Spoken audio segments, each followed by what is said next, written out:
Hey guys and welcome back to my channel. This is part 8 of What If Naruto was in Maken and got a harem. Before we begin, don't forget to like and subscribe and also go and support the author, link in description. And this Imo is how you do a suplex. Cha-cha exclaimed as she bent back and slammed a guy hard onto the ground, making the ground shake a bit. Whoa. Awesome. Fu shouted with amazement. Thanks for letting me borrow this guy, Syria. Cha-cha thanked the pink-haired pop star. No problem. Syria said with a smile as she then grappled the guy and jumped into the air. Sonic Buster. It's a panty-showing explosion. Syria shouted as she slammed the guy, who didn't mind the experience. In fact, he loved it with the huge grin and hearts for eyes as an indication, as she then slammed the guy down into the ground. Nice one, Syria. Cha-cha complimented with a grin and thumbs up. Oh my. I showed an indecent side again. Syria said with a blush and smile as she held her blushing cheeks. She's not using a Maken, and look at that strength. Is she stronger than Cha-cha? Azuki wondered to herself. Putting that aside, we can't really patrol like this. Okay tilde. Everybody line up for the going out with Syria duel. Yuka declared with a smile as she held up a sign that said what they were advertising. Oh my, it's rough being so popular. Syria said with a blush and smile. And by the way, anyone that loses gets to be Syria's slave forever. Yuka added, still smiling. Suddenly there was a large boom, making everyone turn to the direction of the school's training ground outside. What was that? Azuki wondered. I don't know, but I want to find out. Fu exclaimed as she grew insect wings, freaking out the non-members of Maken and Venus as she flew towards the direction of the sound. Wait for me. Cha-cha shouted, running after her sister. Oh god. Money says that had something to do with Naruto. Azuki thought with an annoyed and tired frown. Fu, Cha-cha and Azuki made it to see Kenway watching a Naruto and Takaru spar. Naruto only wore black pants, which meant his torso and feet were bare, while Takaru wore a black tank top, gray sweatpants and white with blue dojo sneakers. Azuki was about to ask what was going on, but Haruko came beating her to the punch. What is going on here? Haruko asked. Nothing. Just a sparring match between Naruto and Takaru. Kenway said nonchalantly. Naruto leapt at Takaru with a flying roundhouse that the reddish-haired teen moved back from, but blocked the foot with his arm, grazing his forearm. Then Naruto punched Takaru in the torso a few times and kneed him in the ribs before kicking him away. Takaru rolled onto the floor, but managed to cease and stand up in time to block Naruto's punch with his own, but the blonde grabbed him by the shirt, lifted him over his shoulder, slammed him into ground and then fell to the ground, slamming his elbow into Takaru's gut, before quickly standing back up and kicking him away. Takaru then noticed Naruto with his leg held up high, ready to slam his heel into his stomach, but Takaru managed to roll away before the attack impacted into the ground, breaking it apart.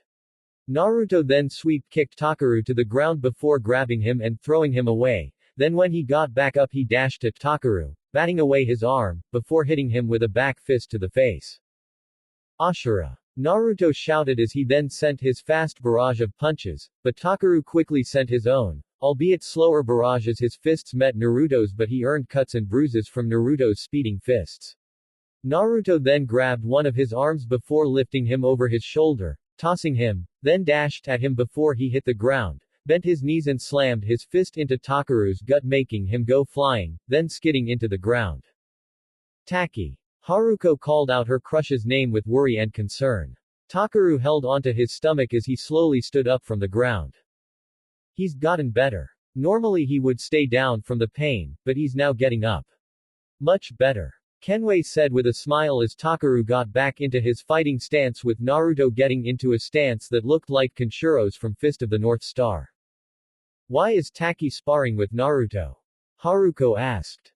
He's been slipping a bit in his training, which is affecting his grades, so we're helping him build his body to help with his power output and growth. Kenway explained as Naruto sent a tornado kick to Takaru. Okay, I think that's enough for today. Kenway said as Naruto had Takaru on the floor, gripping his arm far up into the air in a tight hold while his foot was on the back of Takaru's head. Naruto released Takaru and extended his hand to help him up, but Takaru refused, saying he needed a minute to feel his body again. I didn't know Taki was doing badly in his work. How bad are things? Haruko asked Kenway. He failed his midterms. Kenway said. What? Haruko shouted with shock. Don't worry Haruko-ne, Kenway and I are helping him out, see. Naruto said with a smile as he gestured over to Takaru. I think I can stand up now. Nope, still on my knees. Takaru said. He would have still been there for hours. Naruto said with a grin. Not that training physically isn't a good thing, but Taki needs more than having his butt beaten to get him to do better on his makeup exam. Haruko said. I know. Which is why Kengo and I are going to help him with his studies tonight. Naruto said. So you're pulling an all-nighter. Izuki stated. Yeah, nothing new, but this will be the first time I'll be in a group instead of doing things on my own. Naruto said. Did I pass? Takaru asked as he managed to stand up onto his feet. Put your finger over your nose. Naruto said. As soon as Takaru did that, he fell back to the ground. We still got a lot more work to do. Naruto said. Inside the security committee room, a very important matter was being discussed. Takaru, you do realize if you don't pass midterms then that means you will be stuck here too for the summer making it up. Furan said. Haruko already told you. Takaru questioned. Actually it was Naruto. Furan pointed out. Dude. Takaru shouted glaring at Naruto. Sorry man, but how could I keep anything from such a pretty face? Naruto said with a shrug. Thank you Naruto. Furan thanked her favorite blonde with a smile and blush as Takaru groaned. But don't worry about it, Kengo and I are willing to help him out. He'll pass with flying colors. After all I was tutored by the smartest woman in the world. Naruto said with a smile making Furan giggle as he blush-reddened a bit. Don't feel so bad Takaru-san, I technically failed midterms as well. Minerva said. Yes, but you just transferred here. Furan said. Plus you're not going to be stuck here during summer because we'll be done here after the first semester. Yen said stretching. At this rate Maken Key's reputation is gonna go down. Not to mention some people nowadays are starting to bring in manga and recreational items. Furan said as she noticed some people reading manga, magazines and sketchbooks of drawings, the last one mainly being Minerva who was showing Kimi her amazing drawings of romance and stuff, and teaching her a few things to help her get better at being a manga artist. Furan had enough. You guys. Furan yelled as she slammed her hand onto a hardcover book making everyone flinch and turn to her with worry, and it didn't help that steam came from her fingers.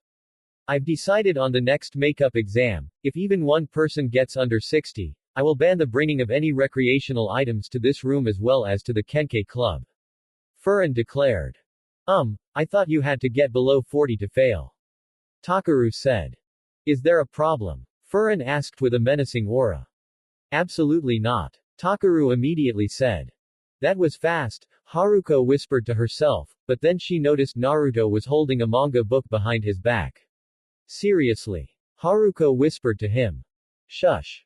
Don't you shush me. Haruko scolded Naruto as she pulled harshly onto his ear. Minerva please. If I can't read my manga Kimi started tearing up as she jumped to embrace Minerva. Can't you just read it in your room? Furan questioned. She's got Cha-Cha and Naruto as her roommates, I don't think she'll get much reading time with those two around. Kengo said. Good point. Furan had to agree with Kengo's logic. Oh, okay Kimi-san, I'll do my best, but the makeup exam is tomorrow afternoon, right? Minerva said. Impossible. Anaho said with a concentrating expression in her index and thumb cupping her chin. Then how about we just do an all-nighter gathering? Kengo suggested. Gathering? Haruko questioned. Yes. We just have the smart people help us study for the entire night. It's better than doing nothing. Kengo explained. That sounds splendid. Minerva agreed with a huge smile. As expected of Minerva-san. You really understand. Kengo said with a smile yet with a devious intent behind it. Young boys and girls under one roof. Thank you, but you're good yourself, Kengo. Minerva said with her usual smile, but with devious intent behind it as well. If we stay with each other for one night, then there's no way nothing will happen. Minerva thought with excitement of something juicy happening tonight. Naruto and Haruko watched as the two gripped each other's hands with victory. Am I the only one who's feeling cautious of these two? Naruto whispered to his big sister. You're not alone. Haruko whispered back at her little brother. Minerva. Good luck. Demetra said with a small smile. Thank you, but I am so envious of you, Demetra. Having the properties of chakra into your body, especially with how it was administered. Minerva said with a blush as she grabbed her right cheek. Demetra and Naruto blushed, remembering how they applied chakra into Demetra's system, and yet Demetra couldn't help but laugh a bit, surprising Haruko. Was that the first time you saw Demetra laugh? She also makes that face, but only to people whose power she's acknowledged.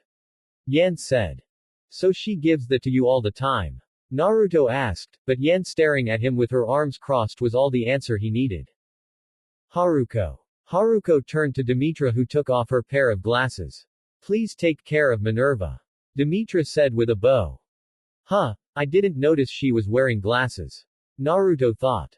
Oh, okay, but, me. I'm sure you'll define. Naruto said. Unlike the fox baka. Himegami said. What's that supposed to mean, midget? Naruto questioned with a glare.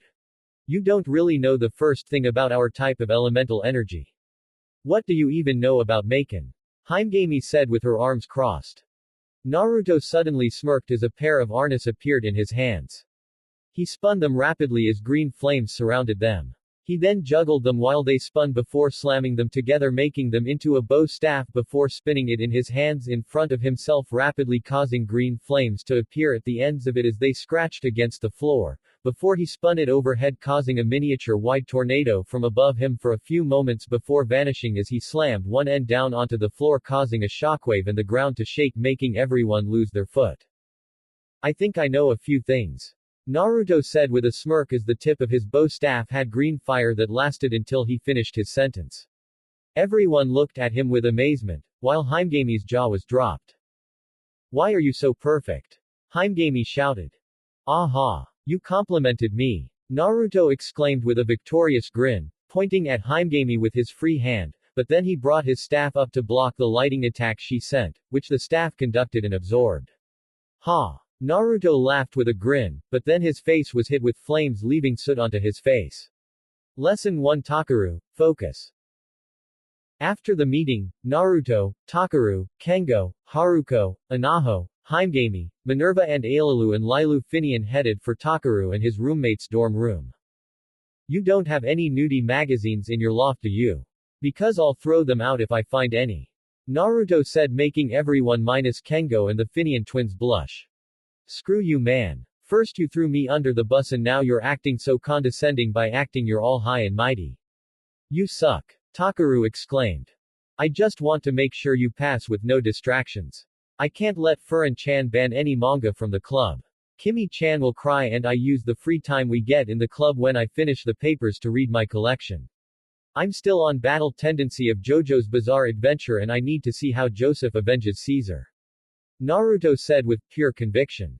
Everyone just stared at him with a dull look. It's official. Those three have all affected you. Kengo said as Haruko opened the door to their dorm. Once they walked in, Manji ran up to Anaho and jumped into her arms. Hi Manji tilde. Anaho said with a smile as she hugged her pet. Ailalu and Lilu blushed at how adorable Manji was. Manji then jumped into Ailalu's arms, the blonde, earning a hug as Lilu, the dark-haired one, played with the kitten. That Manji, getting energetic all of a sudden. Himegami said with a smile. Yes, she only comes to Takaru and me when Anaho's not home. Haruko said with her own smile. Wait, I thought Naruto said Manji was a boy. Takaru said with raised eyebrow. Manji ears twitched when hearing Naruto's name as he or she looked to see the tall blonde next to Takaru and Kengo with his hands in his pockets. Manji jumped out of Ailalu's arms and jumped into Naruto, licking his whiskered left cheek. I guess Manji really loves Naruto too. Haruko said with a wider smile. Ah, I'm happy to see you too, kitten. Naruto said. Oh, that reminds me. Naruto then pulled out a box that was marked chopped tuna and salmon. I figured since I'd be here that I'd send a clone to get me this before leaving school for the little guy here. Naruto said with a grin as Manji meowed cutely in delight as he or she rubbed its head against Naruto's cheek. You are so considerate, Naruto ni-sama. Anaho said with joy that her brother was so kind to her pet kitten. So that's where you sleep? Kengo asked Takaru as he walked up to the loft and pointed at it. Yep. Takaru said as Naruto gave manji to Anaho. Not bad. Naruto said as he walked up to the loft after placing the box of chopped fish on the table. Man, I haven't slept in my loft in a while. Naruto said with his arms crossed. Where have you been sleeping then? Takaru asked. On the couch, in front of the TV. Naruto lied, keeping the truth about sleeping in the same bed with Azuki, Cha-Cha and Kimi. Oh. Takaru said, but then he and the others noticed what he had said at the end. Wait, you have a TV. In your dorm. What the fuck? Kengo shouted with annoyance. What? You guys don't have TVs? Naruto questioned with a raised eyebrow. No, Yuka-chan, and I don't have one, only a couch. Kengo said with his arms crossed. Yuka-chan. Minerva thought with a raised eyebrow. Oh, so you two moved in together? Takaru questioned. Yeah, we've been living together for a while now. Kengo said with a smile. Nice. Takaru said with a smile. Anyway, let's get those school books. Kengo said as he and the other guys got up to the loft. Hey, I got these books in my own backpack. And I got ones with better info than these. Naruto complained. Oh, then what are doing here? Suddenly prison bars appeared in the loft, locking them inside the loft. 4. Kengo finished his sentence as he ran up to the bars. Hey, what's the meaning of this? Kengo exclaimed with his hands on the bars. When Take-chan goes to sleep, we always do that. Haruko said. Really? This never happened to me. Naruto said. This started for me after Haruko and Anaho appeared in the same bed with me. Takaru admitted, making Haruko blush red. Really? Same thing happened to me with Cha-Cha and Kimi. Azuki punched me in the face when she found out. Although she never caged me after that. Naruto said. Alright, enough chit-chat. What's the subject you're failing at? Kengo asked as he leaned back against the wall. This. Takaru said, showing his friends his paper. Seriously. Elemental energy. I've seen you use overblow many times during training. Naruto said. Yeah, but that's because I use the power of my Maken in an instant, this time it's to control my power. Takaru said. Control over your power, huh? Well, I have had that problem before. Naruto said, cupping his chin with his index and thumb. Either way, we better do this outside. Naruto said. Right, let me ask, but then suddenly Naruto bent the bars apart and tossed Takaru and Kengo out before climbing onto the stairs, returned the bars to normal before jumping down as Kengo and Takaru got up from the floor. What? Haruko exclaimed with shock. Looks like their desire to peep is unstoppable. Himegami said as lightning coursed through her fingertips. Hey, cool, casual clothing. Kengo said, noticing the girls had changed their clothes. We'll be training outside. Naruto said as he, Takaru and Kengo left the dorm. The girls stared at the door for a moment before returning to their studies. My, that Naruto is very assertive. Minerva said, holding her right cheek.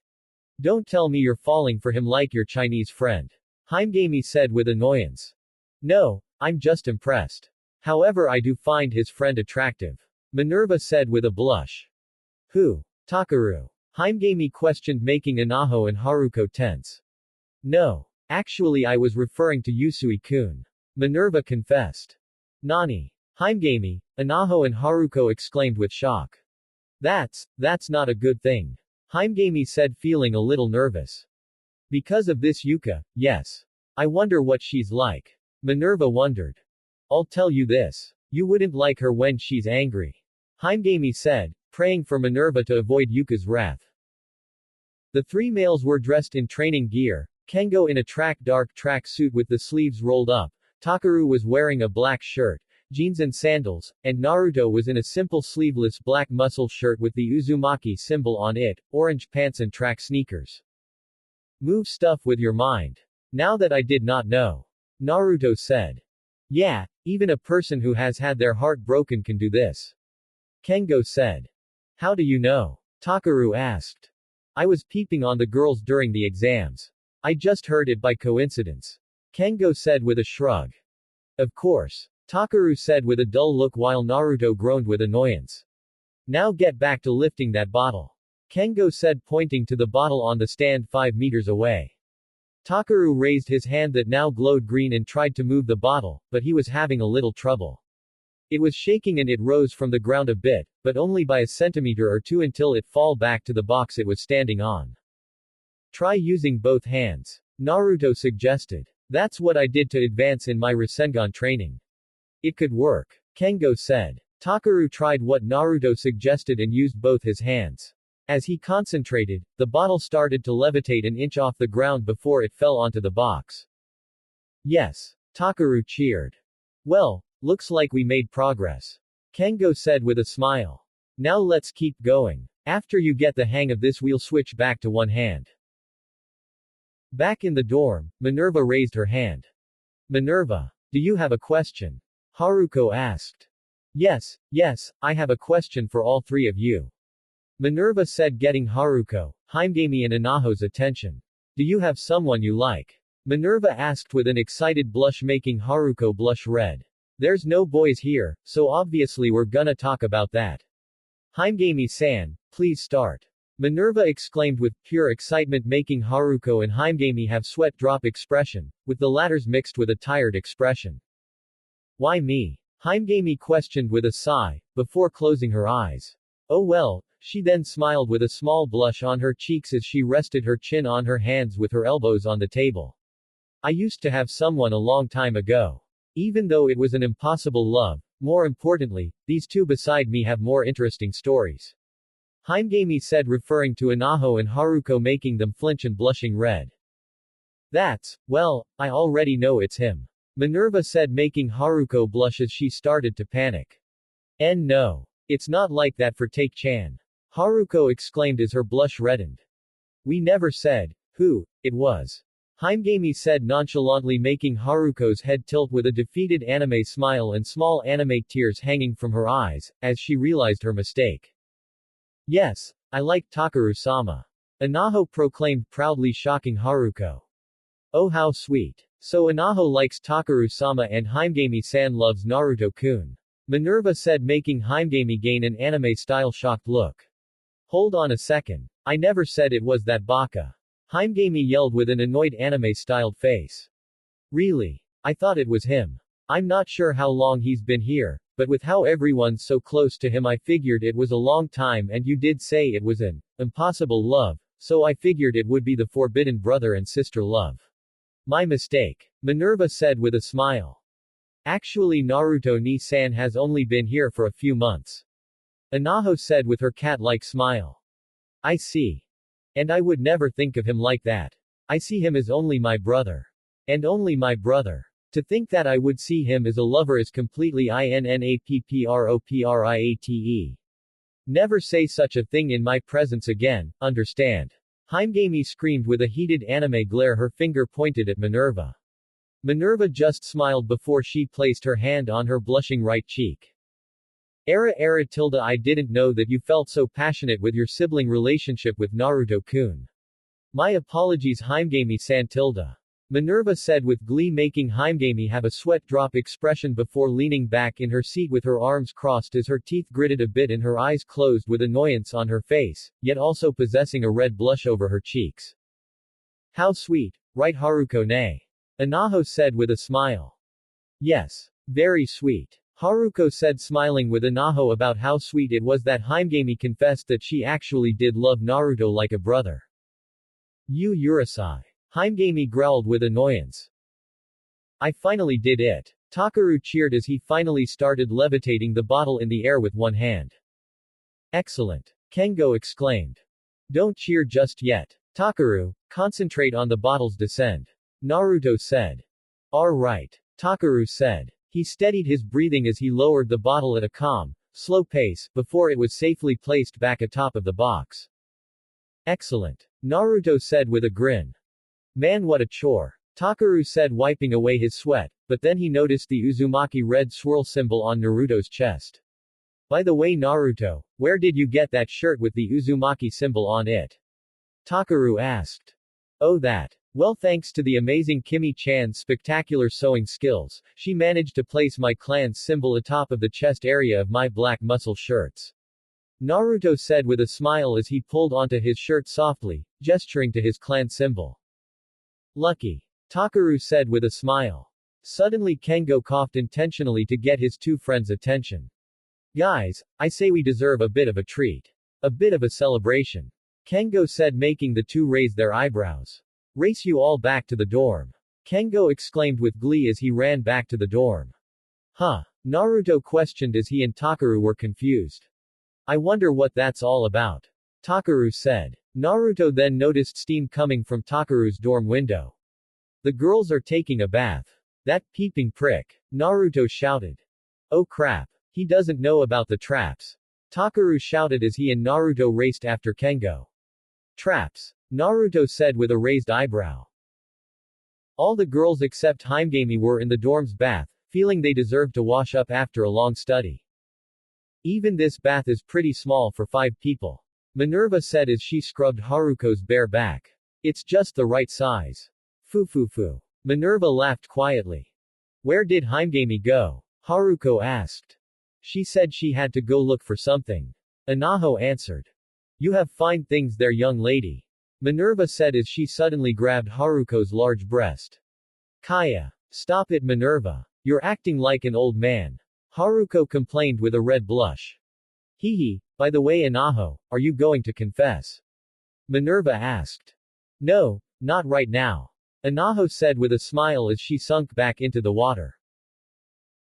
Kengo, wait. There's anti-peeping traps all over the hallway. Takaru called out as he and Naruto caught up to Kengo. Kengo passed by a device against the wall that had an invisible laser that detected Kengo. Do the bridge, Yusui. Takaru shouted. Takaru and Kengo bent back and placed their hands on the floor as sharp bamboo shot at them. Naruto just slapped away the bamboo and grabbed the last one and broke it apart effortlessly. Sharpened bamboo. What are they trying to kill us? Naruto questioned, shocked by the dangerous trap. Naruto noticed they were still going, which caused him to sigh. Bakas. Better make sure Haruko-ne's traps don't kill them. Naruto said as he ran after them. Tomorrow and the day after tomorrow and after that, I don't know what will happen tomorrow. In that case, do with all your might whatever you believe in today. Anaho said before she rose a bit from the water. I like how things are now, just being with everyone. I might regret this later, but. Yeah, that's what I think too. Haruko said with a smile. After avoiding caltrops, the three continued on only for something else to come at them. This is a new trap.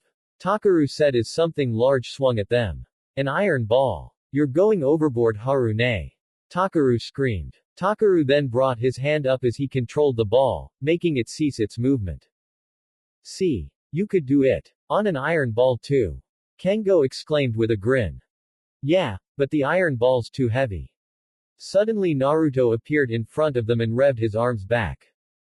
Asura. Naruto screamed as he then sent his blinding flurry of punches at the iron ball, making it rocket straight into the sky, breaking it from its chains.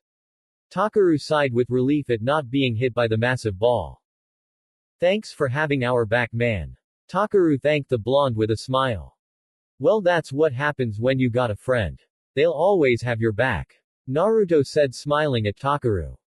Finally. We made it. Kengo cheered as he opened the door with a grin, but then multiple boxing gloves tied to springs sprung at him, punching his body in multiple places, making him fly away, but he was lucky to hit Naruto's rock-hard body, ceasing his flight.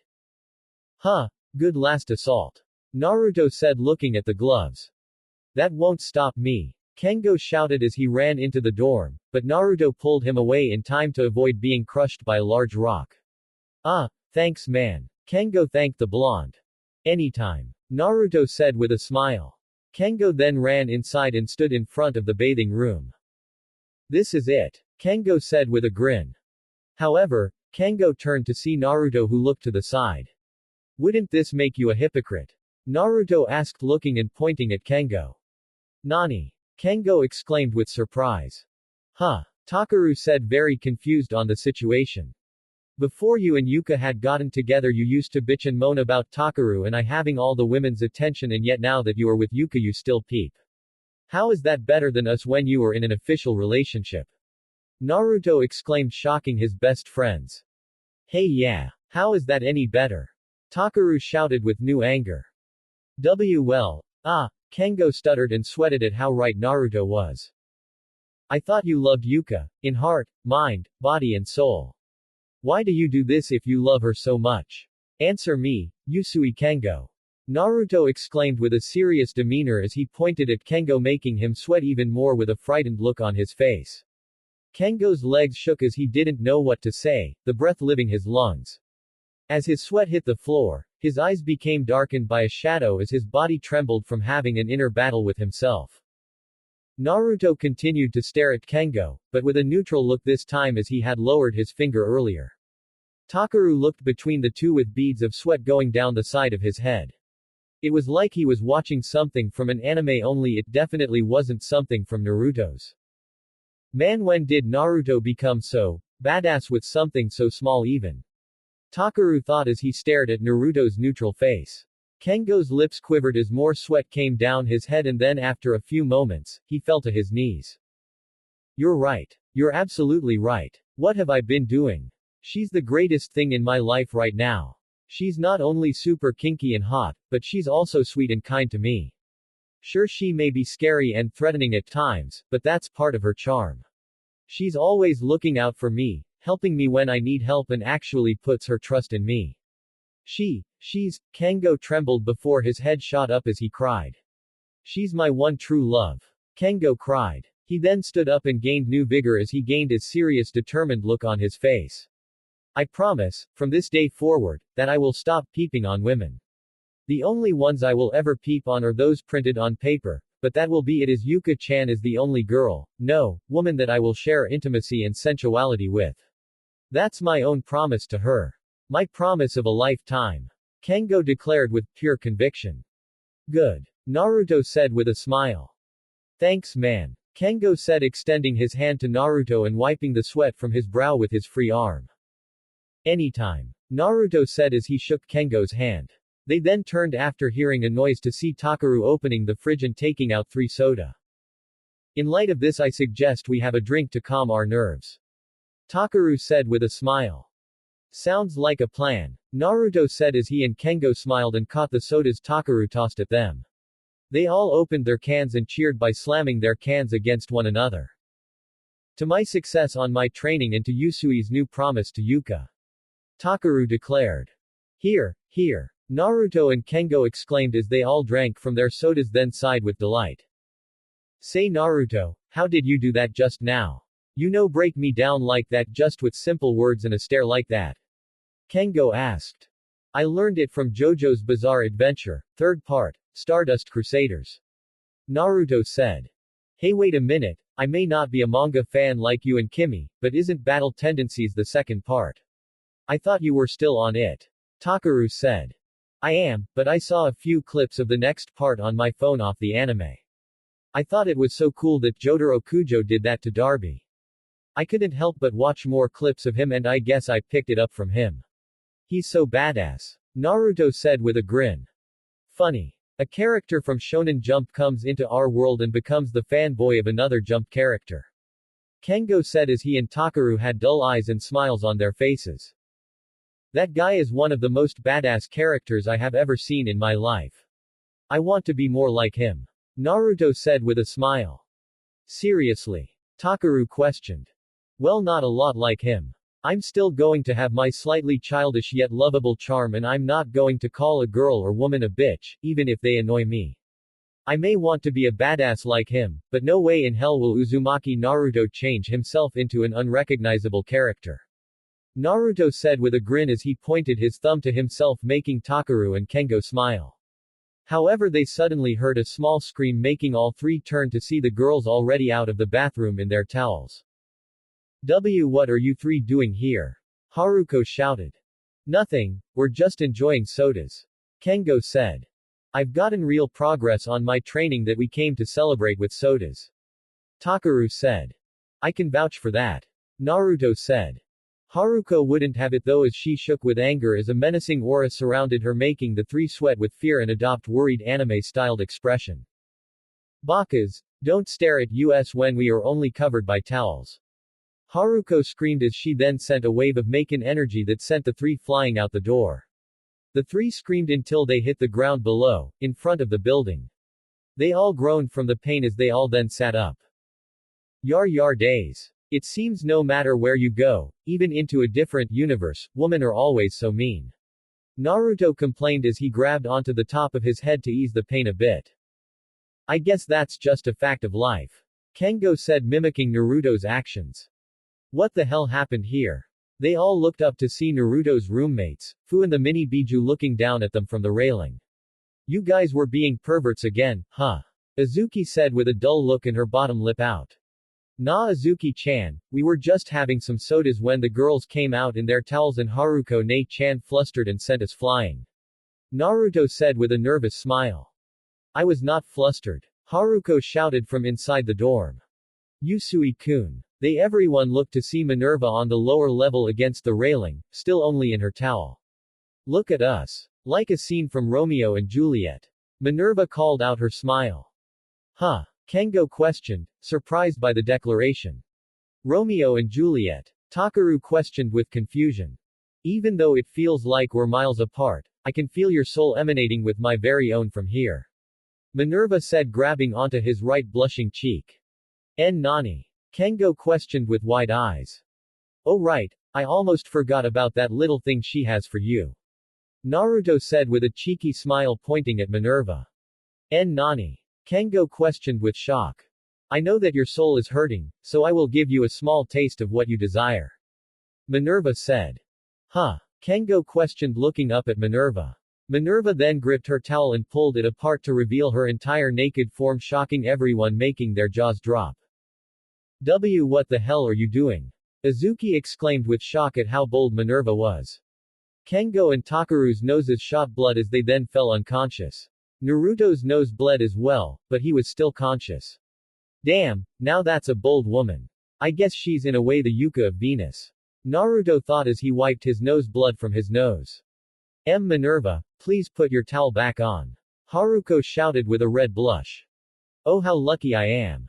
I have caught Yusui-kun's attention. Minerva said, cupping her right blushing cheek as she wrapped her towel back around her body.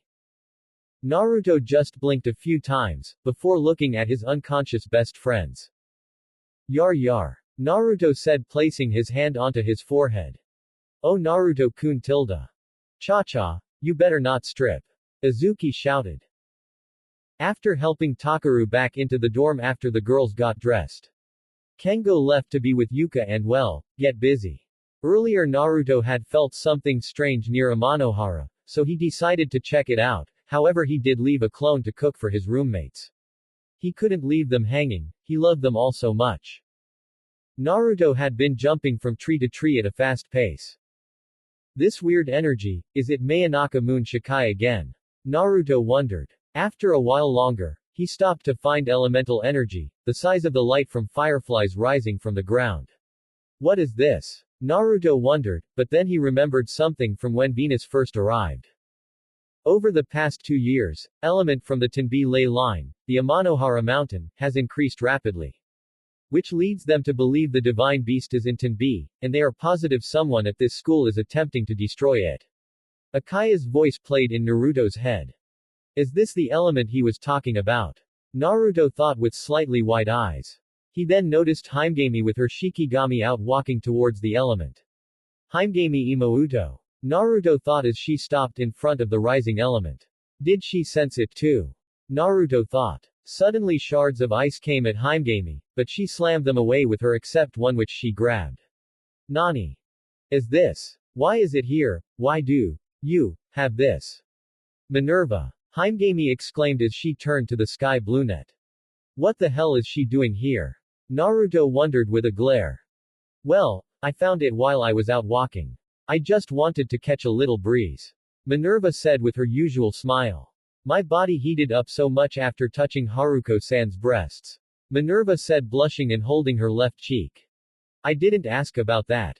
Himegami said with a dull look as Kaguzuchi, Her Shikigami of fire, blushed from the news about Haruko's breasts being felt up. Coming out here alone, you can see, can't you? Himegami questioned. Yes. Like those cute little Shikigamis. She said, shocking Naruto and the Shikigamis. And Himegami-san also. Naruto wondered what she meant by that, but then he noticed that Himegami's pupils became slit. In Nani? Naruto thought with shock. So you can see the element itself.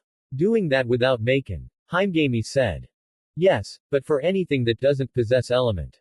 I have this stick. It can grind away a normal person's soul, but don't worry, I won't say anything to either Kamigari or Venus that Amanohara's seal is about to be broken. Our captain should be okay, for now. Minerva said, causing Naruto great shock. Holy shit, this girl is dangerous, and the seal, it's like no matter where I go shit's going to happen. Naruto thought as he gritted his teeth. Why are you doing this? Himegami wanted answers. It's only for 2 weeks, but I've grown to like it. This place and all the nice boobs. Minerva said with her casual smile. I didn't ask that. Himegami said with a dull look. Minerva just gave one last smile before turning and walking away. Himegami watched her walk off until she was out of view. Himegami was now on edge, but she decided to leave and deal with the problem when it came. After walking for a while, Himegami stopped as she looked down to notice a peculiar shadow in the tree. Get out of there now. Himegami ordered. Naruto jumped down and stared at Himegami with a neutral look. Explain yourself. She ordered with her back to him. I sensed the rising element as well, so I came and arrived right before you did. Naruto answered. She turned to him and looked into his eyes to find no deceit in them. What are you? Naruto asked. Himegami stayed silent. I saw your pupils change like mine whenever I tap into Kurama's power. Just what exactly are you? Himegami looked to the ground with her eyes being shadowed. You have no business asking me that. Himegami said. She then glared up at Naruto with rage. This is my own business and no one else's. Hold your tongue. Dare speak that again and I'll rip it out. Himegami said with killer intent. Naruto just stared at her with somber eyes. And don't stare at me with such a look. You dare act so condescending after learning something that had nothing to do with you to begin with. How disgusting. If you ever meddle into my business ever again, but then suddenly Naruto started walking towards her, making her tense and her glare narrow a bit. Naruto continued until he was right in front of her. She glared up at him, wondering what he planned to do. Naruto brought up his hands and placed them on Himegami's shoulders, making her tense up a bit more as Naruto leaned his head forward to be on eye level with her. As Himegami expected something brash and serious to come out of Naruto's mouth, she was surprised upon what he said. No matter what, I will always love you. Naruto said with caring eyes and a smile. Himegami was shocked by what he said as her wide eyes stared into his own. His eyes, his words, his tone, all spoke with absolute love and care that only a brother would speak, just like her actual one. Naruto then hugged her as she froze from his sudden action. Suddenly drops of liquid dropped onto Naruto's broad shoulder as Himegami started to cry. Her eyes softened with a nostalgic sadness, but also a gleam of happiness in them. Her lip quivered before she closed her eyes as her tears poured out. Her face fell onto his shoulder and her fists were against his chest as he hugged her closer. I promise you, my sister, that my love for you will never die, and when you need me, I will be there, for you. Naruto said with a smile as he then started to shed tears as well. Kurama watched the whole event play out. He closed his eyes and rested his head onto the back of his paws. Looks like you finally understand. You finally now know how it feels to be a true brother to someone. Kurama thought as Naruto continued to embrace his little sister. Don't tell anyone about this, Baka. Himegami said as she continued to cry. I won't. Naruto promised, still smiling as he silently cried with tears continuing to go down his eyes. Furan sighed with relief as she scanned at the good grades from both Takaru and Minerva's tests. Well, we saved Maken Key's reputation, but that's horrible. Why didn't you invite me? Syria shouted as she started banging her fist against Takaru's head, but the reddish-haired teen used his arm to block her assault. But you weren't here, Syria-san. Ouch. That hurts. Takaru said with a sweat drop expression. Fine. Syria said, ceasing her assault as she then cupped Takeru's cheeks. Then let's get together and study sex education. Syria said seductively, making Takeru blush red. Hey! Haruko yelled with a red blush of anger. That's so adorable. It looks just like Manji. Anaho said as she stared at the stuffed animal of Manji that the Finian twins raised high like it was a gift from the gods. Yeah, if he put on a few pounds. Azuki thought with a smile as she stared at the overweight kitten plushie. How's this? Kimi asked Minerva as she drew a sketch of a person. Not bad. You're getting the hang of it. Minerva said with a smile. I think it looks great. Cha-Cha said, looking at the drawing. Clever. Joseph Joestar, you truly are a genius at a game of wits. Naruto said with a grin as he read his manga while Kengo sighed at his enthusiasm. It's gotten more chaotic in here than before. Furin said as she sighed with a sweat drop expression. Suddenly, faster than the eye could see, Yuka had thrown kunai at each table, scaring and shocking everyone as they stared at the weapons in front of them. Everyone. Please be quiet during the meeting, okay? Yuka said in a sickly sweet tone, but had a menacing aura around her. Okay. Everyone said with a sweat drop expression with some feeling fear. Furin couldn't help but laugh a bit.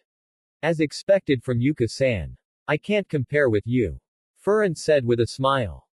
That's my woman. Kengo said with a smirk and his arms crossed, making Yuka blush with joy at being called his woman. Why, Yuka-san, you almost hit Minerva-senpai's hand. Kimi said, noticing the kunai was centimeters away from chopping off one of Minerva's fingers. Oh, I guess I got a bit careless. Yuka said as she looked at Minerva. My apologies, Minerva-san. Yuka said, but you could feel the malice from behind her tone. Yuka remembered what Kengo had told her last night about Minerva's actions. Is that right? So Minerva-san harbors feeling for you then? Yuka questioned as she was sitting on the couch with Kengo in front of her. Yes. Naruto said she has a thing for me, so I figured. Kengo said. I see. Well, it looks like you got to see another woman's naked form with their consent. Actually, if I could, I would make sure I'd never see her bare form. Kengo said with a serious demeanor, shock Yuka. He then fell to his knees and slammed his hands onto the floor as he bowed to Yuka. I'm done with it. I'm done looking at other girls' naked forms. It's absolutely unfair to you. Kengo exclaimed. Yusui-kun. Yuka said as her amber eyes stared at Kengo with concern. Kengo then grabbed her hand, surprising her. I made a promise. A promise that I intend to keep. That no matter how tempting, I will never look at another physical woman's bare form ever again, for you, my Tenchi. Angel, Kengo said, staring into Yuka's eyes with pure conviction and love. Yuka cupped her right cheek as she blushed and stared into Kengo's eyes with pure love. Oh Yusui-kun, you make me so happy. Yuka confessed as she and Kengo leaned in and kissed each other passionately. No one will take Yusui-kun from me. No one. Yuka thought with pure frightening conviction. Oh, it's quite alright, Yuka-san. Minerva said, but like Yuka you could feel the malice behind her own cheery tone. I feel scared. Naruto mumbled with fear as he hid behind his book. Why did I have to be so charming? Kengo silently cursed himself. A new rivalry brewed, between two girls, the prize, the man they both harbor feelings for. A new rivalry of love has begun. Why do I feel like this won't end well for me? Kengo thought with new worry as a sweat drop came down his head.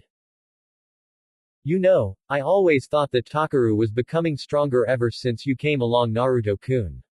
Cha-Cha said as she chewed on some hash browns and eggs with soy sauce that Naruto made for breakfast. Naruto had made sliced smoked ham with hash browns, eggs with soy sauce, natto beans with rice and a fruit salad on the side. Well, physically yeah, but when it comes down to making energy he's still not so good. Naruto said, having some natto beans with his eggs and rice. Actually, if I have to be honest, I'm not that good at making energy either. I mean, I use it, especially now that I have Baransu, but I didn't know that you could move things with your mind. Naruto said. Then how did you pass the exams? Kimi asked. Oh, well, I just focus my making energy into the palm of my hand and shot out a small beam of energy from the palm of my hand.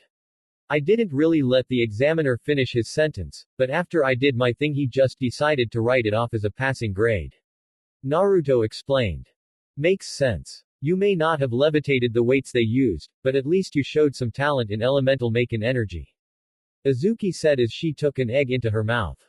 Yeah, but to think I can levitate things. Hell, with a little practice I might also be able to levitate my whole body. Naruto said with excitement. I don't doubt it. Azuki said with a shrug. Yeah, your energy is through the roof that something like that is possible. Cha-cha exclaimed. Wait a minute, I just realized, Fu. What about here? Did she fail? Naruto asked with worry. Don't worry. Thanks to her Nei-chan Cha-cha, I was able to teach her how to levitate objects with the Maken energy she now possesses. Cha-cha said with a grin. Oh, good work Cha-cha-chan. Naruto said with a smile.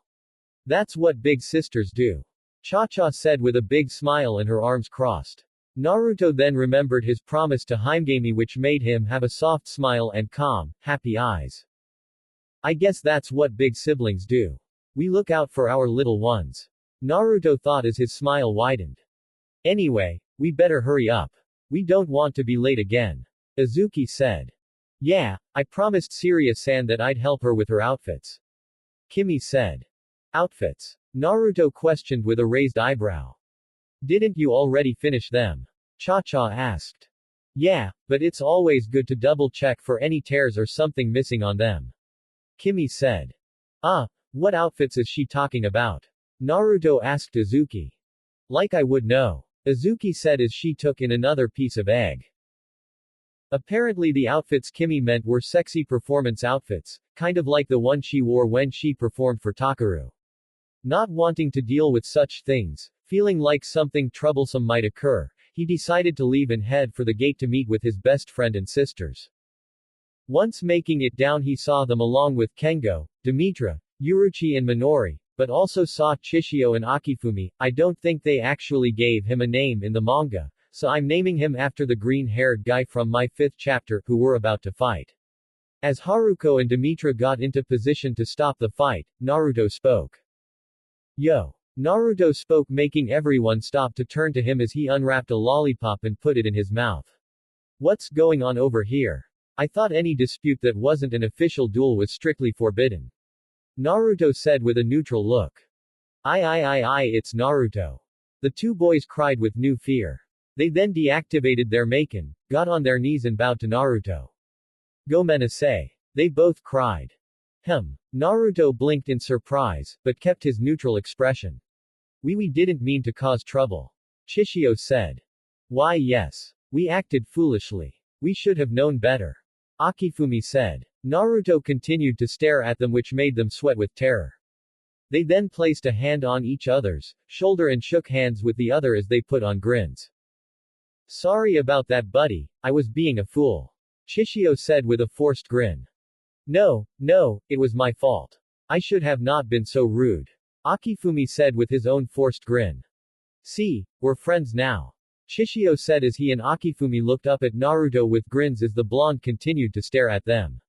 They continued to grin as Naruto stared at them, but they felt their skin crawl as the air around them became cold. Please tell me that's you. Chishio whispered through his teeth. No. That's not my element over ice. Akifumi whispered through his teeth. Naruto's eyes were shadowed as the air became colder. Chishio and Akifumi started sweating bullets from the fear of what Naruto's next action was. Please don't kill us. The two thought with pure fear as their lips quivered and tears threatened to fall from their eyes. Get to class. Naruto ordered, jabbing his thumb to gesture the building. Hi. The two exclaimed as they stood up straight with their hands to the side, before running to the building. Oh, thank the kamis. Chishio thought. That was too close. Akifumi thought. Oi. The two froze in place and started sweating with fear again. If you fight again, I'll split your heads open. Naruto said, scaring the two shitless. Hi. They both shouted with pure fear as they continued to sweat bullets as they then made a mad dash to school before Naruto tried anything. After the deed was done, he took the lollipop from his mouth and licked it. Sorry to steal your thunder, girls. Naruto said with a smile, but then he noticed the absolute anime-styled shock on everyone's face as all their jaws had dropped, Except for Demetra, who had a normal shocked expression and took off her glasses that she occasionally wears, while Minori just gave a huge grin.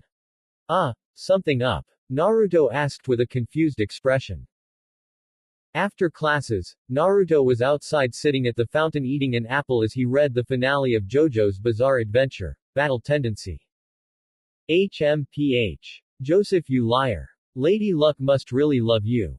Although I really wish I could do that. Your next line is thing. My enemies would be so freaked out.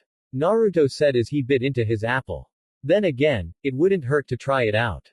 Naruto said to himself as he put his manga down, stood up and pointed ahead and said with a serious demeanor. Now, your next line is. Hey Naruto. Fu said, appearing out of nowhere, making Naruto jump as he turned to see Fu grinning at him.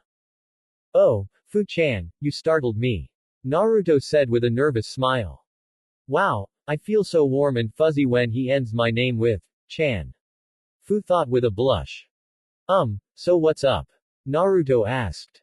What? Can't I talk with my favorite Super Jinchuriki? Fu said with a grin as she slapped Naruto's shoulder. Alright. Sorry. Naruto said with a smile. Fu then noticed a book with a colorful picture on the cover of it. What's this? Fu asked as she grabbed the book, sat down on the edge of the fountain and opened it. Oh, that's my manga book. Naruto said. Oh, so this is manga. Fu said, reading the book about this super muscular guy with weird hair who was cocky yet very crafty. Cha-cha Ne-chan did talk about these. I can't believe we're based off of this stuff. Fu said as she flipped through the pages. Actually, we're very different from the ones printed on the pages. Naruto said, sitting down next to her. Unlike us, their story has been told, while ours is still being written. Naruto said with a smile. Wait. Are you saying some guy out there is writing about us and what we're doing right now? Fu exclaimed with shock. No, that's not what I'm saying, although it could be possible. Naruto said, cupping his chin with his index and thumb as Fu then shouted a bit with worry at the thought. But I don't think it is possible at all. I'm real, you're real, so let's focus on this reality. Naruto said, placing his hand on Fu's shoulder, calming her down. What I'm getting at, pushing away all the bull crap, is that even if the stories are based on our lives, we shouldn't pay them much mind as they're not the lives we live now. You're alive now with so much ahead of you now. Naruto said with a smile. Fu couldn't help but smile at Naruto's words. And you? Me? Naruto looked to the sky. My story is going to have a lot of chapters in it. Because I know with the many trials I have now, that more will come. I'll just keep striding on until the end. That's the story that I know I will live. Naruto said with a determined smile. Fu's eyes sparkled as she stared at Naruto with pure admiration and a creeping feeling into her heart. Amazing. Fu thought as she blushed, staring at Naruto's handsome face. Naruto. Naruto turned to her. What was I like, in the manga? Fu asked with a hopeful smile. Well, you see, you were already dead, I think, so you were only seen when the bad guy Obito mentioned you, and twice on the back of the mangas, and when your spirit and the other Jinchurikis along with the Bijus spoke to me on a private telepathic link, and you only had one or maybe two lines in one of the chapters. Naruto admitted, unable to look Fu in the eye when he told her the truth. Suddenly a depressed aura surrounded Fu as her head was lowered in depression as anime-styled tears hung from her eyes. Was I really that unimportant to the plot? Just a tiny side character that really had nothing to do with anything, but be a Jinchuriki. Was that really my purpose? Fu questioned with sorrow and a sad pout. Oi! I said don't pay any mind to the books, damn it. Naruto shouted. Right. I'm me and I'm writing my own story. That's what matters. Fu said, making a complete 180-degree emotional turn as she gave Naruto a proud, cheerful grin. How quick she changes her moods. She and Cha-cha are definitely birds of a feather.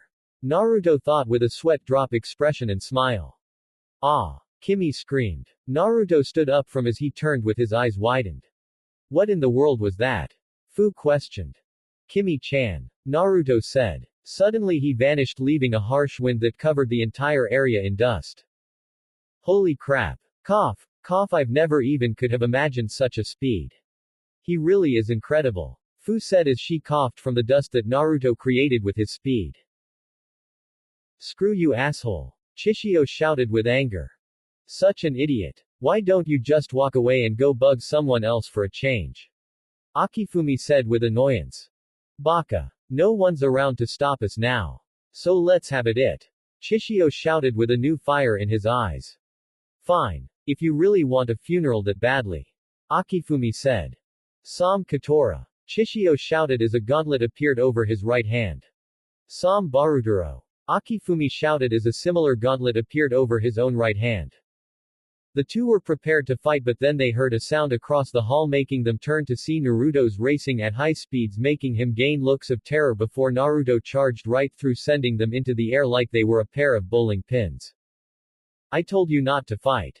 Naruto's voice shouted before he vanished. Gomenasai. Chishio and Akifumi shouted before they fell hard onto the ground. Naruto continued to run, dodging people along the way and making many girls' skirts fly to expose their panties. Naruto was nearing his destination when Kurogasa was walking down the hall, so he jumped over the giant student, but accidentally caused his hat to fall off his head. Huh. Kurogasa went with slightly wide eyes as he turned to see his hat was on the ground behind him. That's weird. Kurogasa said as he grabbed his hat and placed it back firmly onto his head. I should probably get this thing fitted. Kurogasa said, walking back on his course. Naruto finally made it inside the room as his energy burst throughout his body, covering him in red mixed with bluish-green flame-like energy as he had an absolute rage-filled look on his face. Whoever you are, you son of a bitch, if you hurt Kimi-chan, I'll rip your heart out and split you in half. But then Naruto noticed that there were no enemies there, but only his friend looking at him with surprise. What's going on here?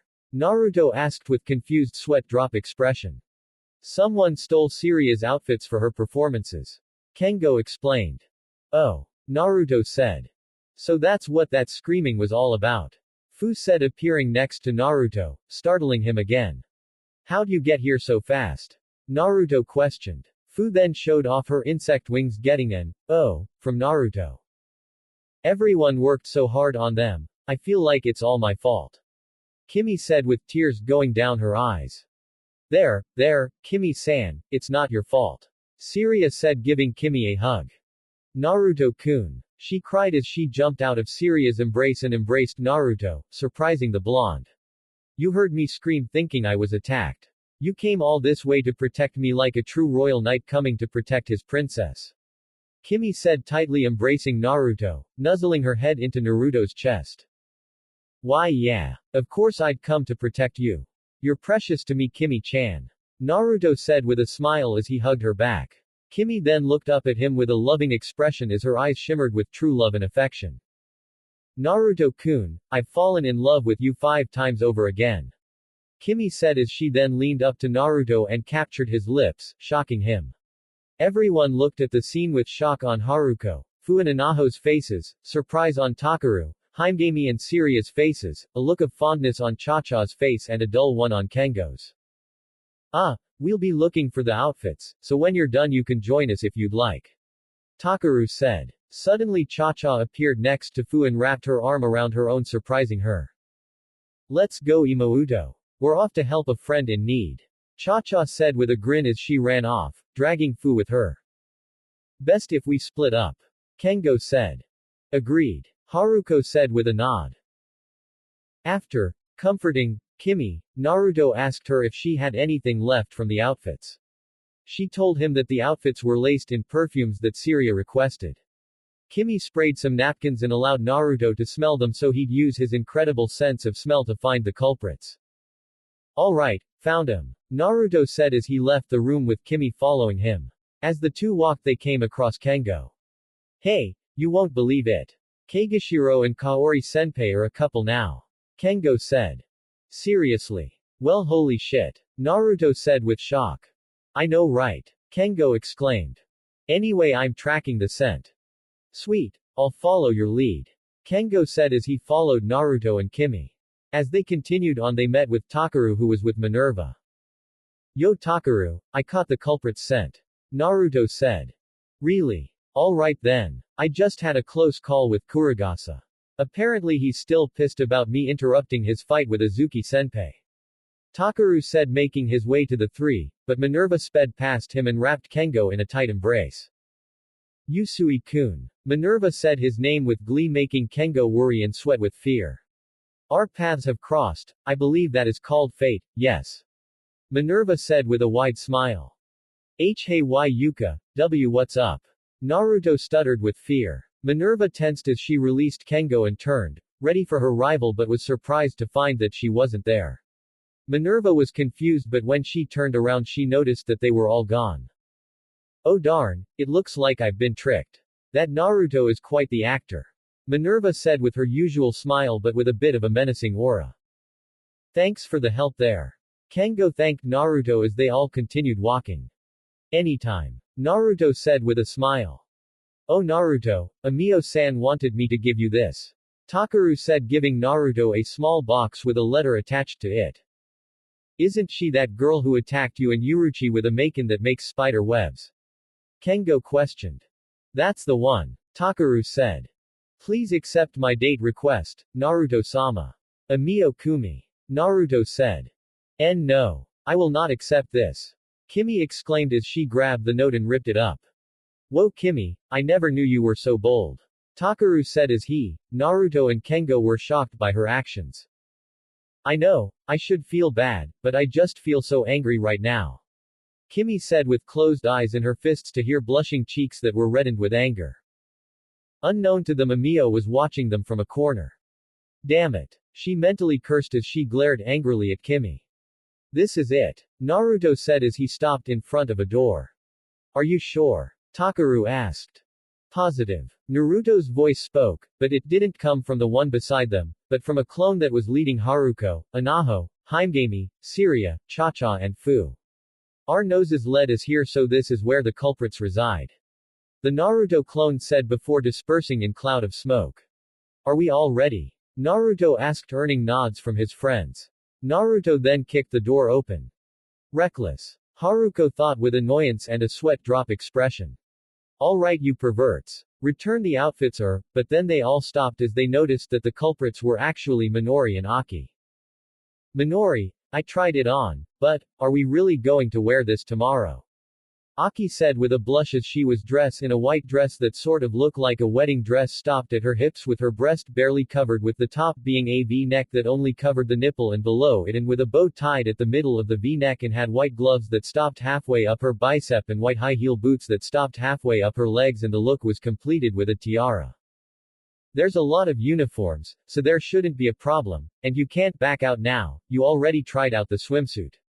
Minori said with a grin as she was dressed in what looked a lot like a dominatrix outfit, made of black leather that covered half of her breasts, her sides and her crotch area, with a black leather strap going from the middle of her large cleavage to around her neck and was connected to the leather on the sides of her body with her whole back exposed, while her stomach was exposed, black high-heel boots that stopped at her thighs, black leather gloves that stopped below her shoulders, a choker wrapped around her throat, and the look was complete with a cat o' nine tails whip in her hands. Isn't it weird to have a cosplay party at the ending ceremony? Aki asked. It sounds fun. I'm sure the boys would be dripping with nosebleeds. Let's try this on Naruto and the others first. Minori exclaimed, making Aki blush red. On Naruto-kun. Would it work? Will he find me attractive then? Aki thought, thinking about her favorite blonde.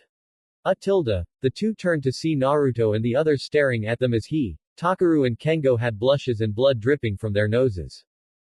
Naruto-kun. Aki exclaimed, shocked that the boy she harbored secret feelings for was in the room eyeing them. Just the man we were looking for. How does our cosplay look, Naruto? If you'll be obedient then I won't step on you. Minori exclaimed with a grin. Don't get a boner, don't get a boner. Naruto thought as his blush reddened. Suddenly he felt someone wrap their arms around one of his own as a pair of soft lumps breasted against his body, making him turn to see Aki. Aki-chan sensei. Naruto stuttered with shock at her bold move. Do you find me attractive now? Naruto-kun. Aki said, trying to sound seductive.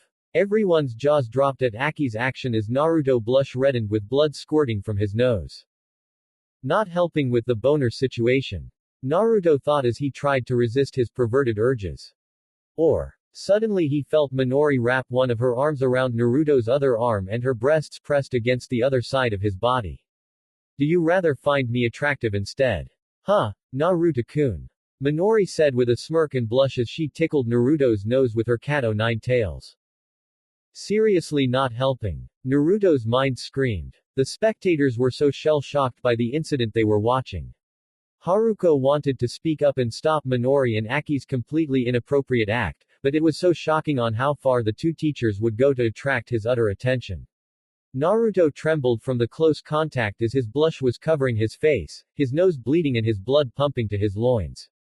Aki and Minori then slowly leaned in closer to him until their lips touched the corners of his mouth. Naruto's entire face became red as hearts replaced his eyes and then suddenly blood exploded from his nose, sending him flying back straight through multiple walls.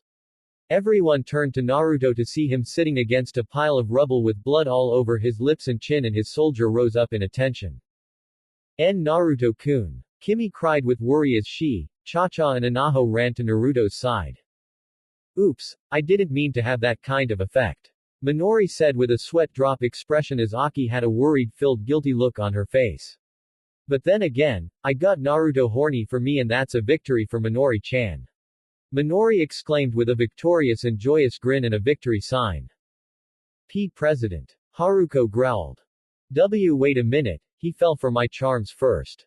Aki argued. Aki-sensei, not you too. Haruko exclaimed with shock and a bit of despair. Yeah right. Remember, he finds me more attractive than you, so most of the work was cause of me. Minori said with a smirk. Well, next time will be different. I'll charm him way better than you. Aki proclaimed, shocking the others. Oh ho ho. So you're actually challenging me. That's a new one. I accept it wholeheartedly, but next time I'll wear something sexier than this. Minori shouted with a grin and her fist up. Well then I'll wear something better than that then. Aki exclaimed. The two then were in a heated glare with electricity shooting from their eyes and clashing with the other. You two are out of line. Haruko shouted as she slapped Minori's fan over their heads, making them crouch and grabbing their heads as steam came from their now tender spots. Hey Haruko, that wasn't soft at all. Minori complained. Stuff it. Haruko shouted, causing the two teachers to flinch. How dare you do that to my Otuto? You're acting like a pair of hormonal teenagers. Well, bad news. You're grown adults, not young girls fighting over a boy, who I might add is over 10 years apart from you two. Over 10 years. How old do you think we are? Minori argued with a glare. Ahem. They all turned to see Naruto with neutral expression with his eyes closed and his hands in his pockets. The three blinked in surprise at how he was able to adjust himself so fast, but then Minori and Aki tensed when Naruto opened his eyes and stared at them with his calm, cool blue eyes. So handsome tilde. They both thought with a blush as they stared admiringly into Naruto's eyes. Put the outfits back. Naruto ordered calmly. They blinked at what he had boldly said before a response was said. Hi. Gomenasai. Aki apologized. Minori on the other had got pissed and rose up from the ground ready to yell at Naruto, but she lost her voice as Naruto stared at her with the same eyes.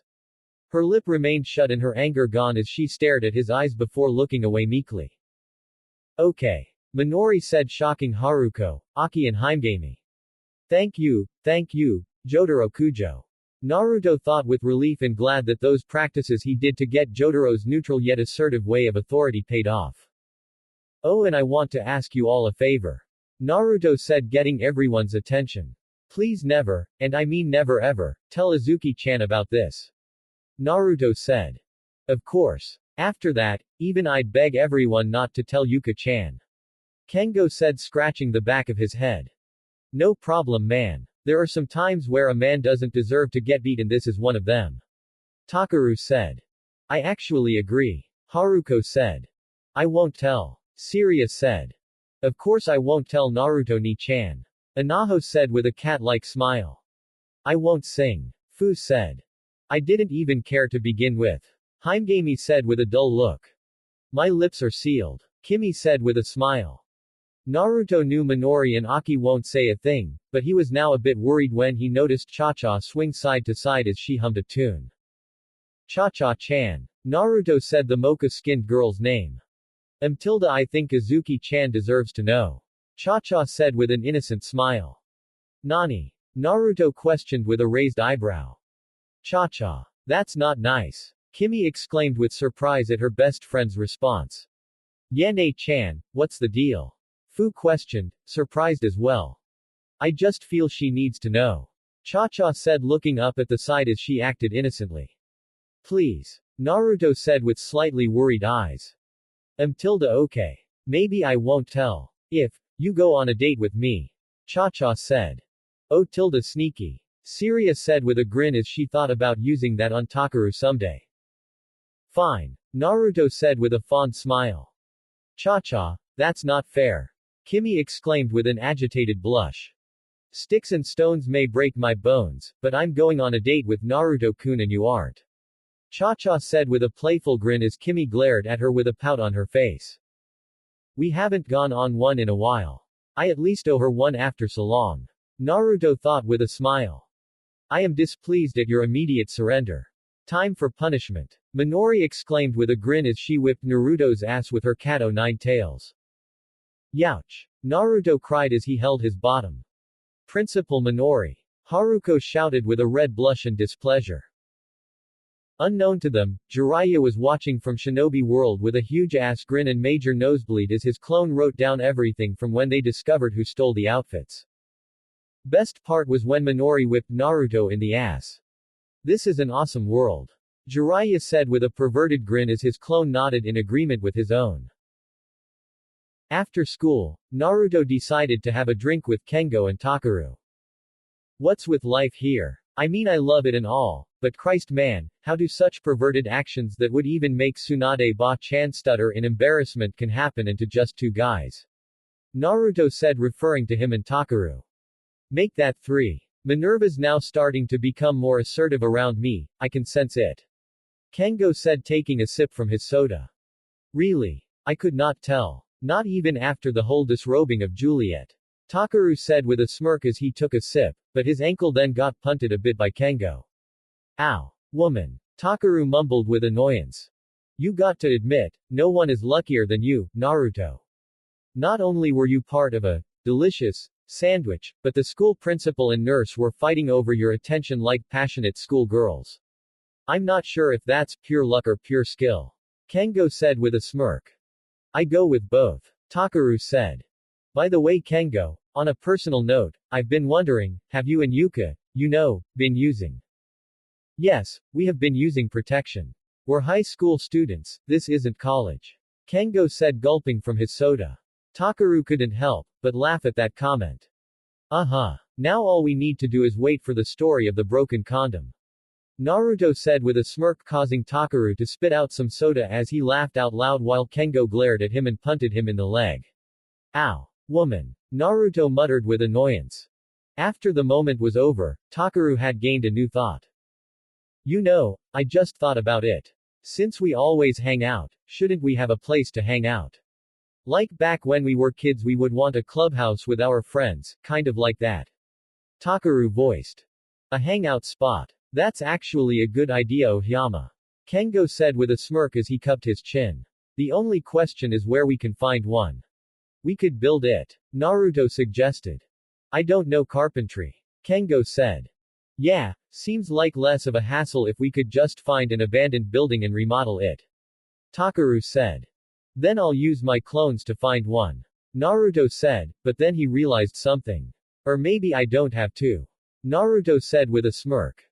What do you mean? Kengo asked. If memory serves right, Minori-chan has been wanting to get rid of this old building a little away from Tenbi. Back in the early days it was used for storage, but after a while it was considered obsolete after people decided to store stuff away in various other places in the school and around it like the basement of the school and of the various dorm buildings. She considers it more of a hassle to do the massive paperwork to wreck it as they have been planning for a while, but if we buy it from her, then we can own it, remodel it and make it our new hangout. Naruto said. Sounds like it could be expensive. Kengo said. Just pitch in a little and I'll handle the rest. Believe it or not, I've got more money that I know what to do with. Naruto said with a shrug. But will she allow it? Takaru asked. When you got someone so charming like me, then it's a guarantee. Naruto said with a smirk. What should we put in it after we buy it? Takaru wondered aloud with a smile as he cupped his chin with his index and thumb. Well, a TV. For starters. I was thinking plasma. Kengo said with a smirk. Yeah, and we can get manga books. Naruto listed. Posters of hot big boob women. Takaru said with a grin. A DVD player with a collection of movies. A video game console with some kick-ass fighting games. Oh, and a poker table. Naruto said with a grin. Recliner chairs. Takaru said with a grin. A basketball court. Wait, could we even fit one? Guys, you are forgetting something very important to add to it. Kengo said with his arms crossed. Naruto and Takaru looked at him with raised eyebrows, when Kengo took out a special movie. No fucking way. Takaru said with shock as he stared at the movie. Crazed Vanity Babes. One of my favorites. Kengo said with a smirk. You brought that to school? Naruto questioned. Yep. Along with a couple others. I do this all the time. Kengo said. How have you not been caught with these? Naruto questioned with surprise. Skills. Kengo said with a proud grin. Well, I'm on this wholeheartedly. How much will this cost? Takaru asked. Just bring as much money as you can, I'll handle the most of it though.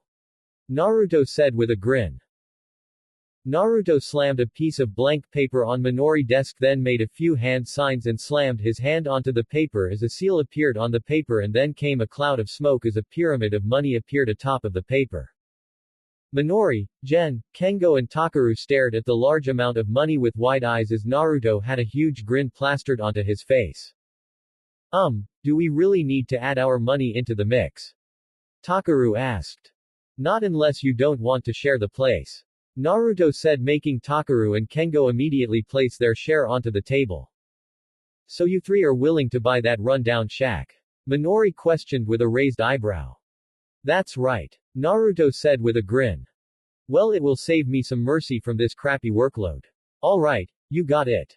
Minori said with a smile as she grabbed the pile and brought it closer to her. Yes. The three cheered. You're okay with giving school property to 3 young students? Gen whispered. Of course. I trust them. Well, I trust Naruto, but still. Besides, then it won't be my problem anymore and I'm okay with that. Minori said with a grin, making Gen give a tired sigh. You will never change. General said as Minori continued to grin. After the 3 left the office, Naruto said that he was going to send some clones to clean out the building. Right now he said his goodbye to take Cha-Cha out on the date he promised her.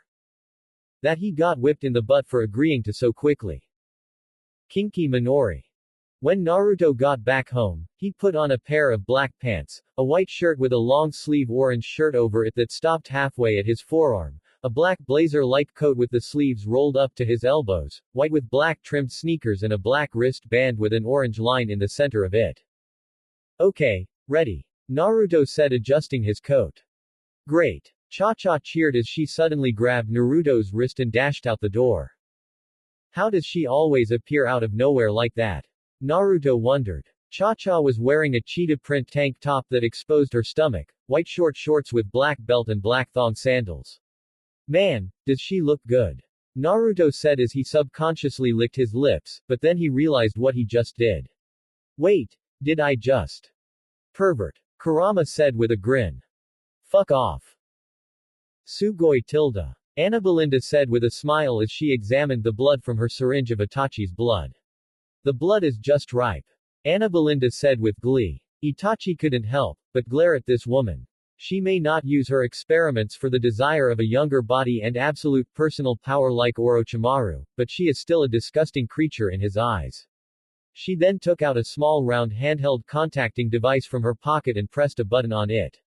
Toshiyuku Dono, the time has come. Anna Belinda said with glee. Excellent. Make the preparations, I'll call Wabisuke when you are ready. Toshiyuku's voice said through the small radio. Hi tilde. Anna Belinda said with cheer as her thumb went off the button and she put the device back into her pocket. Today's the day, Itachi-kun. Anna Belinda said with her creepy smile. Itachi stayed silent knowing that the day was near and here it was. The day his power would be mixed with Wabisuke. Today, Wabisuke Hayato is going to become a being of unimaginable power just like Naruto. A Vengeful Descent. Naruto said the title of a movie on the poster that had a young man's back turned wearing a white robe that had the kanji, vagabond, on the back. It's a great movie. It's about these crazy ninjas who take vengeance on this family because of some huge thing that happened in the past, but only one kid lives. He grows up traveling around the world getting stronger because he feels guilty for not saving his family. He becomes super powerful and now the ninjas are after him, but when they do he kicks the ever-living crap out of them which starts a war of one man against an entire army. It's the first in a 4-part series. Cha-Cha explained with excitement. Whoa, awesome. Naruto said with a grin. I know. I've already seen it 9 times. Cha-Cha shouted with a grin. Wait then why do you want to see it again on our date? Naruto questioned. Because it's so good. And, Cha-Cha then wrapped her arms around his arm with her breasts pressed against it. The 10th time will be much more special with you Naruto-kun tilde. Cha-Cha said with a grin making Naruto blush. You know tilde if we get to any boring parts, we could find a way to, entertain each other. Cha-Cha said with a seductive face complete with fluttering half-lidded eyes as Naruto's entire face blush red as blood came down his nose. 2 tickets. 1 man and 1 pure sexy woman. Naruto called out as he slammed his money down in front of the ticket vendor, scaring him a bit at Naruto's intensity. Best movie ever, right? Cha-Cha said with a grin as she kept her arms wrapped around Naruto's arm. Yeah, Naruto said with a goofy satisfied smile as he had lip marking all over his face and hickeys on his neck and trapezius muscle. Best movie ever. As they were walking they heard a booming voice. There is no true visions of men as strong as these men. An announcer's voice spoke. Naruto and Cha-Cha turned to see a stage where a strong man competition. Large muscular men were lifting weight and punching machines to show off their strength. Naruto and Cha-Cha were surprised by the turnout seeing as they themselves could do such things with ease. And there it is. Kicho has lifted 6,208 pounds. The announcer shouted in his mic making everyone cheer. Whoa. I'm surprised. I don't think anyone could lift all that up from my world without pouring a shit ton of chakra. Naruto said, but then he realized the lack of skin contact making him turn to see that Cha-Cha was gone.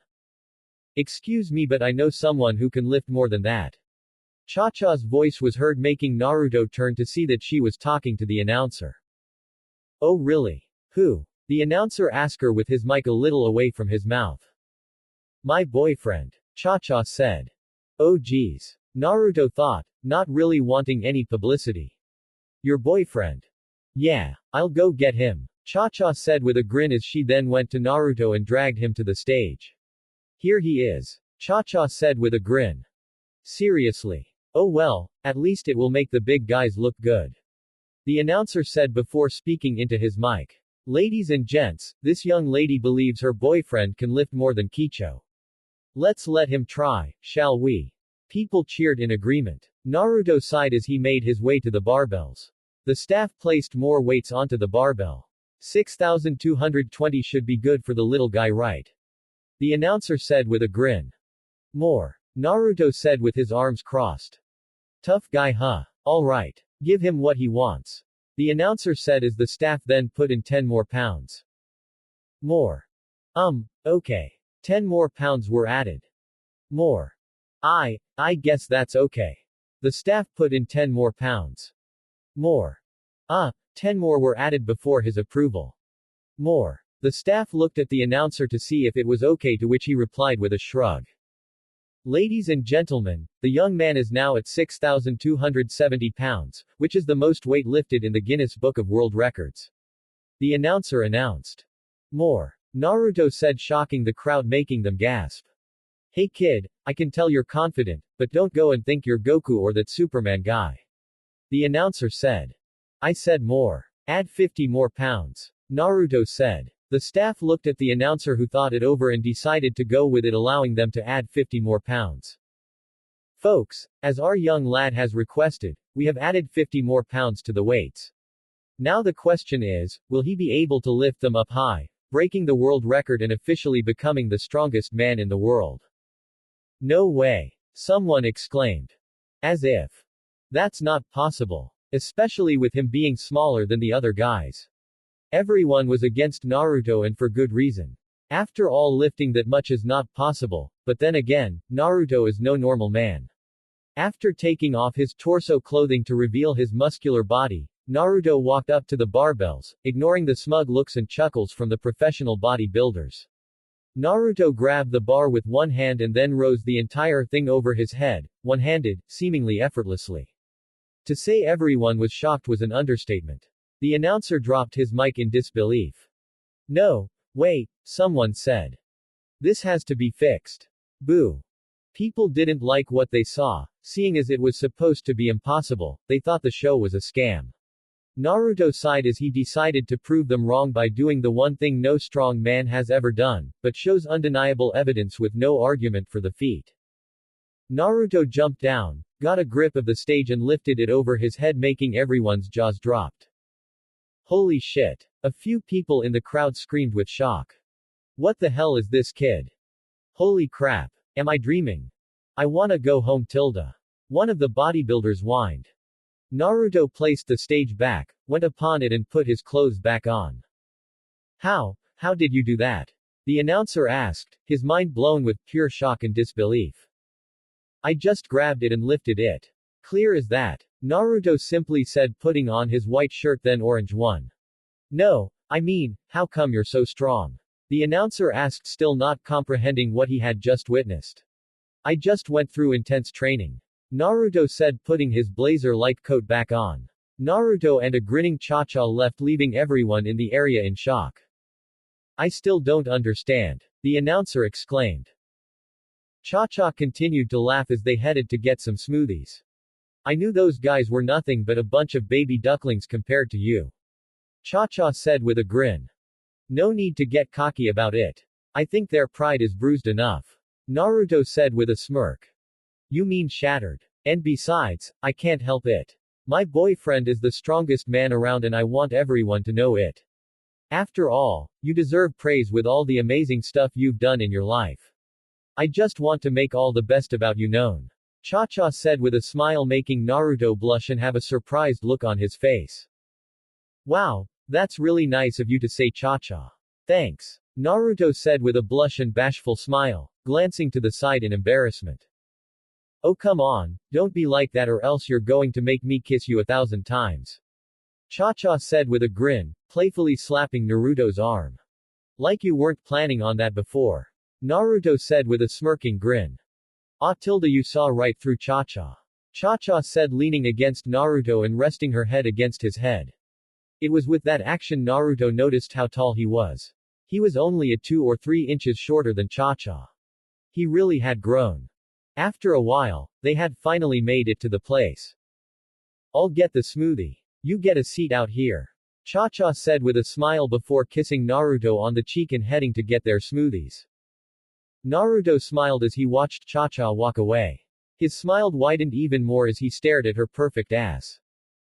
Why haven't we gone past base 3 yet? Naruto wondered. You never made it to base 3. Kurama said. I took off her panties with my mouth that one time. Doesn't count. Suddenly the two sensed a presence, making them tense a bit. Kit. I know. Naruto thought as he turned his intense gaze to an alleyway. Naruto made his way there with his hands in his pockets. Still trying to be a badass. Kurama teased. Naruto ignored the Biju King's words as he continued his steady walk to the alleyway. When he made it, he saw several of Mayonaka Moon Shikai's living armor minions on the floor in pieces. One of them had just fallen to the floor and was in half. The armor tried to crawl to Naruto, but it stopped as its head suddenly exploded. Naruto narrowed his eyes at the headless armor. Something pierced its skull, then exploded on mental command. Couldn't see what, but I sensed it. Naruto thought before looking to see someone with their back turned to him. Suddenly, in a golden flash, one of the armored beings appeared kneeling at the side of him, with his hand gripping onto its head before crushing it to pieces. The young man turned his head slightly to his hand that glowed yellow for a moment. Naruto kept a serious gaze upon the young man, who then turned and walked with his hands in his pocket. He had blonde hair that had bangs over his forehead with one large one going down the middle and curving to the left side a bit, with the sides of his face being framed by it until near the bottom of his ears, and his hair waved back. Look up Ryu Nayuta from Jingi Naki Otome. That's the haircut I'm talking about, baby blue eyes and a lean face. He wore a black trench coat length long coat, a black shirt underneath, black pants and black leather ankle boots. He walked past Naruto with a neutral look and his hands in his pocket. The two kept their stoic faces as the young man passed by Naruto, both looking straight ahead, as if not acknowledging the other's existence. After the guy a couple of feet away, Naruto's gaze turned to the back of the right shoulder of the guy's jacket to see a magenta star surrounded in a magenta circle. I wonder what that stands for. Naruto thought before turning to the pieces of destroyed armor. Whoever he is, he's definitely not a lapdog for Mayanaka Moon Shikai. Naruto thought. After a few moments of silence, Naruto turned and walked away saying one final line. A damn fine mess. Naruto made his way back to the small restaurant and sat at one of the outside tables. He released some air from his mouth as he brushed his hand over his hair. Things just keep getting interesting. Naruto said. What keeps getting interesting? Naruto turned to see Cha-Cha coming by with a large mango smoothie with a pair of straws in it. Nothing. Just saw this guy take down some of those stupid living suits of armor. Naruto said nonchalantly as Cha-Cha sat down next to him. Who? That purple-haired guy that dated Izuki for a while? Cha-Cha asked. No, not him. A new guy with blonde hair and blue eyes. He kind of looks like a better-looking version of me, but with better hair. Naruto said. I don't think that's possible. Cha-Cha said with a grin, making Naruto blush and smile at the compliment. You always know what to say to make me smile, Cha-Cha-chan. Naruto said with a smile and blush as he scratched the back of his head. The two then started drinking their single smoothie together, when Cha-Cha had gotten an idea. Hey Naruto-kun. Do I look good in this?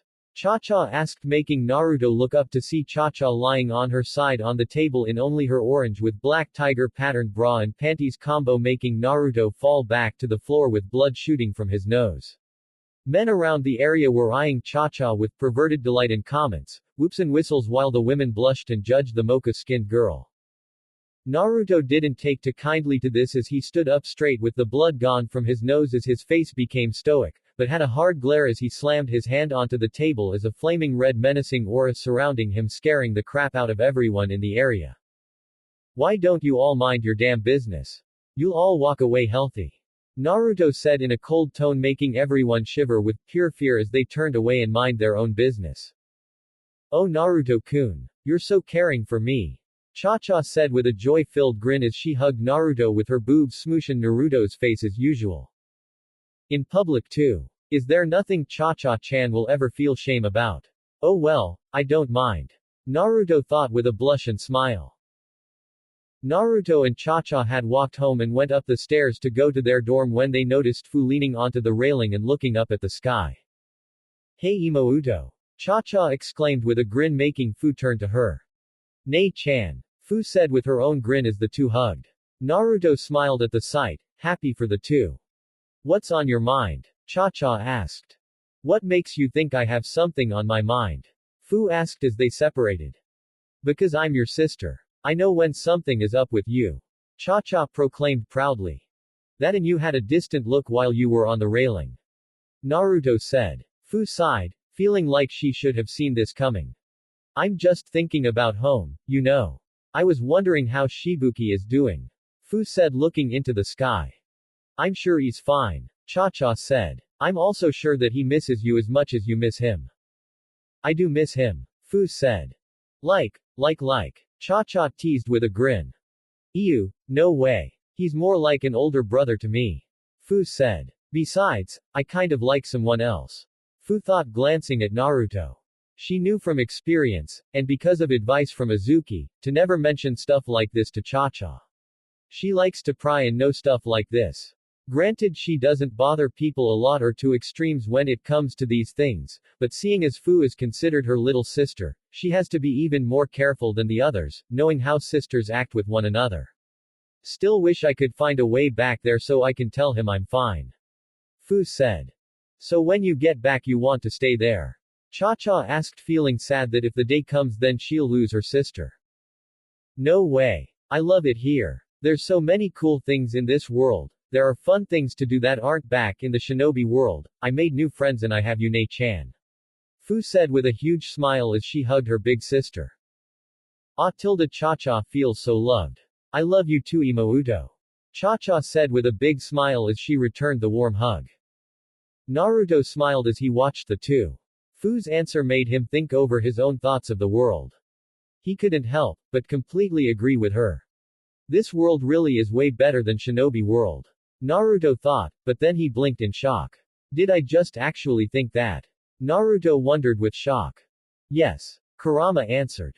Huh. Naruto quietly said. Is something wrong? Cha-Cha asked as she and Fu turned to Naruto. Nah. Just thinking about my world. It's nothing big. Naruto said with a shrug. You miss it too? Fu asked. Well yeah, well actually I miss the people I know there more. Life as a shinobi is pretty cool, but I've gained more here than I have back home. Naruto admitted. I hear that. Fu said with a grin. Suddenly Cha-Cha wrapped her arms around their necks and brought them into a tight embrace with her huge breasts squishing the sides of their faces.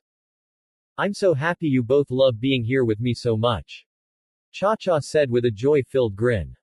Glad you're happy, Nei-chan, but I can't really breathe. Fu said as she started to turn purple, while Naruto had a perverted smile on his face with hearts for eyes and blood coming down his nose like a faucet. Oops, sorry. Cha-Cha said, letting go of her two favorite people. You are coming over for dinner, right, Imouto? Of course. Besides, even if I didn't want to you'd still drag me through that hole you made. Fu said with a grin that her sister shared. Naruto smiled, but then he noticed a small white snake crawling on the floor and it apparently was bleeding. Naruto narrowed his eyes and took this as a sign to be on guard for a while. What? Dio's still alive. That son of a bitch just won't stay down. Naruto said as he walked while reading JoJo's Bizarre Adventure, Stardust Crusaders. Man, I wish I had a stand. That'd be freaking awesome. I could fight with 4 fists with one. I'd be super strong then. Naruto said with a smile as he continued to read, but then he sensed a nearby energy signature and it was weak. Naruto put away the book as he quickly made his way towards the energy source to find Kurogasa on the ground, beaten. Naruto made his way to Kurogasa and knelt down next to him. Kurogasa, you still awake? Naruto asked, shaking the large student a bit. Kurogasa moaned in response. What happened? Who did this to you? Naruto asked. Whoa. What the hell happened here? Takaru asked as he, Haruko and Inaho rushed up to Naruto and the beaten Kurogasa. That's what I'm trying to find out. Naruto said. It's nothing. Kurogasa said as he went to sit up. Naruto tried to assist, but Kurogasa pulled away from him, trying to keep his pride. Go get Aki-sensei. I'm sure she's still here. Naruto said to the others. Sure. Let's go you two. Haruko said. They went to get Aki, while Naruto stood up with his back turned to Kurogasa. I won't look. Naruto simply said. Kurogasa bit his bottom lip at Naruto's words. Thank you. I could treat you if the health office is still open, but are you sure you want to wait until you get to your dorm? Aki asked Kurogasa. The large student just nodded as he held his bruised ribs. See you guys tomorrow. Aki said to the others as she and Kurogasa left. Naruto stared at the two, mainly Kurogasa, remembering what he had told him what had happened. That woman, Naruto thought as he turned and walked away with his hands in his pocket. So her speed is on another league, especially without her Maken. Yan's pretty dangerous. Hey Naruto, where are you going? Haruko asked. Just heading off to the library to get some reading done. Naruto said. It better not be any of that manga. Haruko said. No, of course not. Naruto said with a nervous grin. Maybe a little. Naruto had been reading on warfare from other countries. Even though he was all for peace, he was intrigued by how people of the world fought during times of war. Man, thank Kami that shinobi world do not have the capacity to create and possess guns. Those would be a real pain. Naruto thought as he continued to read. Suddenly Naruto sensed an enormous amount of energy surrounding the area. He stood up and left the building only to see that the school was surrounded by a sort of dome barrier of Maken energy. What the hell is going on here? Naruto wondered to himself. He made his way to the school, figuring whatever was the source behind this had to be there. Suddenly something appeared in the sky. It was a video screen of Akaya doing one of his sparkling poses with a rose in hand. Hello people of Maken Key. Good work on your patrol. It looks like you sent the students home like I told you to, but unfortunately I have some bad news to tell you. This may be sudden, but one of your Maken Key, Kodama Himegami is suspected of breaking the Reiho Amanohara, and is under investigation from Kamigari. Bullshit. Naruto growled with his teeth grit, refusing to believe Akaya's story.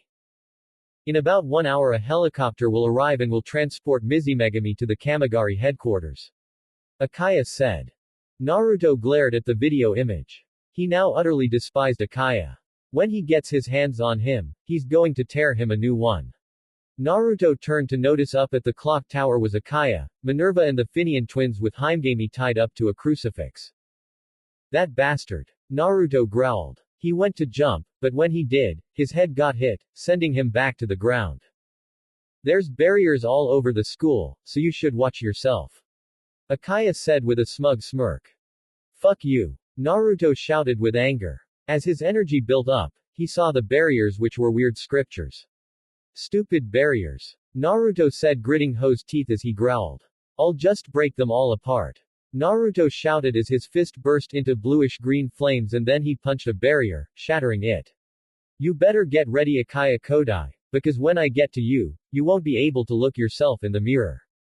Naruto said with an angry tone as he then started punching the barriers to piece. Himegami, hang on. Ni-san is coming. Oh no. The twins said with new worry. Something the matter? Akaya asked. Yes, unfortunately. Apparently Naruto-kun is here as well. Ailalu said.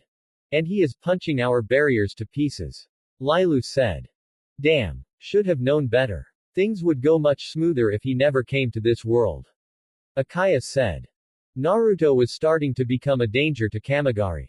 With his abilities he could probably take down Kamigari all by himself if he wanted to, but he doubted that. There are still a few in the organization that pack a real punch. All in all it's still the same. Naruto was a danger that had to be eliminated. After punching some barriers, Naruto sensed a clash of energy making him turn to the school. He didn't know what was up, but he decided to follow his gut and go there. Once making it to the building, he made his way upstairs with his hands in his pockets. He felt he was getting closer to the action. Some of his fellow Maken Key members must have been facing Venus. He believed they could take them on, but it never hurt to be there as backup. After a while, he came in time to see Izuki all banged up with her clothes in tatters, revealing her bra and part of her underwear through a hole, lying against a bunch of desks. Izuki-senpai. Takaru shouted with worry. Izuki. Naruto thought with wide eyes and worry. Naruto then noticed Yan in front of her and it looked like that she fused her Maken into her body. See the manga to know what I'm talking about. Chapter 17. This is the battlefield. WY. You're both girls and yet you do such things.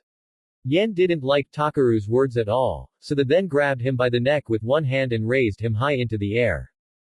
Girls. I've heard about this but it's worse than the rumors, nay.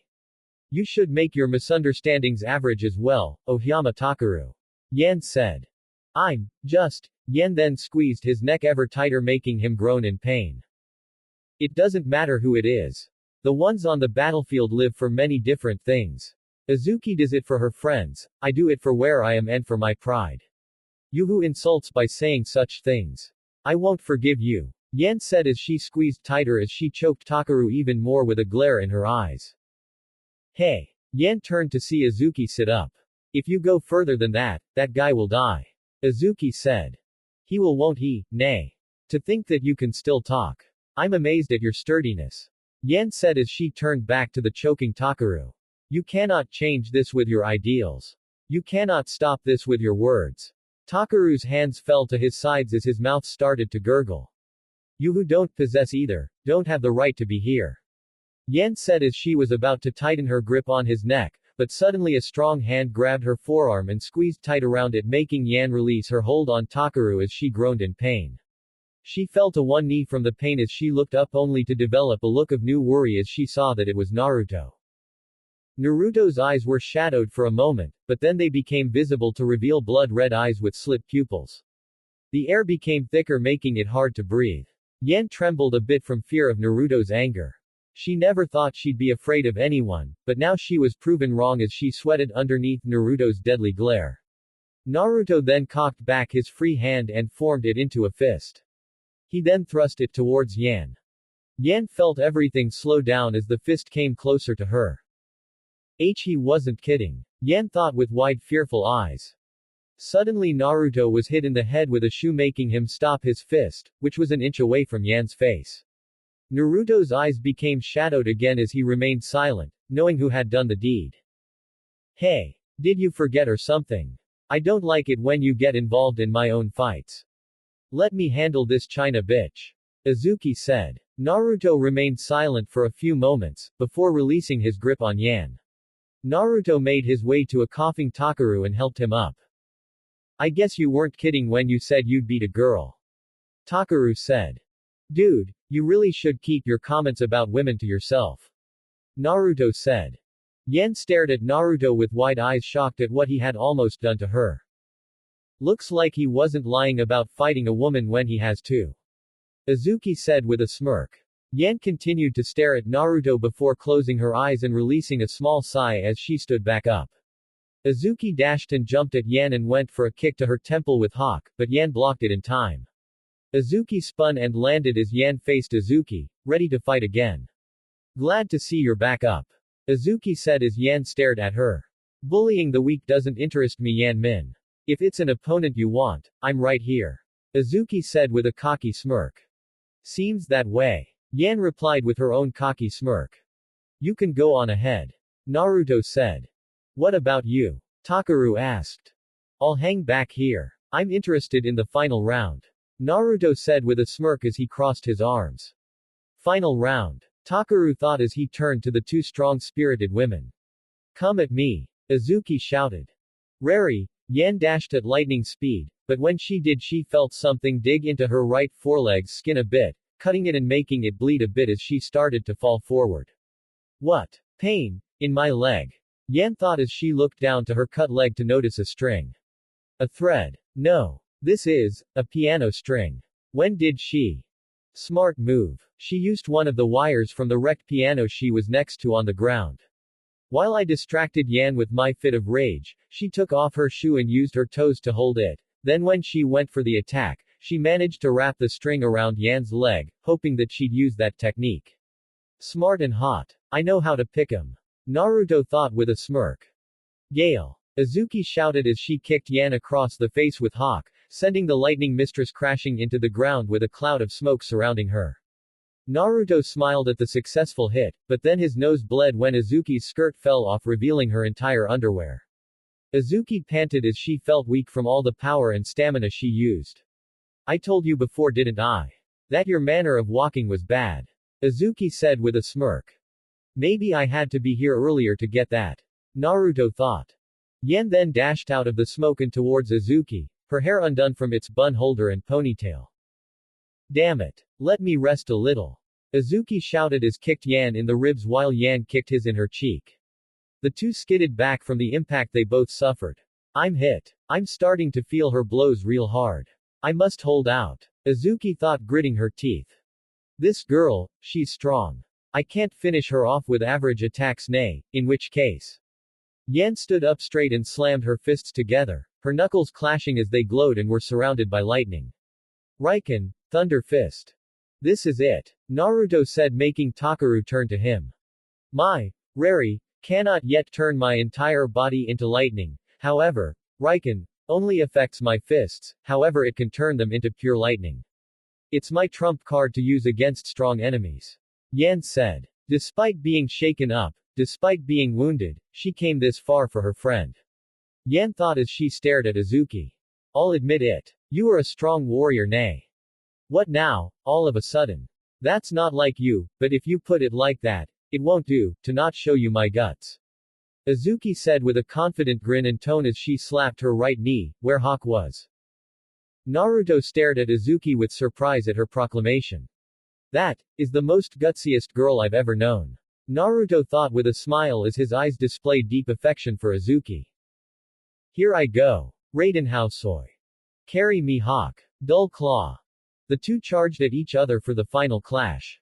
Azuki leapt and sent a flying straight kick with Hawk and Yan sent a forward punch of lightning element. Naruto and Takaru watched as the two clashed and sped past one another. Azuki landed on her feet with Hawk vanishing. Takaru had a shock look on his face with Naruto's face was neutral. These two, seeing them fight, now I realize my own helplessness and the power of those who fight for their friends. Takaru thought with wide eyes. Azuki's eyes were shadowed as Yan grit her teeth from the cut she had received on her cheek with some blood squirting out of the wound. TCH, with this, it's 3 blows, it's your victory Azuki. Yan said as Maken disappeared from her body. Azuki then fell forward, impacting against the ground. Azuki-senpai, Takaru said looking at his fallen comrade before adopting a determined look as he walked away. I'll be going on ahead you guys. Takaru said holding his neck, still feeling the pain from Yan's death grip. Takaru noticed Yan leaning against the wall with her arms crossed, staring at him. He ignored her and continued on. How do you plan to handle things up ahead? You refuse to fight women, right? Yan voiced. I'll fight. Takaru said tightening his fist. So now that you've stood near the edge of death, are you prepared to hit a woman? Yan questioned with a smirk. No. I still refuse to hit a girl, but I'll find a way to fight. Takaru said causing Yan to glare at him with anger. You still don't get it, do you? If you think you can take this lightly, you won't be able to save her. Yan said. He knows that. Naruto said causing Yan to look at him with surprise. His arms were crossed and his face was stoic and facing towards the window, not look at her. He has his views for reasons that happened in the past that he can't let go. A traumatizing event that won't go away. If he doesn't want to fight a woman then let him be, that doesn't mean he won't find a way to save his friend and that's enough. Not everyone and everything they stand for is going to be to your liking, or did you get too comfy with how things have been for a while that you forgot that Yan Min? Naruto said with a monotone, yet serious voice. Yan stared at Naruto with shock before looking down at the ground with narrowed eyes. Lecture by a man who had almost threatened my life in one punch. What a sad day for me. Yan thought before she developed a small smirk not knowing why she did so. I'm not very smart, Takaru said making Yan look at him. So I don't know what I'll do when the time comes, but, I can't help it. That I love. Especially ones with huge breasts. Takaru proclaimed proudly with his fist brought up to him. Huh. Yan had a sweat drop expression at his declaration. Naruto chuckled with a meek grin as he scratched the top of his head. Baka. I stood up for your views and now you go and say stupid shit like that. You're hopeless. Naruto said with a small grin. Yeah I know. Takaru said with a meek smile. He then stared at Yan's breasts, determining her size, but she covered them and glared at him anime style as her cheeks blushed red, but then Naruto grabbed Takaru's face with his whole hand and squeezed it causing him pain, making him rapidly flail his arms. Oi, who said you can look at those? Naruto stated with a stoic face and half-lidded eyes. Yan may have annoyed him with her recent actions, but he still found it more annoying when someone perved on her. Guess I do like her. Naruto thought. Sorry. Takaru quickly apologized, desperate to get out of the painful hold. Once Naruto let him go, Takaru rubbed his face from the pain before leaving. Anyways, I need to be going. Takaru said moving forward. Naruto stared at his friend's retreating form with a smirk. Thanks for disciplining him. He's hopeless, just like you said. Yan said with a smirk and her arms crossed. She then noticed him walking to Azuki. Naruto knelt down to her and picked her up bridal style. I knew you wouldn't fall unconscious so easy. Naruto said with a smirk. Well what did you expect? I'm not some weak girl. Azuki said with a grinning smirk. And I never took you for one. Naruto said with his own smirk widening. Good to hear. Now put me down. No. Are you some kind of monster? Yan questioned, shocked that Azuki was still conscious. It's like there's nothing that can kill you nay. Shut up. Azuki said as Naruto turned around. Because of you my insides are a mess. Yeah well, you hurt my leg pretty bad with that piano wire you used. Yet this cut, it's because you used your powers along with the wire. Had it been anyone else, their leg would have been cut off nay. Yan said looking down at the cut on her left foreleg. Yeah, you're right, but I wish your leg would have been cut off. Azuki said. That's too bad. Sorry I couldn't live up to your expectations. Yan said with a smirk. Che, that guy. Azuki said looking at Takeru's retreating form. I guess he's matured. But just a little though. Naruto said. Hey, that was supposed to be my line. Azuki complained with a small smile. Guess great minds think alike. Naruto said with a grin. I'm not so sure. The two looked at Yan. He knows what fear is. It isn't something that can be easily forgotten nay. By the way, since I won the fight I'm expecting you to pay for my new uniform. Azuki said with a superior smile making Yan glare at her with annoyed anime eyes. Suddenly Naruto grabbed a hold of Azuki's left breast shocking her and Yan and making them blush red, the redhead more so, at his sudden handsy action. What the hell? What do you think you're doing you pervert? Azuki yelled with new anger. Calm down, I'm not getting fresh. Naruto said. Suddenly his hand glowed surprising the two females before Azuki was suddenly surrounded by a bluish-green aura. Her eyes widened as she felt an immense power surge within her. Holy shit. Azuki said breathlessly at the power she was feeling. The aura died down as Naruto retracted his hand away from Azuki's chest. There, all healed. Naruto said with a smile. Yeah no kidding. I feel like I can fly through the sky with Hawk for hours. Days even. Azuki exclaimed with amazement as she clenched and unclenched her hand. Now put me down. I don't know. Naruto said with a thinking look. Baka. Are you seriously getting bold again? I just like holding you that way. I don't think it's a crime. Naruto said with a grin. You are unbelievable. Azuki said with a smirk as Naruto chuckled. Then two looked into each other's eyes, both displaying affection with fond smiles. Yan could see it, the love for each other in their eyes. She was starting to feel green, envious of Azuki for attaining so much of Naruto's affection. She then started walking up to them as she then suddenly grabbed Naruto's chin, faced him to her and locked her lips onto her own. Naruto and Azuki's eyes widened in shock anime style. Yan stuck her tongue out and entered into Naruto's mouth as their tongues wrestled for dominance. After a while, with a moan coming from a blushing Yan, Yan separated from Naruto with a small smile on her face. That was amazing. Yan thought with ecstasy and delight as she felt she wanted more. What the hell? Azuki screamed as she jumped out of a frozen Naruto's arms. You stupid China bitch. How dare you? Azuki screamed with new rage and anger. What's wrong? Can't take it to see your little boy toy lock lips with a real woman. Yan said with a smug smirk. Boy toy. Boy toy. Naruto and Azuki questioned, the former with surprise and feeling slightly offended while the latter was with anger. That's it. You're dead whore. Azuki screamed as she resummoned Hawk while Yan resummoned Kinbin into her hands. Women, what's with them? Naruto thought with a dull expression.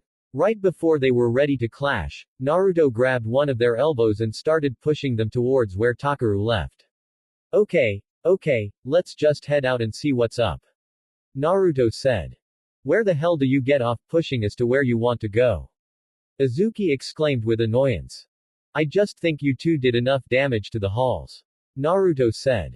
Bold choice of words. Yan said with annoyance as well. The damages done here will be our responsibility. Seeing as a member of Maken Ki was involved in an unofficial duel, with the end result being collateral damage to school property that results to added paperwork on our end. Letting the fight continue would just increase the amount given to us, plus this won't look good on anyone's record now will it, Azuki-chan? Naruto said with a sly smirk causing Azuki to develop a worried, fearful look. And Venus members are still temporarily a part of Maken Ki until the end of the semester, so there'd be paperwork for them as well. Especially the fact that most of everything that happens today will be written down, including some of the sloppy work from a Venus member who went a bit overboard and lost control of her emotions. Boy will Kamigari like to hear that, wouldn't you agree, Yan-chan? Naruto said, still smirking slyly, causing Yan to develop her own worried and fearful look. I just feel that joining the others instead of causing more destruction from another grudge match would be better for all of us, am I right, Nay? Naruto said with a sly Yuka-like smile. Ah, yeah. Azuki said, trying to calm her nerves. When did he become so good at arguments? Yan whispered to Azuki. I have no idea. Azuki whispered back. I can hear you too, TT Ibeo. Naruto said.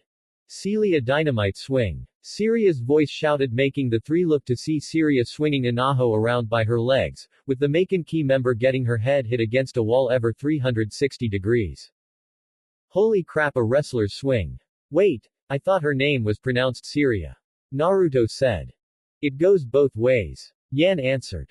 How does that work? Naruto questioned with confusion and a raised eyebrow. Americans say Celia, Japanese and Chinese say Siria. Oh. Celia, Inaho's head hit the wall again. Ah. Dynamite, you're spinning me around. Then her head was hit again. That's not true. There's a cheer to it. Siria proclaimed. Huh. Naruto and Takaru said with confusion. We love Celia. An invisible crowd cheered as Siria released Inaho, sending her flying away. Luckily Takaru caught her. Are you alright? Taker asked as he held her bridal style. Takaru-sama. Inaho cheered with joy as her fiancé saved her from a harsh crash. Yes, I'm alright. I'm glad. Takaru said with a smile. Not again. Siria shouted with a shocked anime-styled sweat drop expression. Takaru-sama, it's almost as if we're. Inaho's mind then ceased on thinking about matrimonial-related things and back to logical thinking. Oh yeah. Where's Azuki-senpai? Right here. Inaho turned her head to see Azuki smirking at them. Azuki-senpai. Inaho said with relief, but then she noticed not only Yan, but also Naruto. Naruto ni-chan. You're here. Inaho cheered with pure joy. Uh-oh tilde. Siria said with new fear. She was confident in keeping Takaru and the others busy, but Naruto was a different story. After all, he's the only man in the world that half of Venus is afraid to fight, the half being her, Ailalu and Lilu, and possibly Yan and Minerva, maybe even Akaya was a bit afraid to face him. Listen, I have a plan. Takaru whispered to Inaho. Naruto kept a close eye on the two, wondering what the plan they were no doubt coming up with was going to be. I'll trust in them. Naruto thought. You know you could just end it all right now and save the lowly brat in less than 3 minutes. Kurama said. I know, but just because I'm kind of op doesn't mean I should run in head first through all of this. My abilities, strength and power may be greater than Venus, but it's always how you fight that matters, not being stronger. Even the weakest of the bunch can somehow defeat someone leagues above them. I build this philosophy on the tale of David and Goliath and I believe in it wholeheartedly. Naruto thought. HMPH. Good boy. That's the shinobi way. Glad to see you haven't become too engrossed in your power. Kurama thought with a smirk. In that case. Inaho stood and wrapped her arms around Takaru's waist. We just need to put our powers together. Inaho proclaimed with a confident tone and smile. Wa Inaho-chan. Your breasts. I can, Takaru said with a red blush as he felt Inaho's breasts pressed against his torso. Does he not think of anything else? Yan questioned as she and Azuki had dull looks on their faces. Hey! Where do you think you're grabbing, Inaho? Siria shouted with envy. Apparently he does at times. Naruto said with a smirk, making Yan and Azuki turn to him in confusion. Now all we need to do is run straight into her. Inaho shouted. Why yeah! Takaru exclaimed. Ah tilde nothing beats this wonderful feeling. Takaru thought with ecstasy and a blush. If it's breasts that get you excited, then mine are. Siria then summoned her power. Much bigger. Siria shouted as her arms shot apart with her jugs bouncing. Suddenly Inaho was sent flying away from Takaru. Go for it Takaru-sama. Inaho exclaimed. Smart plan. Naruto said with a smirk as Takaru's hands started to glow green, sign of him activating his Maken. Siria, you idiot. Yan muttered. Come to me, Takaru-kun. Siria said with a wink and her arms opened to embrace him, but then she sensed Takaru's aura causing her to quickly activate her Maken. Inverse. Syria said as Takaru then stopped and fell to his knees. Takaru-kun, he was seriously going to attack. Syria thought, surprised that Takaru was ready to strike her. Takaru-sama. What the hell happened? Azuki exclaimed with confusion as Yan smirked. I'll tell you. Syria exclaimed as she leapt into the air and landed onto Takaru, her majesty, landing onto his face. Naruto and Azuki's jaws dropped at the lewd action. It's not only movement that I can reverse. What I reversed was Takaru-kun's determination. Damn. That's one dangerous tool. Naruto thought with his teeth gritted a bit. Syria then moaned as she had a blush on her face from feeling the sensation of Takaru's face against her special place. And now you need to be punished. Syria said as she tightly gripped onto Takaru's wrists, preventing his glowing hand from making contact with her. Anaho growled with anger as she made her way to Syria. It's useless for you to try and get any closer. I'm able to activate my inverse without any motions. Anytime I want. You won't be able to get any closer no matter what you do. Syria said, making Anaho stop in her tracks. So just stay there and watch. Syria said with a cheerful expression. You enjoy yourself, Takaru-kun. Syria said with a blush as she herself was enjoying the experience. What the hell is up with this team? First the possible dominatrix here with her whip and now this kinky girl. Azuki exclaimed, shocked by the lewd act. What the hell did you just call me? Yan yelled with an anime glare at Azuki. What a freaking hentai nightmare we're living in right now. Naruto said with a dull look as his eyebrow twitched. Oh well, too bad Syria's arms are too meaty or else Takaru would be living his ultimate fantasy. Naruto said. Nani? Syria screamed with new worry and fear. What the hell baka? Azuki shouted as she and Yan looked at Naruto with shock then anger. Anaho tried to contain her fits of laughter at Naruto's comment. My arms are fatty. Syria questioned with anime tears as she released her hold on Takaru and touched one of her arms to see if what Naruto said was true. I can't believe she actually fell for that. Naruto said with a stoic expression as Takaru then grabbed Syria's arm.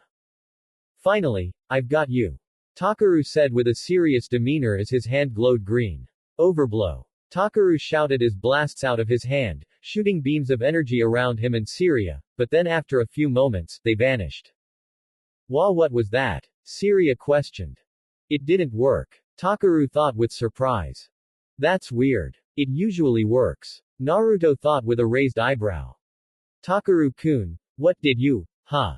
Syria's body started to tremble until her whole body was coated in a shining green Maken energy as energy shot from her body as she screamed. The energy then disappeared, Syria panting from the experience. What the hell happened? Azuki questioned, not seeing what the attack's payoff was. Naruto then sniffed a new scent. Her scent. Naruto said, causing Azuki, Yan and Anaho to turn to him. It's changed. She smells like a. Naruto's stoic face was then replaced with a surprised expression and wide eyes, before he developed a pure shocked anime-styled face with his jaw dropped as he made an acking sound. Holy shit. Kurama said with pure shock. Like a what? Azuki questioned, wondering what's with Naruto's new expression. He can tell by his sense of smell. Yan thought, surprised at how Naruto discovered Syria's greatest secret. Takaru jumped away from under Syria after discovering what had happened from the feeling he just felt under his face a moment ago. Just now, that feeling. What did you, do, Takaru-kun? Syria asked, panting from feeling tired all of a sudden. I'm sure of it. Takaru thought. Please, get out of my way. Takaru said as he started taking steps forward. I already told you I won't. Syria said as she spread her arms apart. Inverse. Syria said, but her ability didn't activate. My inverse won't activate, and my body it. Syria looked at herself with shock. Anaho and Azuki were wondering what was up. In that case, I won't hold back. Takaru exclaimed as he then slapped Syria across the face. Syria went with shock and wide eyes at what Takaru had just done to her. What the? Azuki exclaimed as she and Anaho had shocked faces with the latter's being anime style. Hey. After all those times you said you would never hit a girl, even slapping counts as a hit. Azuki shouted. But, it's just that. What the ever-living fuck? Is this shit for real? Naruto screamed, startling Azuki and Anaho. Did you know about this? Naruto asked Yan. So you did figure it out along with your friend? Yan said. How the hell is that possible? Naruto exclaimed, shell-shocked by the whole thing. Why are you so shocked? You do the same thing. I only transform into that form to mess with perverts. Doesn't mean I want to stay that sex forever. Naruto corrected. What the hell are you two? Azuki was so confused right now. Syria-san she's AG, Takaru said as Syria held her stinging cheek and started to cry. A guy. She's actually a guy. Takaru screamed with shock as he pointed accusing at Syria as cried. No. Syria cried with despair. What? Anaho yelled with utter shock anime style while Azuki's utter shock was normal. What did you say? But I've seen them. I've seen Syria's breasts. Don't tell me, he's a transvest. Yen then sent a small sideways chop against the side of Azuki's head. Ow. And so what? Compared to you, Syria is more of a woman than you'll hope to be. Yen said. Ah, you're right. Azuki said as she then became very depressed with a matching aura. As much as I want to comfort Azuki-chan right now, I am too obsessed with knowing how this is even possible. Naruto said, still feeling shell-shocked. Syria's inverse is always activated so she can change gender. While it's active, she does turn into a real woman, but the downside is that as a woman, her strength becomes half of what it really is. Yan explained. Oh that makes sense. Naruto said, finally understanding. This world is strange. Kurama said.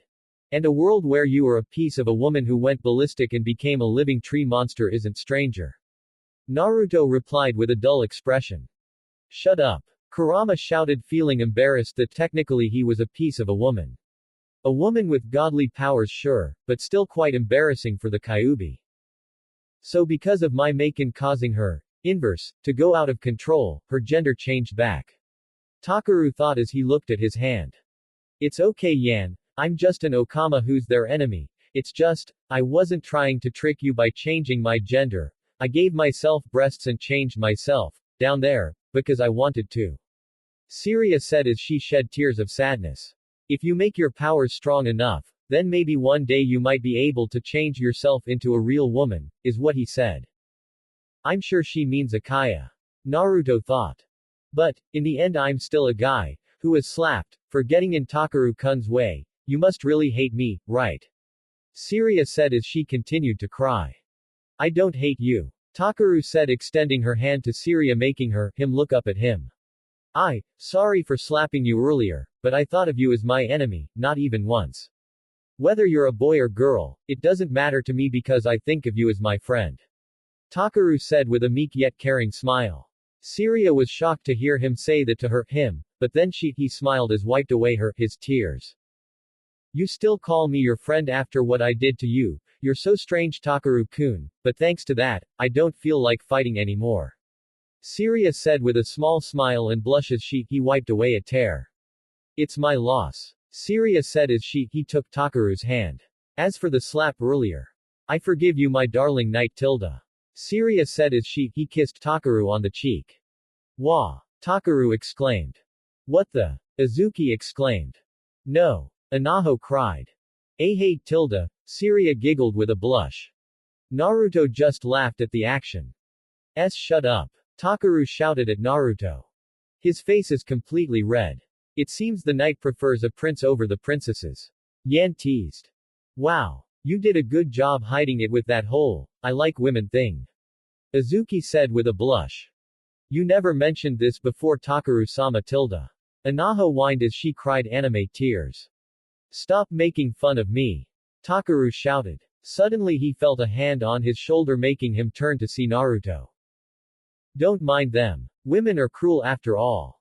Naruto said with a smile. What was that? Azuki and Yan shouted with anime glares. Anyway, let's keep going. She's waiting for us. Naruto said with a determined smirk. Right. Takaru said with a matching smirk before he and Naruto started heading to the upper floor. Hey wait for us. Anaho exclaimed as she and Azuki hurried to catch up to them. Wait. They all turned to Syria. What? You still wanna try and stop us? Azuki said with a grinning smirk before Syria grabbed Takaru's sleeve. You mustn't go right now. It's dangerous. Syria said with concern. What do you mean dangerous? Takaru asked with slightly nervous expression with a blush. I know he's a guy but he doesn't look like one. Suddenly they all felt a large amount of elemental power. Oh I see. Naruto said. Still going. Naruto said turning and leaving. What? Are you serious? Don't you feel that amount of power? Azuki shouted. Yes I do, but, Naruto clenched his fist as some aura danced around him. I made a promise that I'd be there for her, and by the kamis I'm going to get my Imouto back, come hell or high water. Naruto proclaimed with much determination, shocking the others. Whoa, you're so cool Ni-san. Anaho said with an amazed expression and admiration for her older brother shining in her eyes. I'm not surprised. The vice captain is stronger than all of us, except for Naruto. He can go if he wishes. Yen said with a smirk, but then the others started following. And yet you all are following. It's what friends do. We're always going to be there for each other. Takaru said. Oh Takaru-kun tilde you're so brave. Syria said dreamily with her hands on her blushing cheeks. As the members of Maken Ki were climbing up the stairs, they all then sensed a new power, yet it was a power Naruto was quite familiar with. As that, Naruto's eyes widened. That's my chakra. Kurama said. Naruto and the others ran up the stairs and down the halls to find Demetra pushing her Jingu trident against Haruko's Murakumo with a red aura surrounding Demetra with her eyes being blood red. Shit. Naruto thought with gritted teeth. Why are you willing to go this far? Haruko exclaimed. Because I was ordered to. Demetra shouted as she swung her Maken making Haruko's move to the side, leaving her wide open. Do you think you hurt me enough to make me back down? Demetra shouted as she thrust trident straight to Haruko with red aura surrounding it and her teeth were revealed to show that she had pair of elongated fangs from the power of Kurama she had in her system. Haruko ne-chan. Anaho screamed with worry. Light burst. Haruko shouted as the green sphere-shaped jewel on Murakumo shined green as an explosion followed, blowing Demetra away. Holy shit. Azuki cursed. Haruko. Takaru cried with pure fear for Haruko's life. Ne-chan, how bold. Naruto whispered in awe with wide eyes. She caused an explosion knowing it would damage her too. Demetra thought with shock. Her body was burnt, but she felt the pain start to go away a bit, must be because of the Biju chakra in her system. Haruko panted and held her right arm from the pain of the explosion she had made with her Maken. If you still insist on fighting because you were ordered to then, Haruko gripped Murakumo with both hands and raised it high into the air as the jewel on it shined again. There's no way that I'm going to lose to you. Haruko proclaimed as a beam of light hit Murakumo shocking everyone. What the, was all Naruto could say. She's drawing energy from outside the barrier. I can't believe it. Azuki exclaimed with amazement. Wow, Haruko-san, you are so amazing.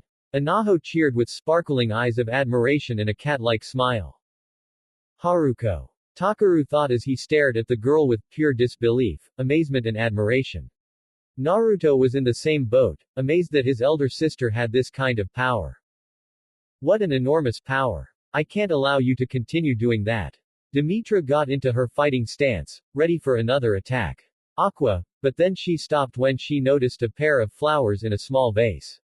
Naruto noticed what Demetra was staring at and had a confused look on his face. Why would she stop and look at those flowers? Oh wait, didn't she help Haruko with them? Maybe she's starting to gain a conscience. Naruto thought.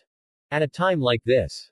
How foolish. If this is an elite then this world's good guys, so to speak, are screwed when Mayonaka Moon Shikai strike. Kurama put in his 2 cents. She does need to focus more, I'll give her that. Naruto thought. Naruto noticed the chains wrapped around Demetra's legs. Those are Murakumo's. The photons around the chain, they're melting it. She used her element to send photons through the Maken and then snuck it through the crack on the floor that my Arakutaisu caused. It's traced with photons, so I won't be able to use water to escape. Ingenious. Kurama shouted with wide, amazed eyes. What? Naruto questioned through their mental link. I probably should have told you this before, but, ever since you put my chakra into her system, I could connect to her thoughts as well. She just realized how your sister, as you call her, had stopped her from using any technique to cease her attack. Kurama answered. And when were you going to tell me this? Naruto asked with annoyance. Oh please, like I'm supposed to tell you everything that's going on. I'm a being that lives in your stomach, not some annoying sidekick that's supposed to squawk to you about everything on your travels. Kurama argued. Okay, you win the argument there. So what did she do? Naruto asked with his arms crossed. After sighing with annoyance, Kurama told him what Haruko had done to cease Demetra's movement. What? No way. That's amazing. Naruto said with wide amazed eyes, catching the other's attention. What's happened? Azuki questioned. Affecting things on a molecular level. To think such an ability was possible with elemental powers around here. This world's more awesome than I thought. No doubt the others back home would have their minds blown at this. Naruto thought with a smirk. The same thing is possible back there, albeit not as easy as here. These weapons provide such impressive control that such techniques only thought to be extremely difficult by normal standards back in that damn world can be much simpler to do with these tools. I'd hate to see what scum like Akatsuki and Danzo would do with these things. Kurama said. You're wrong on one thing, Kurama. Danzo is worse than scum. Naruto replied back through their mind link. Kurama made an agreeing grunting noise as he nodded, ignoring the fact that Naruto called him by his real name. Honestly, the blonde called him by his real name so often that he had given up entirely on telling him to stop.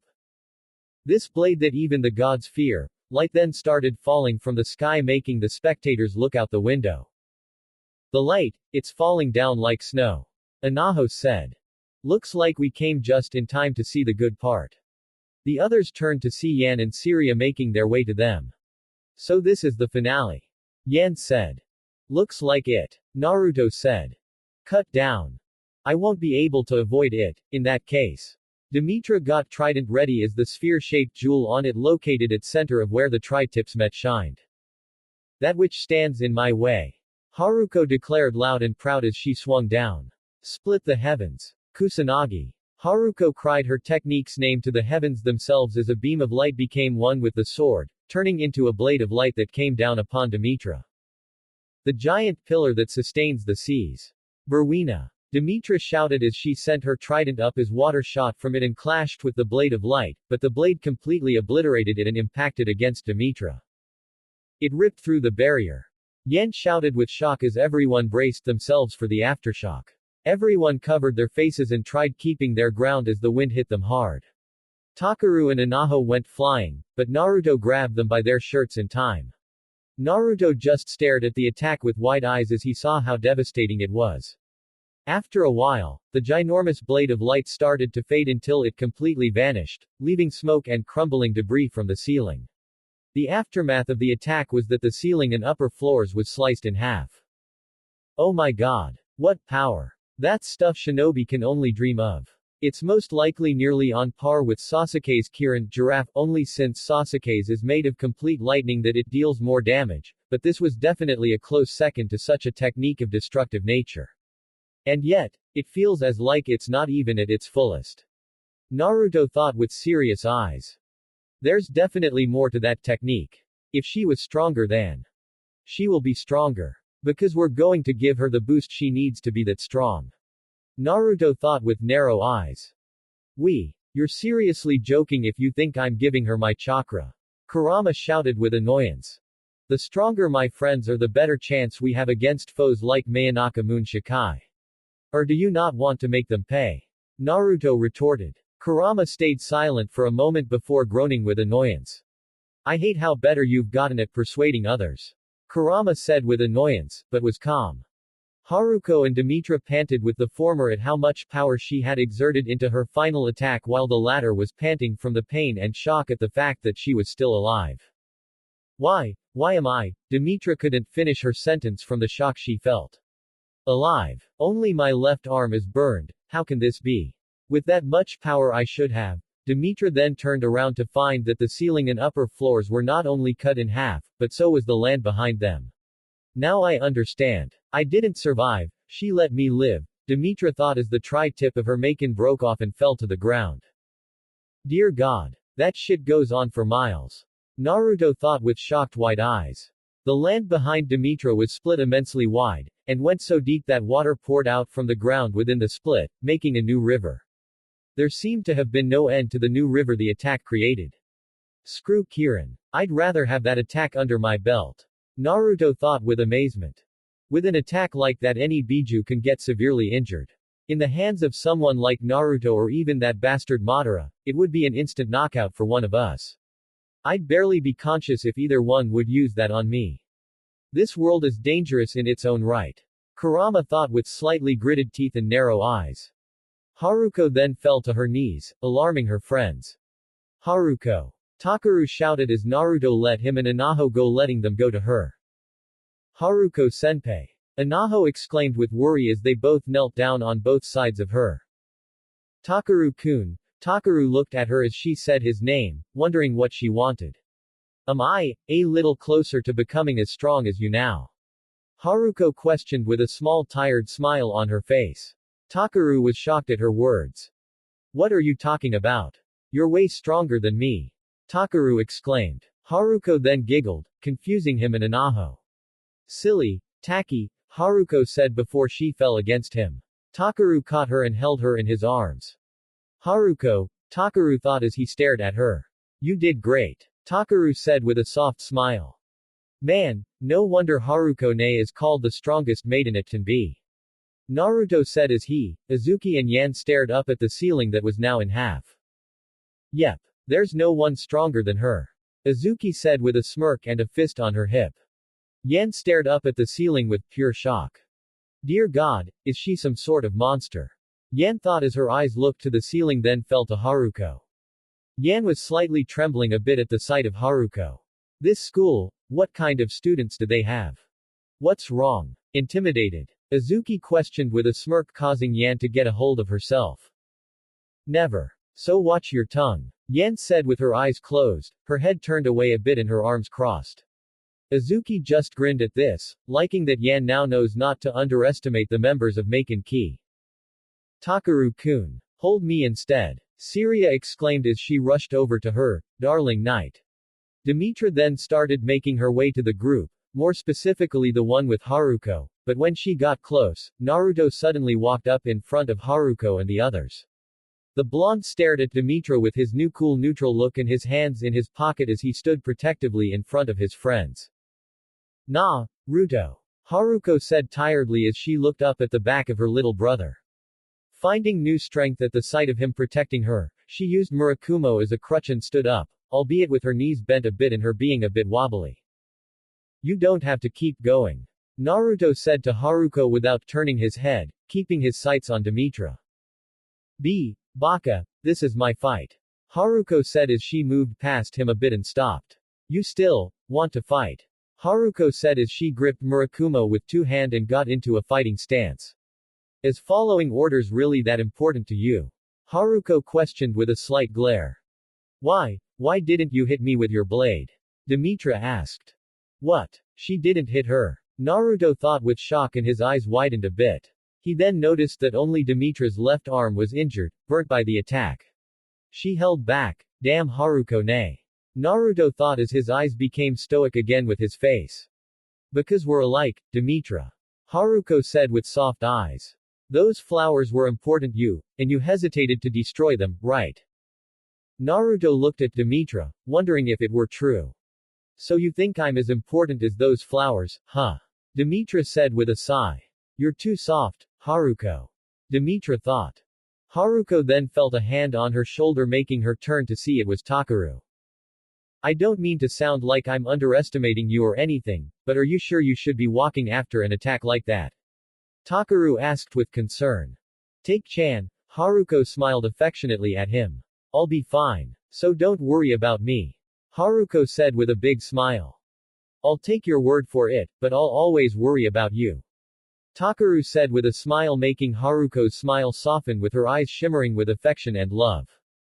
Naruto smiled at this. He took out his hand, placed it on Haruko's back and pushed her lightly into Takaru, bringing her into the reddish-haired teen's space, leaning against his chest.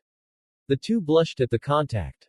Haruko's heart started beating rapidly from the closeness of her crush, but then he suddenly wrapped his arms around Haruko, shocking her as she looked up at his soft smile. I'm really glad that you are okay, Haruko-chan. Takeru said, making Haruko's eyes widen before she smiled and nuzzled closer into his embrace.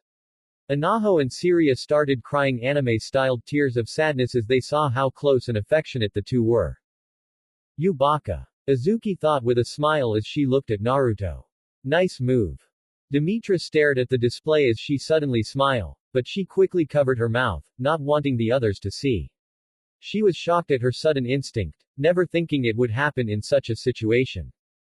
I smiled even though I'm on a battlefield. I guess I'm still too soft, Demetra thought as she retracted her hand a bit. It seems we were fighting, for the same reasons. Demetra thought as she saw images of her and her own team in the Maken key group. Demetra noticed Naruto staring at her with a soft smile, knowing that she had smiled. However, the blonde put his hand to his mouth and zipped his lip. Demetra stared at him with wide eyes and a blush, before they became soft as she gave a faint smile.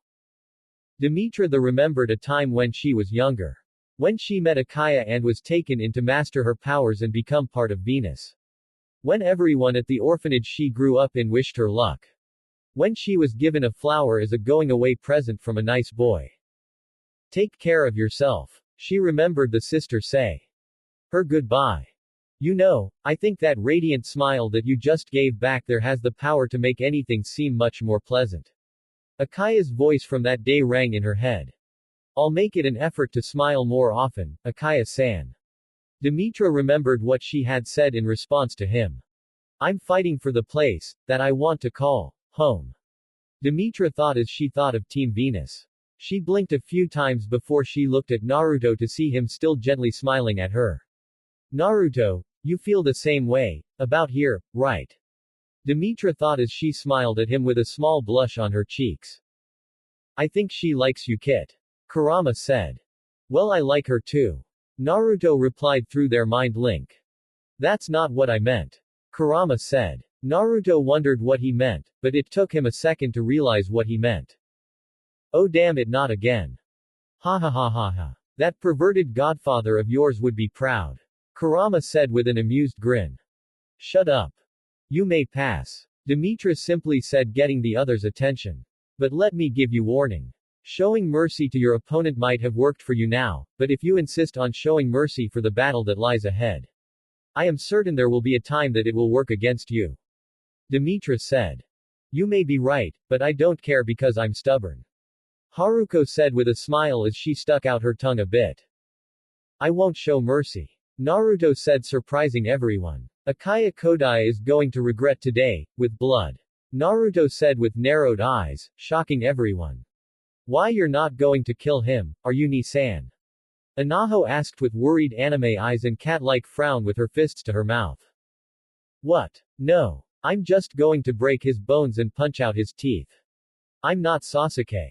Naruto said, turning to them with surprise on his face before turning back as he gained a wide devilish smile on his face and matching eyes. Plus, I got something special planned for him. Naruto said as his knuckles cracked, causing chills to go down everyone's spines. This could be your last chance to stop me, you three. Naruto said to the girls of Venus as he stared straight ahead. We are in no position to stop you. Demetra said. Especially since we used up our strength in our battles while you're still in top shape. Yan said. Well then, guess I don't need to use any force on you. Naruto said as he started walking away. Yan-a. Naruto said with a wave. Ni-san, wait. Anaho called out as she, Haruko, Takeru and Azuki ran after him. Once the members of Venus were alone, silence bathed them for a few moments. You think he might actually kill Akaya? Siria asked. Perhaps. Yan said nonchalantly. He will. Demetra said, shocking her teammates. But only if the commander pushes him far enough. And I got a gut feeling that somehow, he will. Demetra said, causing the other two to gulp. Then shouldn't we go to make sure that doesn't happen? Siria asked, worrying for their commander's sake. And what could we do? When it comes to him, we'd only stall time for a second. 3 if we're lucky. Yan said. We have to at least try. Siria argued. I'll go. Demetra said, making Yan and Syria look at her. But only to see how things play out. Demetra said, turning around and heading towards the roof where the others were. Sounds like the only thing we can do now. Yan said with Syria nodding in agreement as the two followed. Rewinding the clock a bit. Minori had a bit of annoyed look on her face as she knelt down in front of Okan, who was sitting at a higher level than her, gulping down his large bowl of sake. After gulping 2 large bowls, he tossed them aside and spoke. It hasn't been that long since the last time I've seen you, but you've become even more beautiful, Minori. Tell me how Tagayashi's brat is doing. Did that bruise on his ass finally go away? Okan said, making Minori sigh. I'm too busy with work to gossip with you, so if you don't mind, I'd like to return to Tenbi. Minori said. Minori Rokuju. Watch how you answer to Okan-sama. A brat like you is 10 centuries too early to be speaking to him like that. Miyabi Utori exclaimed with anger as she snapped her pen in half with her fist as a vein on her forehead appeared. It's okay. I don't mind at all. Okan said with a dismissive wave. Fine. Miyabi said as she dropped her angered expression. Now then, you came here to tell me about those boys and girls who are attending Tenbi Gakuen, right? Okan asked.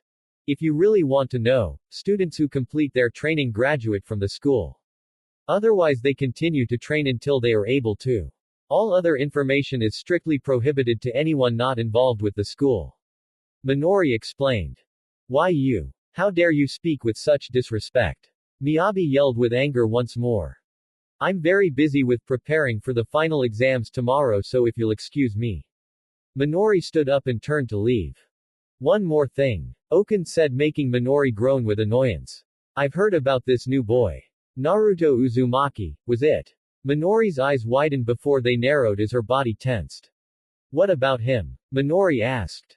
I've heard that he's one hell of a fighter. From what I've learned, he was able to give Akaya trouble.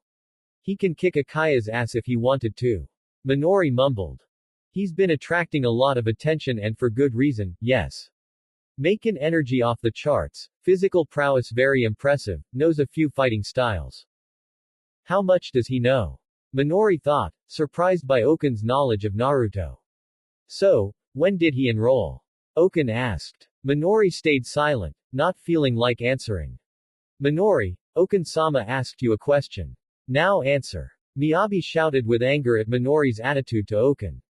Few months ago. A while after the beginning of the semester. Minori answered. So where exactly did he come from? Okan asked. A faraway land. Trust me, you won't find it. No one can. Minori answered. A young man of mystery. I'd like to meet him someday. Okan said. Trust me, for your well-being, it's best that you don't ever meet him. Minori said. Minori Rokuju. Miyabi. Remember. Oh yes. Miyabi said, remembering what Okan's grandchildren told him about the blonde. Yes, I've heard he thinks I'm a pig. Okan said. The question is why, when he has never met Okan-sama. Miyabi. Honestly, you should stay away. Minori said. What makes you have the gall to say such a thing to Okan-sama? Miyabi yelled. He's targeted by Mayanaka Moon Shikai. Minori said, turning her head to them. She noticed the look of fear on Miyabi's face while Okan tensed at the name. So they do know of them. This whole damn time. Minori thought with a tiny glare. I see. Rin's group. Okan said. You know their boss? Minori questioned with shock. You are dismissed. Okan said. Hold on a sec. If you know anything about. I said, you are dismissed. Okan said. No. Who's Rin? And what do you know of the wielder of Renzoku Kurai, Wabisuke Hayato? Minori demanded answers. Wabisuke Hayato. That monster's child. Miyabi spoke with pure fear, making Minori raise an eyebrow. So Daiki's grandson joined the fray. Okan said. Daiki. Minori wondered to herself, when it then clicked. Hayato, Daiki Hayato. The Thunder Splitter. That little punk is the grandson of a legend. Dear God. No wonder he's so powerful. Minori thought with wide shocked eyes. Minori. Okan spoke, getting Minori's attention. It would be best for you to leave. If Mayanaka Moon Shikai harm Tenbi, we'll call you. Okan said. Minori still had many more questions that she wanted answered, but she felt it was better to listen to the old fart this time. After a nod, Minori turned and left. Dear God. Miyabi said with pure worry, but then she calmed herself a bit and got her mind of the subject for the moment. Is it really wise to let her leave, Okan-sama? Miyabi asked. I told you it's fine. Besides, we now have bigger things to deal with. Okan said, drinking another large bowl of sake that a beautiful dark-haired woman wearing a revealing kimono handed to him.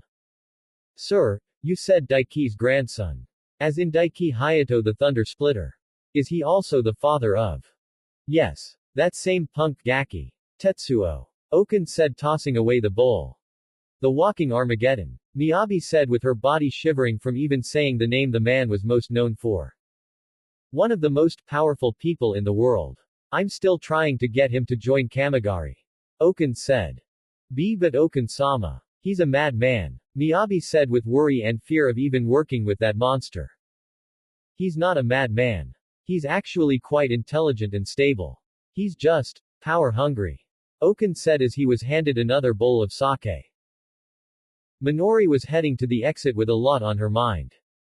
If he's the legendary Thunder Splitter's grandson, then, suddenly her ringtone of Darth Vader's theme song played, so she decided to abandon the thought for the moment and answered her phone. Hello Tilda. Principal. This is Manaya Yuruchi from Maken. We've just confirmed that there's a large barrier surrounding the school. We suspect that Haruko's group and Venus are inside. Right now I'm leaving the dorm with Aki-sensei and Yusui-kun. We're heading towards the school. Isn't that? Kya. Yuruchi. What's wrong? Minori exclaimed with worry. Damn it. Minori cursed as she ran out the building with her shoes and dress coat off. I was tricked. They called me here to get me away from the school. Minori thought as she ran up to Furin and Yuka who were standing next to the car they came with Tomiko sleeping in the driver's seat. Principal. What's wrong? You look pale. Furin asked with concern as Minori ran up to the driver's seat window. Wake up Tomiko. Where's the GPS? Minori exclaimed with urgency, waking Tomiko. Huh? Where are you going? Tomiko asked handing the GPS to Minori. Back to the school. Minori answered taking the little machine. But we're nearly 40 kilometers away right now. Yuka said. I'll get there in 10 minutes if I run. Minori said. 10 minutes. Furin exclaimed with shock. You girls hurry up and follow after me in the car. Minori exclaimed as she then rocketed off with wind building up, making Yuka and Furin's hair blow with it and their skirts to rise with Furin quickly grabbing her skirt to cover her panties. Present time. Aki, Kengo and Yuruchi made it to the barrier where Aki tried to break it. 7th skill, Seal Sphere, Release. Open. Aki exclaimed as she tried to break through the barrier for them to get in, but she was blown back a bit with smoke coming from her hand. Aki-sensei. Yuruchi exclaimed with concern as she grabbed Aki and gently placed her on her rear end. Are you okay? A barrier not even Aki-sensei can break through, and that explosion just now, what the hell is going on there? Kengo exclaimed. This barrier, it was carefully made using a very powerful Maken. It reacts to anything that has element and won't let it inside. So either you must be strong enough to break the barrier, or you have to bring your element to nearly nothing in order to pass through. Aki explained. I'm coming Naruto-kun. The three turned to see Cha-Cha throw a gigantic tree that broke upon contact, so she grabbed a metal pole and threw it making it go right through the barrier. I cracked it. Cha-Cha cheered as she jumped to the spot where she threw the tree, but she hit the barrier and was blown back onto the floor. Cha-Cha. Yuruchi and Kimi cried as Yuruchi then turned to see Kimi run up to Cha-Cha with Fu flying down next to her older sister figure. How come that didn't work Tilda? Cha-Cha whined as she sat up rubbing her head. It's like Aki-sensei said. This barrier reacts to anything that has element. The first tree you threw had element from your compressor so it broke apart, while that pole didn't have any added element which allowed it to go right through the barrier. You have to either be really strong or lower your elemental energy to nearly zero. Yuruchi explained. Ah man, really? Why do things have to be so complicated? Cha-Cha complained. Oh well, guess I'll just keep punching it. Cha-Cha exclaimed with pure determination as she started pounding her fists against the barrier. Takigakur no Senpu. Fu shouted as she flew into the air and came down onto the barrier with her fist extended and with a whirlwind-like force surrounding her. Those two. It's like force is the only answer to them in these situations. Yuruchi thought with her eyebrow twitching. Kengo had a thinking look on his face before he turned to leave. Sorry. I'm going to burst if I don't go right now. I'll be right back, Kengo said as he left. Huh. I swear you have the worst timing for those things. Yuruchi complained as the girls watch him leave and turn the corner. Bringing one's element to nearly nothing. Every living being possesses element, no matter how small. Kengo thought before taking an eraser out of his pocket. Then how about this? Kengo then threw the eraser far into the barrier.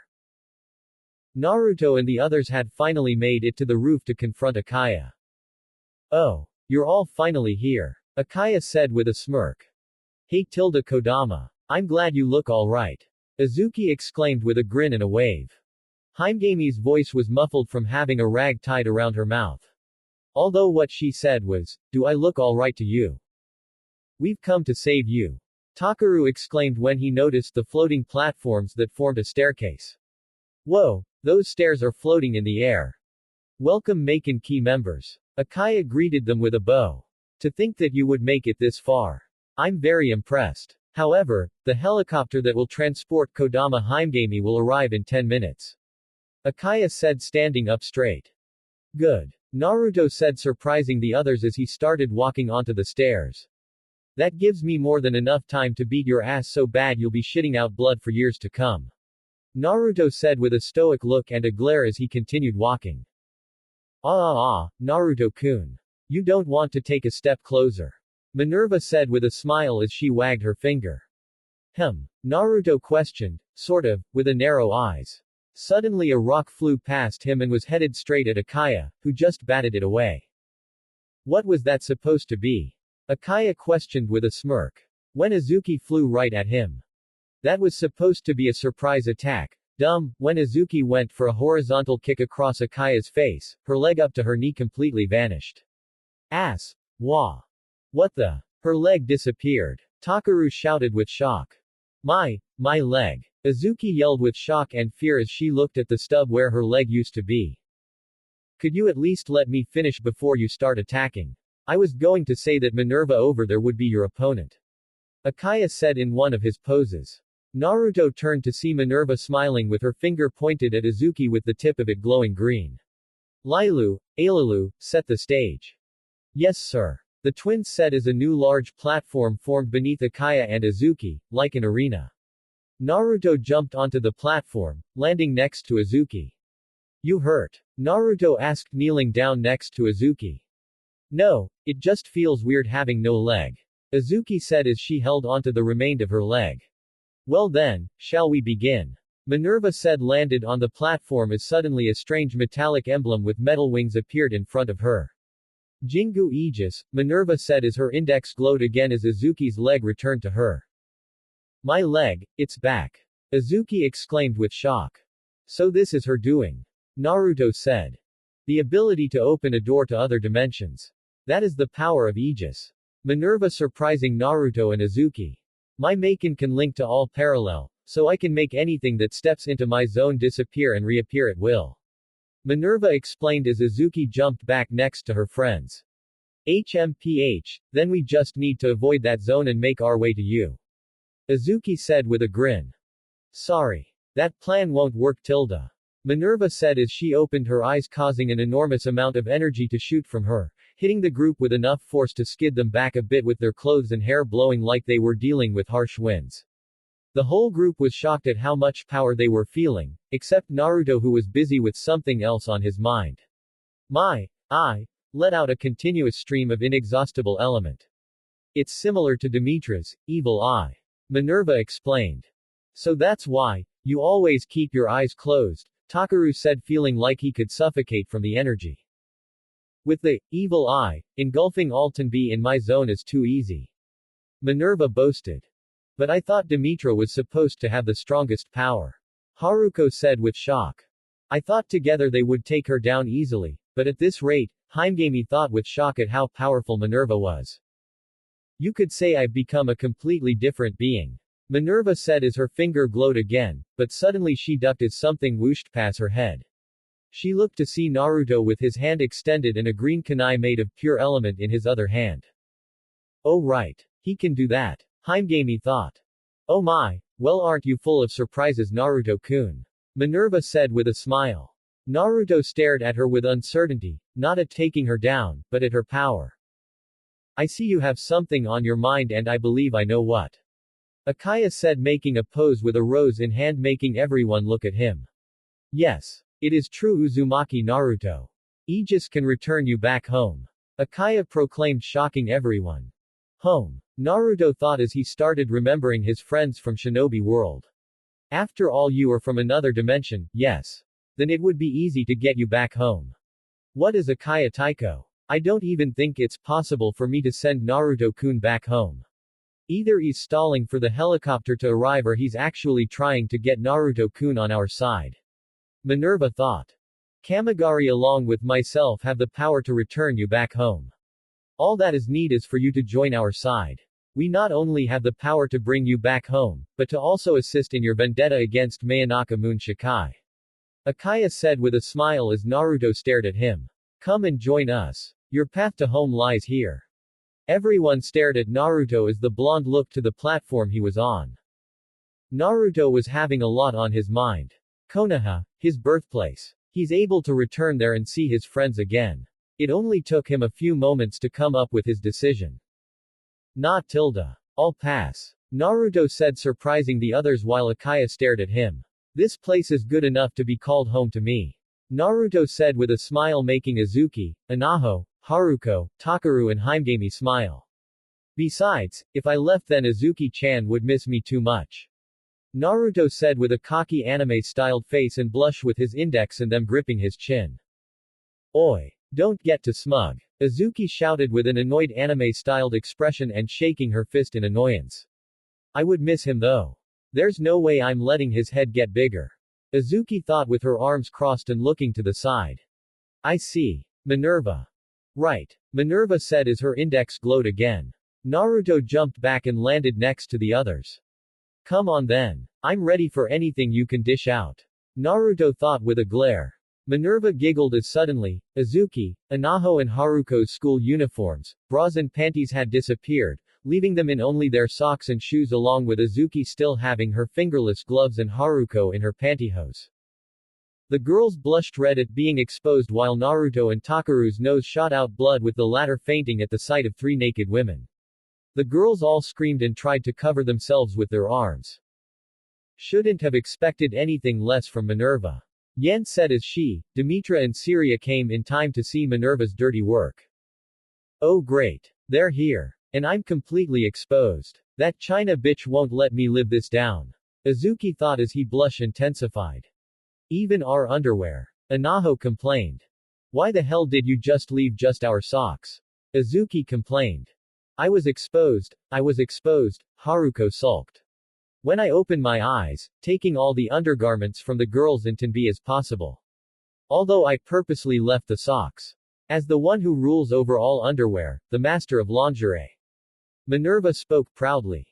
She's even worse than that pervert Jiraiya. Kurama exclaimed with his eye twitching.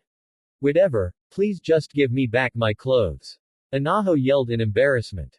Azuki noticed Naruto staring at her with wide eyes which made her blush worse. Quit looking at me you perverted baka. Azuki shouted, but Naruto continued to stare at her which made her feel a little uncomfortable. Naruto, I said quit looking at me. Azuki stuttered a bit as she was starting to feel embarrassed under his gaze.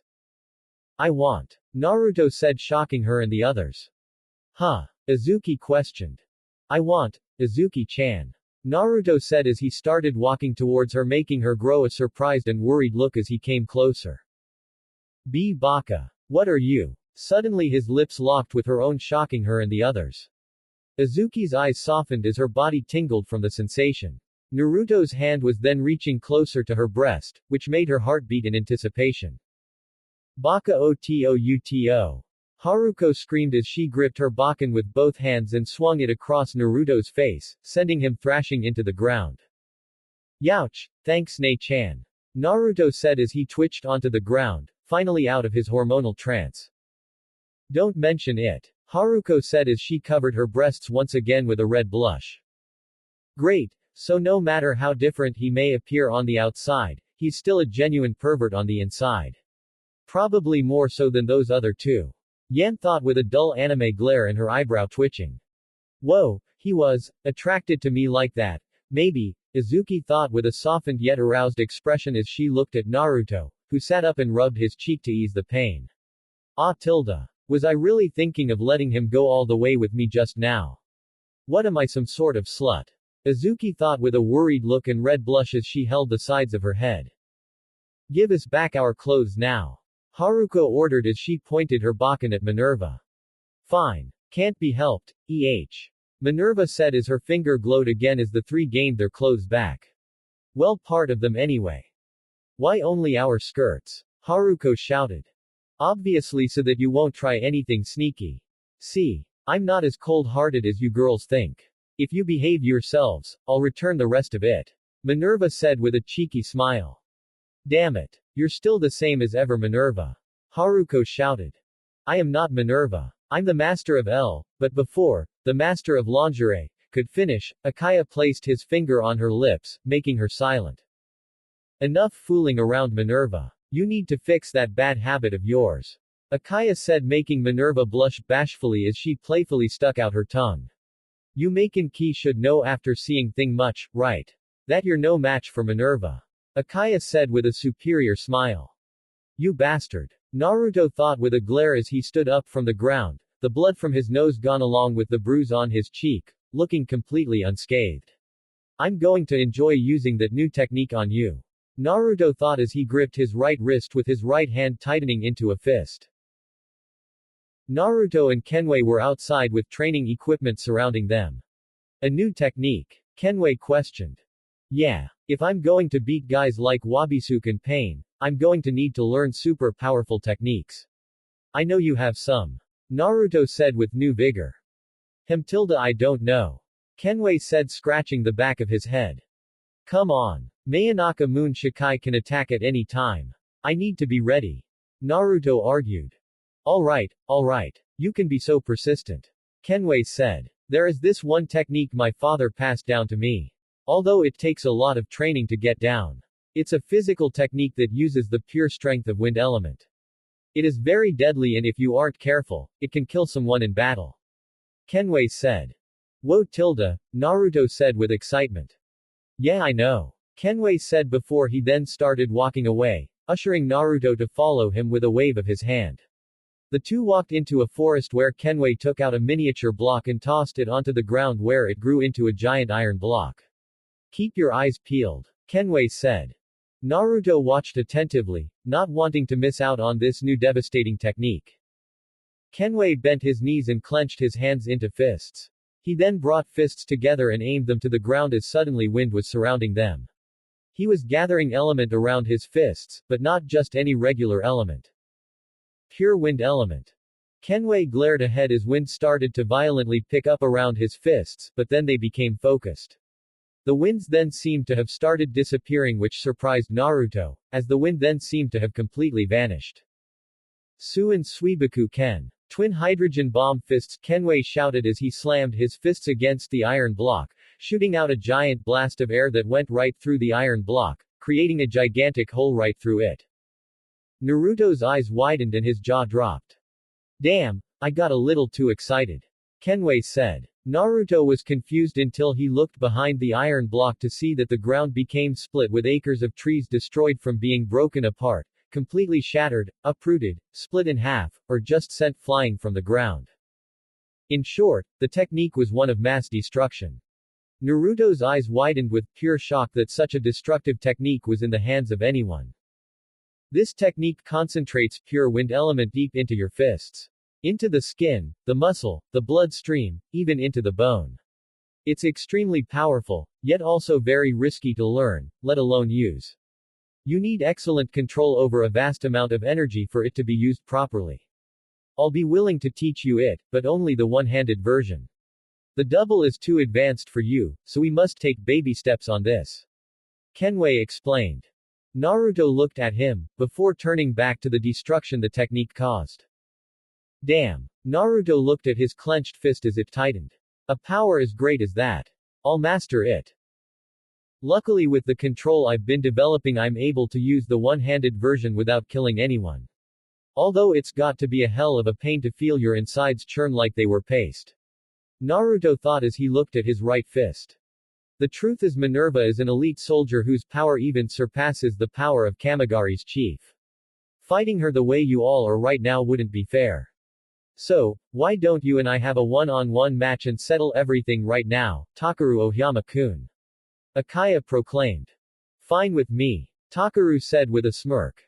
Coward. He's avoiding a deserving punishment from Naruto by challenging Takaru while Minerva makes sure he stays as far away from him as possible. You will get yours, Akaya Kodai. Himegami thought with narrowed glaring eyes at Akaya. Takaru climbed the stairs while Naruto glared at Akaya, but then he looked to Himegami with soft eyes. Naruto took a step forward, but his left hand then disappeared, but he showed no alarm to it as he still kept a stoic demeanor. Don't forget about my Aegis Naruto-kun. Minerva said with a smirk. Damn her. Naruto thought as he glared at Minerva. Don't stare at me with such powerful gaze. Minerva said turning to the side with an excited smile and holding her blushing cheeks. Naruto narrowed his eyes at her before turning to Takaru. Are you sure? All your hard work will be wasted if I win, you know. Takaru said. Baka. Of course he knows that. That's why he wants to fight you and not Naruto. Azuki said making Takaru feel a bit depressed. Oi. Be supportive. No need to put a comrade down. Naruto said to Azuki. I'm just saying the truth. He's being a chicken shit is all. Azuki said with her arms crossed. Not true. Akaya said making everyone look at him with dull anime-styled expressions. Okay, maybe a little, but I have been wanting to see Oyama's strength for a while now. Taki, wait. It could be a trap. Haruko called out as she tried to hurry to Takaru with her right arm extended, but it then disappeared. Haruko, if you had your full strength, then we would have been able to fight, but it's impossible with your current condition, so just stay put and watch. Minerva said with a smirk, but then suddenly Naruto's hand was firmly placed onto Haruko's left breast. Silence had engulfed the area for a few moments before any sound was made. Kya. What in the world do you think you're doing, Baka Otouto? Haruko screamed as she was ready to slap Naruto, but then she was suddenly covered in bluish-green flaming energy. This power. Haruko looked at her hand as she saw the flaming aura dance against her skin. Then suddenly red aura appeared around his hand as it covered her left breast. After a few moments Naruto released his grasp on his sister's breast as the aura continued to illuminate around her body for a while longer before fading away.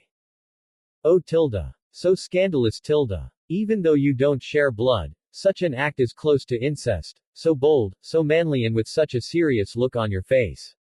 Is there no end to your unpredictable and sexy nature Naruto-kun Minerva said with an excited smile and her hands cupping her red cheeks. He just continued to stare at the battle his best friend and Akaya were about to share with his face being neutral. My injuries, they're all healed. Haruko said as she looked at her skin that appeared to be unscathed again. Oi. Naruto said getting everyone's attention. Return their clothes. Now. Naruto ordered. Oh my, well, as long as you don't cause any trouble. Minerva said sweating a bit from the pressure of being under his gaze as her finger glowed, returning Azuki, Anaho and Haruko's clothes back onto their skin. That look of his is so frightening. I can't help but obey out of fear. Minerva thought, but still continued to smile as she held her blushing cheeks. Naruto then made his way to both Anaho and Azuki and placed his hands on their left breasts making them go, eep. But then Anaho was surrounded by bluish-green aura with a red aura surrounding her left breast as well with Azuki having the same red aura surrounding her left breast as well. Wait. Is this, the Kyuubi's chakra? Azuki thought with wide eyes. After a while, Naruto released his grip and turned back to Akaya and Takaru. He gave us his Biju's chakra, is it so we'd be safe with it in our system? I definitely stronger. Naruto, sometimes you are a mystery. Azuki thought as she stared at his back. Well, that was an adoring display, but I believe it's time you show me your true strength, Takaru Oyama. Akaya said with a confident smile as Takaru glared at him. Naruto crossed his arms as he kept a keen eye on the fight. One of the biggest rules for a shinobi, analyze your opponent and his abilities.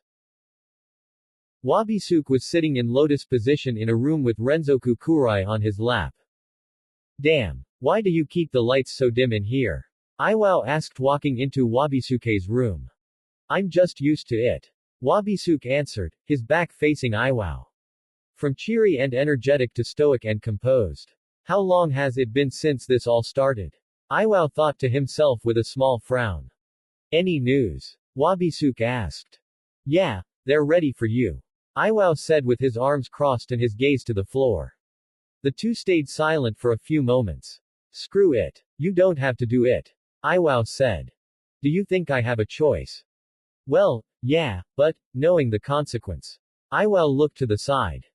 I want this. Wabisuke said as he then stood up from the floor with his katana gripped tightly in his right hand. You want this? Iwao asked with shock. Before him I wouldn't want it, but now I'm curious. Wabisuke said. Curious. Are we talking about Naruto? Iwao asked. His power feels dormant. I want to bring it out. I want to unleash the best of him. Wabisuke said as he brought up his left hand and tightened it into a fist. Dormant. You mean like you? Iwao questioned. My dormant power is different. Wabisuke said letting his hand fall to the side. Right. But, this thing they're going to do to you, won't it, fully awaken it? Iwao asked with a hint of fear. Honestly, if I wanted to I could have awakened the true power and essence of my flames anytime. Wabisuke said lifting his left hand up as a purple flame surrounded it. Once the flame vanished, he turned and starting walking past Iwao. You and Hanahime don't have to like or accept it, but please respect the intentions I have with this power I will gain. Wabisuke said as he passed Iwao and left the room. Oh okay. I don't know about Hanahime, but I trust you. Iwao said as he followed. And hey, since you're getting Itachi Uchiha's blood and chakra, I guess that means you'll be a part of the Uchiha clan and get those cool Sharingan eyes, huh? Iwao said with a grin, but then he froze and developed a worried, fearful look as he sweated as Wabisuke stopped and glared at him. Don't ever say that again. Wabisuke warned his friend making him gulp. Wabisuke then turned and continued walking. I don't want to hear myself associated with that tainted clan, and I will never use the eyes of a cheater. It's disgraceful to have a power that lets you take advantage of people's hard work and make it your own by just one stare. Wabisuke said as he continued walking. Iwao sighed as he watched Wabisuke walk away. That guy. Always the honorable type. Iwao said to himself. Illusion. Vision. Hypnosis. Dummy. Those were the different type of trick bullets that Akaya's gun Maken swindle possesses. So far Naruto watched as Takaru was getting his ass handed to Akaya and he heard that Kengo somehow got inside the barrier. Right now Takaru was having trouble with fighting two Akayas. One of Akaya's Maken's bullets had the power to create an exact carbon copy of Akaya to use in battle. Kind of like Naruto's Kage Bushin, but this one can probably take a few hits instead of just one. Don't you think it's about time you stop fooling around and take this fight seriously? One of the Akayas said. Fooling around. Was that supposed to be sarcastic? Takaru exclaimed. Akaya just stared at him for a moment before speaking. In that case, allow me to tell you an interesting story about a certain boy, in a certain school. Akaya started as he and his clone started dashing around Takaru. You see, this certain school has a very unique tradition. They have a rule that allows their students to settle their disputes by fighting. However, there were rules to the fights and that took all the fun out of it. What are you talking about? Takaru questioned. Now that certain boy, he strongly felt that these rules were a burden, and soon grew tired and bored of that playful school life. He decided as a test to gather a group and attack a female student when she was alone. Akaya said with a grin. What? Takaru yelled with shock. Among the rules set by the school, the winner, the stronger fighter, was not allowed to torment the weaker opponent who lost. Don't you find that rule ridiculous? Everyone knows that the best part of a fight is tormenting your opponent. Akaya said with a delighted look as Takaru then grabbed his fist. Don't tell me, you. That's right, that boy was me. Akaya said with a proud grin. I was the one who attacked that girl. I'll admit the risks were great, but I was able to accomplish my goal and caused a ripple in that pathetic, boring school. I'll always remember the way she looked, screaming, running away, and crying for me to stop. It was so much fun. Akaya said with delight. Naruto's muscles tightened as his whole body then produced bluish-green with red flaming Muko aura around him, and the ground below him cracked from the pressure of his power that he was exerting. Yaro tilde. You bastard, Naruto growled as his glaring eyes narrowed at Akaya. The others were finding it hard to stand and breathe as Naruto's body started producing killer intent. Suddenly Takaru punched Akaya straight into his stomach, making him vanish, which meant he was the dummy. You bastard, didn't you join Maken Ki so that you could protect the school? Takaru said with gritting teeth. Protect the school? What are you talking about? I only joined because I was bored. Akaya said with a smug smirk. If only those wretches didn't interfere, I would have been able to enjoy tormenting her for a little longer, the same way that man enjoyed killing your mother. The members of Maken Ki stared at Akaya with horror and anger while the members of Venus stood silent. Suddenly the floor that Azuki, Haruko, Anaho, Demetra, Yan and Syria were on suddenly began to crack. They all looked to the floor with surprise, wondering what was happening, but then they sensed the air thinning, the craving getting stronger and a massive killer intent coming from Naruto, making them look at him for their eyes to widen in shock as they saw him surrounded by bluish-green mixed with red aura and his hair rising. The ground beneath his feet cracked and expanded throughout the floor. What the hell? Azuki questioned with new worry and fear as she heard Naruto growl. Akaya, Kodai, you, Naruto growled with pure rage as his muscles twitched and his coat getting ripped a bit from the power, with his chest expanding a bit, making a few buttons break apart from his dress shirt and fall to the floor. Oh no. Not again. Anaho said with fear.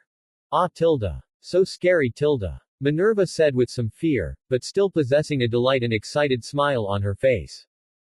Again. This happened before. Azuki questioned with shock. The last time Naruto got this way was after you left for that date with Leandre during the feast he made. Haruko answered, worried about her little brother going berserk. Azuki looked at Haruko with wide eyes before looking at Naruto. He got this mad, because of that. Azuki thought with shock. You son of a bitch. Takaru screamed with pure rage and anger. Suddenly the wind picked up as steam came from Takaru's body. Naruto blinked as his aura faded and his hair returned to normal. He looked at his hand as he saw his energy leaving his body. What the? Naruto's eyes then followed a small stream of his energy which led straight to Takaru.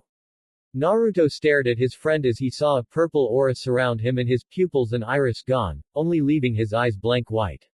Naruto then noticed that the other's energy was leaving their bodies as well and entering Takaru. The hell is going on? Naruto wondered as he looked at Takaru to see the reddish-haired teen roar as new energy was being poured into him. Yes, this is it. This is what I wanted to see. Akaya said, staring at Takaru in amazement. Blood pointer. Blood pointer. Naruto questioned. It's sucking away the element of every living thing around. If he keeps this up. Kurama narrowed his eyes as he stared at Takaru through Naruto's eyes. That power, it sucks up all the element around them using their mouth. Up until now, every time he'd start to lose control of his emotions, he would unconsciously suck away element. I've always heard stories, but seeing it is completely different. Akaya said in disbelief and amazement. His anger activated the power, but now he's gone out of control. There's no limits, he's even sucking element from his surroundings. Things are going to get dangerous if he doesn't stop. Akaya groaned a bit as he felt himself getting weaker. Then he and Naruto noticed that Takaru's body had earned new wounds with blood squirting out. The power is so great that it's even damaging his own body. Akaya then fell onto one of his knees as he started gasping a bit for air. His anger is aimed at me. I don't want to, but I'll have to use myself as a scapegoat to reduce his anger. Who knows what'll happen if I don't? Akaya tried to summon his Maken revolver, Swindle, but the gun Maken wouldn't appear in his hand. My Maken won't activate. Akaya thought with shock. He's absorbing my element so fast that I can't use my Maken. In that case, I'll just use my fist. Akaya thought as he stood up and started heading towards Takaru. I'll do it. Minerva said, making Akaya look at her. When trouble happens during a match, it's the witness's duty to deal with it, so in your place, Commander, I will stop him. Minerva said as her eyes glowed with power, but as she lifted her hand, someone grabbed her wrist in a death grip making her look up to see it was Naruto was had his stoic expression, but was glaring at her intensely. You and the rest of Venus have no right anymore. Naruto said in a cold and frightening tone making Minerva stare at him with fear as she shook in sweat and had a nervous smile on her face. What the hell are you doing? They all heard someone scream as Naruto then disappeared. Why is Himegami Senpai still hanging from that cross, you glasses-wearing shithead? Kengo screamed as he kicked Takaru in the back with Naruto elbowing Takaru in the back of the head. Yusui-kun? Minerva questioned with a surprised anime look and smile with Akaya having a confused sweat drop expression. That's right, I completely forgot there was someone who broke through the barrier, but how did he get in here? Akaya said to himself. Don't you know you'll bother the whole Neightborhood if you shout from way up here? Kengo yelled as he kicked Takaru in the butt. You're one to talk. You're screaming your head off right now. Naruto said with a dull look and his arms crossed. Who asked you? Kengo shouted with annoyance. Takaru got up from the floor and grabbed his head as he turned to them. Yusui. When did you get here? Takaru then noticed that he had small wounds scattered around his upper body and face and was bleeding. Blood. Why am I bleeding?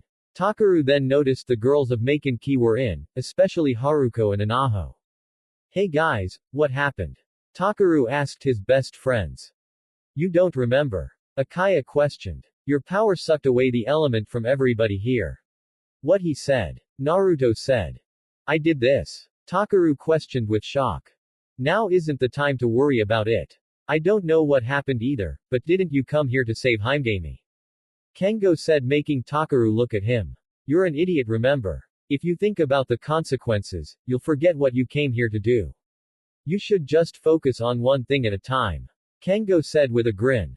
Takaru stared at him for a moment before grinning. I don't need an idiot like you telling me that. I already know. Takaru exclaimed with new confidence. TCH. Whatever. We can save Himegami after. Kengo said. Hold it. I don't mind dealing with the three of you. Bullshit. You're scared of Naruto. Takaru and Kengo said with dull looks, interrupting Akaya. Hold your tongues. Akaya shouted with annoyance before composing himself. Anyway, right now Takaru and I are having a match. I don't give. Naruto cut Kengo off by placing his hand over his mouth. Kick his ass Takaru. Naruto said with a smile earning a nod from Takaru. I'll finish this quickly. Takaru said as he got into his fighting stance. HMPH. Was that supposed to be your phrase before you defeat me? Personally, I'd prefer to fight Yusui. Then you're a coward. Naruto said. Shut your mouth. I'm saying that I don't want to go through that whole mess Takaru caused a second time. Akaya said. Don't worry. I plan to apologize to everyone after I defeat you and make you tell me more about what you did, but first, I'm going to save Himegami. Takaru proclaimed with new vigor. Go for it. Takaru heard making him turn to see the girls cheering for him. Kick his butt, take-chan. Haruko shouted. Don't worry about us. Punch and kick him, till he drops. Anaho cheered. I'm going to beat your ass if you lose. Azuki exclaimed. Go get him brother. Naruto said with a smile and a thumbs up. Thanks, everyone. Takaru said with a smile. Oh fine, fine. I know when I am not needed anymore. Get out there and give it all you got. Kengo said as he started walking away, but then he reached into his pocket and grabbed something. Did you really think I'd say that? Kengo yelled as he threw an eraser into the air. Naruto and Akaya looked up at the eraser. Delusion. Maken switch, point man. Shunt. Kengo shouted as his hand glowed green. An internal type Maken. Akaya thought with shock. What sis you do? My Maken is powerless in combat. It only does one thing. It switches the places of an object I touch with another. Kengo proclaimed as Takaru replaced the eraser in the air. So it's like the Kawarimi no Jutsu body replacement technique, only instead of just replacing oneself, it can switch another separate person or object with another object. So that's how he did that switch to use that Baken on the Sanbi hybrid. Naruto thought.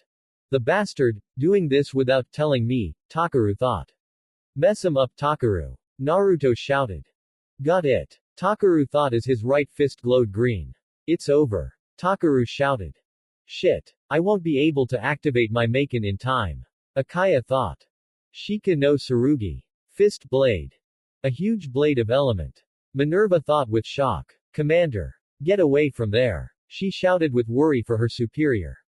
Move. Syria shouted. Yan was about to go in and save him, but Demetra grabbed her arm, stopping her. You'll get caught in it too. Demetra said, keeping her hold on Yan. Damn it. Yan thought with gritting teeth. Incomplete. Describes the power perfectly. It's an unrefined form of raw energy, and yet, it's so beautiful. Akaya stared at the attack with amazement and a smile before the attack hit, causing a huge blast, consuming Akaya. Whoa. Did he get him? Kengo said, surprised by the attack. That was amazing. Haruko said in amazement as Anaho jumped up and down cheering for her fiancé. Commander. Minerva, Syria and Yan shouted with worry. Not bad. Naruto said with a smirk as Takaru landed onto the floor below. Is he okay? That shouldn't have killed him. Takaru said to himself. He then ran up the stairs, leapt over Ailalu and Lailu and continued up to save Himegami. I'm coming, Himegami. Takaru thought with determination. Takaru. Kengo yelled. Take Chan. Behind you. Haruko cried out. Takaru turned around to see what was behind him, only to get shot right through the back. The members of Maken Ki and Syria stared in shock as they watched Takaru fall onto one of the steps, bleeding from the gunshot wound. No, Haruko had been saying over and over again as she screamed and started to cry. Naruto stared in silence at his friend's dying body, his heart racing and his emotions stirring into a dangerous form. This is the power of my fifth bullet's trick. The hidden gun, duel. A bleeding and wounded Akaya said with his gun Maken swindle out, smoke coming from the barrel as he panted from the pain and stamina decrease. Hey. This isn't the time to be taking a nap. You said you were gonna save Himegami, right? Get up right now, damn it. Kengo yelled. Truly. Kengo turned to see Himegami was now untied from her restraints, free from the cross, and now truly furious. You really did it this time, Akaya Kodai. Himegami said in a calm yet frightening tone. Sorry Pant, Commander Pant, Ailalu apologized. We're at our limit Pant, holding the barrier Pant, and couldn't hold her any longer Pant, Lailu said. That idiot, he might be perverted, stupid, and get obsessed over the strangest things, however, even if he is weak, he'll do whatever it takes, even sacrificing himself, if it meant saving his friends. Himegami said. Kind of like Naruto. She thought as she looked at the blonde, who had a look of distraught on his face, which made her even angrier that Akaya caused him such sadness. You might call him a bad companion to have, but he is still a valuable friend. Especially to me, your sins are too heavy. Himegami then raised her hand in the air as Magatamas and beaded jewels aligned by a stream of energy appeared over it. End circle. Maken. Yasukani. Himegami shouted as a pentagram appeared below her. The fire god who sits in the heavens. The blade of fire that dwells within me. Come forth. Kaguzuchi. Himegami proclaimed as a very tall, giant, muscular form of her fire Shikigami appeared behind her with a staff in hand and fire dancing around him. That power, it has the ability to create a being from her imagination. Minerva said. Yes. It's the only Maken to combine the power of 8 other Maken, Yasukani. Akaya said. Prepare yourself, Akaya Khan, but before Himegami could finish, an enormous pulse of energy spread throughout the area, creating harsh winds that hit everyone, forcing everyone to, including Himegami and her summoning, to keep their footing and fight against the winds.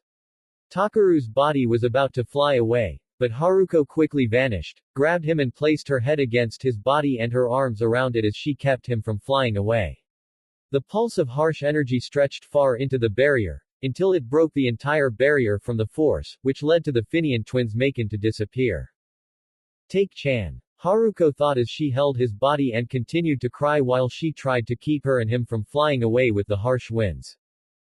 The people outside the barrier sensed the pulse, but once it broke the pulse and harsh wind hit them, forcing them to keep their ground as they fought back against the harsh winds. What the hell is going on? They all looked up to see Minori and Gen riding on a hoverboard with Minori holding onto General as they landed. Principal. Yuruchi shouted. We don't know. All this is new. Fu exclaimed. It's probably Naruto-kun. Something must have happened. Kimi exclaimed. Something must have really pissed him off. Cha-cha shouted. This is Naruto. Holy shit. Yuruchi thought with disbelief. Back at Ground Zero, everyone was trying their best to fight against the winds, but they were getting stronger so it was making it difficult. Azuki had her arms covering her face, but she separated them a bit and looked to Naruto to see his head hanging and his hands down to the side. Naruto. Azuki called out to him, but he remained unmoving. Naruto. Azuki yelled out louder, but he still remained silent and unmoving. Azuki then decided to hell with it and started making her way to him. She fought against the winds as they were getting harsher and harsher as she tried making her way closer to Naruto. She tried her best to fight against it and making her way to him, but she lost her footing and flew away, but she managed to grab onto Demetra's leg. Azuki then got on one knee. She looked to Naruto who remained the same, but she then noticed a tear falling from his face. Azuki's eyes widened, before she gained a new determined look as a light red aura surrounded her as she then summoned Hawk and shot forward to Naruto. She fought against the winds until she made it to him and grabbed his shoulders. Naruto. Naruto, look at me. You have too, God I don't know. Azuki said as she stared at Naruto who stayed silent. Azuki felt like crying herself as Naruto remained silent and shed another tear. Don't cry, stop it, damn you, please stop. Azuki said. Naruto stayed silent. Azuki's lip quivered as she shed a tear. She then suddenly hugged him, which caused the winds to immediately stop. Everyone looked at Naruto and Azuki, seeing the redhead hug him, calming him. It's okay, no more tears. Azuki said as she held him close and tight, rubbing the back of his head for good measurement. Naruto's eyes stare at the ground, looking hollow, but feeling pure sorrow and guilt. I could have. Shish tilde, don't think about that right now. Just, Azuki couldn't finish her sentence, as she just held Naruto closer, staining her own tears onto his shoulder. Akaya stared at Naruto, shocked by the pure elemental power he possessed. That kind of power. If anyone possessed that power. He's more of a danger than an asset. I have to. Akaya raised his Maken swindle and took the shot, but Naruto quickly tossed Azuki to the side as the bullet went right through his torso. Naruto. Azuki shouted. Stop it you monster. Haruko cried as she glared at Akaya, but then suddenly the air became thin again with the aura of killer intent surrounded the area. Everyone turned to Naruto to see steam coming from his bullet wound before it healed. First you capture Imouto, then you kill one of my best friends, now you tried to kill Azuki-chan, one of the girls that I love, just to kill me. That's it, you're finished. Naruto screamed as fiery red energy shot out from and surrounded his body. Naruto's head then hung as he took a hard step forward causing the surface they were on to shake, making it feel like an earthquake had momentarily hit. Naruto then started walking towards Akaya as crimson flames danced onto his shoulders and the back of his neck. Akaya quickly stood back up and aimed swindle at Naruto, but Naruto lifted his hand and made a handgun sign with his index and middle pointed at Akaya. It made a shot movement, as suddenly a new wound appeared on Akaya's new, like a bullet went through it. Akaya screamed as he fell onto his lower back as everyone stared at what had happened with shock. Akaya held his new wound, but then stared at Naruto with new worry and fear as he continued making his way to him. Commander. Minerva shouted as she then aimed her hand at Naruto with her finger glowing, but he had suddenly vanished from sight shocking her before appearing in front of her, startling her, before he slammed his palm into her, sending her into the tower wall, becoming indented into it, unconscious from the sudden attack. Minerva. Demetra shouted as Naruto reappeared where he was and continued to walk to Akaya. That does it. Syria exclaimed as she then jumped high into the air and came down at Naruto. Syria atomic, but Naruto's head turned to her with his blood red, slit eyes widening as Syria was then hit by an invisible force, sending her flying into the air. Naruto continued on the warpath as Akaya started crawling away from him, but then he aimed at Naruto and started shooting bullets at him, but the wounds he got were being healed. Then how about this? Akaya then shot a hypnosis bullet at him, but Naruto moved his body, dodging it, but kept his pace. He dodged it effortlessly. He knew what bullet I shot. Akaya thought with shock, as he continued to shoot dual bullets instead. The remaining members of Venus stared at Naruto, feeling helpless. Yan and Demetra didn't do anything because they knew no matter what they did, it would be useless against Naruto. Akaya continued to shoot at Naruto, but his wounds continued to heal after every shot until he was in front of him. Akaya decided to hell with it and sent a dual bullet right through Naruto's head. Naruto. Otouto. Ni-san, no. They all stared in shock at Naruto being shot through the head, but then suddenly the blonde grabbed Akaya by the throat and lifted him into the air. Akaya felt his throat being crushed by the pressure of Naruto's grip. His eyes, now bulging, looked down to Naruto whose eyes were shadowed by his bangs and the wound through his head healing immediately. Naruto's fist tightened as pure wind element gathered within it. Naruto felt the wind element going deep into his skin, into his muscles, into his bloodstream, deep into his bones. The wind element surrounded his fist but after a few more moments it stopped. Everyone sensed the massive amount of elemental energy inside Naruto's fist, the pure power that was in it. He's going to kill him. Demetra thought with wide eyes. Yan and Demetra then dashed at Naruto. They knew they weren't a match for him, even together, but if they didn't do anything then Akaya would die. Naruto don't. Haruko cried. No. Do it. It's what he deserves. Himegami thought. Naruto cocked his fist back and after a moment he thrust it forward and slammed it into Akaya, causing a large blasting torrent of wind to shoot from his fist and go right through Akaya, causing a large hole through Akaya's torso. Naruto released the now deceased body of Akaya, letting it hit the floor and start forming a pool of blood. Naruto stared at Akaya's body while everyone was purely shocked that he actually killed Akaya. Naruto vanished from sight and appeared next to Takeru's body and started pumping his energy into Takeru, but after minutes of trying to bring him back, there was still no response.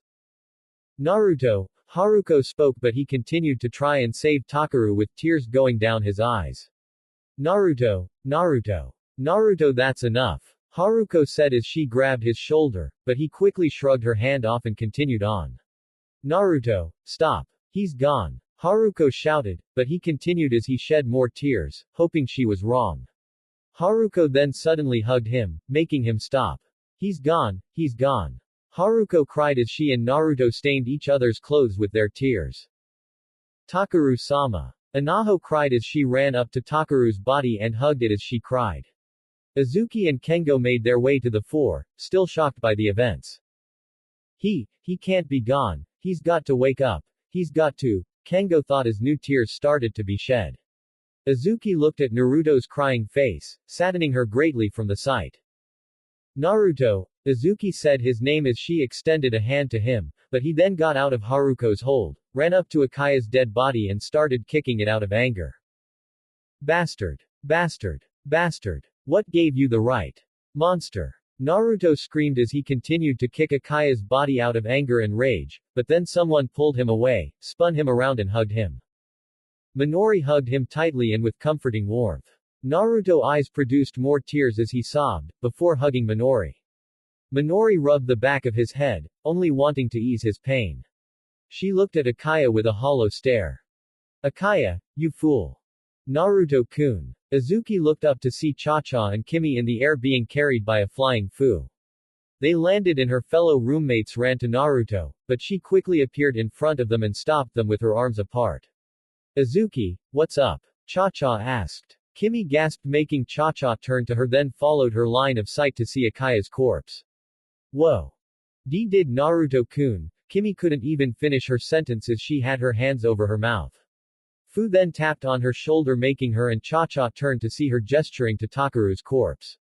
Oh no. Kimi said with shock and sadness before she turned to Naruto and Minori.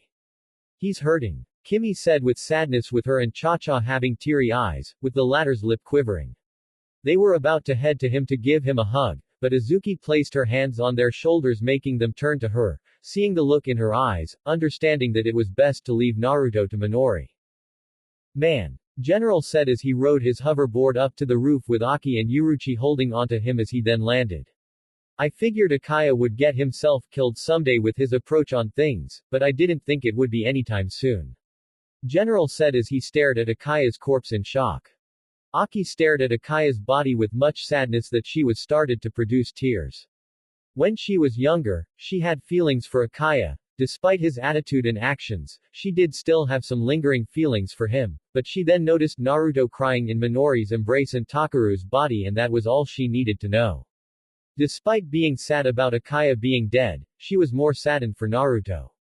Akaya had taken the life of one of his closest friends, and even though she didn't like Naruto taking a life, she did understand his actions.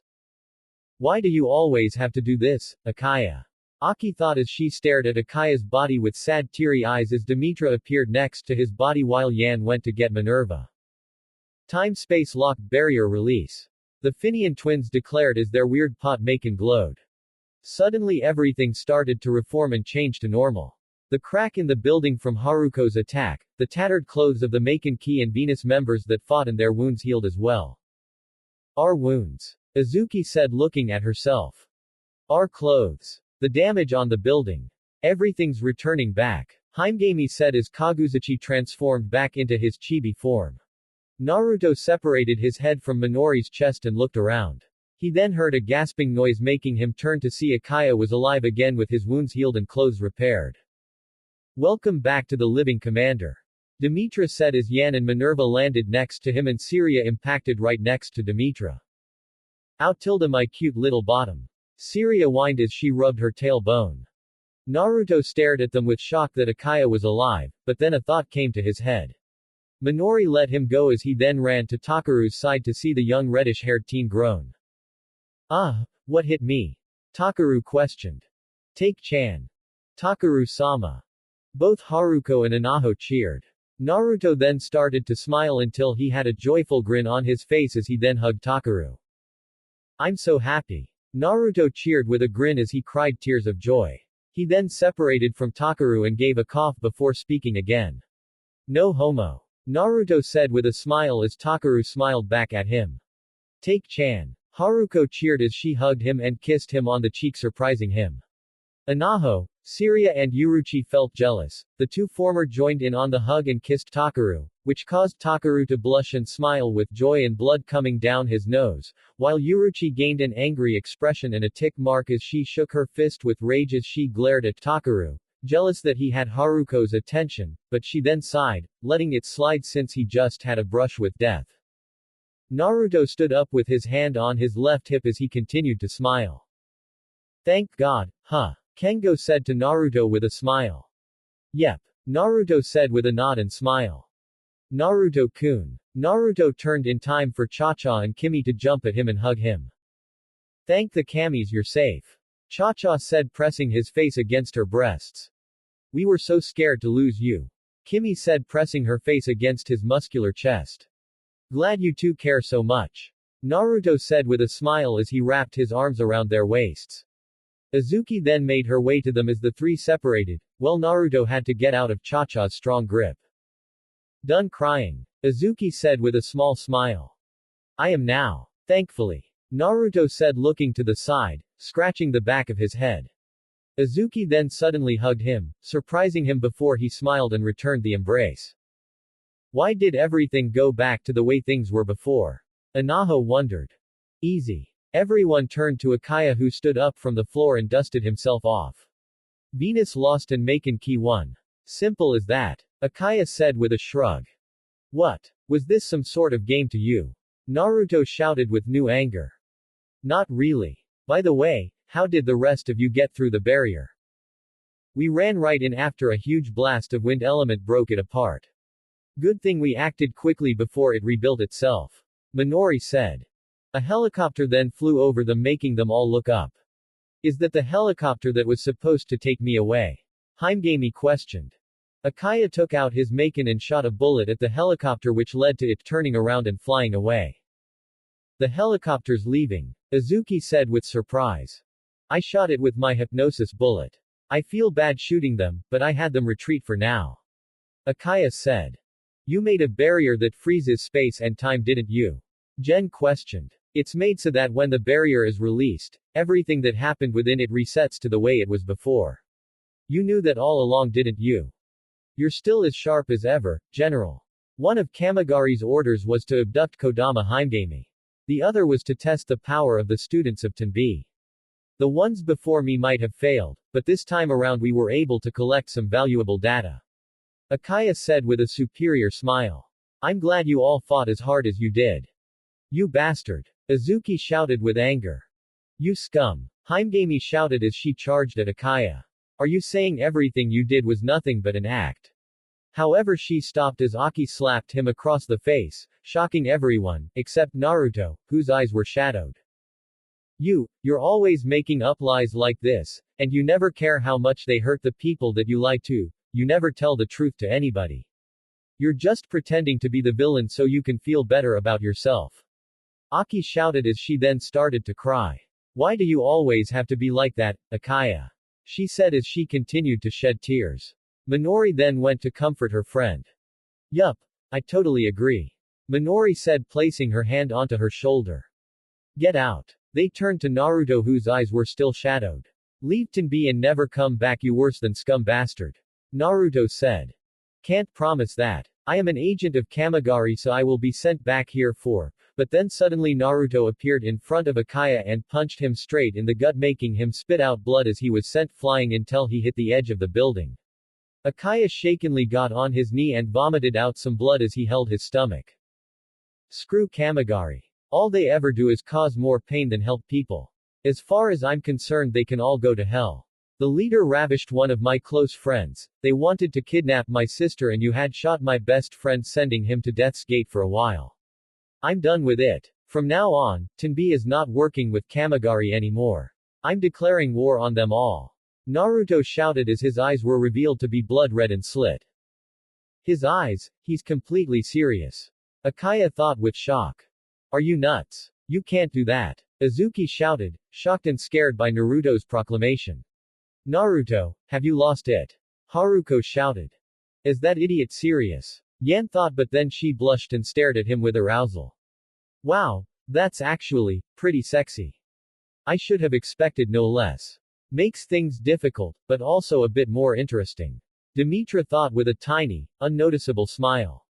Whoa. Didn't know Fox Baka could be so vengeful. Himegami thought with surprised eyes. Suddenly she felt something stab at her neck. She put her hand on her neck, grabbing what looked like a dart that was supposed to contain a liquid inside. What the? Suddenly her eyes widened and her pupils became slit.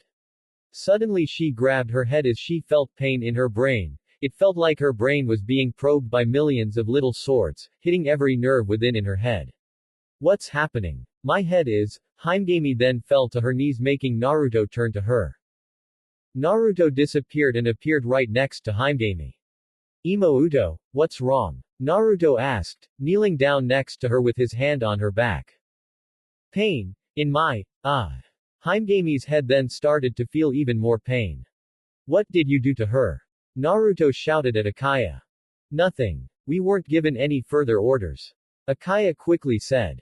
Naruto, get away. Himegami said. Huh. Get away from me. Himegami shouted as she pushed Naruto away, but after being pushed he started making his way back to her. I told you to get away. And I promised that I'd be there for you no matter what, remember? Naruto said with genuine concern. Himegami looked at Naruto, feeling touched that he'd willingly be there for her no matter what she said. Suddenly Himegami roared in pain as crouched over. Imo-uto. Naruto shouted with worry as the other were making their way to them. As Naruto got closer, Himegami roared as a white snake shot from her back and tried to bite Naruto. Luckily Naruto jumped away in time as he and everyone stared in shock. Himegami. Haruko said the blonde's name with new worry and fear. Himegami screamed as 3 more snakes shot out from her back and grew larger in size. Dear God! Azuki shouted. One of the snake heads tried attacking Naruto, but he jumped away and joined his friends. Himegami roared as she grew a pair of snake fangs. What's happening? Anaho cried with fear. It's her, she's Yamada no Orochi. Akaya shouted with new shock and fear. Heimgami screamed as the snaked heads roared with one attacking the tower. Everyone stared at Heimgami with shock at the revelation at her true identity. Naruto developed a serious look, inwardly saying that this didn't change his outlook and opinion on her. Everyone get off the roof. Now. Naruto ordered. You don't have to tell me twice.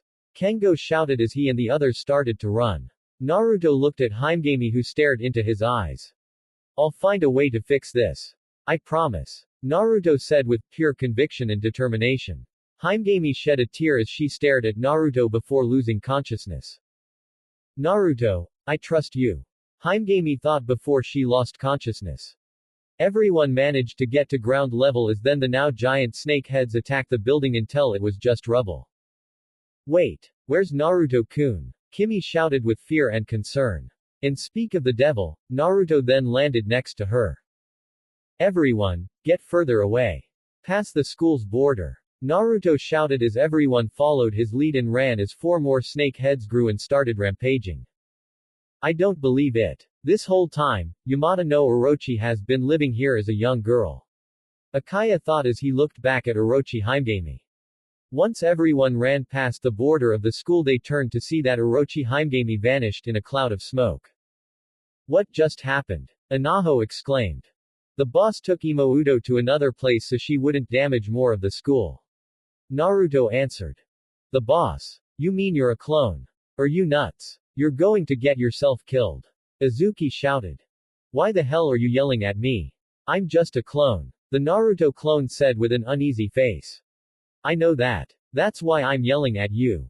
Because when you disappear he'll know how I feel about his stupidity. Azuki said. A car then stopped in front of the group. What did we miss? Tomiko said as she popped her head out of the car. We beat Venus, but then Heimgami suddenly turned into Yamada no Orochi. Anaho answered. That was Heimgami. Furin shouted with shock as she got out of the car with Yuka. Yuka-chan. Kengo cheered as he ran to his girlfriend, hugged her and spun her around. You should have seen me inside. I saved Takeru's ass and helped save the day. That's great. You deserve a reward. Yuka said with a smile as she and Kengo then made out, which made Minerva feel jealous that she wasn't the one making out with Kengo. Hey, you didn't save my ass. Takeru shouted. Actually he kind of saved all our asses from your rage attack. Azuki said. Oh right, wait a minute, weren't you two trying to keep your relationship a secret from Tomiko? Takeru questioned, making Kengo and Yuka's eyes widened before they separated. Whoopsie. Yuka said with a nervous smile. I'm so dead. Kengo said as his head hung in despair. Tomiko just giggled at the two. She knew about them for a while, she just felt it would be a little fun scaring Kengo at, trying to find out. Where is Heimgami? Furin asked. Boss took her near Amanohara. Clone Naruto said. Excellent. We can reseal her there. Akaya said. No. We're not doing that. Boss is going to try and get her out of this state. Clone Naruto said. And how does he intend to do that? Akaya questioned with a raised eyebrow. I don't know, but it's better than losing her. Clone Naruto said. Yar days. They all looked to see Tien-san lying on his set atop the wall next to the entrance of the school. Such a mess they caused this time. Tien-san said staring at the building that once stood before Orochi Heimgami destroyed it. Ni-san. Azuki exclaimed with joy to see her brother again. Yo. Tien-san waved to them as he turned his head with a smile on his face. Who is that? Akaya questioned. What do you mean they? Are you saying Mayanaka Moon Shikai was behind this? Minori questioned. Yep. Tien-san simply said. What did they do? Haruko asked. They had a skilled sniper hit your friend in the neck with this thing. Tien-san said, showing a dart in his hand. It was filled with a liquid that brought out Heimgami hidden power. I'm surprised she's a descendant of Yamada no Orochi. Tien-san said. A descendant? You mean there were more like her? Yan questioned. Not sure if I should answer that to Kamigari agents. Tien-san said. Listen reject, you, but before Yan could continue, Tien-san jumped down the wall, going inside the school grounds.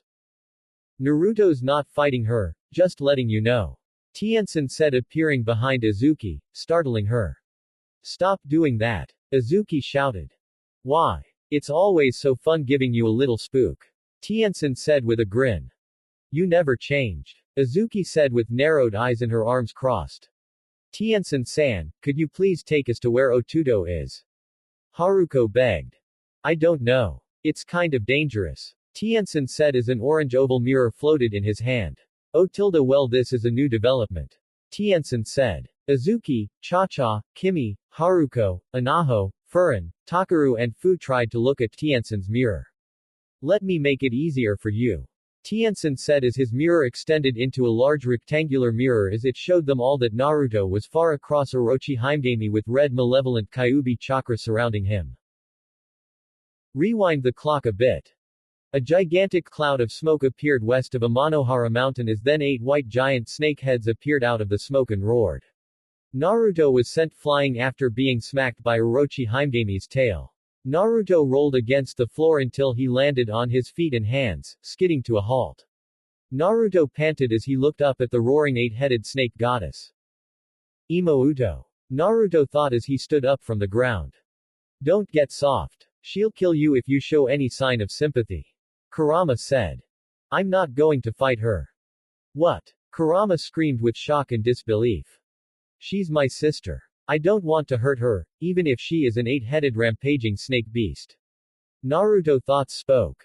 Go damn it. You are such a soft little dick. Kurama shouted. Naruto jumped away as Orochi Himegami's tail almost crushed him.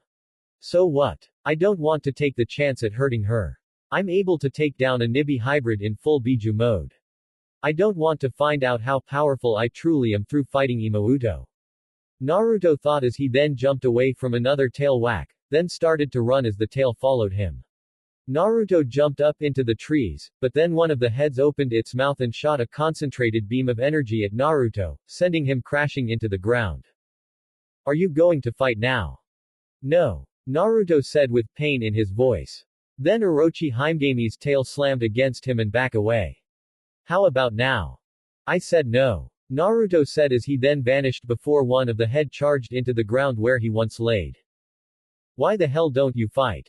Kurama shouted as Naruto hid behind a tree. Why don't you stop acting like you don't know why? Naruto said through their mind link. Kurama stayed silent after Naruto response. I'm not the only one this world changed. You've changed too. Naruto said through thought. Kurama stayed silent. Silent treatment, real niece. Kurama, do you hate this world? It doesn't annoy me that much. Kurama answered. But you don't hate it. Because no one has showed you any reason to. You don't even hate the people of Tenbi. Have you ever thought that you'd ever feel no sense of hatred anywhere since a long time ago?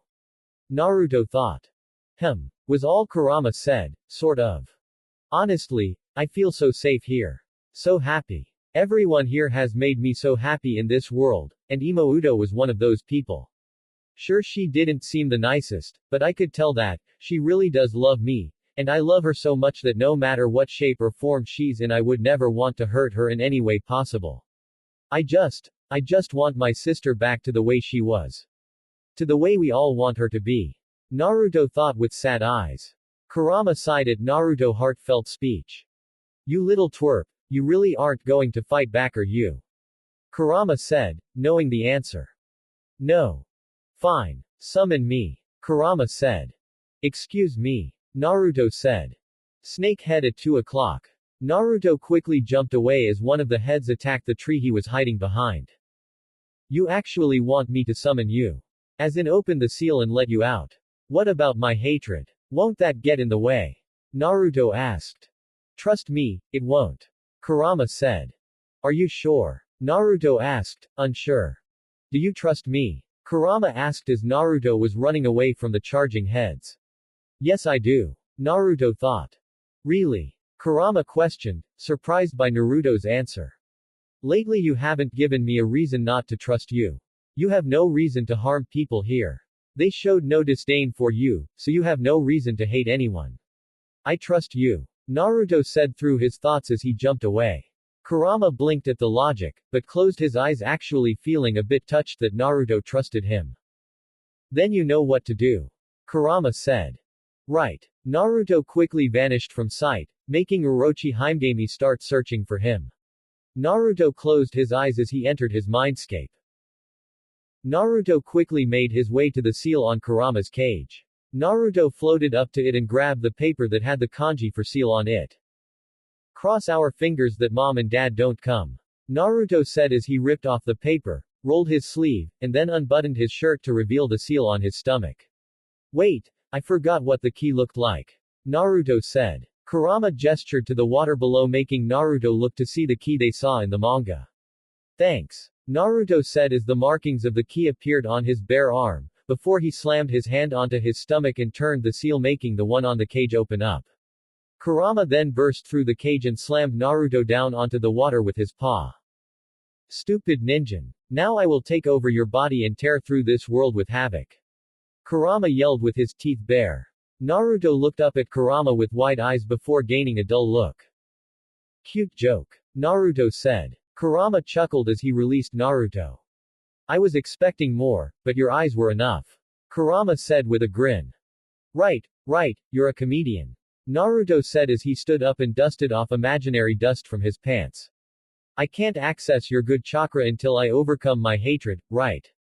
Naruto asked, looking up at him. Kurama said with a nod. Well then, this is still good. Naruto said, extending his fist to Kurama. Kurama smiled as he placed his fist against Naruto's.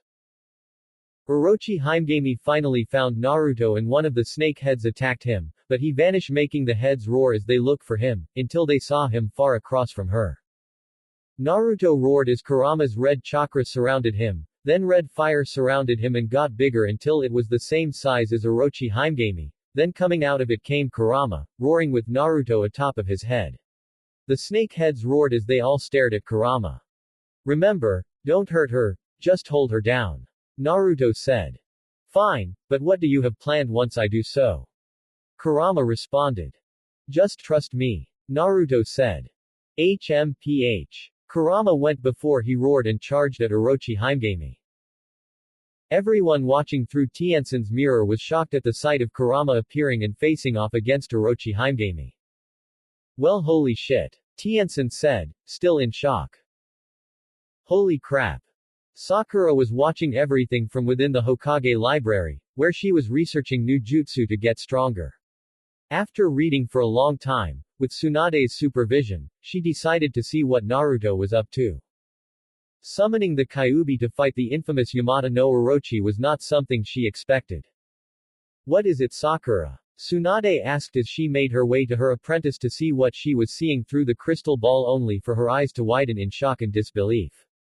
You have got to be kidding me. Kurama grabbed two of the snake heads while his tails took care of the rest. One of the heads bit his tail, making him roar in pain. Damn it. Do something, Baka. Kurama shouted as he gritted his teeth before slamming the heads down onto the ground, but then a few escaped. Naruto noticed one of the heads had a green diamond on it. That head. I need to get to it. Naruto said. Kurama quickly used his tails to wrap around the heads and slammed them down onto the ground. Naruto jumped off Kurama's head and dived down towards the snake head with the green diamond on it.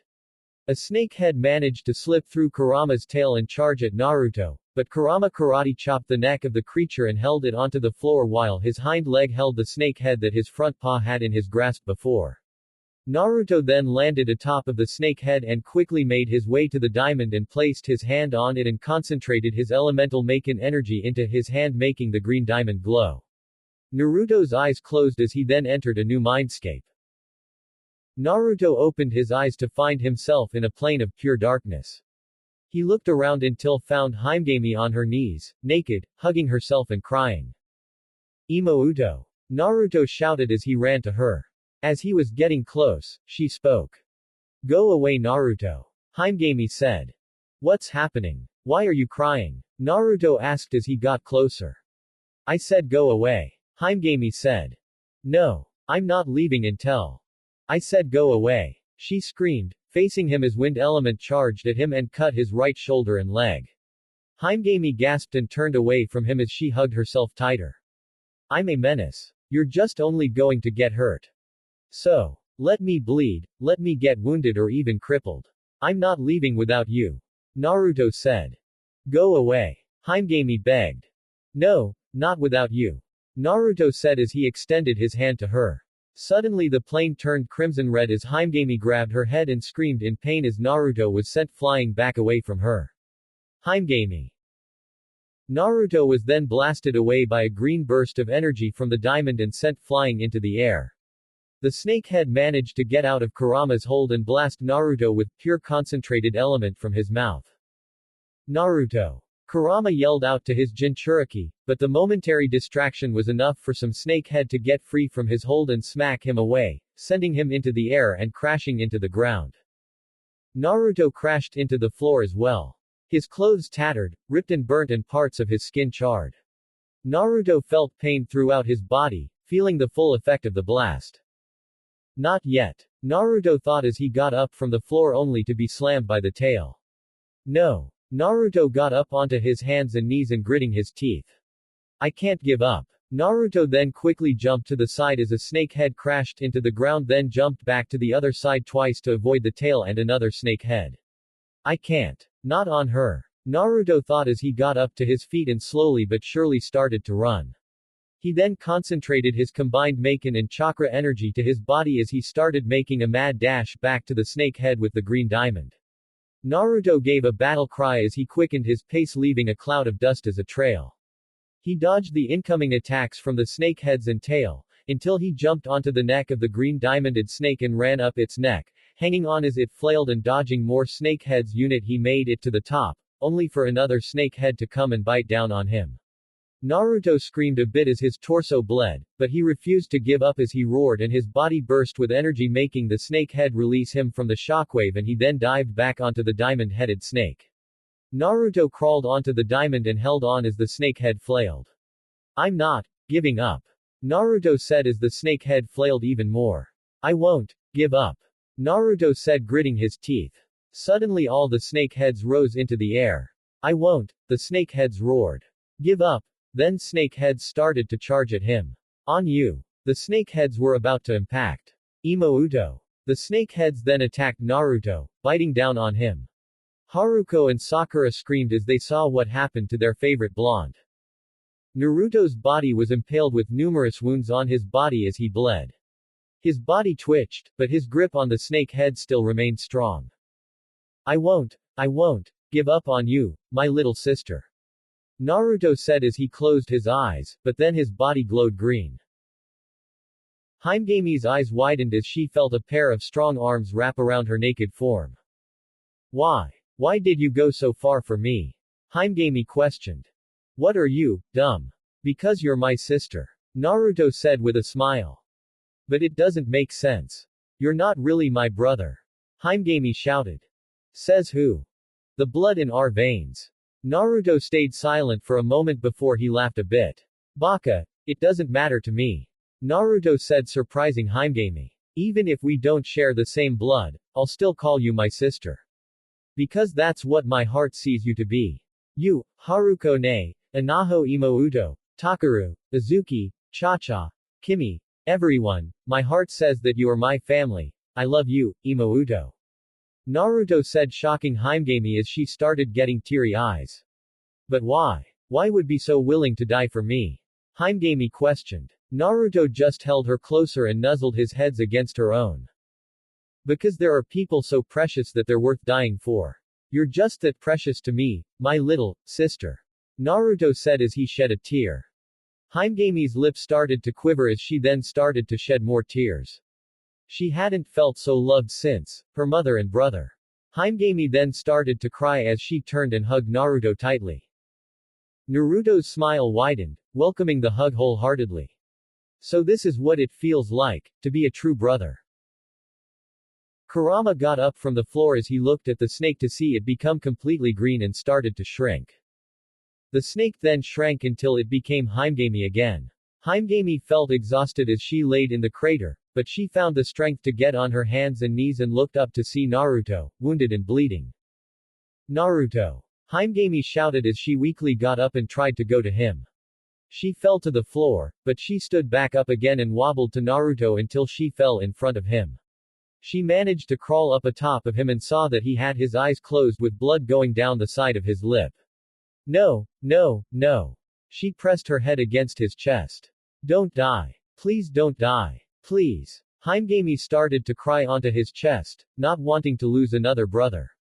Please, don't, she continued to cry, but then she felt a hand gently placed atop of her head making her look up to see Naruto smiling at her. Don't worry. I won't die for a long time. Naruto said with a smile. Himegami looked at him with wide eyes before she started to cry again. Imouto, if you make that kind of face, even if I die I won't be able to let you go. Naruto said making Himegami's eyes widen with shock as she saw an image of her mother. She then started to cry again as she dug her head into Naruto's chest as he then hugged her close. Kurama looked at this in silence for a moment before smiling. Naruto noticed that Himegami was naked so he took off his coat and wrapped it around her before lifting her up bridal style. Himegami nuzzled her head into Naruto's chest as she wrapped her arms around his neck. Naruto chuckled a bit as he smiled. She's so cute. Naruto thought as he walked out of the crater. After getting out of the crater he saw everyone there in front of him. Sup? Naruto greeted with a nod. Akaya then took a step forward, but once he did, Naruto's chakra flared red as four giant crimson-red claws came out of his back, ready to attack. You dare try any on her and I will tear you to shreds. All of you. Naruto said with a threatening and fierce tone. Akaya tried to put on a brave look, but his sweat showed that he was in fear of Naruto.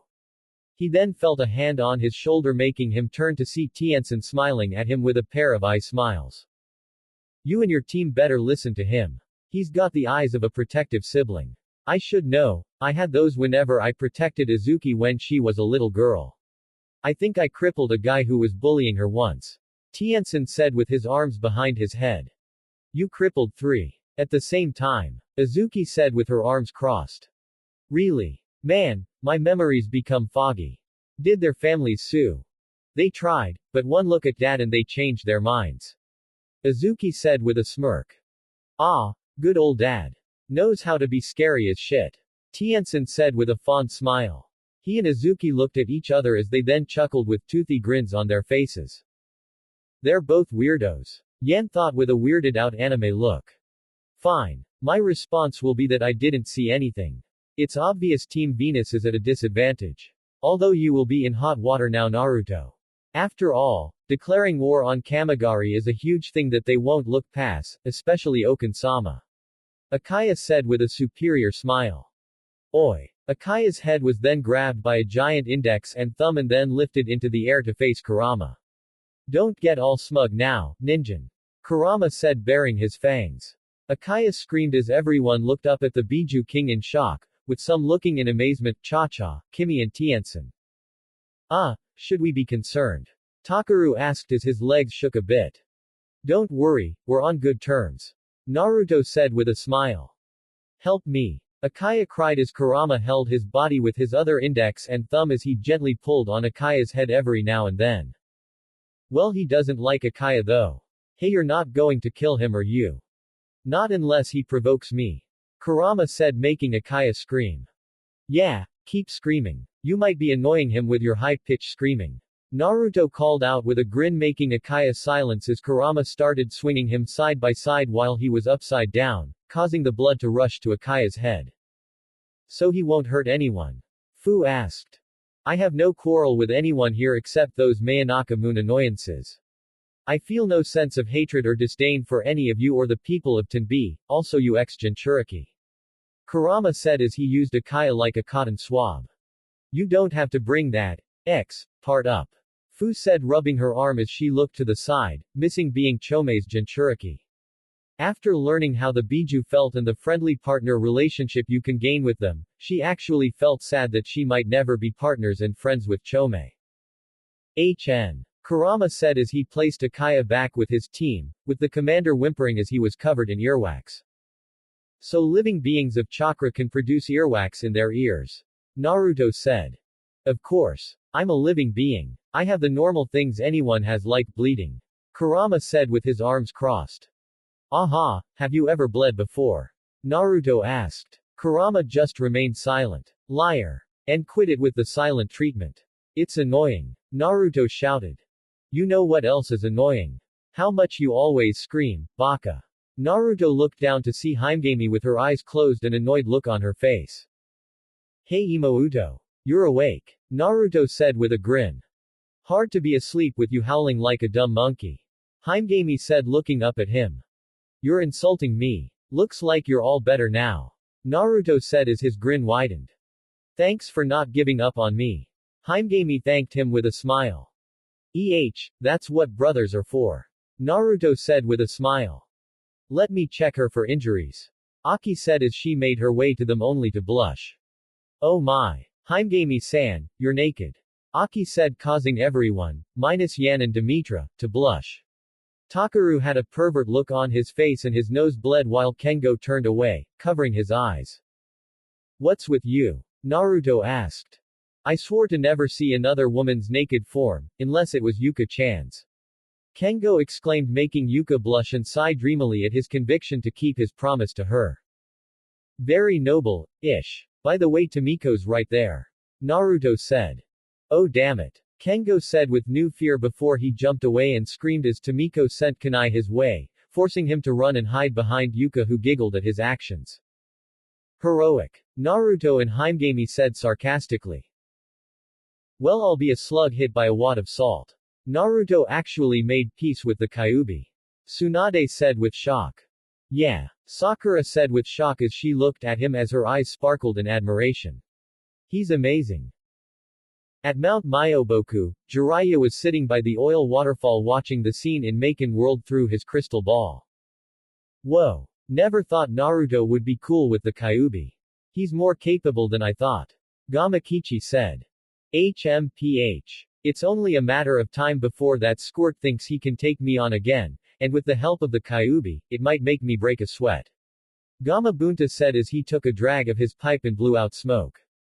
Something tells me he won't need his help if he wants to go a few rounds with you. Jiraiya said with a smirk. What was that you perverted baka? Gamabunta yelled with new annoyance. Hey Jiraiya, do you have any more treats for me? Gamatatsu asked. I just gave you my whole load. Jiraiya said making Gamatatsu whine. Jiraiya continued to stare at Naruto with a smile on his face. He seems to be coming along well. Fukasaku said with a smile. With the stuff these people are teaching him in this world, he probably won't need to worry about many problems here. Jiraiya said with a smirk. So just to make sure I heard right before, you declared war on Kamigari. Tien-san asked earning a serious nod from Naruto. Whoa. You got a good pair on you. Tien-san said with a smirk. I just had enough of their damn leader. Naruto said. Yeah, the guy is, well he's a mystery. He acts carefree, but he then becomes a power-hungry pervert who will do anything to get his way, forcing others to do what he wants or force himself upon them. Tien-san said with a shrug. Naruto noticed Furin shiver and have a look of fearful disgust. Naruto subconsciously made a clone that went next to Furin and placed a hand on her shoulder making her look at the clone who then hugged her, which she welcomed. Tien-san also noticed it, but remained silent. He didn't expect the president of Maken Ki to be one of the women Okan, used for his pleasure. Sick bastard. Or should I be referring to that damn spirit within him? I'm still unsure who has the true malicious intent. Tien-san thought. Well it seems you put yourself in a bad position Naruto-kun. I can't say I'm surprised. After that little fit you had last week with Okan's grandchildren, I knew it was only a matter of time before this happens. Oh well, I guess I should wish you the best of luck. Akaya said with a smug smile and shrug after he managed to somehow rid himself of Kurama's earwax. Yane. Akaya said as he turned and walked away. Tien-san. I wish to schedule a meeting with your superiors. I want to make a deal with Tengoku no Mon. Naruto said causing Akaya to cease mid-step as he froze with shock and fear. Tengoku no Mon. Akaya exclaimed with shock and worry which surprised his subordinates.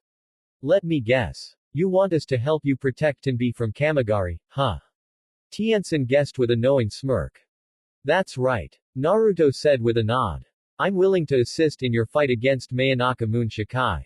After all it's like they say, the enemy of my enemy is my friend. Naruto said with a smirk. Excellent. Tien-san said with a cheerful smile. You're with Tengoku Mon. Akaya shouted as he pointed at Tien-san. No Mon. Tien-san corrected Akaya. And I see you and your Biju are on good terms. He said turning to Kurama with a smile. Kurama said as he laid on his front with his cheek resting on his paw. So does this mean you were rid of your hatred? Tien-san turned to Naruto with a serious demeanor. No. I think it's still there. To be honest, Kurama and I have been getting along for a long time now. It started a while after I first came into this world. Naruto said. That long huh? Not bad. Tien-san said. Although I wonder if that will stick if you ever return to Shinobi World. Hell no. Kurama said, shocking the others. What the hell? I thought we were good now. Naruto shouted with an angry anime-styled look. Ow. Would you shut up? You're hurting my ears. Himegami complained. Sorry Imouto. Naruto apologized. I don't find you that annoying anymore and I don't feel any hatred here, but I still despise that world.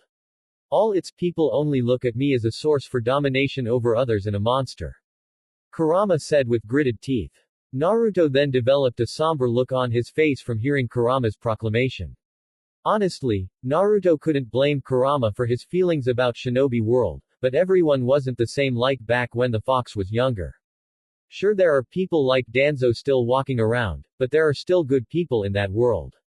He'll just rid his hatred of his homeland if they ever get back. As long as you don't harm this world, we're all fine. Tien-san said. Whatever. I'm going to bed. Don't call me too soon, Kit. Kurama said before vanishing by red flames that then went into Naruto.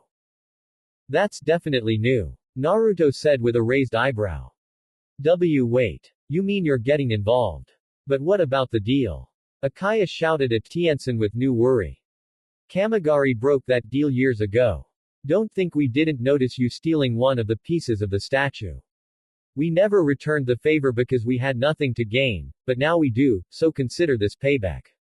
Tien-san said leaning over to Akaya with a smug smile making the Venus commander sweat a bit. Well, Kamigari won't stand for this. And as the commander of Venus, maybe I should give Lon a call and inform him on the situation with your organization. Tien-san said with a dull thinking look on his face. No. Akaya cried with new fear as he became completely pale, shocking everyone, especially his subordinates.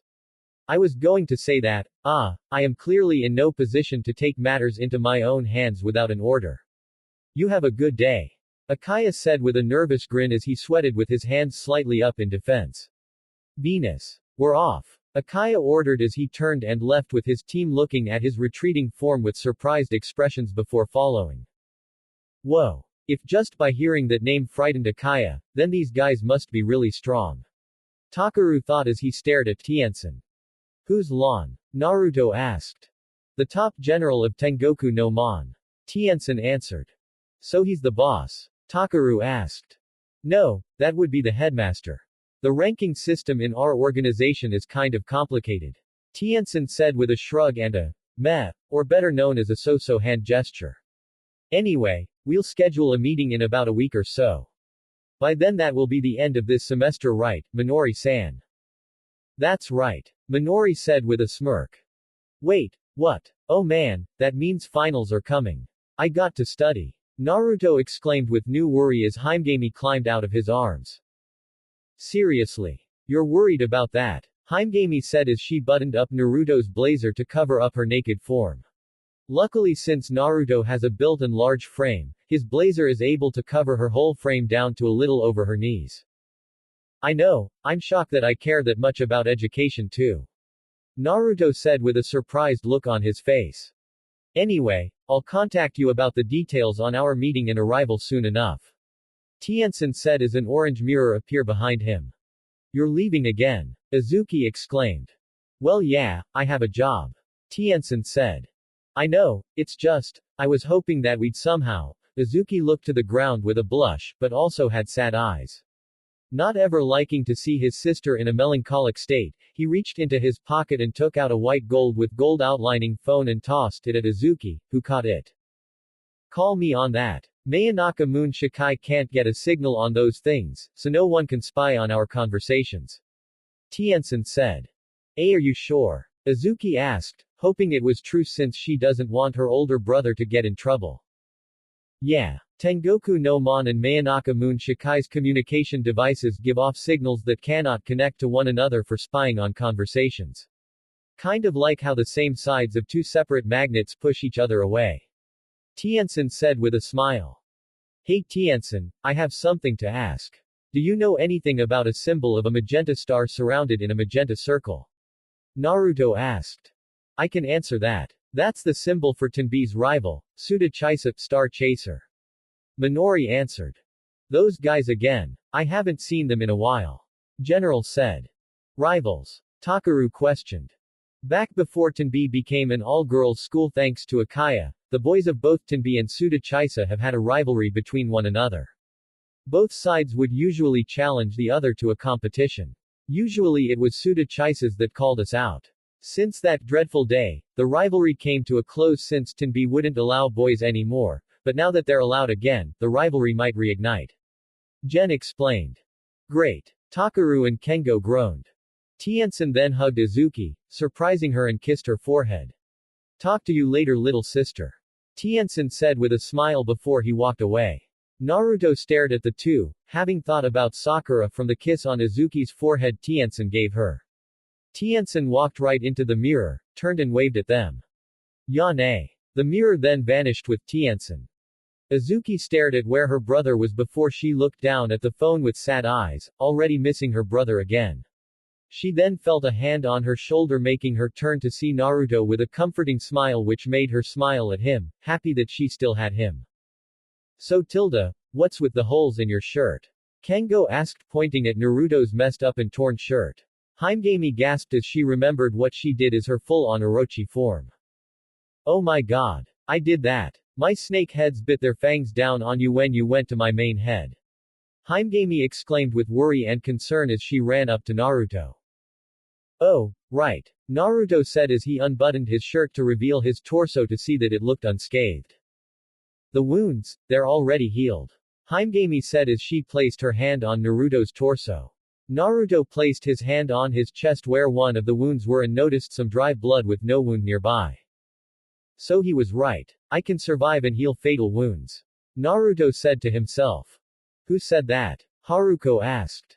It's not important. Naruto said. He felt it was better to keep Itachi's living status a secret until he could save him.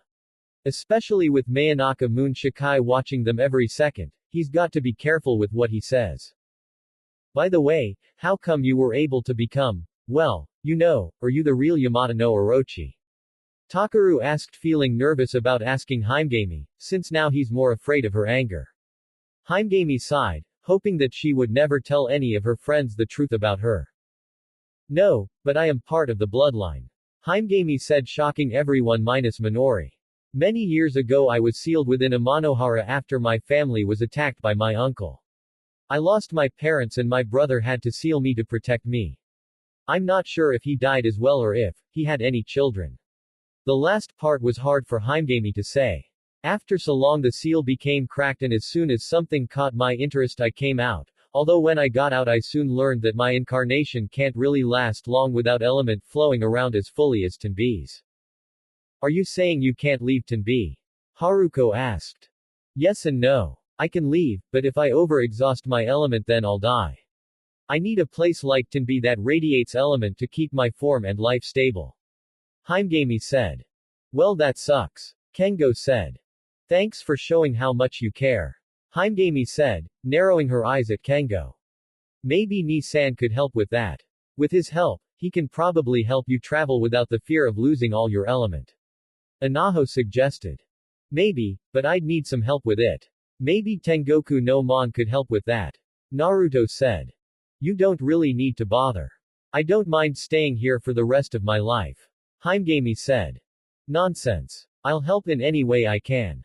Besides, if we ever travel out of the state, it wouldn't be fun going on a vacation outside of Tenbi without you Imouto. Naruto said with a grin as he ruffled Himegami's hair a bit. Baka. Stop messing up my hair.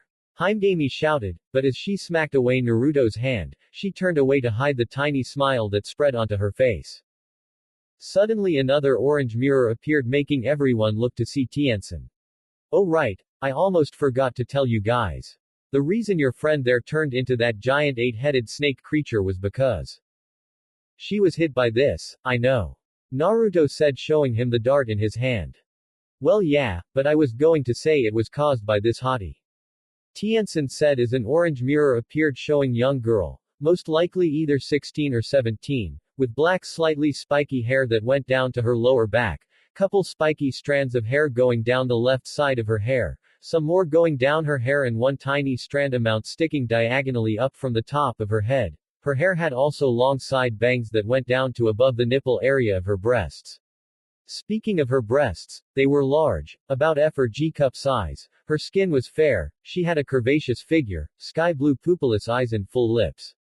She wore beaded earrings, a necklace with a silver pendant that had the kanji for beast on it and two separate blue jewels on each side of it, looking like smaller versions of Naruto's jewel attached to his necklace, an indigo high-collared sleeveless vest that was zipped down to the middle of her chest, exposing a good amount of her cleavage, a silver lining going down the left side of the vest, two white small belts wrapped around her bicep, blue short shorts, slightly armored boots and black fingerless gloves. On her back was a sky blue bow staff and under it looked like a clan symbol that was a two separate colored semi-circles put together to form a circle with the top half being sky blue and the bottom half being white and there was a black claw mark over the circle. Whoa, was all Takaru could say. Now that's a hottie. Not as hot as Yuka-chan though, but kind of close. Kengo said with his arms crossed making Yuka blush and hold her blushing cheeks at the comment. Who is she? Naruto asked. We don't know, but there's a good reason that we don't. Tien-san said as his mirror zoomed in on the left side of her back to show a Kumogakure silver headband plate vertically down with a deep scar over the symbol making everyone gasp. She's from my world. She chose to work for those bastards. Naruto shouted as he got angry. Yep. I figured that you'd want to know. Tien-san said as the mirror vanished. Oh, she is going down. I don't care if she's from my world or how hot she is. If anyone messes with Naruto Uzumaki's family, then they better be prepared to sign their epitaph. Naruto growled as he slammed his knuckles together causing a shockwave as red fire danced against his body. Whoa! Fu and Takaru said in amazement. And now I'm turned on. Cha-Cha said shamelessly with a grin as everyone looked at her with shock and a red blush on her cheeks, all except Tien-san who laughed hard at that. Oh man. You're definitely my favorite of Azuki's friends. Tien-san said with a grin. Also, we'll be glad to help out you and your little sister's problem. Wait, you heard what we said before. Haimgami exclaimed with shock. Yeah, we kind of have eyes and ears around Tenbi. Since Double M and S are interested in this place we decided to keep an eye on Tenbi as well. Tien-san said. Why didn't you help before? Anaho asked. Yeah, you said that you were willing to help. Kimi said. We didn't want trouble with that annoying group known as Kamigari, but now since Naruto declared war on them, which they won't take lightly, this is our opportunity to plant a new base here. Although it will take a while, but I'm sure we'll be prepared before things escalate too much. Tien-san said as he adjusted his tie. Escalate? Jen questioned. Well yeah, Mayanaka Moon Shikai hasn't even sent in their real threats. This incident was bad, but their arsenal is a tad bit worse. Tien-san said. Why does it feel like it's not really just a tad bit? Kengo said with worry. Anyway, I'm off. You guys better be on guard until we arrive for our meeting. Tien-san said as he then sank down into an orange mirror that appeared below him then vanished after he left. What kind of Maken does that dude possess? Takaru questioned. Who cares? I'm going home to get dressed. Haimgami said as she walked away. In the meantime, Akaya and his group were heading away from the others and when they were far enough, Yan decided to speak up. Okay, what was that? The minute he mentioned some guy by the name of Lon you looked ready to shit your pants. Yan said. Honestly I'm surprised that I didn't. Akaya said surprising the others. Why are you scared? Aren't you one of the strongest? Yan asked. In Kamigari, yes, but in the world, I'm not really that special. Akaya said shocking the girls. Listen, I will only tell you this once. Don't mess with agents from Tengoku no Mon. I'm not very familiar with Mayanaka Moon Shikai, but their counterparts is a different story. Kamigari is considered child's play compared to them. In fact, they know more about Maken and the true origins of it better than us. They are not to be messed with, so stay away. Akaya said in all seriousness, shocking the girls. Then, how come we've never heard of them? Yan asked. Because they were always busy to look for new talent. I've always wondered what kept them from meeting all of you before us. Looks like I found out the answer. Akaya said as he thought about the war between the two powerful organizations. To think that's why Tengoku no Mon didn't seem as productive as Kamigari. Will they present any problems to Kamigari? Demetra asked. Akaya gulped with fear. Hopefully not. Akaya said, which brought an uneasy feeling to the others, minus Yan and Demetra. But if they do, just be prepared. Akaya honestly hoped that his team will never face the monsters of Tengoku no Mon. You sure you're alright? Naruto asked as he, his roommates, Fu and their neighbors walked back home. Yes. Now stop bothering me. Haimgami said with annoyance. Bothering little sisters is the job of an older brother, it can't be helped. Naruto said with a smile and shrug. Haimgami groaned in annoyance as she then kicked Naruto's ankle. Ow. Alright, I'll leave you be. Better pray to the gods that you don't fall and break your ankle, because then I won't bother carrying you. Naruto said with a pout and his arms crossed as he turned his head a bit away from her. You are so emotional, it's pathetic. Haimgami said with a smirk. Say, did anyone hear that? It sounds like a peep from an annoying harpy. Naruto said with his hand to his ear. Haimgami then bit down onto his arm, making him scream in pain. What's with you and biting? Let go, you crazy loli. Naruto shouted as he flailed his arm as Haimgami kept her grip, the two having anime faces with Naruto having wide anime eyes and Haimgami a mad and annoyed anime face along with razor-sharp teeth biting down into Naruto's arm. Haruko, Anaho, Kimi and Cha-Cha couldn't help but giggle as the group smiled at their action while Azuki, Fu and Takaru chuckled. Ah man, now I got a new tear in my dress shirt. Naruto whined as they all made it to the dorm. Oh Naruto-kun, there was something that we wanted to tell you. Kimi said. Yeah, we were running towards the school to tell you. Too bad Venus went crazy. Cha-Cha said. What? Naruto questioned with a raised eyebrow. Oh Isobu. Tilda, Kimi called out as a magenta beam came out their dorm door and into Kimi's hands where a mini Sanbi appeared in her arms. No way. Isobu woke up. Sweet. Naruto cheered with a grin as he went to pet the creature only for it to retreat into its shell. He's kind of shy. Kimi said. Isn't that cute? Cha-Cha cheered. You might not be able to partner up with him in battle for a while. Fu said. He'll warm up to me. Naruto said with a shrug as he pet the turtle's shell. Isobu then moved its head out a bit and looked up at Naruto. See, his head's nearly out of his shell. Naruto said with a smile. Well, aren't you proud? Haimgami said. As a matter of fact, I am. It makes me proud to have a connection with Biju. Naruto said, puffing out his chest with his hand of his heart. Well anyway, I'll throw this out when I get dress. Haimgami said. Nah, just give it back to me. Naruto said.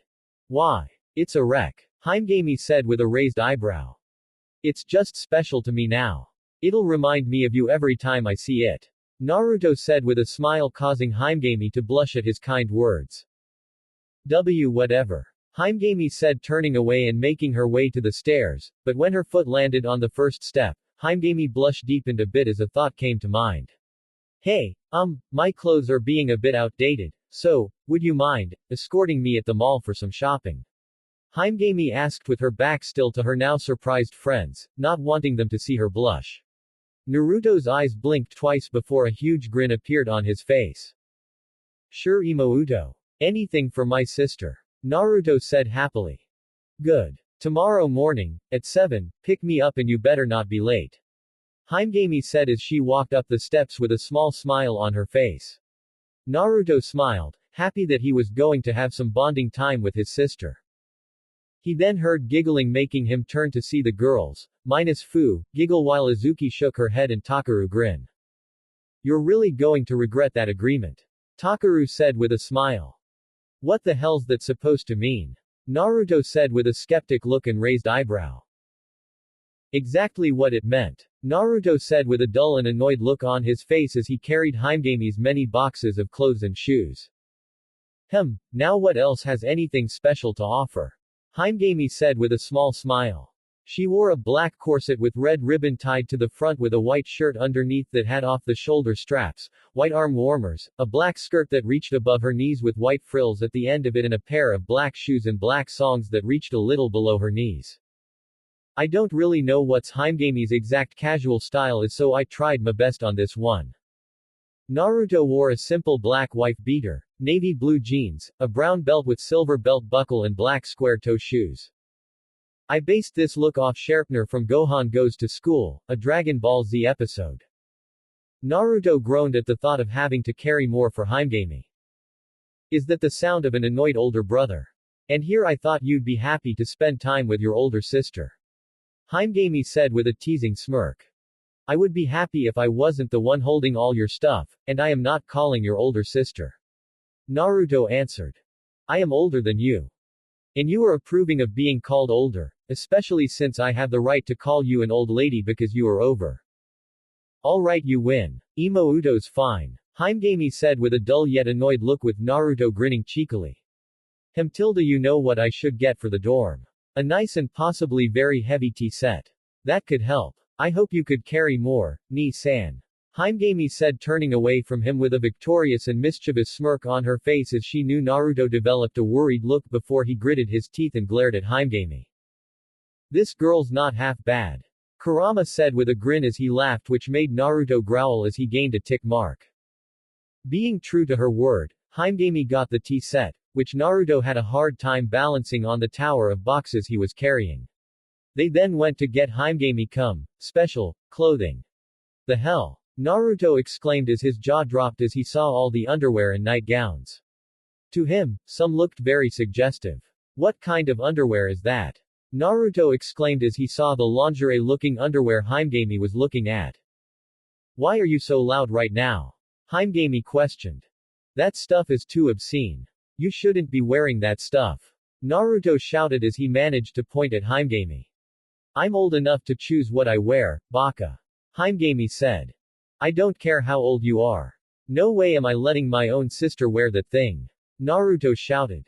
Oh yeah. Well, what if I get this for Azuki? Cha-cha. Kimi. How about Furin? Himegami questioned as Naruto's nose shot some blood out. That's what I thought. Don't push your morals upon others who can make their own rightful decisions, Fox Baka.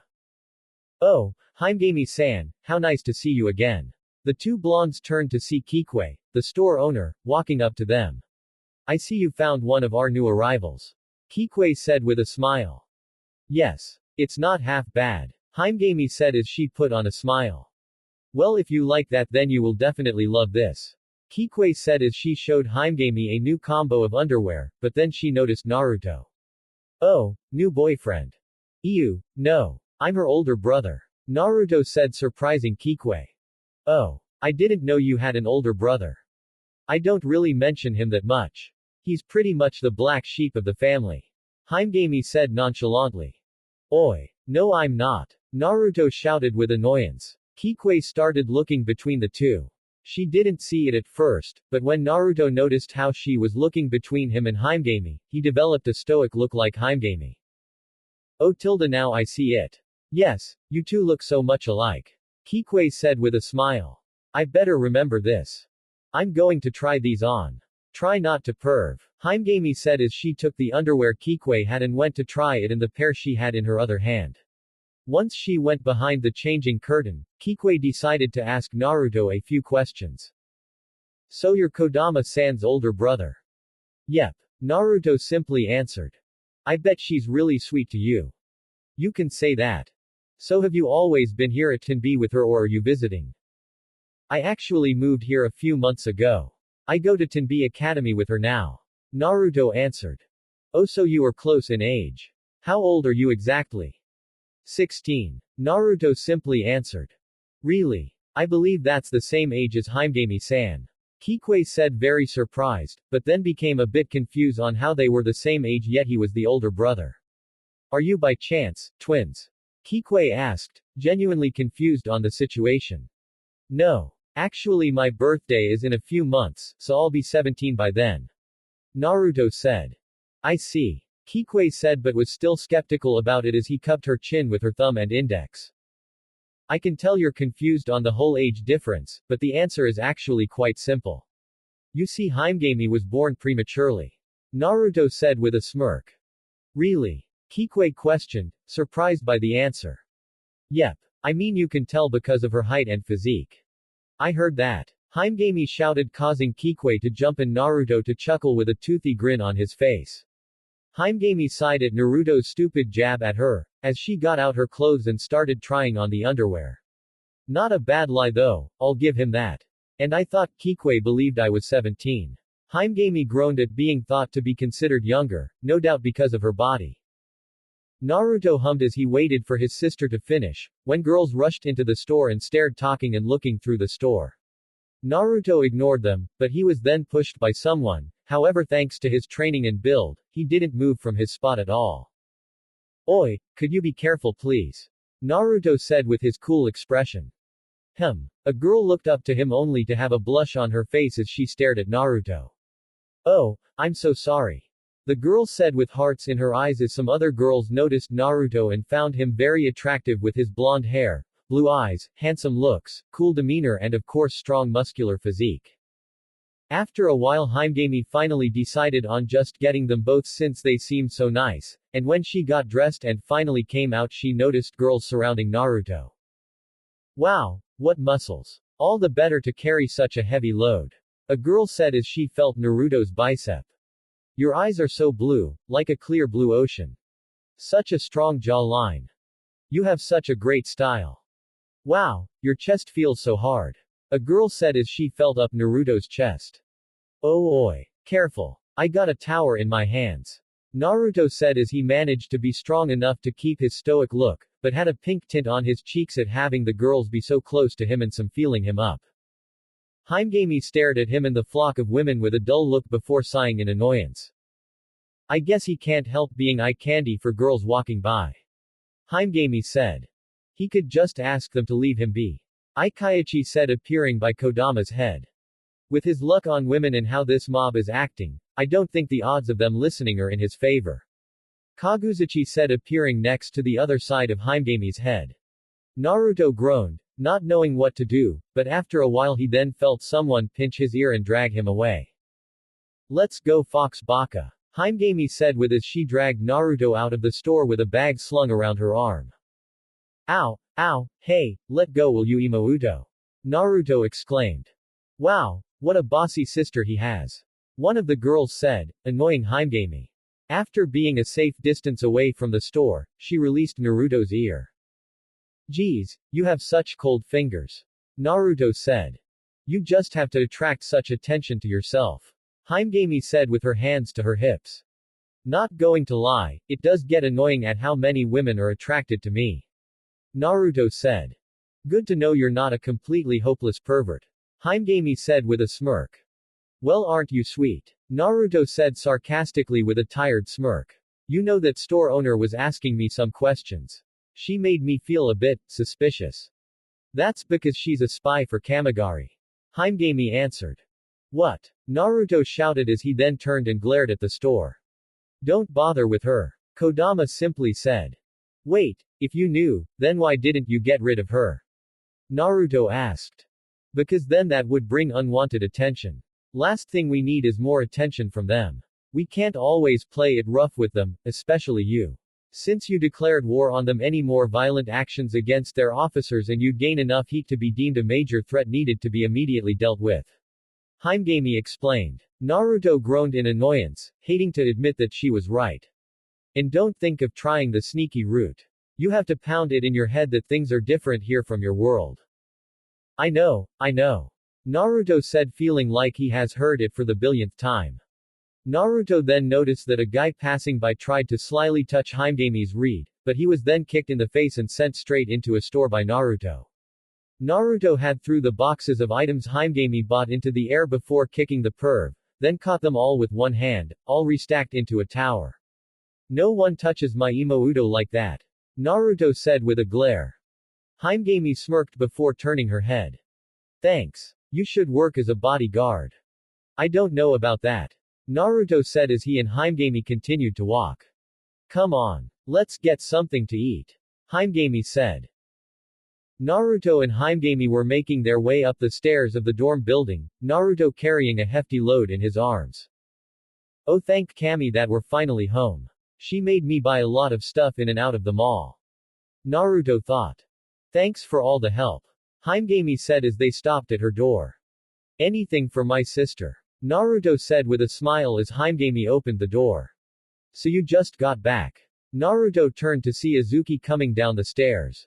How bad was it? Not too bad. Naruto answered. Oyama. Carry my things inside. Himegami ordered. Takaru sighed and just walked out and took the box and bags Naruto was carrying. So how was it? Takaru asked. Not that bad. Naruto answered. Takaru nodded and went back inside. Oh, by the way, Azuki. Naruto said you would look great in something like this. Himegami said as she reached into the only bag she held and pulled out a lingerie-like underwear and bra combo, making Azuki's jaw drop and then glare angrily at Naruto, who was blushing red. I didn't say that.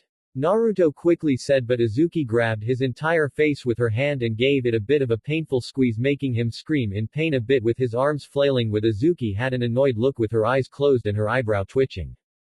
That's for making a comment on my height and body earlier. Himegami thought with a smirk as she went inside the dorm. You'll pay for this, Imouto. Naruto thought as vengeance fueled his mind. Inside Wabisuke's room, Hanahime sat next to his bed cutting the skin off of an orange as Wabisuke, all covered in bandages from head to toe, sat up in his bed. Are you sure you don't want anything else? Hanahime asked. I'm sure. Thank you for asking. Wabisuke said. So how does it feel? Hanahime asked, curious on how it felt to be on a higher plane than a regular person.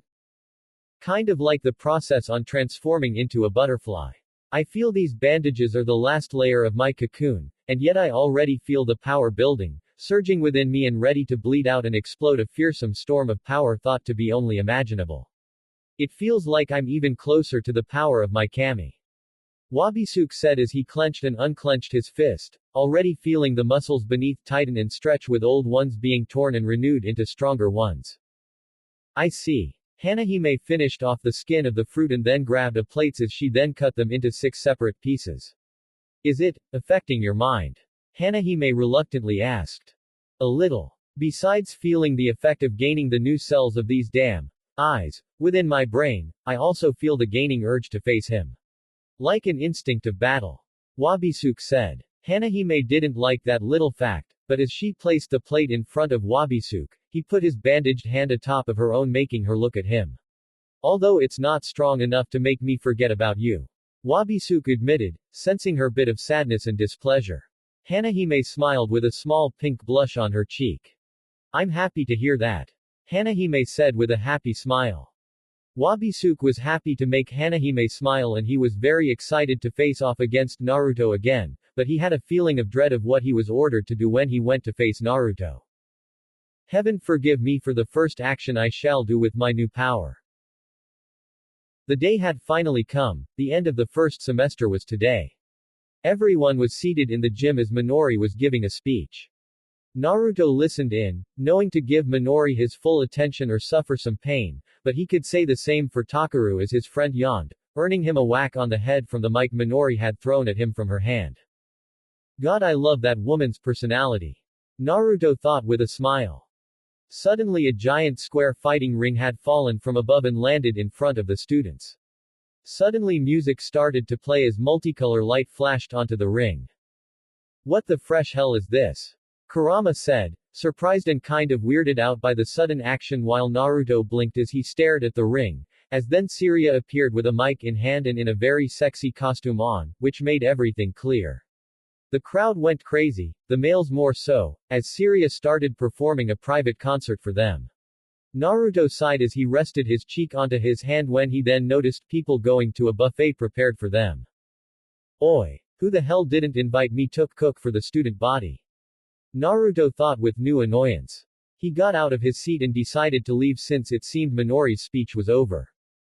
Naruto walked around school aimlessly with his hands in his pocket, until he noticed a pair of familiar Venus members. Hey Yan. Hey Demetra. Naruto greeted the two, with the Chinese maiden making her turn around to see her favorite blonde, while Demetra sat against a wall. Stalking us, or are you here to finally apologize for almost punching me a week ago? Yan questioned with a small smirk. Don't flatter yourself. I'm not going to apologize about that either. You were choking my friend to death. Naruto said with a stoic look. True. I'll let it slide then, since you at least stayed true to your word about attacking me when I presented a danger to you or your friends. Yan said, turning her head as her smirk widened a bit. So you're leaving today, huh? Naruto questioned. Yes. Although Siriya is staying to take care of some photoshoots. Anaho Imouto isn't going to like that. Naruto said with a nervous smirk as his half-lidded eyes looked to the side. It's because of their feelings for Oyama, right? I honestly don't know what they see in him. Yan said. Well, honestly, I don't know what you and a lot of other girls see in me. I mean, on paper I sound even worse than Takaru. Naruto said. Back then, true, but you're definitely different than how you were depicted in those books. Yan said. Have I really changed that much? Naruto questioned. In short, yes. Demetra answered. Before Yan was about to say something again, the three sensed someone coming down from above. They looked to see Azuki falling down toward them, ready to kick Yan, but Yan sent a high kick, clashing her foot against the bottom of Azuki's. What do you want, Azuki? Yan questioned. Don't think I'll let you run away without a rematch, Yan Min. Azuki exclaimed as she then leapt off Yan's foot and onto the ground. A rematch. You guys were the ones that won, remember? Yan said. But you were holding back because you were acting right. Fuck that shit. That kind of fight, I'll never consider that a win. Azuki shouted. Naruto stared at Azuki, gaining new respect for the girl, and also sympathizing with her since he sort of understood the feeling after he read that the final battle between him and Sasuke was a draw, but Sasuke said it was his win. From his own point of view, it shouldn't have been considered a victory to him, let alone finally one-upping Sasuke in a fight. He then noticed Kuragasa behind Azuki, with the redhead turning around to notice him after his large shadow had cast over her. Kuragasa. What? Did you also come to tell me how disgusted you are over our fight?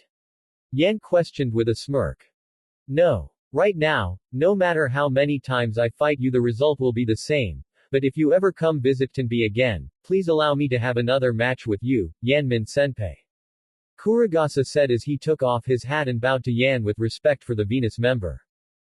So she's the one who beat Kuragasa last week. Naruto thought as he saw the surprised looks upon Azuki and Yan's face. Next time I'll be stronger, I'll train hard so that I won't lose to you, or Azuki, although I'll have a long way to go to beat Naruto. Kuragasa said, making Naruto blink in slight surprise. I swear I'll become stronger. So you have to come back and visit. Ha ha ha. This is the first time I've had someone I've beaten up bow down to me in admiration. I'm going to have to come back later and beat some manners into that naive head of yours. Yan said as she turned to walk away. Oi. Don't forget about our rematch, you hear? Azuki called out. I'll do that when I return. After all, Yan then stopped, grabbed Naruto's tie and pulled him closer to her as their faces were inches apart, surprising the blonde. So long as you're here, Naruto, I can't refuse the opportunity to come back here. Yan said with a smirk before she locked her lips with his, making his eyes widen anime style, while Azuki had a shocked and annoyed anime styled face. Huh. I didn't think she'd be into him too, considering their personalities. Kuragasa said as he put his visor back on. That's it. I'm kicking your ass right here and now. Azuki shouted with new rage. Demetra stared at Yan kissing Naruto with some inner envy that did not go unnoticed by the violet-haired maiden. She was fully aware of her growing feelings for Naruto, but it was hard to express them since she never felt this sort of fondness before, and it would complicate things with her and Yan and the fact that other women were after his affection and heart. Yan then separated her lips from Naruto's and inched them close to his ear. See you, till then, handsome. Yan said with a tiny blush before releasing him and walking away. Did she just flirt with me? Naruto thought with shock. I guess pigs are flying somewhere. Kurama said. Shut it. Naruto thought with annoyance. Aren't you glad you were able to make a promise with your friends and boyfriend, Yan? Lilu said, making Yan blush and glare at her at the fact of calling Azuki and Kuragasa he friends, hardly. Although she did like the ring of boyfriend when referring to Naruto. Our promise. Lilu said. With Kodama. Ailalu added. Don't you two have a promise you need to keep?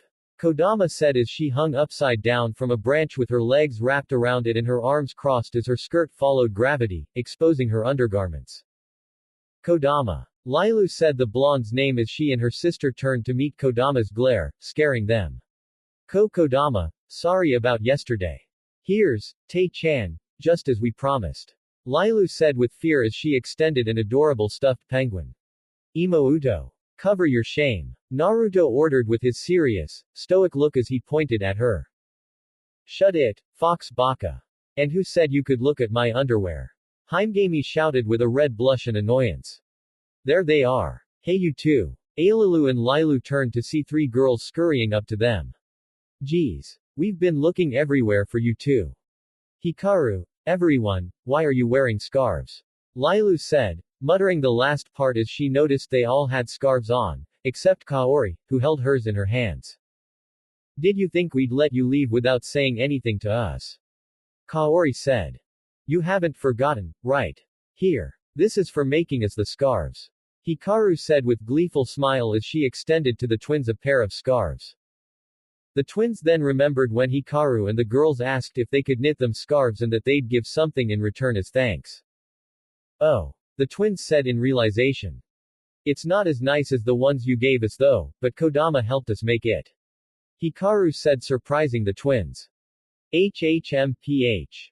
Don't think I'll forgive you just because you gave me Tae-chan.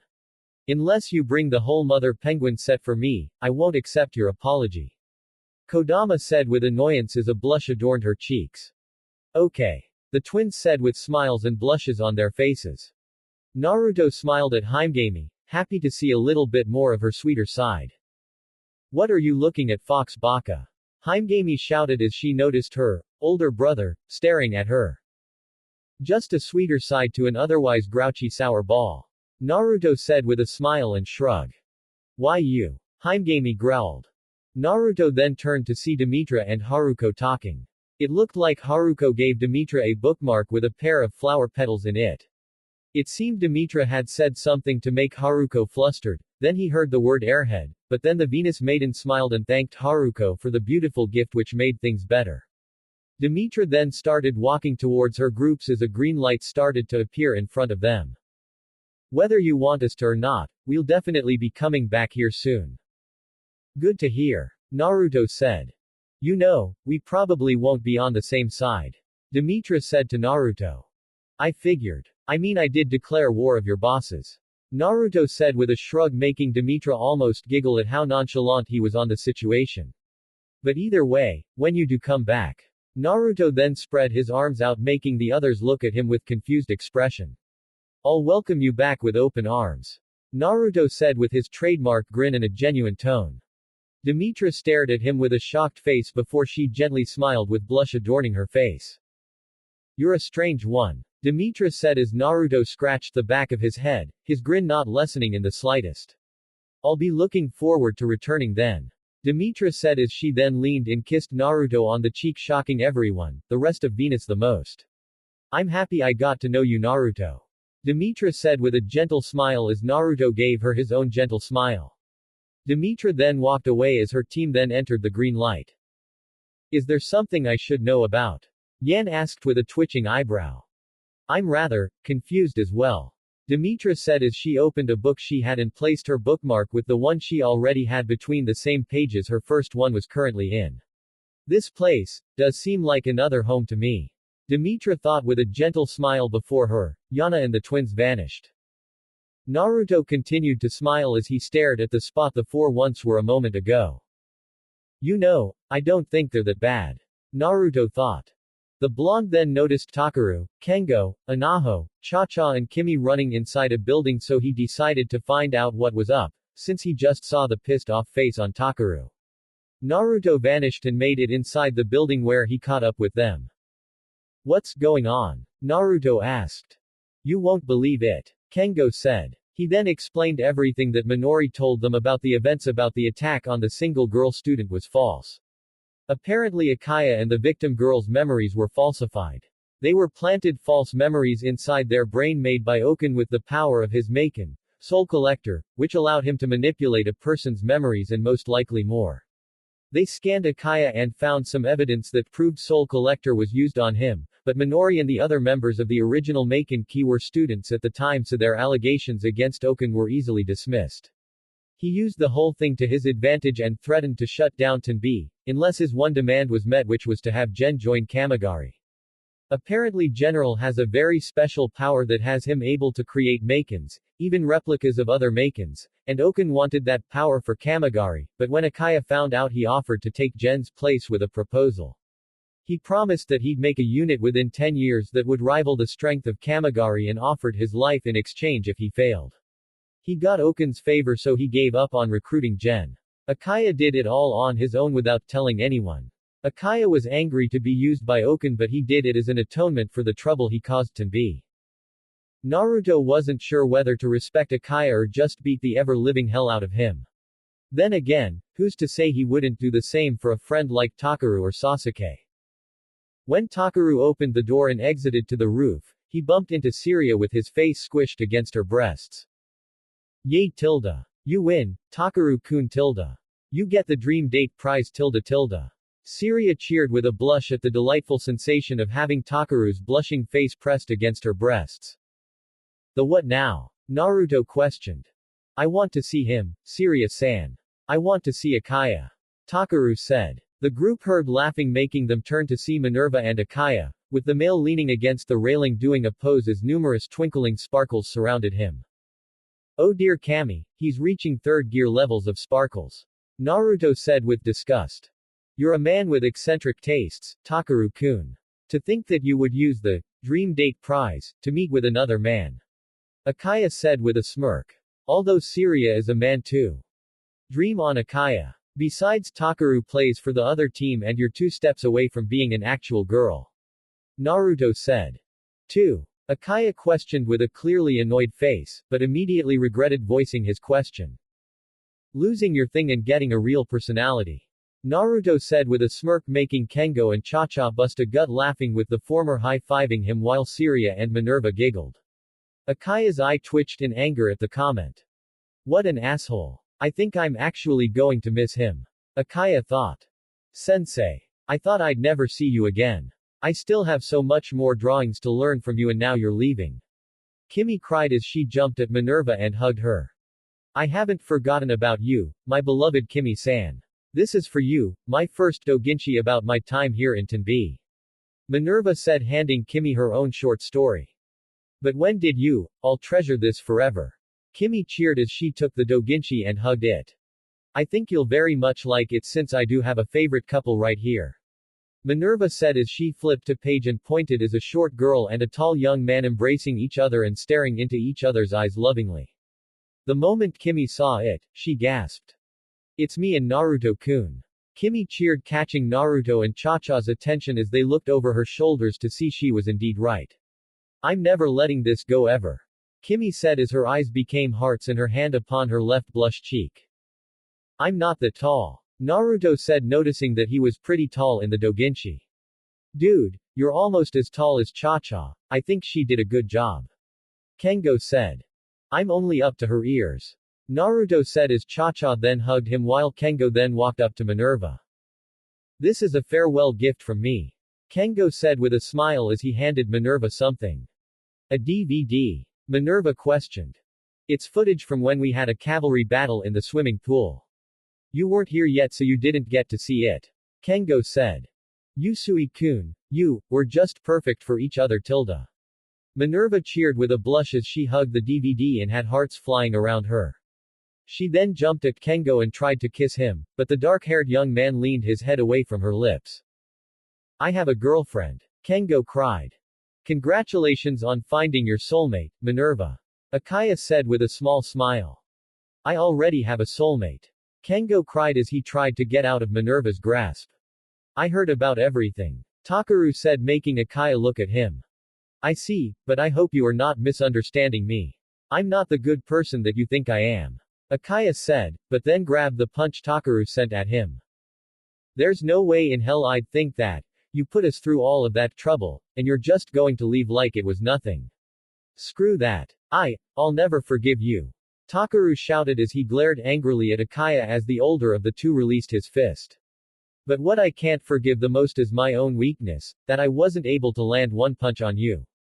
Takaru clenched his fist and glared at it with disappointed rage. I'm always saying that I'll never hurt a girl, yet I'm pathetic, so weak that I couldn't even save a friend. It just proves that I'm too weak to do anything.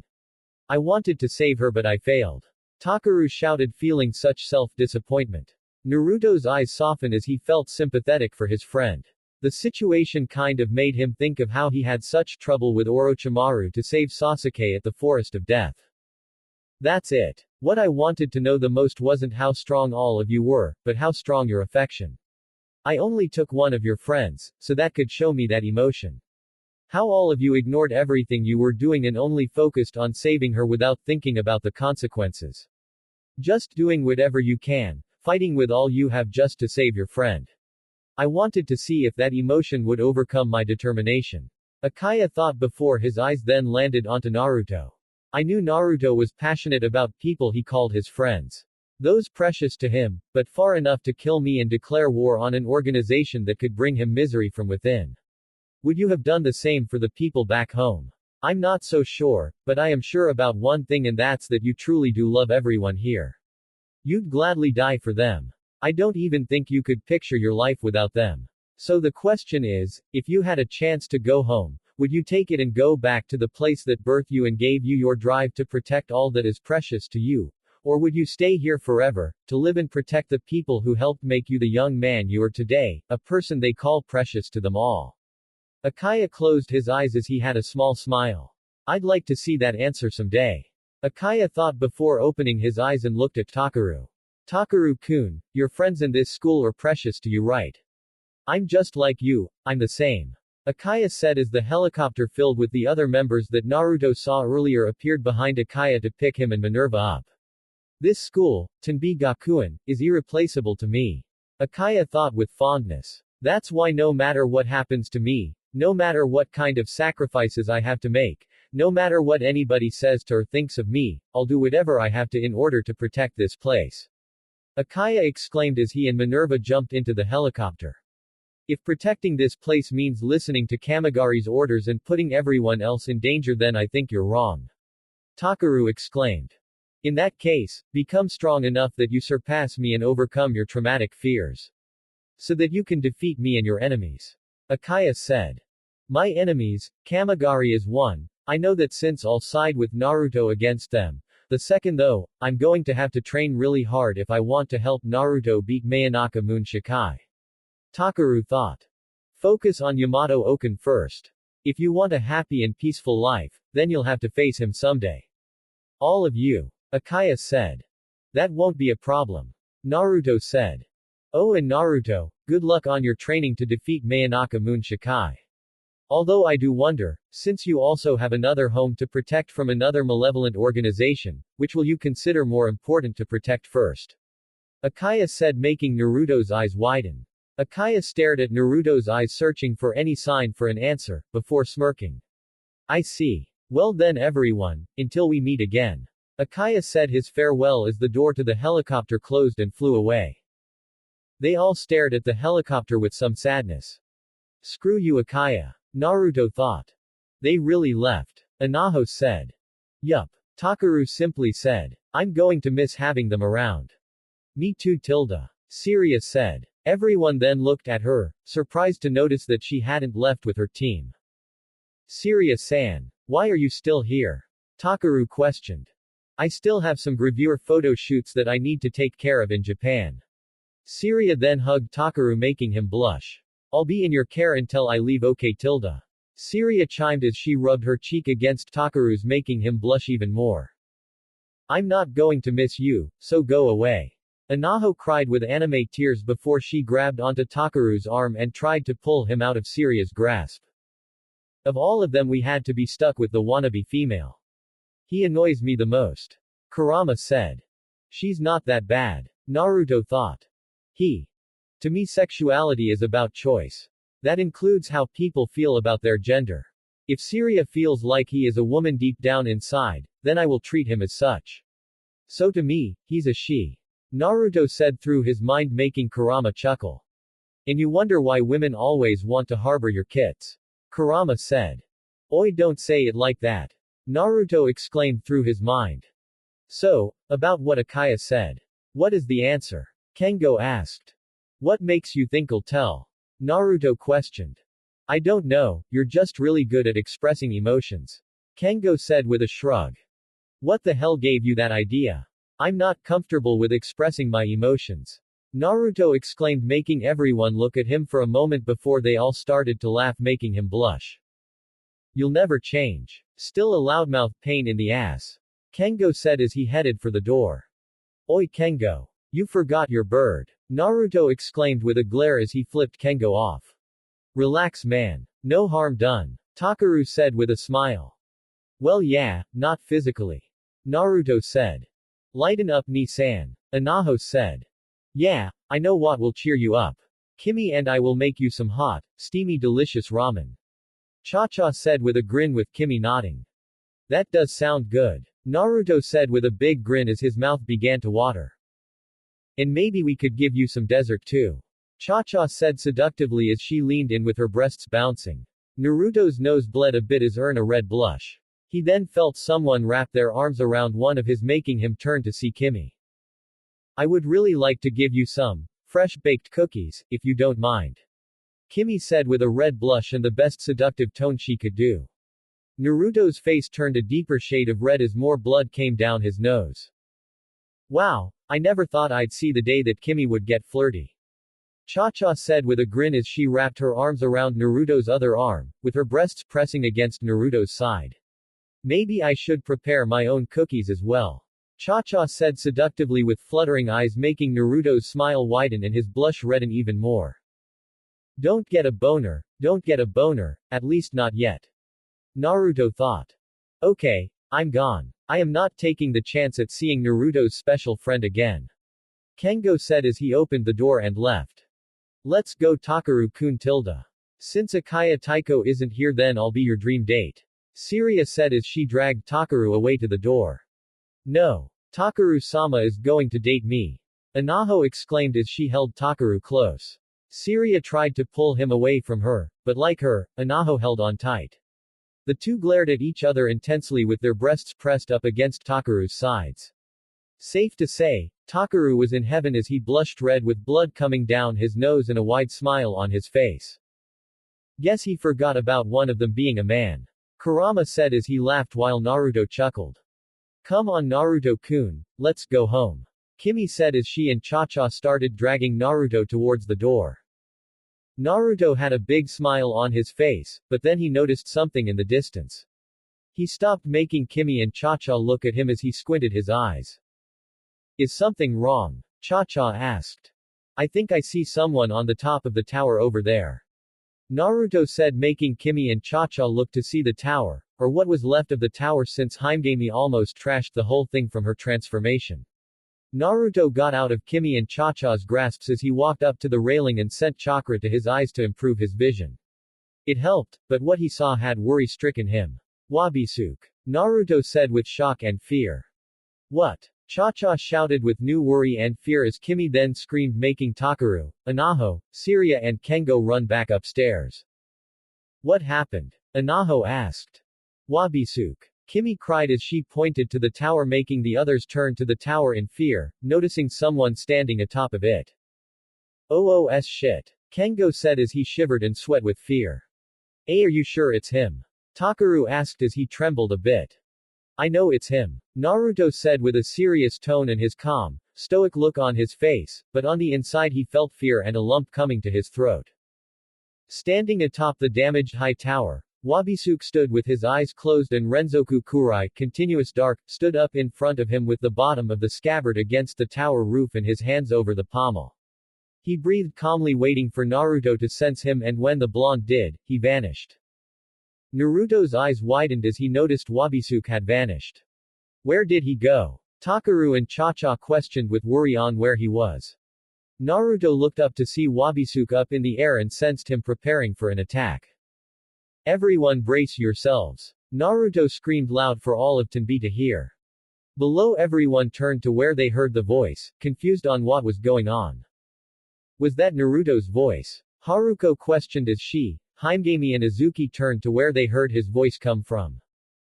Brace ourselves. Himegami questioned. The three then got into their fighting stances and looked around for any signs of trouble.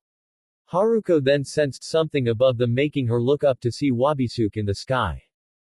Up there! Haruko exclaimed as Azuki and Himegami looked up to see Wabisuke's silhouette. Soon the members of Maken and others started looking up to see someone in the sky. Wabisuke's hand was raised as purple energy surrounded his hand.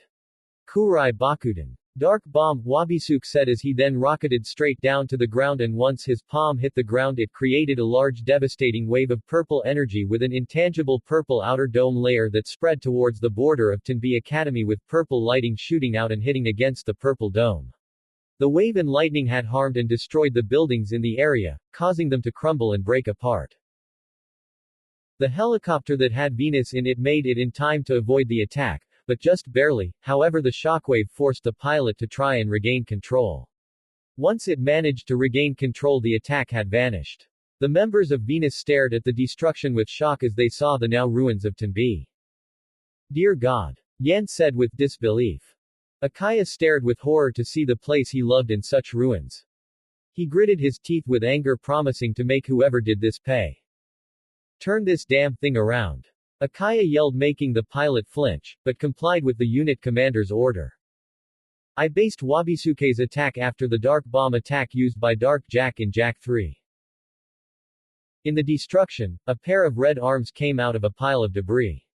Naruto, now in four-tailed Kyuubi mode, stood up as the others coughed from the dust surrounding them. They looked to see Naruto in his four-tailed mode with the tails surrounding them. Naruto-kun, you saved us. And you haven't lost control. Kimi exclaimed. Well, how do you like that? Naruto said as he looked at the red chakra cloak surrounding him. He then closed his eyes and focused as the cloak then vanished before he reopened his eyes for them to be normal sapphire blue. Oh my god. Anaho said as they all looked around to see the damage. How could he do this? Takaru said with shock and a sense of despair. Naruto gritted his teeth as his fists tightened with anger. Wabisuke, Hayato. Naruto growled with rage and fury. Naruto then noticed Kengo was running, but he grabbed him by the collar. Where the hell are you going? Naruto questioned. I have to find Yuka-chan.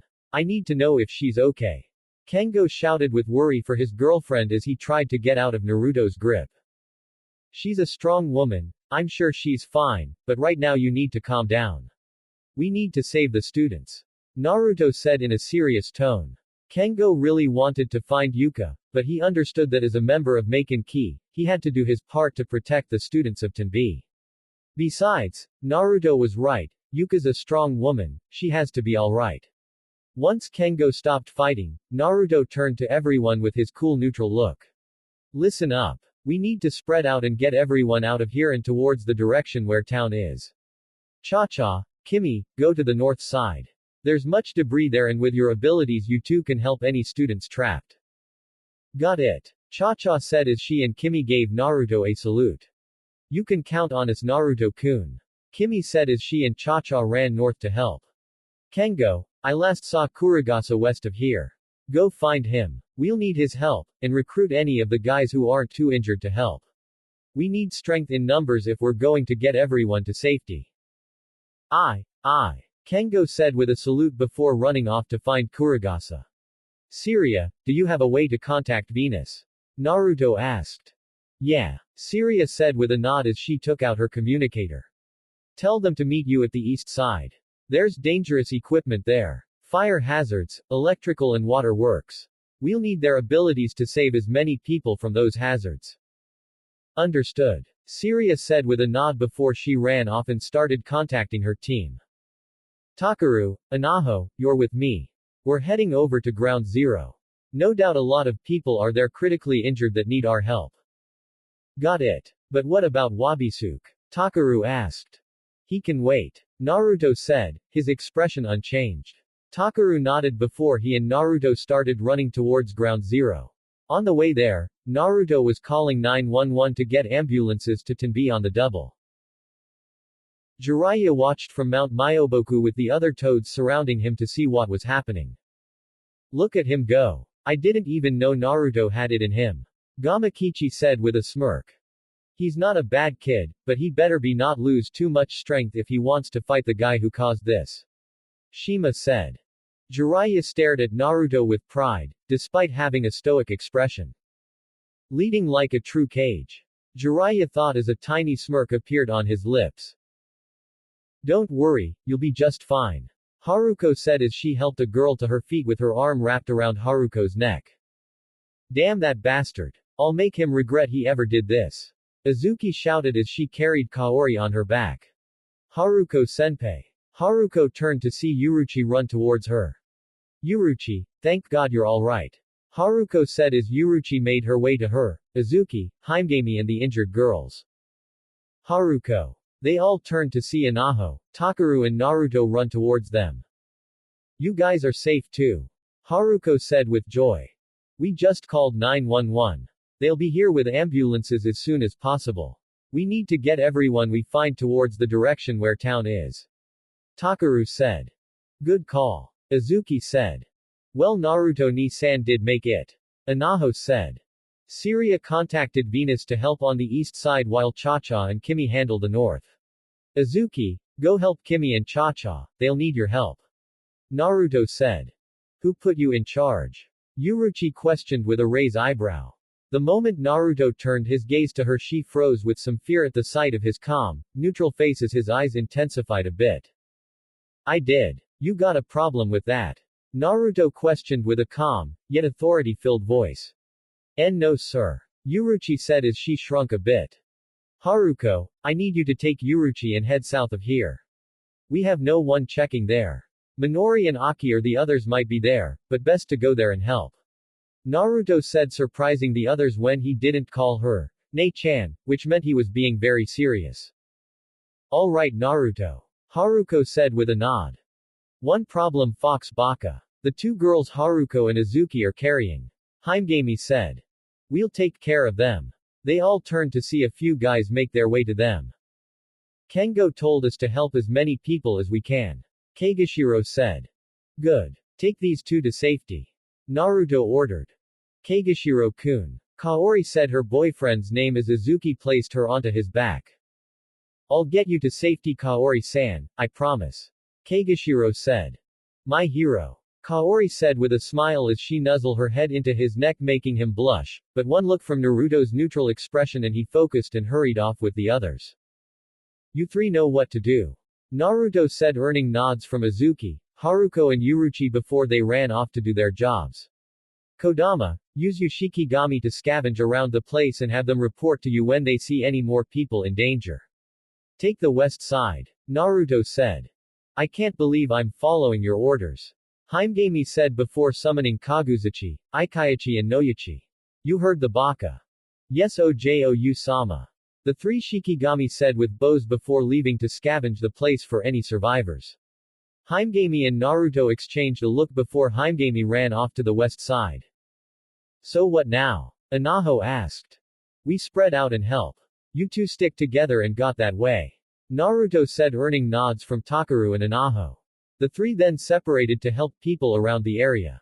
Naruto helped out a few people, and told the less injured ones to take the others towards where town is and then come back to help, but to stay in groups just in case. Naruto. Naruto looked up to see Fu flying down to him. I saw that guy you said looks like your friend. He's just standing in the middle of Tenbi waiting for something. So he's waiting for me. Naruto thought. Fu, have you seen Furin and Yuka? Yeah, they're over down northwest helping people, but there's so many, they can't help them all on their own. Fu said. I'll handle it. I need you to be our eyes in the sky.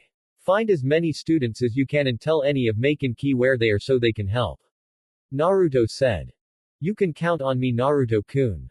Fu exclaimed before she flew off. Naruto took out his phone to call Kengo as he then head northwest. Kengo, get some guy and meet me at the northwest of Tenbi, by the tower. Naruto said. Naruto dashed all the way there to meet Furin and Yuka. Once he made it, he saw Furin and Yuka in front of the fallen tower. We'll get you out of there, just hold on. Furin exclaimed. Hurry. We're running out of air. A male voice called out. I got this. Furin and Yuka turned to see Naruto getting close to the tower and started to lift it. Naruto concentrated his pure strength and lifted it up high. Whoa. Yuka said. Get them out of there. Naruto ordered. The two nodded as they then helped try and get as many people out. Help. She's bleeding. Someone cried inside. Yuka quickly helped the bleeding girl out as everyone got out. She needs medical attention immediately. Furin said. I can help. They all turned to see a large group of guys along with Kengo and Kurogasa running up to them. My Maken help me reach high speeds. I'll get her to one of the ambulances outside the school area. A boy said. Yuka handed him the bleeding girl as his feet then glowed. K's no Risa. The boy said before he speeded with the wind towards where the ambulances are. Ambulances are here? Furin asked. Yuka. Kengo cried his girlfriend's name as he ran up to her. Kengo. Yuka cheered as she and Kengo embraced each other and kissed each other passionately. Half of you help these people, you half are with us. Naruto ordered. Hi. The guys all said as half of them helped the people. Naruto. They all looked up to see Fu in the air. I saw two groups in danger. One down at the southwest, but the other group of people are buried down north. Cha-Cha Ne-chan and the others need more muscle power to get them out. Fu said with much urgency. I'll help out at the north. Kurogasa said. You half help out Kurogasa. Naruto said as they all nodded and left with Kurogasa. Kengo, Yuka, you two can bang later. You're leading the rest to help out at the southwest area. Naruto said. Got it, got it. Let's go guys. Kengo exclaimed as his team ran towards the southwest area. You're with them too, Furin-chan. They'll need your brains and leadership. Naruto said. Right. Furin said, but before she could leave, Naruto grabbed her by the wrist and pulled her to him as he then kissed her passionately. Furin's eyes widened before they closed and she melted into the kiss, before Naruto had to end it. Good luck. Naruto said. Furin nodded before she ran off to catch up with the others. Damn, he sure can lead. Furin thought as she touched her lips. Oh brother. Fu mumbled to herself. Oi. Fu flinched from hearing Naruto raise his voice. Keep scouting the area. Right. Gomen. Fu quickly said before she flew off. Damn. This would be way easier if I could use Sage Mode. Naruto thought before heading off in a different direction. Luckily with everyone working together and Naruto's leadership, everyone managed to get to safety. Now all that was left was to face Wabisuke. Naruto made his way towards Ground Zero where Wabisuke was waiting for him. Naruto. Naruto stopped and turned to see Haruko, Uruchi, Anaho and Takaru run up to him. We managed to clear everyone on our ends. Haruko said. Same with us. Cha-Cha exclaimed as she, Kimi and Izuki hurried to them. Fu then landed next to them. I double-checked and it looks like everyone is out of harm's way. Fu said as Haimgami, Yuka, Kengo and Furin made their way to them. Good. But has anyone seen Venus? Naruto asked. He then heard someone clear their throat to see Team Venus making their way to them. We took care of everything. We brought everyone to the ambulances. Sirius said. Good. Naruto said, but when he noticed the looks of determination on everyone's faces, he could help but ask even though he felt he knew why. Why are you all still here? Because we came to fight with you. Takaru was the first to answer. Yeah, that bastard messed with Tenbi so we're going to give him the punishment he deserves. Uruchi exclaimed. Not that I'm not happy to have you all by my side, but, this guy is way out of your league. Naruto said. We don't want to hear it. We're going to beat him, together. Izuki exclaimed. No. Naruto raised his voice. Naruto, please let us help you. Haruko begged. I'm not going to send my team on a mission that they already know would be suicide for them. Naruto said in a serious tone. Everyone stayed silent as they stared at him. Finians. Naruto said, catching the twins' attention. I have a question. Do you both have to be within that barrier that you create with your Maken? Naruto asked. Sadly, yes. We have to be within the barrier or else it won't really work. Ailalu said. We aren't at the level to create a barrier from a distance just yet. Lailu added. Naruto sighed at this. Well, there goes that plan. Plan B then, you two go to where the student body are and shield them in a barrier. Their safety is what matters and we need to protect them in case anything comes their way. Minerva, you go with them. With your skills you can help get rid of any danger and protect the twins along with everyone else. Naruto ordered. The twins and Minerva looked to Akaya for his official order, since he's their real leader. I agree. Go on ahead. Akaya said. The three nodded and ran towards where the students were. Since you guys won't leave, stay by close in case anything happens, but don't engage unless truly necessary. Naruto said. Naruto-kun, don't do this. Kimi begged. Let us help you. Cha-cha begged. Guys, he's right. It's best if we all stayed on the sideline in case things go wrong. Takaru said. In other words, we'll only get in the way so it's best to stay by in case he needs his butt saved. Himegami said with her arms crossed. Pretty much, yeah. Takaru said. Seems like the best option really. Akaya said. They all hated to admit it, but if this was just a fraction of Wabisuke's true power, then it's best if they stayed on the sidelines unless absolutely necessary. After a few moments of silence, Naruto started walking, but Azuki ran up to him and grabbed his arm making him turn to her, just as she then kissed him on the lips, surprising him. Kick his butt. Azuki said. Cha-cha. Kimi and Furin then ran up to Naruto and gave him good luck kisses too. Good luck Naruto-kun. Kimi said. You can do it. Cha-cha said with a grin. I'll be here whenever you need me. Furin said. Naruto smiled at them, then he noticed Yan and Demetra walk up to him. Yan, surprisingly, kissed him on the cheek. Don't die on us. Yan said with a small smile. Thanks. Naruto said with a small smile, knowing Yan was just being sweet and affectionate to him. Demetra then walked up to him and extended her hand to him. Naruto shook it respectively, before turning back, but then shrugged and was like, what the hell? And then turned back to her and kissed her cheek, surprising her and the others as he turned back. Demetra held her cheek as she blushed, she really couldn't help but smile.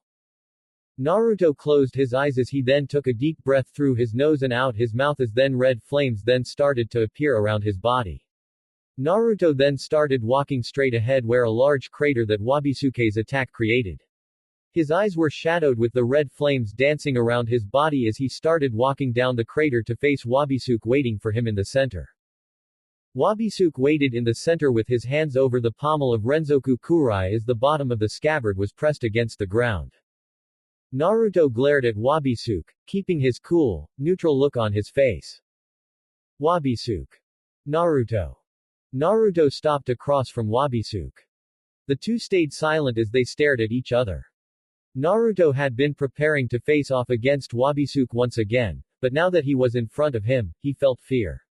His heart raced, his throat swelled up and his hands twitched. Naruto felt a sense of fear at being in front of the all-new powerful Wabisuke, and yet, he has never felt more excited upon facing anyone before in his life. Wabisuke remained silent. It seemed as if was not affected by any sense of emotion.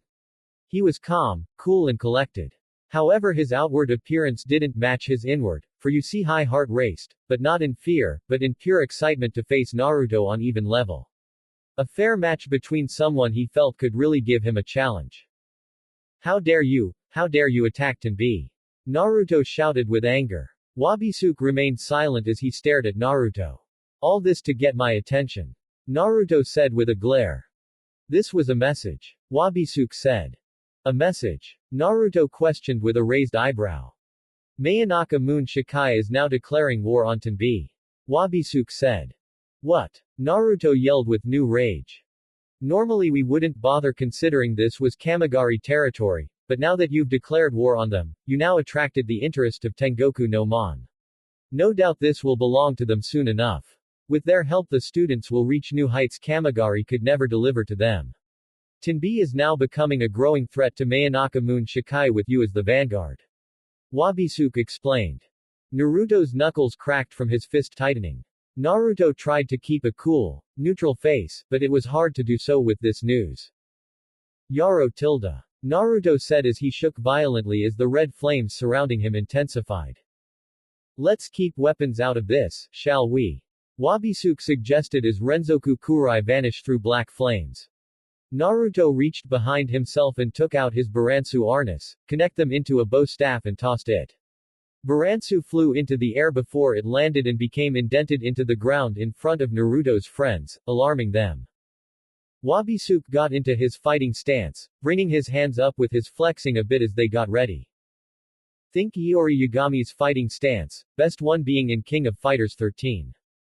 Naruto cracked his knuckles as he then got his fists up and his footing just right. The two stared at each other, keeping their breaths calm and silent. Their hearts were beating in a perfect rhythm as they waited for the moment of their match to officially begin. With the others, they waited for any sign of conflict. As they waited, some of them got antsy, mostly Kimi and Cha-Cha. Kengo was tapping his foot feeling very impatient until he couldn't wait any longer. Kengo decided to get closer, which caused the others to get alarmed. What are you doing? Himegami questioned even though she knew what the fool was going to do. I'm going to see if they're even doing anything. Kengo said as he got closer. Careful Yusui-kun. Yuka said. Don't worry. It's not like I'm going to get super close. Kengo said. As he got to the edge of the crater, her careful leaned in closer to see the two in their fighting positions, staying perfectly still. They're not doing anything. Kengo said. A little rock then came down the crater and when it hit the ground making a sort of clicking noise. The two vanished and punched each other in the face, causing a shockwave that sent Kengo flying back. Yuka and Himegami caught him by his arms and landed onto the floor. All they did was send a single punch to each other's faces. Those two are monsters. Kengo exclaimed. Naruto and Wabisuke took a step back as they then started clashing, fist against claws, both trying to gain dominance, their attacks reaching high speeds, causing shift in the wind surrounding them. They both then went for kicks to each other's heads only for their legs to block each other. Naruto then sent a jab kick with his other leg that Wabisuke back away from, then spun and went for another kick that Wabisuke moved back from, then sweep kick that Wabisuke had jumped over, then he firmly placed his hands onto the ground, lifted himself from the ground and spun sending a kick to Wabisuke, who blocked it with his forearm and sent a jab kick to Naruto while he was in the air. But Naruto quickly brought one of his hands up and grabbed it, while he balanced on one hand. Wabisuke kicked Naruto's hand away with his free foot, managing to free himself and land onto the ground as Naruto placed his feet and hand back down to the ground as he was crouched over, before leaping towards Wabisuke, sending a mid-air side kick then a backwards jab kick with his other foot as his back was to Wabisuke in mid-air, but Wabisuke moved back from the mid-air side kick, then moved to the side to avoid the backwards jab kick, then had to put his guard up as once Naruto landed, he sent a double palm strike at Wabisuke sending him back. There was wind element behind that attack. Allowed for more force. Wabisuke thought. Naruto then reared his leg back, bending forward with his leg high in the air before he then sent his leg forward, sending a blade of wind towards Wabisuke. Luckily for Wabisuke, he managed move back to the side as the vertical wind blade breezed past his face. He focused his elemental energy into his leg to summon wind to it, then used chakra to keep it in place and form the attack. Not bad. Wabisuke thought with interest. Naruto quickly surrounded elemental energy around his body, increasing his speed as he dashed to Wabisuke, until he was in front of him, with both fists cocked back. Asura. Naruto shouted as he sent numerous flurries of punches at Wabisuke. Wabisuke had created an X block to guard against the numerous punches. Wabisuke gritted his teeth as he felt the force and power of behind each punch. Naruto then finished with a hard punch, sending Wabisuke skidding back with such force that his feet were digging into the ground, before he came to a complete halt.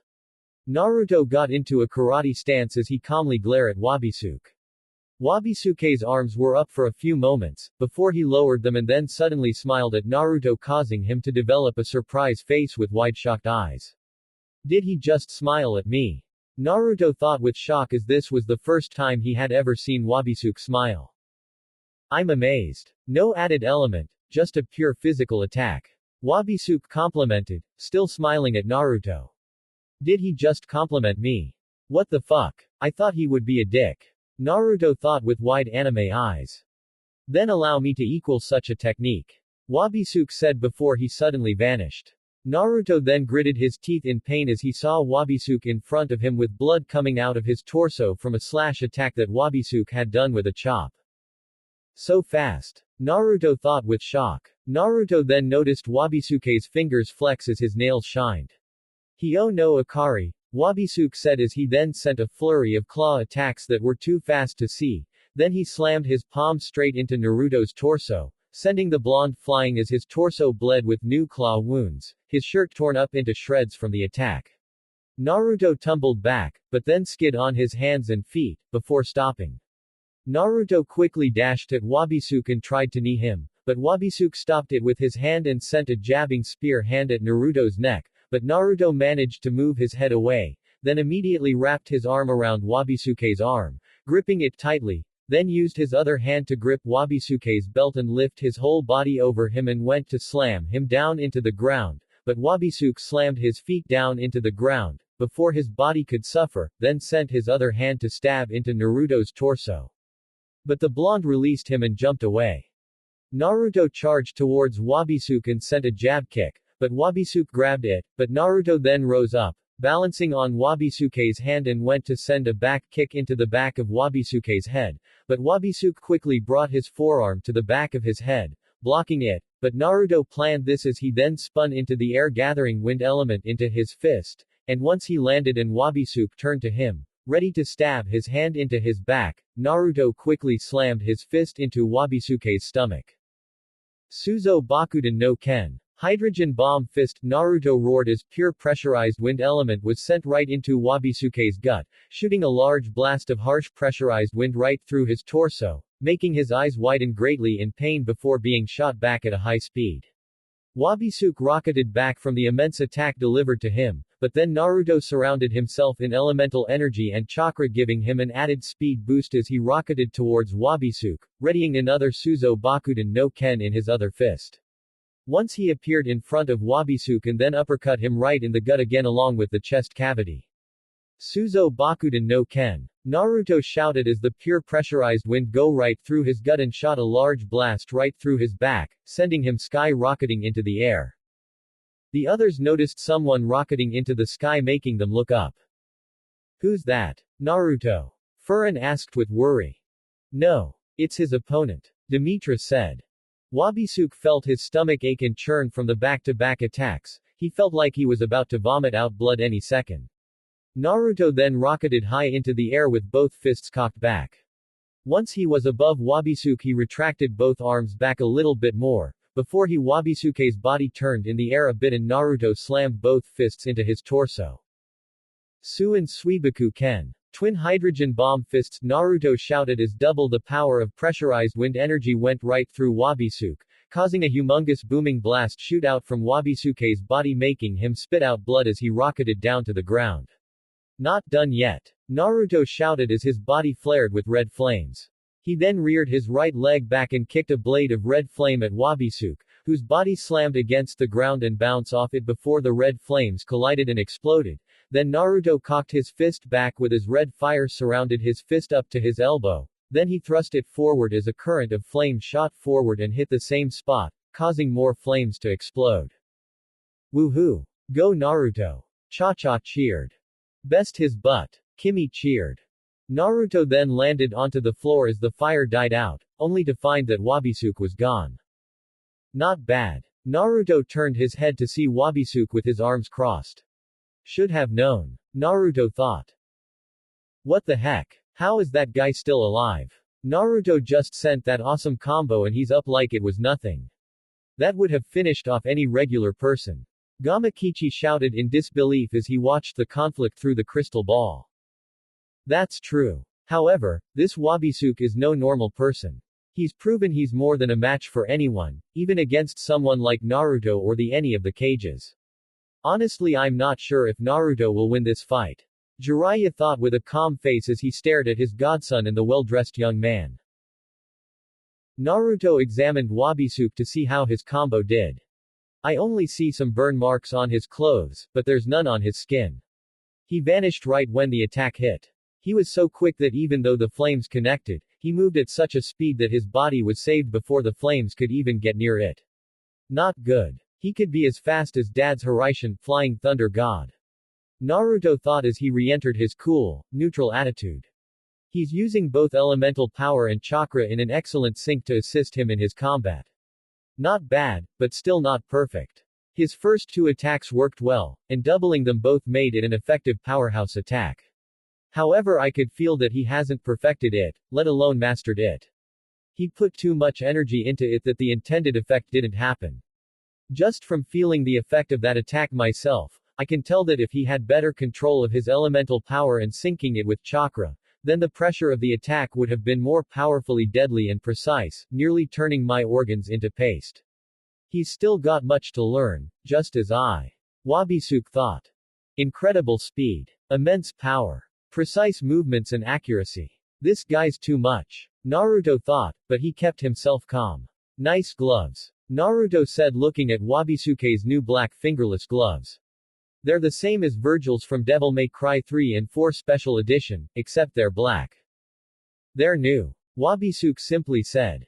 So I noticed that when I landed my first Suzo Bakuden no Ken that you didn't dodge it, but you clearly have the speed to dodge such a thing. Why is that? Naruto asked keeping his calm look. Simple. I wanted to feel the power of your attacks. You need more work, but they were still effective. Wabisuke said. Naruto said as he thought of his next course of action. I won't win this fight. At least not this way. Suzo Bakuden no Ken is powerful, but I just can't rely on that with a guy like this, let alone Suin Suibaku Ken, and I'm not even that great at that yet. I got the basics of it and I have the power and energy capacity to use it, more than once too, but I need better control of my elemental energy if I want the intended effect.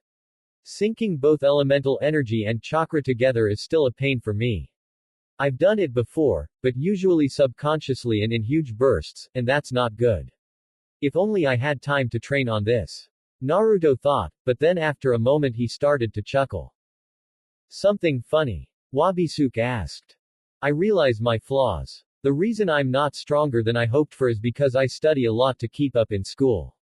Isn't that funny? Uzumaki Naruto taking time to study gives him a disadvantage. Naruto said as he chuckled with Wabisuke joining with a smile. That is kind of funny. Wabisuke said with a small smile. Naruto then decided to try a few combos and a Rasengan into the mix before summoning Kurama's chakra to give him a boost. He might not have the kick-ass golden benevolent chakra that comes with Kurama after ridding yourself of hatred, but at this point he was already desperate. As Naruto re-entered a karate stance, Wabisuke decided to take off his pea coat to reveal a sleeveless black vest and his well-toned shoulders and arms. After tossing his pea coat aside, Wabisuke suddenly appeared in front of Naruto with his elbow and palm slammed against his torso, causing the front of his dress shirt to be totally shredded apart, exposing his torso, and sending him flying back. Wabisuke then suddenly appearing in front of Naruto and kicked him in the gut, before claw at him diagonally down to sending an upper claw straight up the middle of his torso, then deliver a strong punch to his chest cavity, then grabbed him by the neck as Naruto then exploded with purple flames all over his body, as he was sent away a bit and rolled onto his side, before the flames disappeared. Naruto held his torso as he got on his hand and knees with his body twitching from the pain. That first attack, it felt like there was some electricity behind it. Don't tell me he has that affinity too. Naruto thought as he slowly got up to his feet with his knees bent and his torso hunched over as he continued to hold his bleeding stomach. He then took in a deep breath into his nose as he focused his chakra into his wounds as they then quickly healed, but he still felt the lingering effects of electricity in his body for the moment. I see he has excellent power over his healing abilities. Although it was pretty excellent before with the Kyuubi helping him alone, now he can heal himself on command. Wabisuke thought. Damn, not bad. Naruto complimented as he tried to stand up straight, but he still felt his body twitch making it slightly difficult, so he just brought his fists up, making sure to keep his forearms up near his face to protect it. Thanks to Naruto's instincts, he brought up his left forearm to his face in time to block Wabisuke's punch, but then he got punched in the stomach twice before getting kneed in the knee, making him off-balanced a bit, for Wabisuke to land an uppercut, intended on sending Naruto flying, but Naruto was strong enough to stay on his feet, albeit moving back from the attack though, before he went for a punch to Wabisuke, then an upwards punch to his torso, though he moved back then to the side to avoid them. Then Naruto sent a side kick to Wabisuke's left side, but Wabisuke's grabbed it, so Naruto sent his other leg to kick his side, but Wabisuke blocked it with his arm, but Naruto quickly crossed his arms in front of him then slashed at him with AX chop with added wind element in his hands to cut Wabisuke, but Wabisuke managed to jump back, and then disappeared from sight with what looked like a tiny flash of purple. Naruto looked around to find him, only to get punched in the cheek, sending him flying back. Sakura was at Suna on a mission with Shikamaru and Ino to get reports from the Hokage. She was waiting at the waiting room to be let in, but she was leaning against a wall with her arms crossed as she was tapping her foot impatiently. Sakura, will you please stop doing that? Shikamaru asked as he leaned lazily against a chair. Sakura ignored him as she continued to tap her foot making him sigh. Troublesome. Ino, could you do something about your friend? Shikamaru asked. Now you're asking a girl to fight your battles. How the mighty have fallen. Ino teased with a smirk. Quit being troublesome and help out. Shikamaru said, earning a glare from Ino, but she had to admit, Sakura's tapping was starting to irk her as well. Sakura, how about you sit down and look at Naruto again? Seeing his hot bod usually makes you feel better. Ino said. It's not just his bod, it's him in general, pig. Either way, it does help me calm down. Sakura said as she sat next to Ino and took out the crystal ball and Naruto's old jacket from her backpack.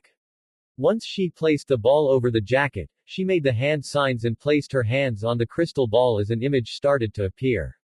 Unfortunately, she wasn't going to like what she saw. Hyo no Akari. As the image cleared, Sakura and Ino saw Naruto getting assaulted by lightning-fast claw strikes. Oh no! Sakura cried, alerting Shikamaru as the lazy Nara looked to see Sakura and Ino having worry-stricken looks on their faces. In the other world, Naruto had his arms up to block the attacks, but they were so quick, precise and deadly that he couldn't last long as he was getting cut, claw marks and wounds on his body, his skin falling to the floor along with splats of blood. Naruto gritted his teeth as he fought through the pain and roared as his instincts kicked. Aura! Naruto roared as he quickly shot his arms to the side, batting away Wabisuke's arms. Asura! Naruto screamed as he then started sending a blurry speeding multitude of punches at Wabisuke that was faster than the eye could see. Orao rao rao rao rao rao rao rao rao ra. Naruto repeated his favorite fighting mantra as he continued sending blinding punch for punch at Wabisuke. Holy crap! His punches are so fast! Ino exclaimed with shock at seeing Naruto's attack speed. That's my man! Sakura cheered with a grin. Shikamaru decided to look and was shocked by two things. Holy crap! His punches are faster than Lee's. Shikamaru thought as he stared in amazement at Naruto's flurry of blinding punches. That was the first thing he was shocked to see, but the second was even more shocking and brought him fear. Oh my kami! Shikamaru with pure shock. I know. Naruto's incredible, isn't he? Sakura said with a proud grin. No. I mean him. Or at least whoever's supposed to be that. Shikamaru said, pointing to Naruto's opponent, making the girls gasp as they saw Wabisuke dodging around the fists. Oh my lord! How can someone be that fast? Ino questioned with wide shocked eyes and disbelief in her tone as she and the others stared at Wabisuke, who continued to dodge the punches. Suddenly Wabisuke grabbed Naruto's last punch with his fingers holding it in place, but the knuckles hit the palm, causing a rhythm of pain within Wabisuke's hand, but he ignored the pain as he immediately head-butted Naruto, before his iris glowed purple as Naruto then exploded with purple flames, surrounding him body as he was sent flying back a bit as he then fell to the floor and laid on his back as the purple flames continued to dance on his skin. Naruto! Sakura cried with fear for her love's well-being. Who the hell is that guy? Ino questioned. Sakura looked to finally notice who Naruto was fighting this time. Wabisuke! Sakura yelled with pure rage and anger as she developed a death glare directed towards Wabisuke. That's him. Oh my Kami. He does look exactly like Sasuke. Ino exclaimed with pure shock at how accurate Sakura was about saying Wabisuke looked exactly like the last Uchiha but surprisingly looked much better looking with his attire. Only he's more dangerous. Shikamaru thought as he stared at Wabisuke's stoic face. Troublesome. This guy just had to be our enemy. Man, what a drag. Shikamaru thought as he gulped a bit, hoping to never face Wabisuke in battle. Azuki was starting to get really impatient as she was tapping her foot at a quick pace while her arms were crossed. Will you stop that? You're giving me a migraine. Yen said with annoyance and her eyebrow twitching. Piss off. Azuki said with annoyance. Azuki groaned in annoyance as her teeth then slightly gritted a bit before she had enough. That does it. Azuki said as she started walking towards the crater. Where are you going? Kengo asked. Towards the crater. Get some glasses. Azuki said. Azuki, you can't go there. Haruko said, worried for her friend. Yes, I can. Watch me. Azuki said as she was getting closer. What if you get hurt? Anaho said with worry. If some hits me, I'll hit them back. Azuki said as she got to the edge in time to see Naruto explode and get sent back to the floor as the purple flames surrounded him. Azuki's eyes widened with shock and fear before she gritted her teeth with anger. Hawk! Azuki screamed as Hawk appeared on her leg and then she vanished as she sped towards Wabisuke and sent a kick at him, but Wabisuke grabbed her leg before she could kick him in the head. Not fast enough. Wabisuke said before he tossed her to the side. Azuki slid back before she roared with anger and charged at Wabisuke. Azuki tried to kick him, but just took 2 steps to the side and grabbed her by the top of her head. Azuki's eyes widened as she felt a menacing aura come from Wabisuke. She slowly turned her head to him to meet his calm face with her wide, fearful eyes. He wasn't even trying anything, he wasn't trying to intimidate her and yet he had already gotten her shaking in fear as she stared at his calm, stoic eyes. You get your damn hands off her. Azuki turned to see Naruto appearing in front of Wabisuke with his fist cocked back, but Wabisuke immediately vanished, freeing Azuki, who subconsciously lost from fear as she then fell against Naruto and into his arms. Are you alright, Azuki-chan? Naruto asked. Me. What about you? You were on fire. Azuki shouted. TCH, yeah right. It's going to take more than purple flames to keep me down. Naruto said with a grin. So you're alright? Azuki asked. Actually it still hurts like hell. Even though they're gone, I can still feel them dancing within my skin. Naruto said. Azuki sighed as she and Naruto stayed silent for a few moments. Naruto. Yeah. You can let me go now. Azuki said. Huh. Oh, right. Naruto said with a small smile as he released her from his grip. Back to back. Azuki ordered. Right. Naruto said as he and Azuki turned around and had their backs pressed against one another. I know you love me and all and I'm happy that you came to help me, but this guy's too dangerous. Naruto said. Obviously, but I don't care who this guy thinks he is. Even if we're fighting a god, I'll be by your side and make sure your ass doesn't get toasted. Azuki said with pure conviction. Naruto turned to her and smiled. He then reached his hand towards her own and held it, making her look at him. Azuki, thank you, I couldn't ask for a better friend and, well, you know. Naruto looked to the side as his cheeks blushed. Oh. Azuki said as she blushed as well and looked down to the ground. The two stayed silent, feeling embarrassed to speak again, but their grip on each other's hand tightened as their blush increased a bit. In Shinobi World, Sakura's eyebrow twitched as she looked at Azuki with a dull glare and also grinding her teeth a bit. I won't lose to you. Sakura said. Ino looked at Sakura with a blinking eyes, not really that surprised at her sudden hostility towards the red-headed girl that she never even met before. As the two continued to hold hands, forgetting to keep up their guard and attention for Wabisuke, they suddenly heard a cough, making them turn to find Wabisuke with his eyes closed and his arms crossed. I don't like ruining intimate moments between two people, but if you still wish to fight me, then maybe you should hold this off for another time. Wabisuke said. Naruto and Azuki looked at each other before then looking at their interlocked hands. Just a suggestion. Wabisuke said as Naruto and Azuki immediately looked at each other with red blushes before releasing their grips on each other and turning away in embarrassment with Naruto's hands in his pocket and Azuki's arms crossed. Oh look, they're embarrassed. How cute Tilda. Ino said with a smile, but then she noticed the annoyed look on Sakura's face and her eyebrow twitching. I'll shut up now. Ino said with slightly wide eyes and a nervous lip. Wabisuke stared at the two with his calm, stoic expression before they got out of their embarrassed state and got into their fighting stance with serious looks on their faces. Koi. Come on, Naruto said in his boxing stance. Wabisuke suddenly kicked him, sending him straight into the wall of the crater, causing rocks to bury him in rubble. You bastard! Azuki shouted as she went to swipe kick Wabisuke, but he took 2 steps back with his arms crossed. Azuki kept trying kick him, but he kept moving back with his arms still crossed and his stoic, calm face still up. Damn you! Damn your calm face! Azuki thought with anger. Tem. Azuki shouted as she went for a strong kick with Hawk to his temple that Wabisuke grabbed by the ankle with his hand as he also grabbed another leg by the ankle that tried to kick the other side of his temple. I don't need your help Yan Min. Azuki said as she glared at Yan, who was now fused with her Maken Shinga Kinban. I'm not helping, you're just in the way. Yan said glaring back at her. Wabisuke looked at the two before closing his eyes as he released them as the two brought their feet back and then started double teaming against Wabisuke, sending kicks at him, but he just kept dodging them all with lightning fast speed. He's actually moving faster than my lightning fast kicks. Yan thought with shock and annoyance. Damn it, stop moving. Azuki shouted before Wabisuke blocked their kicks to his head with his forearms. Here it comes. Cha-Cha shouted as she lifted an enormous girder high above her head and threw it towards Wabisuke. Comic star. Kimi shouted as her pen-like Maken glowed as she drew kanji that appeared at the girder, making it rocket towards Wabisuke at an intense speed.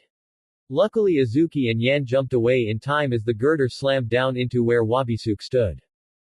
Yeah. Take that. Cha-Cha cheered as she and Kimi came skidding down the crater. That's what you get for hurting our Naruto-kun.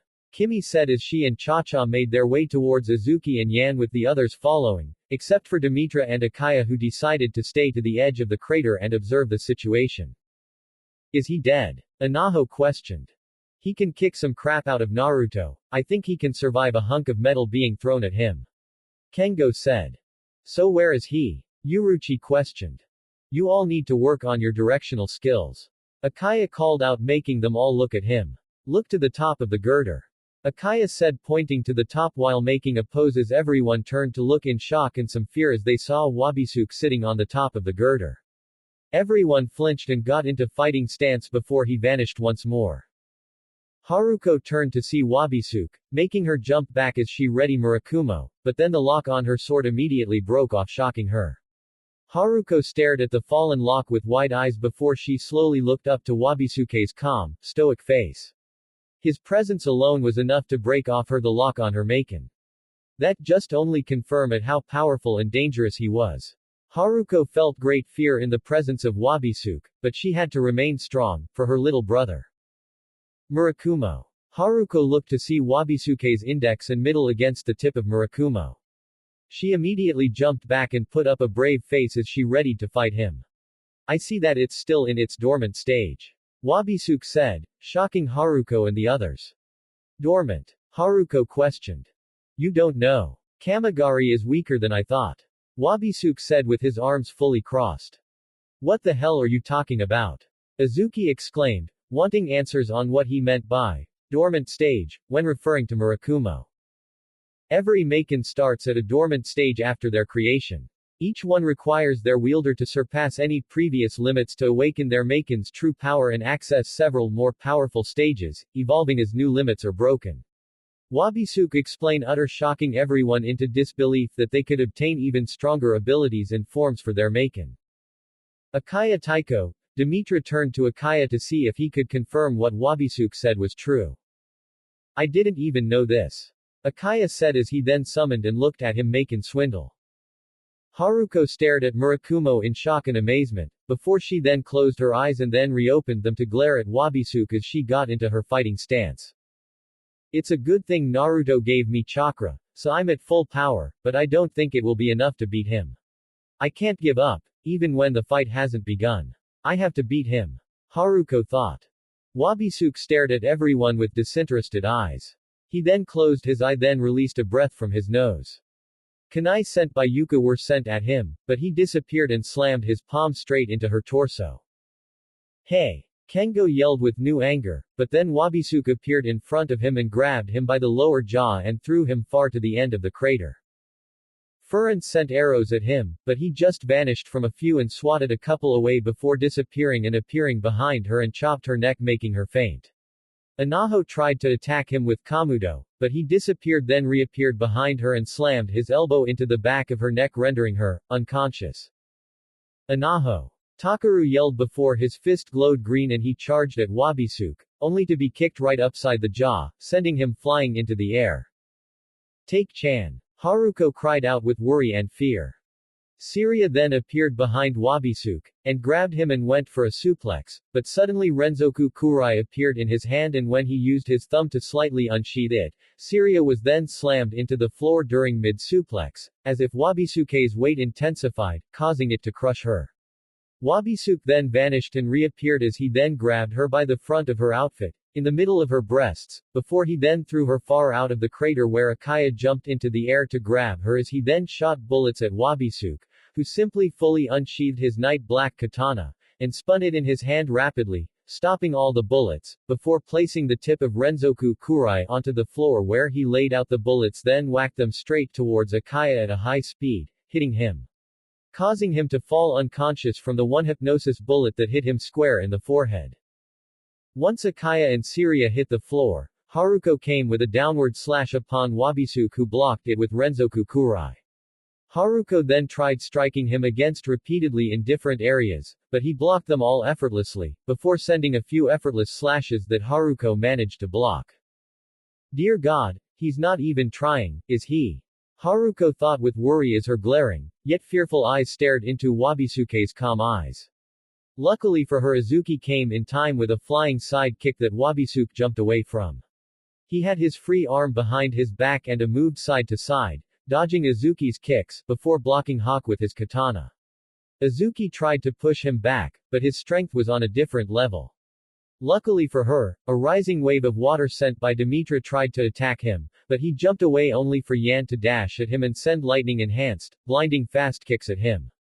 The only thing that changed from Wabisuke's calm demeanor was a pair of dull eyes as he took every hit from Yan, until he grabbed the last kick by Yan's ankle as Renzoku Kurai, shocking her into immense disbelief. So you have an affinity to lightning too? Wabisuke said as suddenly Yan felt the lightning element in her body getting drained from her body. She sensed her stolen element course through Wabisuke's body as then purple lightning surrounded his free hand as he then made a fist and slammed it into Yan's stomach, shocking everyone, right before Yan was sent flying. Luckily for her, she was caught by a pair of strong arms. Yan felt pure pain in her stomach then torso, feeling the pain throughout her body. She had enough strength to look up to see Naruto staring at Wabisuke with a serious look on his face, but then he developed a calm and caring expression with a concerned smile on his face as he looked down at Yan. You gonna be fine? Naruto asked. Yan stared at his eyes lovingly, genuinely touched and happy that he cared about her well-being, but at the same time showed a confidence in her strength by his tone. Yan then chuckled as she developed a small grin on her face. Please, like a worthless attack like that could keep me down. Yan then fell unconscious as Naruto still held her in his arms. He then placed his hand over her heart as he gave her some of his energy to refuel her. Once the deed was done, he looked over to Demetra and gestured for her to come over and take Yan. Demetra nodded and then appeared in front of them. So she can use chakra too. How interesting. Wabisuke thought as he stared at the three. Once Naruto gave Yan to Demetra, the violet-haired maiden vanished to reappear next to Haruko. Naruto stood up straight and stared at Wabisuke, the two having calm, neutral looks on their faces. Everyone watched the two, wondering what's going to happen next. Guess I can't hold back anymore. Naruto said as he then took off his blazer and what was left of his dress shirt and unrolled the sleeves from his slacks to show off black tattoos that appeared once his bare skin was revealed as then numerous weight bands appear on each of his limbs. The weights on his arms were wrapped around his forearms and stopped at his elbow with 2 on each biceps, while there were several ones wrapped around his forelegs. You added. Wabisuke said. Yep. Naruto said as he then started taking off his weights. Sakura, Ino and Shikamaru watched as Naruto was taking off weights from his arms and legs. Whoa. What the, he's been carrying all those this whole time? Ino questioned. Not sure if it will make a difference. Shikamaru said. Just watch. Sakura thought, having a gut feeling that Naruto's going to surprise them. Once all those weights were off, Naruto sighed in relief. Man, no wonder Lee likes wearing these things. I feel great. Naruto exclaimed with a smirk.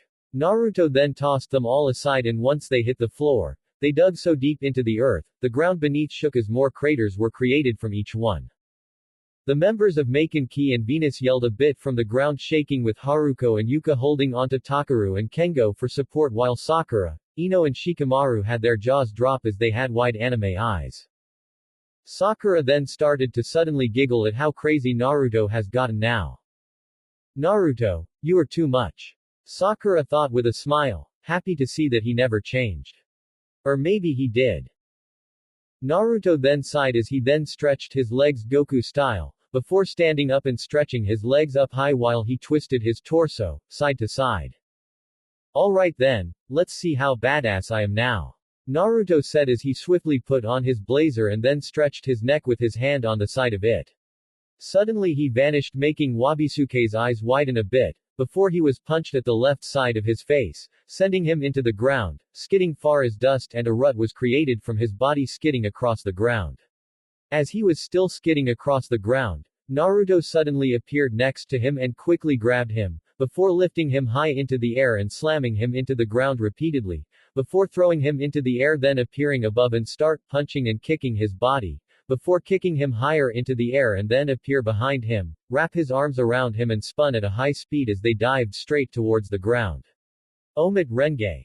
Naruto shouted as he and Wabisuke slammed into the ground, causing the ground to rumble, shake and break apart. The whole ground of the crater broke apart, like when Frieza destroyed the planet in Revival of F. Once the two went right into the ground. The others in the crater prepared for the worst, but suddenly they all felt that they were picked up all at once as they then flew out of the crater. Apparently Naruto was quick enough to release Wabisuke and collect all his friends before the crumbling ground reached them and then carried them all at once in a huge pile with his powerful strength. Once they all reached outside the crater, Naruto let them all fall onto the floor, before he dashed back into the crater to deal with Wabisuke. Wow. They all looked up to see Minori and Aki. He's really been packing a lot of power. Minori said with his fist to her hips.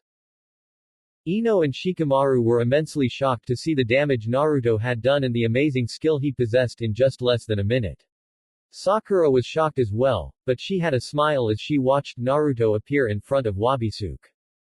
Oh my Kami. He's actually faster than Lee. Ino exclaimed as Naruto punched Wabisuke across the face, then upward punched him up the jaw, then headbutt him in the head, then kneed him in the gut making Wabisuke hunch over as the blonde then wrapped his arms around Wabisuke's torso, before his lifted him up and pile drived him into the ground causing a shock wave, before disappearing and reappearing, grabbing Wabisuke by the leg as he lifted him high and then slammed him into the ground, causing another shockwave as the dark-clothed young man bounced off the ground.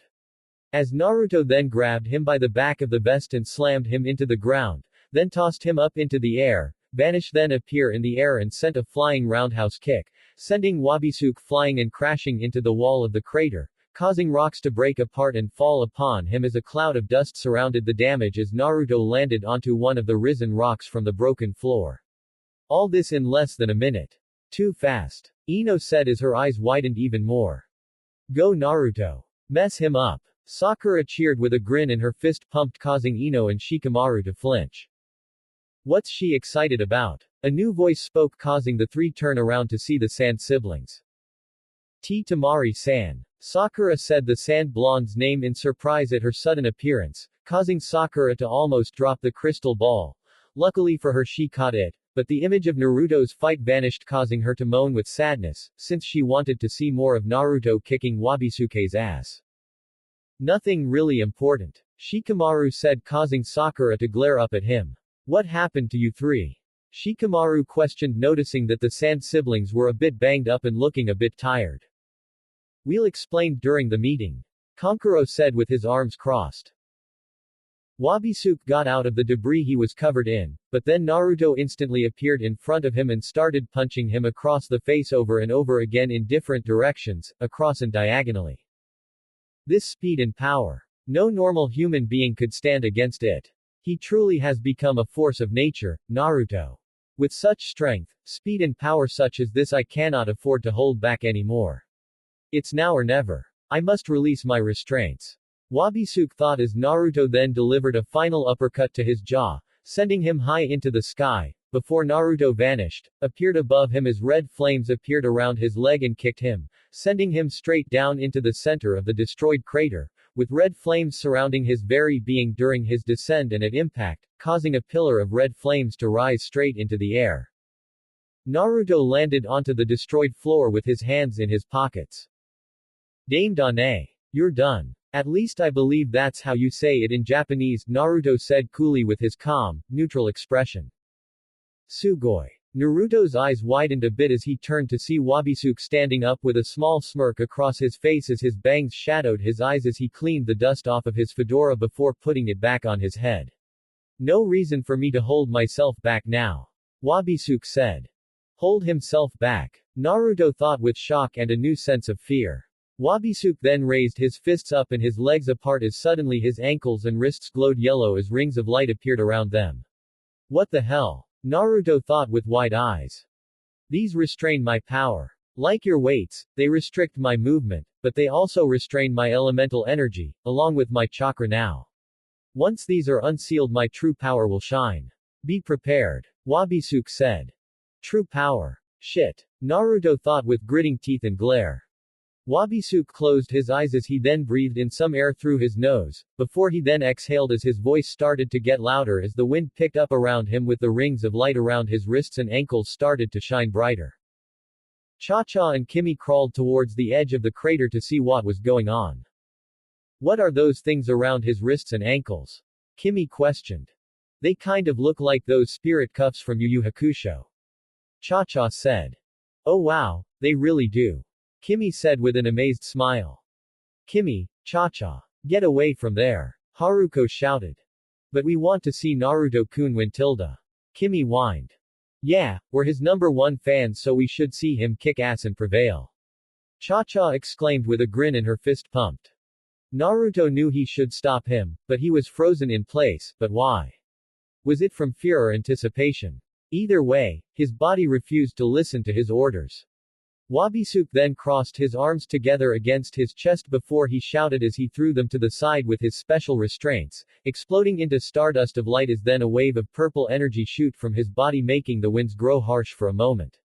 Naruto crossed his arms over his face as the wind hit him, causing his blazer and torn dress shirt to blow with the wind for a moment, before Naruto brought his arms down as he stared at Wabisuke with pure shock as he sensed the energy pooling out of him. Holy crap! His energy is off the charts. Naruto thought as his eyes widened as he continued to stare at Wabisuke. A purple flaming aura surrounded Wabisuke, but moved in a calm rhythmic pattern. Wabisuke brought up his right hand and looked at it, before tightening it into a fist. Magnificent! I can't believe my power has reached this height. If only Ji-san could see this power, then again, I would never want someone I care for to see me like this. It would prove others right about what they say about me. Wabisuke thought before he brought his fist down and looked at Naruto, who had a shocked look on his face with a bead of sweat going down the side of his head. Oi! Wabisuke spoke, making Naruto look him in the eyes. Don't tell me you're growing fearful of me. I thought Uzumaki Naruto wasn't afraid of any powerful opponent he'd face. Wabisuke said, causing Naruto to blink his eyes in surprise, before they narrowed into a glare as he gritted his teeth. You actually think I'm afraid of you? Don't flatter yourself. Just because you've got a power boost doesn't mean I'll run away like a coward. In fact, I'll end this fight in 3 moves. Naruto exclaimed with new vigor and courage, sporting a grin. Wabisuke stared at Naruto for a few silent moments, before he smirked. I'd like to see you try. Wabisuke said with a calm tone, yet was inwardly excited. On the sidelines, Cha-Cha and Kimi shook with new fear at Wabisuke's new power boost. What's happening? Azuki asked as she went and crouched down next to her roommate's friends. He's gotten even more scarier. Kimi said. Who? Wabisuke. Azuki questioned. Of course. Like we would ever call Naruto-kun scary. When he gets stronger and is powered up he's hotter, not scarier. Cha-Cha exclaimed as Demetra, Yan, Haruko, Takaru, Anaho, Haimgami and Furin came to see what was happening. Oh my god, his element is off the charts. Furin said with shock as Minori and Aki joined them. This could actually get interesting. Minori said. Seriously. That guy has gotten even stronger and you're saying it's going to be interesting. Naruto's putting his life on the line down there. Azuki shouted. I'm fully aware of that. Minori said with her arms crossed. Azuki glared at Minori before she turned back to stare back at the fight. Naruto started to breathe calmly as he thought of his next move. Don't blink. Wabisuke said before he suddenly got to Naruto and punched him in the chest cavity, making his Naruto's cheeks puff from the pain, before a shockwave of electricity sent him flying away, but then Wabisuke appeared behind him and kicked him into the ground, causing the entire crater to break apart once more. Naruto-kun. Kimi shouted with fear and worry for her blonde love. Too fast. Yen said with pure shock as Wabisuke then appeared above Naruto. Hyo no Akari. Wabisuke then started sending blinding strike for strike at Naruto, making it seem to a normal person that he had suddenly lost both of his arms as the ground started to break apart even more and shake. Hyo no Sume. Panther's Claw, Wabisuke said as his hand glowed purple with long claw-like purple energy extending from his nails, but then he noticed a new hole in the ground. He had enough time to actually dig a new hole. However, Wabisuke then appeared in the air as his hand transformed into a black claw-like hand. Kuroi Sume. Black Claw, Wabisuke shouted as he then dived at a lightning-fast pace down to the ground at less than a second as his claw hand slammed into the ground, causing a shockwave of black energy spread throughout the crater floor, causing the risen broken debris of the broken floor to be destroyed and turned into a flat, yet broken surface again, only for the ground to be destroyed again into a broken, jagged, risen rocky floor with black energy shooting from each crack causing the spectators to try and keep their balance. While Naruto was shot into the air. Naruto. Furin shouted with worry and concern as the rest followed her line of sight to see Naruto in the air with his blazer being shredded and torn a bit. Wabisuke then appeared below Naruto's back and punched him in the back, causing a cracking sound and for Naruto's body to bend back, before another shockwave of electricity shot him into the air as Wabisuke then started punching and kick him higher into the air, before he appeared above him and punched him in the chest, sending him diving down. Wabisuke then shot down to him and started punching and clawing him, before he then slammed his fist into his gut, as they hit the ground once more, causing it to crack and be destroyed again from the forces. Then electricity went right through Naruto's body and covered the entire area as purple lightning shot out of all the cracks in the floor causing more damage to the area. Naruto held in blood coming up, but for only a moment until he spat it, making Wabisuke move his head to the side to avoid the blood coming from Naruto's mouth. Naruto quickly took the chance to summon a red energy fist to punch Wabisuke, who jumped away, but the fist quickly followed up with a Rasengan in hand and went to slam it into him, but Wabisuke jumped into the air as the jutsu slammed into the ground. However, Wabisuke didn't notice a second red energy fist that came towards him and deck him straight into the side of his face. What? Wabisuke's eyes looked to see the second energy fist had come out of the ground away from Naruto. So the first was a distraction while he had this one dig into the ground and go for the assault when I couldn't evade or defend myself in time. Wabisuke thought before he was sent flying across the crater and into the wall of it. Naruto groaned in pain as he summoned both energy arms back into his body. Naruto's muscles twitched as he felt electricity running through his body, causing it to dysfunction as he felt his nervous system go out of whack. Damn. He got my nerves. He's really good with that lightning element he's got under his belt. Naruto thought as he felt his body twitch. Hold on. Let me try something. Kurama said as he then closed his eyes and focused on the damage in Naruto's body. After determining the damage he thought of how to fix it. Luckily, thanks to Naruto's training, he knew the hidden nervous system of the body and so he could fix. Kurama suddenly summoned the energy hands that Naruto possessed and tapped into Naruto's elemental Maken power and sent them into the tips of the index and middle fingers of the energy hands as Kurama then made them connect with every one of Naruto's damaged nerves, causing the paralyzation from the lightning element attacks from Wabisuke to be erased as Naruto's nerves started to function again. Naruto released a breath as the last nerve was struck, before he then took in a deep breath into his nose as he and Kurama focused on healing the nerves. Once done, Naruto finally was able to sit up as he then grabbed his stomach. Man, thank Kami I've got you. Naruto said telepathically. No shit. You'd be lost without me. Kurama said. We're definitely getting stronger. Naruto thought as he looked at his tightened left fist before standing up. I just wish we had more time to get even stronger to beat this guy. Naruto thought. 2 left. Huh? Naruto questioned as he noticed Wabisuke making his way towards him, wiping away some blood from the corner of his lip. That was your first move. Now you got 2 left. Wabisuke said. What happens if I land 2 more? Naruto questioned. I'll leave. After all, you said this would be over in 3 moves. You got 2 more until I call it quits. Wabisuke said. Oi, what do you take me for? I don't need a crappy handicap like that. I'll finish this and make you pay. Naruto shouted. Wouldn't those be the same thing? Wabisuke questioned. God damn you. Naruto said with a narrowed glare. Naruto, don't get prideful. What? That is the last thing I'd expect from you. Naruto thought. Don't get the wrong idea, I'm pissed about this too, but he's too strong. Let's just go with this for now and when he's gone we're going to have to get stronger. He may be a pain in the ass, but at least he has some honor. Kurama said. Yeah, that's true. This guy does have some sense of honor. I'll roll with this, but I won't like it. Naruto thought. I'm not asking you to like it. Good. Naruto thought before getting into a fighting stance only for a fist to meet his jaw.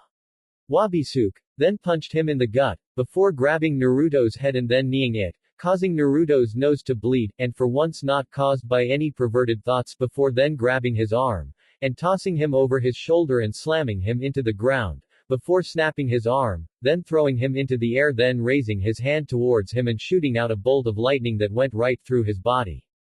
Naruto's chest cavity area was burnt on the outer layer of his skin.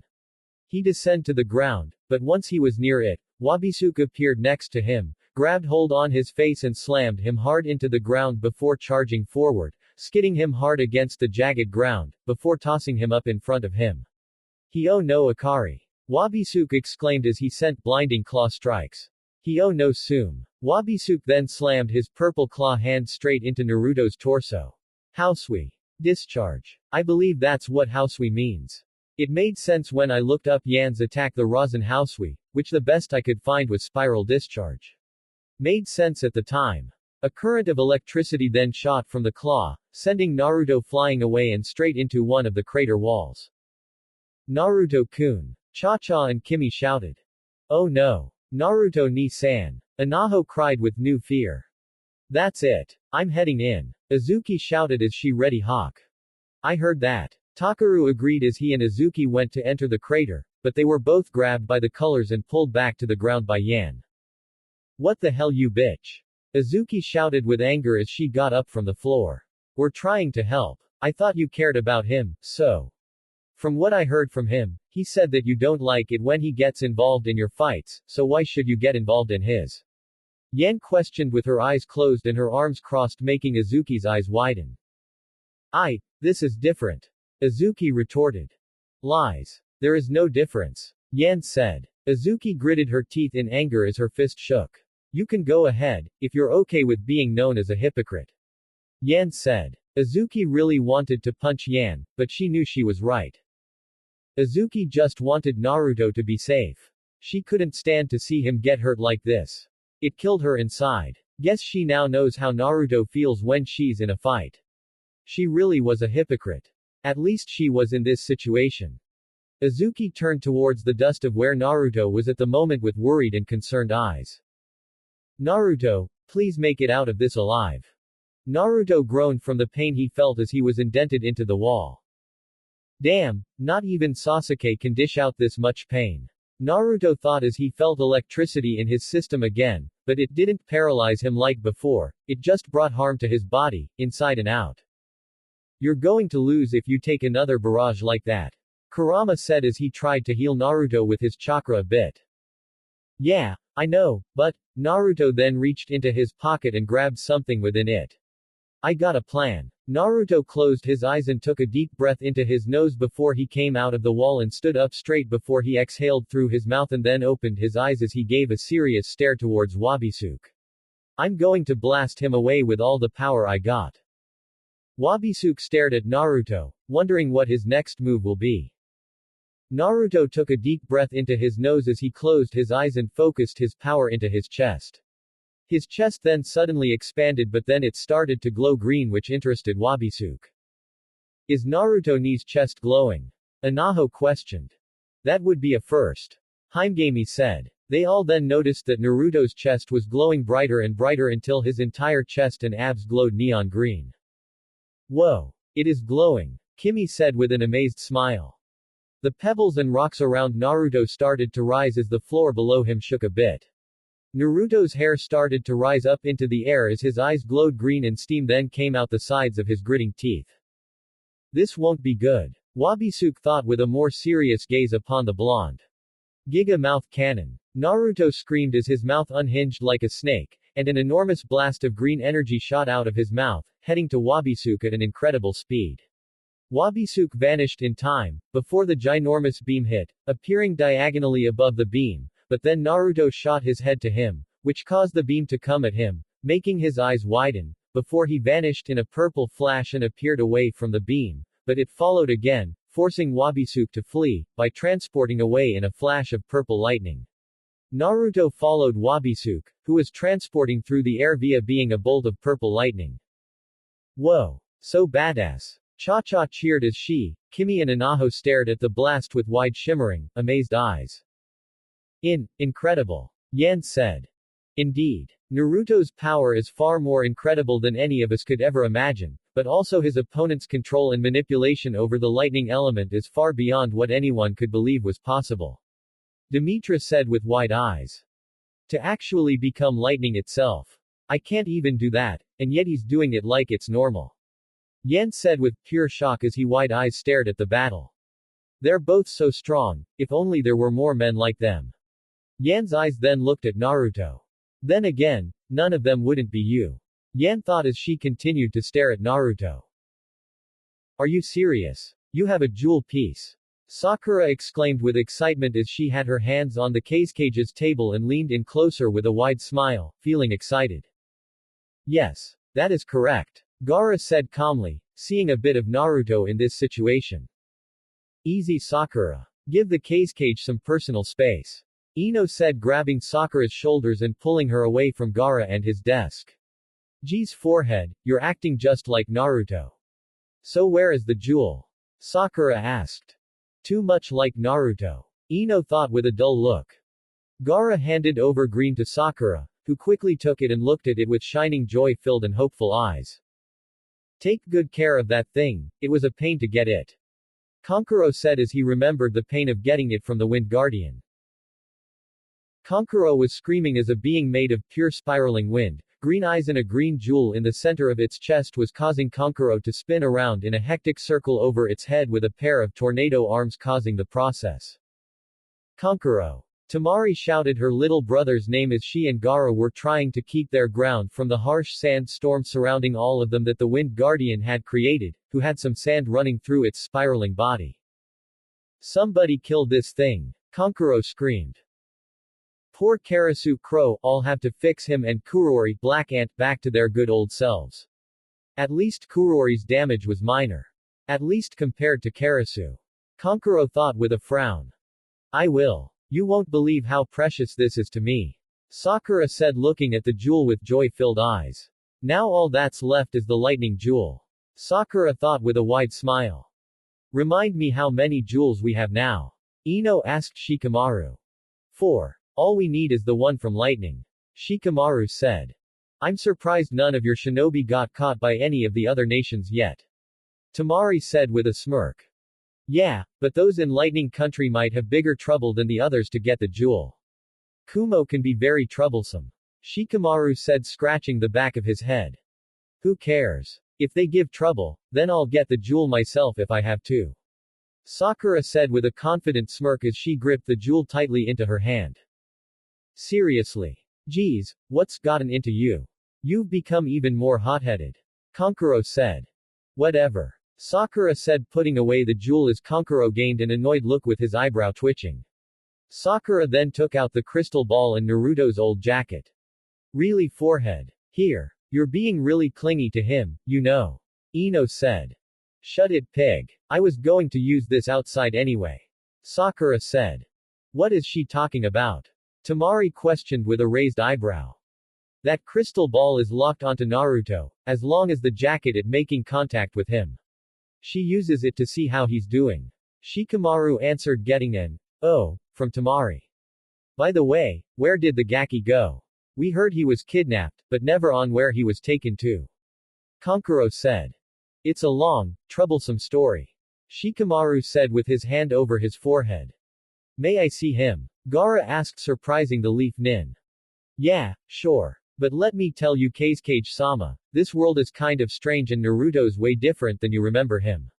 Sakura said as she placed Naruto's old jacket onto Gaara's desk, then placed the crystal ball over it. Sakura then went through the hand signs, then placed her hands on the crystal ball as an image started to appear, as they then saw Naruto with his mouth unhinged with a giant green beam of pure energy shooting out of his mouth. Holy hell! Kankuro shouted as everyone leaned in to see the action. Naruto, Gaara thought as he stared at his friend. Naruto, you're even stronger, Sugoi. Sakura thought with a blush, but then she and Gaara noticed his whisker marks and gotten darker and more defined as his eyes glowed red before an even larger beam shot out of his mouth. A massively gigantic red beam of energy. Oh my gosh, you're really strong. Sakura thought with shining eyes as the others stared in shock at the massively gigantic beam of energy shooting out of his mouth.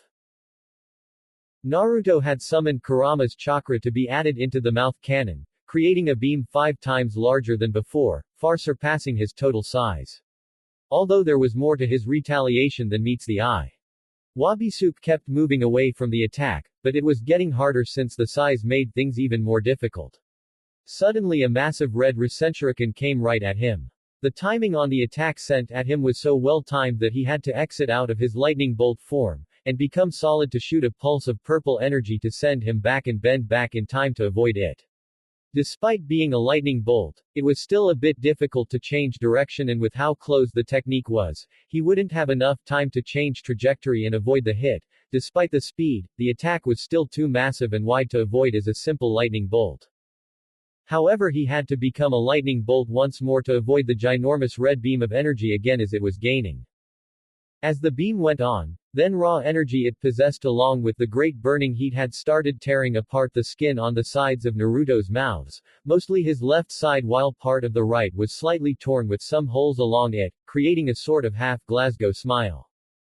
Think of zebras from Toriko, except some tear on the other side with holes behind the tears. I know I called him zebra, but I like it better than straight up calling him zebra. Naruto. I know, but I can heal the tears later. Naruto responded back. Either way, I won't have to keep it up any longer. Wabisuke continued to get away from the blast.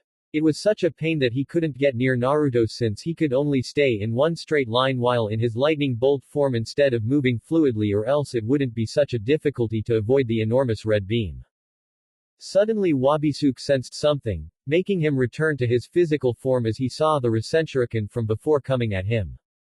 I don't believe it. It came back. He planned this. He managed to go through the math to make it curve back and led me back towards it, and with this beam following me, it's going to cause a grand explosion that'll envelope the entire crater. A classic pincer attack. Not bad, Naruto. Wabisuke thought before he twisted his body and quickly shot another pulse of energy down right before the attacks connected. Once the attacks connected, a gargantuan explosion had occurred as it covered the entire area in the crater.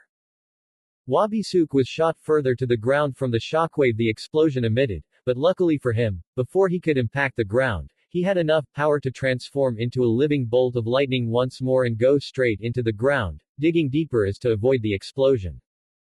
Naruto, seeing the explosion coming, sent energy straight into his legs and vanished out of the crater. The members of Maken and Venus had quickly moved away, but were still sent flying from the harsh windstorm the explosion created. Sakura and the others stared at the explosion in shock, staying silent as they watched it last straight until it faded away, leaving in its place an even larger crater. Dear God, Tamari said. How did that happen? Ino questioned. No way, he calculated it. Shikamaru said with shock. He what? Ino questioned. He did the math. He went through a quick equation to make sure his jutsu curved and come back to cause a pincer attack. Ingenious. And this is that same blonde baka from the Chunin exams. Tamari exclaimed with pure shock. Seriously. He used his brain. I didn't think that was possible. Ino exclaimed with a shocked anime expression. He was always good at thinking on his feet, but this is crazy. Shikamaru said still in shock. Naruto, you're so amazing. Just wow. Sakura thought with a blush as she stared at the blonde.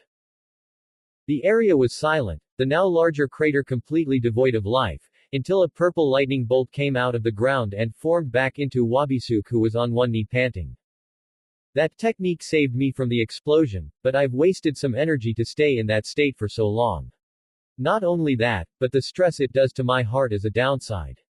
A normal person with a lightning affinity could only take such a form for just an instant, although you'd need much energy and near-perfect control over it, however even then it would leave them you kind of exhausted. Matters would have been worse with how much you'd have to put to even dig into the ground in such a state. A person who had done what I have done would have died long ago from the stress and exertion of power. Thank goodness I'm not a normal person anymore. Wabisuke thought before getting back onto his feet, but then suddenly had to grab a dress shoe that almost hit him in the face. Suddenly Naruto appeared in front of him, ready to send a flying roundhouse. Wabisuke dodged it as Naruto sped past him. Naruto landed and spun around to face Wabisuke. Damn. I put a lot into that and you're still okay. You're something else. Naruto complimented with a small smirking grin.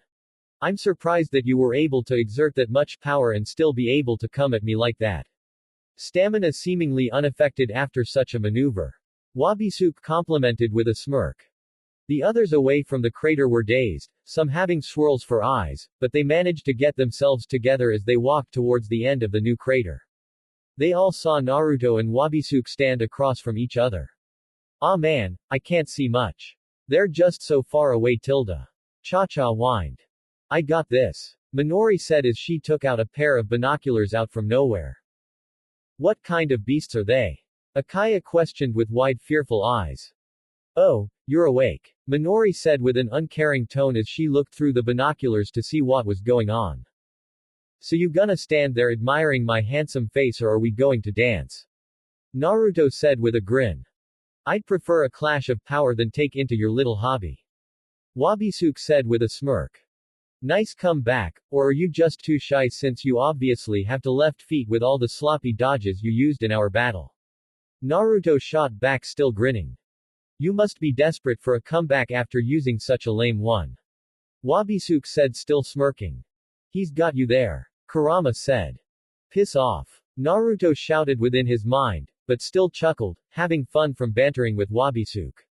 Koi, Wabisuke. Naruto shouted as he brought his elbows to his sides and started powering up with red flames dancing around his body as he then summoned a pair of energy fists and then focused on creating an extra pair of metallic arms just below his original ones.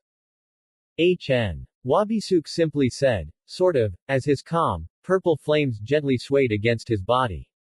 Wabisuke then went for a dash, but his eyes widened when he had tripped and felt a slicing pain in his leg.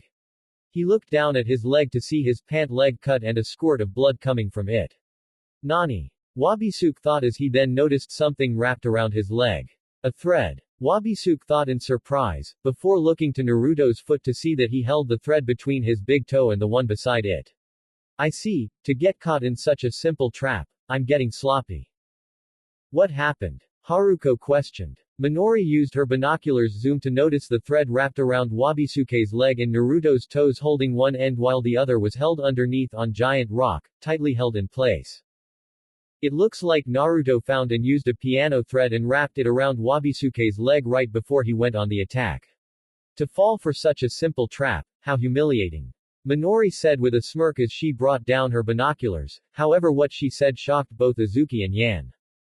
What? Azuki quickly took the binoculars from Minori's hand and looked through them to see that she was indeed correct. He stole my move. That baka. Azuki said with a smile as she brought the binoculars down. Naruto grinned, happy that his plan worked. Good thing he found the piano thread. After helping some more students out of a building, Naruto noticed a broken piano near them. Once his eyes landed on the thread, he remembered Azuki's fight with Yan, more specifically the trap Azuki set for Yan with a piano string. Naruto walked up to it, grabbed the thread and ripped it out of its destroyed host. This could be useful, Naruto said as he gripped the strong with both hands and looked at it. Sorry I had to steal your move, Azuki-chan, but it sure worked.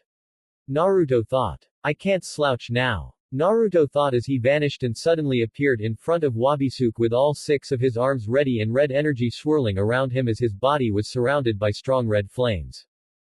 Damn it, this is going to hurt. Wabisuke thought as he quickly gripped his fedora.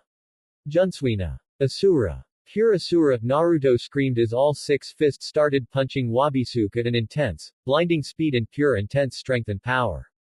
Suddenly they all stopped as Wabisuke's body had impact marks all over it, his flesh smashed into and bent with his bones cracking and breaking, a few blood vessels bursting, but then Naruto's fists were covered in red flames as he then roared as his fist impacted again repeatedly at a blinding speed that made it look like his arms were gone, while Wabisuke's body gained new impacting hits with steam and flames coming out from each impact of the fists, with the steam somehow going right through his body with each impact as well.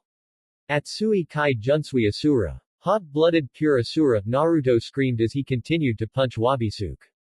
Naruto fists were then brought back as each pair were brought together with its other half as wind and red flaming energy surrounded them, his hair rising into the air and his eyes glowing pure white. Sanren Kyubi Suibaku Ken. Threefold Nine Tails Hydrogen Bomb Fist, Naruto screamed as a rocketing punch with an intangible image of Kurama's roaring face complete with sound came at Wabisuke, then delivered upon perfect impact, shot a ginormous red wind blast straight through Wabisuke's body, causing ginormous ruts straight through the gigantic wall of the crater, going completely deep and far. Wabisuke's eyes became completely white and wide as he felt the pain throughout his body inside and out as he was then shot rocketing back at a blinding speed faster than sound straight far into the rut until he hit the inevitable wall at the end of it, causing a large boom, as a giant cloud of dust was formed from the impact and much debris fallen onto Wabisuke. Naruto fell to his knees as his metallic arms fell to pieces and vanished and his energy fists wither away. His original arms fell to his sides with steam coming off of his knuckles that were burnt from the sheer power of the attack they produced. Naruto panted from the extreme exertion of power as sweat went down his face. Goddamn, I really did it, didn't I? Everyone stared at Naruto with pure shock and disbelief with their jaws hanging. The technique they had just witnessed seemed otherworldly. Holy crap. Takaru managed to say still in shock and disbelief. You don't need a pair of binoculars to see that. Minori said, completely shell-shocked and amazed by Naruto's powerful performance. Back in the monitoring room of Mayanaka Moon Shikai's base, Toshiyuku sat on his throne as he, Annabelinda, Iwao and Hanahime were watching the fight. Wabisuke-kun. Hanahime said her friend's name with worry as her hands were over her mouth in fear, worry and concern for his health. God damn. That was brutal. Iwao said with nervous gritting teeth. He then heard Toshiyuku chuckle and Annabelinda giggle, making him turn to them. Now that was worthy of research. Annabelinda said with a smirk. Damn bastards. They don't care what happens to their subordinates as long as they get some research out of it. I shouldn't be surprised though. Iwao thought as he glared at them. Inside a room, 2 people watched the fight from a large monitor. Told you. He's a very good addition to have on the team, huh? Tiansen said to the man beside him. HN. The man simply said. At Mount Myoboku, Jiraiya, who was in sage mode to keep supplying the crystal ball with chakra with Fukusaku and Shima on his shoulders to sustain the form, along with the surrounding toads stared in shock and disbelief at the deadly combo Naruto had delivered upon his opponent. Holy crap. Naruto's really gotten more powerful since the last time I saw him. Gamakichi said. He's gotten really scary now. Gamatatsu said as he shook with fear. Hate to say it, but the kid really would give me some trouble in a fight now. Gamabunta said begrudgingly, although having a new respect for Naruto. This student of yours really is something, Jiraiya-chan. Fukusaku said. And how? Imagine if he had sage mode underneath his belt. Shima said, causing her and all the other toads to gain a shiver from the thought of how powerful Naruto would be if he learned it. He could decimate the land if he wanted to. That's my godson. Jiraiya thought with a smile. In the Cage's office, everyone stared in pure shock and disbelief as they stood breathlessly from seeing such a deadly combo of techniques. Oh, my, Kami. Was all Temari could say. That cannot be the same Gaki. Kankuro shouted. Just how monstrous is he? Ino shouted with pure disbelief, shock and fear, yet gained new sense of respect and attraction for her fellow blonde. Naruto, you truly have become even stronger than ever thought possible. Gaara thought with admiration as he looked at his friend through the crystal ball. Naruto, Sakura thought with a smile and blush. That's the man I love. She said, shocking Kankuro and Temari. Nani? I thought she was grossed out by the guy. Kankuro shouted. Same here. Then again, with such power and that body, it's hard to stay unattracted to him. Temari thought as she stared at Naruto.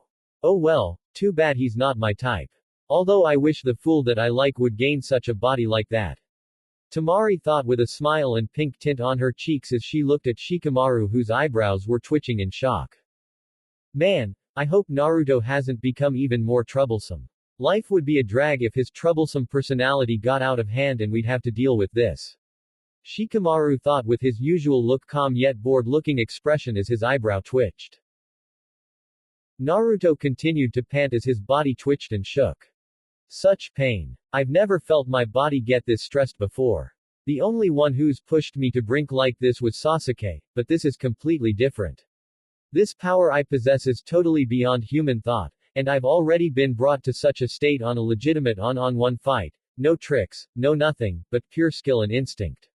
My flesh, my muscles, my bones and my blood and organs, hell even my chakra coils and pathways, are all screaming for me to stop, for rest and help. I've been pushed that far, and yet, Naruto thought as he suddenly grinned. I've never been more happy and excited to be in a fight. This guy, really is something else. Naruto thought as his grin widened. Naruto then sat in lotus position with his fists connecting against one another, as he then breathed in through his nose as he started meditating. In his meditative state, he felt his body begin to heal with the right side of his mouth fully fixed while the left side still had a ways to go. Woohoo! Way to go, Naruto-kun. Cha-Cha cheered with her fist shot up with the other was pumped. You rule. Kimi cheered with both arms in the air. I knew you could do it, Ni-san. Anaho cheered with her hands around her mouth to amplify her cheer so Naruto could hopefully hear it. Yeah, he really did, didn't he? Himegami said with a smirk. I'm so glad that he's still okay. Haruko said, wiping away a happy tear. Oh wow, that was amazing. Sirius said with an amazed smile. Now that's power. Yen said with a smirk and intrigue. Indeed. He has come a long way and in such a short time. Demetra said with a smile. Hell yeah. That's the way, Naruto. Fu cheered. Akaya stared with his jaw dropped at how dangerous Naruto really was. Despite being killed from their last encounter, he was glad that at least then he was going easy on him since the pain was instant compared what Wabisuke did. Never again. I don't ever want to get on his bad side, ever again. Akaya thought with fear and anime tears. Furin sighed in relief that Naruto had become victorious. That fool, he better never worry me like that again. Furin thought with a smile as she gained a blush and shimmering affectionate eyes. Way to go, you wonderful, wonderful baka. Azuki said with a smile as she wiped away a joyful and relieved tear. She then noticed Cha-Cha and Kimi run up to the edge of the crater. Oi! Wait up, you two! Azuki shouted as she threw the binoculars and joined the two. Minori, worried about the expensive binoculars, quickly grabbed them before they hit the ground. Oi! Don't just throw them. These things are expensive. Minori shouted with a ticked anime look. Isn't it wonderful that he succeeded? Aki said with a joyous smile. Yeah. He's not half bad for a student. Minori said with a smirk as the other members of Maken and Venus then joined to congratulate Naruto. As they all slid down they quickly made their way towards Naruto. Naruto-kun tilde. You're so cool. Cha-cha cheered as she and Kimi ran to him with their arms open wide. Stay away. Naruto shouted causing them all to freeze in place. Naruto-kun. Kimi said his name in surprise with new tears coming to her eyes. But why tilde? Cha-cha whined as she also was on the verge of tears. Because it's not over yet. Naruto said shocking everyone. Everyone was silent with most of them shaking in fear at the fact that Wabisuke must have survived. Naruto opened his eyes with a calm stare as he stood up from the ground and stared ahead. Soon enough they all saw Wabisuke making his way towards the group. Ah! Kimi, Cha-cha and Fu screamed at the sight of Wabisuke. He's unkillable. Cha-cha screamed. Naruto suddenly chuckled causing the others to look at him. Now I'm getting really excited. Naruto said with a grin. Why don't you all just leave? I'll finish things here. Naruto said. What? Azuki and Haruko shouted. Ni-san, are you sure? Anaho questioned with worry and concern for her big brother. Don't worry about it. Naruto said with a smile as he then turned his upper body to them. Have a little faith in me and I'll be just fine. Naruto said with a grin as his thumb pointed to him, but everyone could help but have anime-style shocked and disgusted faces in Haimgami and Kengo's case, as they noticed a huge torn Glasgow smile on the left side of his mouth, exposing all his teeth and gums on the left side of his mouth. Oh my god. Naruto, what happened to you? Haruko screamed with pure shock and horror. Huh. Oh you mean this? Yeah I kind of went overboard with that Biju Chakra enhanced Gigamouth cannon. No big deal. Naruto said turning back to the approaching Wabisuke and waving his hand in dismissal. No big deal my fat foot. You are not dealing with this guy alone. You're too injured and I won't let it slide. Haruko shouted. Yeah. Your solo act is done. Azuki shouted. We're helping out and that Fina. Oi. Shut your damn mouths and get the hell out of here before you all really piss me off. Naruto screamed, turning to them with blood-red slit eyes with the sclera completely black, his whisker marks darker and more defined, his teeth, now fangs, gritting, his Glasgow smile making it look very frightening, and veins appearing and pulsing onto his face. All in all he looked extremely intimidating. Everyone, even Kodama, Yuka and Demetra, shook in fear as they felt Naruto's ki rise along with blood-red flames dancing menacingly against his body. What made things worse was that Naruto's energy had started making the ground shake which made them all feel like they were in the presence of a god itself. Right. Kimi exclaimed. We'll leave Naruto-kun. Cha-cha said. Just because you asked. The two said as they then dashed out of the crater. You guys, I think Naruto will be just fine. So let's just go. Takaru said shaking with fear before he and Kengo booked it. Gee good call. Fu said as the others joined, except for Azuki and Yan who were brave enough to stay. Demetra was brave enough as well, but she respected Naruto's desire to face off against his mortal enemy alone. Something she could understand. Azuki still wasn't sure to leave him, she braved the frightening look he was giving her, until he then suddenly grinned with his eyes closed as the veins started to recede. I'm you. Naruto said confusing Azuki. And that over there, is Yan. Naruto said opening his eyes and pointing his thumb at the approaching Wabisuke. Azuki and Yan both realized what this fight actually meant to Naruto, and now knew no convincing would make him walk away from this. Alright, just don't die on me. Promise me that. Azuki said with a serious expression. What do you mean? You already know the answer to it. Naruto said. I just want to hear you say it. I want to hear you say the words. Azuki said almost sounding like she was begging. Naruto stared at her with wide eyes, surprised by her choice of words and her meaning. He then gently smiled at her, despite half his mouth still being torn which made it look creepy, and said what she wanted to hear. I promise that I will come out of this alive, and I won't go back on it. Naruto said, still gently smiling at her. Azuki then felt a small sense of relief, feeling that his words had calmed her soul. I'll hold you to it. Azuki said with a smile. Yan couldn't understand these two. Words and promises can be meaningless in a fight like this, so why was it so important for Azuki to hear him speak these words? Then again, she did feel a sense of calm from hearing Naruto's promise as well. Let's go China bitch. Azuki said, placing her hand on Yan's shoulder. HMPH. Yan went with her head looking away with her eyes closed, but then she looked to Naruto and said. If you die, then I'll resurrect you just to kill you again for breaking that promise. Not before me. Azuki exclaimed before her, and Yan left Naruto, who laughed heartedly.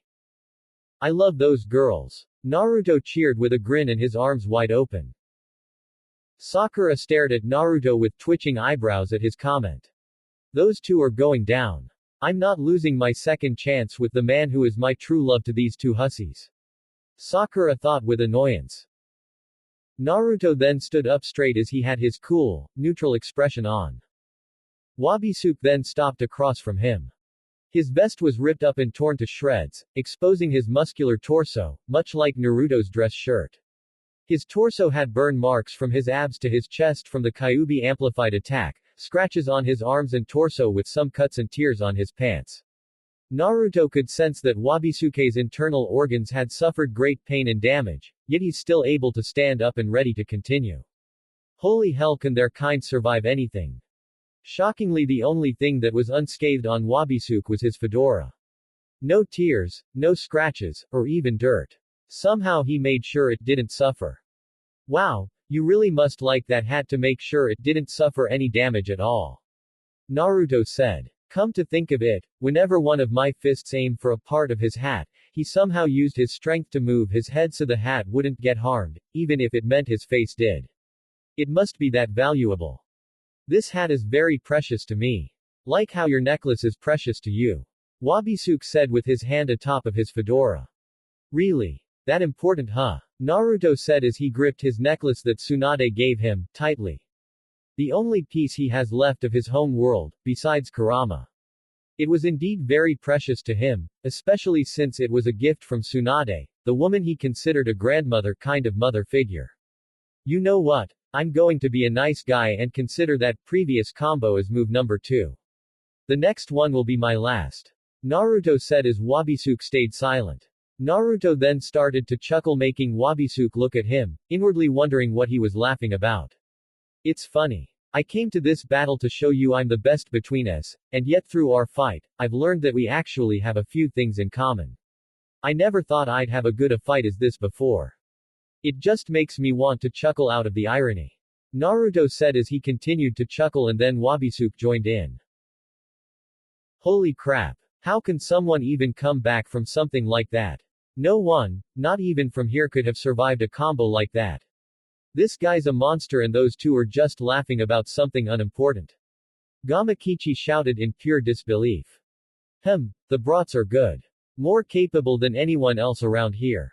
Gamabunta said, adjusting his pipe as he acknowledged the young warrior's skills and strength with respect. Jiraiya stared at the two with a calm expression. He was actually anticipated on the final clash. Oh my Kami, how is he still alive? How are they both still alive? Tamari exclaimed with shock. They're crazy. Why are they even laughing? Kankuro exclaimed. Geez. I don't know how you plan on sharing your first kiss with that nasty scar on his forehead. Ino said with a disgusted face. I'll heal it. Sakura said as intently stared at the two counterparts, chuckling. Quit laughing, you idiots, and do something. Sakura shouted with annoyance, causing the others, minus Gaara, to flinch. Naruto and Wabisuke continued to chuckle with everyone. From Maken, Ki, Venus and the people watching from Shinobi World were staring at them with dull and some also having slightly annoyed faces. The two just continued to chuckle, feeling a sense of enjoyment through their small interaction. Now you're going to fall. The two instantly said with calm, neutral expressions and tones, and their hands suddenly to their sides as they stared at each other. Everyone with wide eyes, surprised and weirded out expressions at how quick they were to change moods. So bipolar. Fu said. Naruto effortlessly cracked the knuckles of his right fist from tightening his fist, before he opened his hand up widely as red fire started surrounding his being. He then concentrated chakra into his palm as he started forming a futon, Rasengan. You're not forming a Rasenshuriken? Kurama questioned. This'll be enough. Naruto responded as the Rasengan then burst into red spiraling fire. Wabisuke then mimicked his action with his right hand, but instead of concentrating energy into his hand, he had resummoned Renzoku Kurai, that was strapped to his belt and unsheathed it a bit with his thumb. HMPH. I thought we agreed to not use weapons. Naruto said with a smirk. Sorry, but I'm afraid I need the power from it to create this technique. Wabisuke said as he opened his right hand wide as something started forming over the palm. Naruto watched as suddenly a purple spark of purple energy appeared over Wabisuke's palm. It moved sporadically with a shining purple layer of light surrounding over it. The technique grew and grew until it was the same size as Naruto's Rasengan. Whoa! It looks like he's holding a purple star in his hand. Naruto thought as he stared at the technique. Naruto then looked straight at Wabisuke as his dark-haired counterpart's eyes were shadowed by his hat. Wabisuke then suddenly gripped his hat and threw it away as it flew into the sky like a flying saucer. So he feels it too. This is going to be one hell of an attack. Naruto then noticed small near-invisible pieces of rock orbiting around the star-like technique. So that thing's got its own gravity. How though? Naruto wondered. Don't think about it. This is it. Put everything you got into this. Kurama exclaimed. Right. Suddenly the futon, Rasengan burst into red flames as it now became a spiraling red ball of flames and wind. Suddenly Wabisuke's technique pulsed as a purple equator line shot out of the technique and traveled across the entire crater until it vanished. Jesus, the gravity of that line. That thing is made up of gravity, but how? Naruto wondered, until he remembered something from a science book he read. Dark matter. I get it. His weapon connects to darkness, and apparently it connects to dark matter itself. That thing is probably made up of it, making it a condensed star-like sphere of gravity with his own energy surrounding it as a shell to keep it in place like the Earth's shell. Not bad. Not bad at all. Naruto thought with a smirking grin. Naruto then pumped even more Muko energy into his jutsu as the fire and wind started to grow harsher, affecting the area around Naruto. A new piece for tomorrow. Naruto shouted with a grin. No one knew what Naruto meant by that, but Wabisuke smirked. And let it shine for a new future. Wabisuke said. The two then vanished from their spots as they dashed at each other. Unable to be seen by the normal eye, the two dashed at each other as they readied to slam their attacks against their opponent.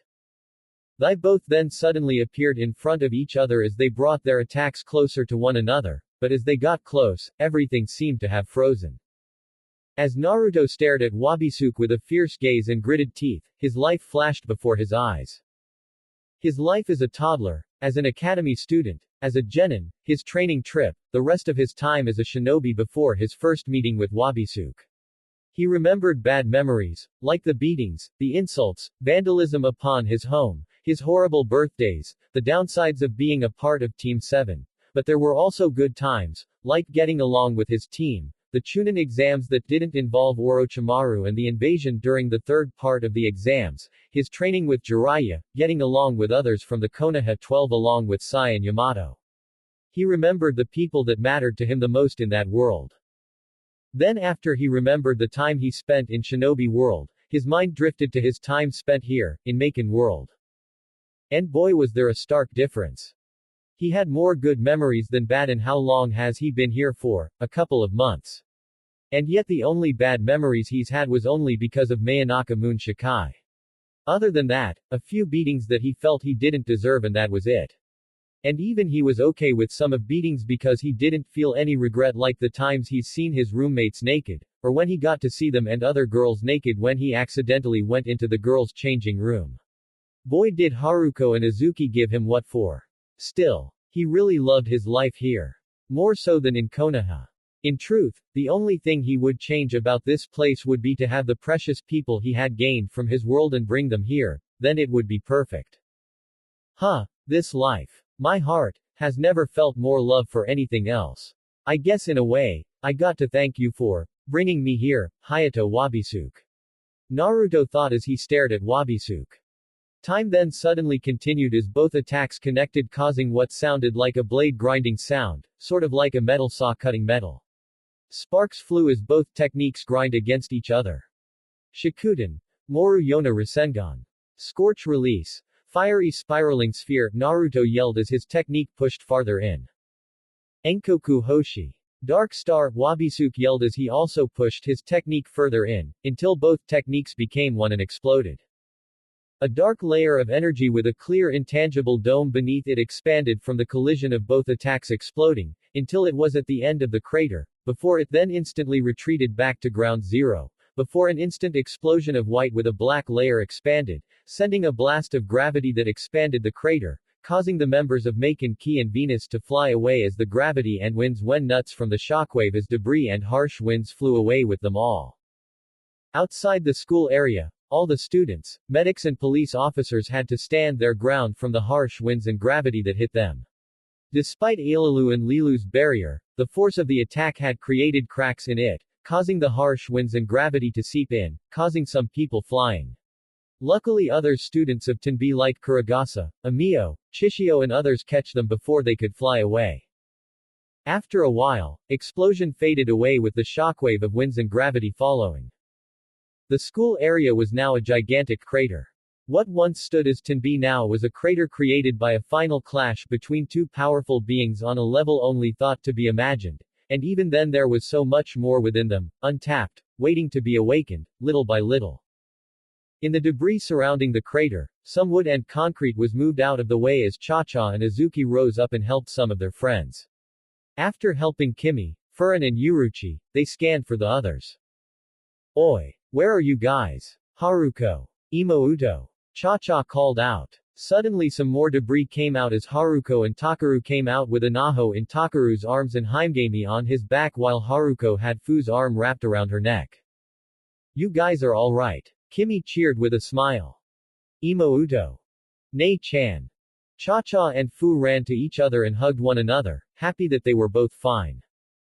I thought I lost you. They both cheered with anime tears running down their eyes. Hold on, where's Kengo and Yuka-san? Takaru questioned. Along with Team Venus. Haruko said. We're right here Tilda. Yuka chimed as she got out of some debris with Kengo's arm wrapped around her neck. Yan, Demetra and Syria holding onto Akaya came out of the debris behind them. Thank God you're all safe. Haruko said with a smile. Whoa Tilda, Kengo said looking towards where Tenbi used to stand making everyone look to see the mess Naruto and Wabisuke making them gasp with their jaws hanging as they saw the mess they made. Haha. Your principal is alive and well. Minori cheered with a grin as she shot out of the debris with her fists on her hips and Aki crawling out behind her. Although her mood changed when she noticed everyone wasn't looking at her. Oi! What kind of students don't acknowledge their principal's safety? Minori yelled with annoyance. What happened? Minori and Aki turned to see Gen slowly making his way towards them with his face shell-shocked by the sight of the ginormous crater in place of where Tenbi once stood. What the hell happened to our school? Gen cried. Those two little beasts. Naruto and whatever his name did this. Akaya said as he stared at the crater with shell shock and fear. Oh dear God. Gen cried. Calm down, we can rebuild. Minori said waving it off dismissively. This is serious. Look what they've done. Don't wave this off like it's nothing. Gen yelled with anger. Buildings come and go. We can rebuild them. I'm more concerned about Naruto's life. Aren't you Gen? Minori said looking at Gen with a serious demeanor making the Makensmith lose his rage for the moment as he then grew concerned for the blonde knucklehead. So what's happening? Gen asked as he turned to stare at the center of the crater with the others. Minori took out the binoculars again and zoomed in on the two young warriors. Ah screw it. She meant monsters. They seemed to have switched places from their previous positions. Their backs are turned to one another. Naruto standing tall like a badass. Minori described the situation as Aki stood up from the floor and dusted herself off. Of course. Compliment your boyfriend. You got it bad for him. Gen thought with a dull look complete with dull yet annoyed eyes. Wait. I think Wabisuke is about to say something. Minori suddenly said, catching everyone's attention. Deep within the center of the crater, Wabisuke touched his torso, where he had a deep wound that broke through his skin and tore some muscles, causing it to bleed rapidly and in much quantity, while there were burn marks surrounding the hole. Suddenly he coughed up blood as he slightly bent over. He could just hear Hanahime shouted his name with concern, worry and fear. That was move number 3. You win, Naruto Uzumaki. Wabisuke said. Suddenly Naruto then started to fall to the side until his body hit the ground, to reveal a large chunk of the side of his torso was missing with blood coming out quickly and in large quantities. Oh my god! Minori screamed with fear as she threw away the binoculars and sprinted towards the center of the crater at a high speed, causing harsh, high winds to pick up and blow at the others making the girl's skirts fly which made Takaru and Kengo's noses bleed. Jen grabbed the binoculars and looked to see what scared Minori so much. Oh, that is not good at all. General said before he explained the situation. Sakura stared in horror as she and the others stared wide-eyed at Naruto's current condition. Sakura's body trembled as her breathing hitched. Her grip on the crystal ball loosened as the image then faded as the crystal ball then rolled off the desk and fell to the ground. Sakura. Ino said her friend's name with concern as she saw tears being shed. Then suddenly Sakura fell to her knees. Sakura. Sakura then screamed in sorrow as she held the sides of her head and cried. Ino quickly went to her side and hugged her. The others watched with sorrow at how much pain Sakura was feeling from seeing Naruto in such a state. Come on you idiot. Don't die on us just yet. Shikamaru thought as he looked at the crystal ball. Wabisuke panted as he held his torso. That definitely did a lot of damage. Wabisuke thought as he felt pain in his organs. Wabisuke held onto his wound with one hand while the other was in his pocket, as he then effortlessly moved to the side as Minori tried to drop kick him. Once she landed onto the floor, she bent down next to Naruto and held him in her arms. She glared hatefully at Wabisuke who looked at her with a calm, neutral face, before she looked down to Naruto with concern. You better not die on me you moron. Minori said. Just who the hell do you think you're talking to? Minori's eyes widened as Naruto grinned at her. This isn't anything. Minori and even Wabisuke looked at him with dull eyes with the former giving a smile. Okay, I'm lying. This hurts like hell. Naruto admitted. No shit. A huge-ass piece of your body is missing from your side. Minori shouted, slapping his chest. Ow. My chest. Naruto cried. Oops, sorry. Minori said feeling bad with an apologetic smile. Gotcha. Naruto said with a laugh. You're so cute when you're feeling sorry. Naruto said with grin. You little shit. You think you're so funny, huh? Minori said with annoyance as she pinched and stretched Naruto's cheek. Ow, ow. Hey quit it. Naruto exclaimed. Wabisuke gave a single small chuckle with a small smile on his face at Naruto's behavior with the woman. Naruto-kun. Wabisuke looked to see Cha-Cha and Kimi run past him and jump at Naruto, embracing him tightly. We thought we lost you. Kimi cried. Wabisuke's eyes blinked as he stared at them, before he sensed incoming attacks. Faster than the speed of light, he bent back to avoid the flying kick coming from Azuki, then spun away from Haruko's downward sword swing then jumped over Yan's spinning kick, before moving 2 steps to the side from Demetra's trident stab, then he grabbed Takaru's wrist and tossed him to the others near Naruto. Takaru rolled onto the ground, but skidded back on his knee as he readied his attack. Shika no Tsurugi. Takaru shouted as he shot a blade-shaped blast of energy at Wabisuke, but suddenly a large super-muscular energy arm came out from his back and punched the bladed energy into oblivion. That's like Naruto's energy fists. Takaru thought with wide eyes. That's more muscular. Does that mean mine are weak and incomplete? More to it then. Either way, my suspicions about the fight was right. Naruto thought as he glared at Wabisuke. Having enough of being attacked, Wabisuke vanished in a spark of purple lightning before reappearing away from everyone as they all, minus Jen and Akaya, crowded around Naruto. Dear God. Kengo said as he stared at Naruto's condition. What? Naruto questioned. What do you mean, what? A huge chunk of your side is missing. Kengo shouted. I can heal. Naruto said. Naruto then noticed that Wabisuke's fedora came back to him as the dark-haired young man grabbed it and placed it back onto his head. Wabisuke then started to walk away, but Naruto wasn't done with him yet. Oi! Don't walk away. We're not done. Naruto shouted, causing Wabisuke to stop. Don't think I'm stupid. You were holding back, weren't you? Naruto shouted, shocking everyone. Wabisuke stared at Naruto's glare before closing his eyes and going, HN. Don't. HN. Me. I want a rematch, you bastard. You hear me? Naruto shouted. Wabisuke remained silent. Naruto took that as his way of saying to go on. Sakura, are you going to be alright now? Ino asked with concern. Yeah, I'll be fine. Just give me the ball. Sakura said. Ino grabbed the crystal ball and gave it to Sakura. Sakura stood up and placed the ball on the jacket that was on Gaara's desk before she concentrated on recreating the image until they all saw what was happening in the other world. Luckily, it looks like Naruto was still part of the living, but his personality sure didn't change as much as they thought. Just give me 1 week and I'll meet you at the top of Amanohara. I'll kick your ass then. Naruto shouted, pointing at Wabisuke.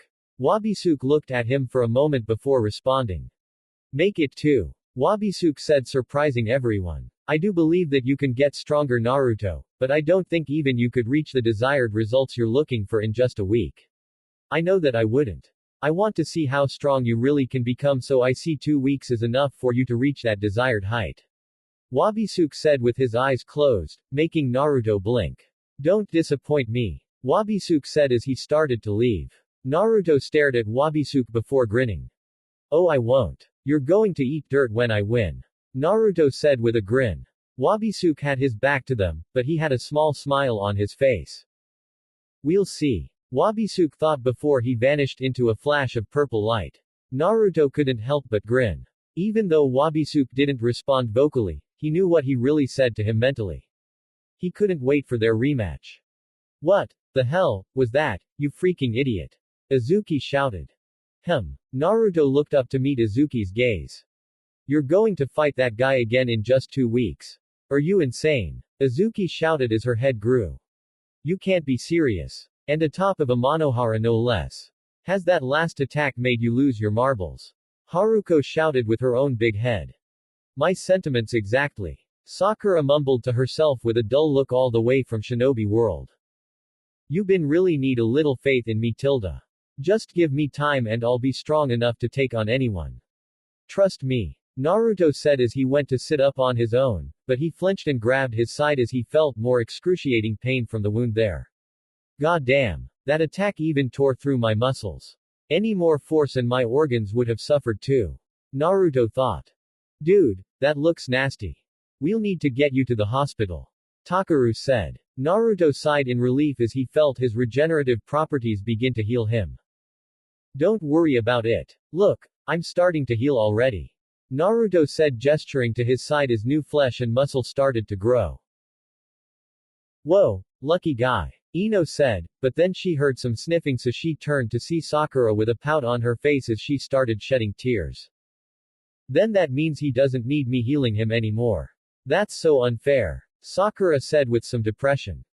Geez, she's never been this obsessed, even for Sasuke. Ino thought with a nervous smile and half-lidded eyes. Demetra then suddenly placed her hand over Naruto's wound as it started glowing green, shocking everyone. As that, Kimi started with wide eyes. Medical ninjutsu. Naruto finished her sentence. He knew this energy anywhere. After all, he's been given a hefty amount of it from his missions with Sakura and Ino. I've been practicing ever since I spotted this injured bird. It's not much, but I figured that it would help with the pain. Demetra said with a soft smile.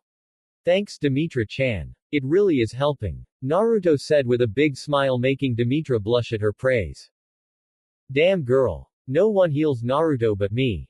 Sakura shouted as her face became anime-styled angry and her hair rising. Way more obsessed. Ino thought with wide eyes and her nervous smile as she back away a bit from her best friend. Wow, she's only had chakra for a short while and already she's a prodigy in the art of medical ninjutsu. She really is incredible. Naruto thought as he stared at Demetra.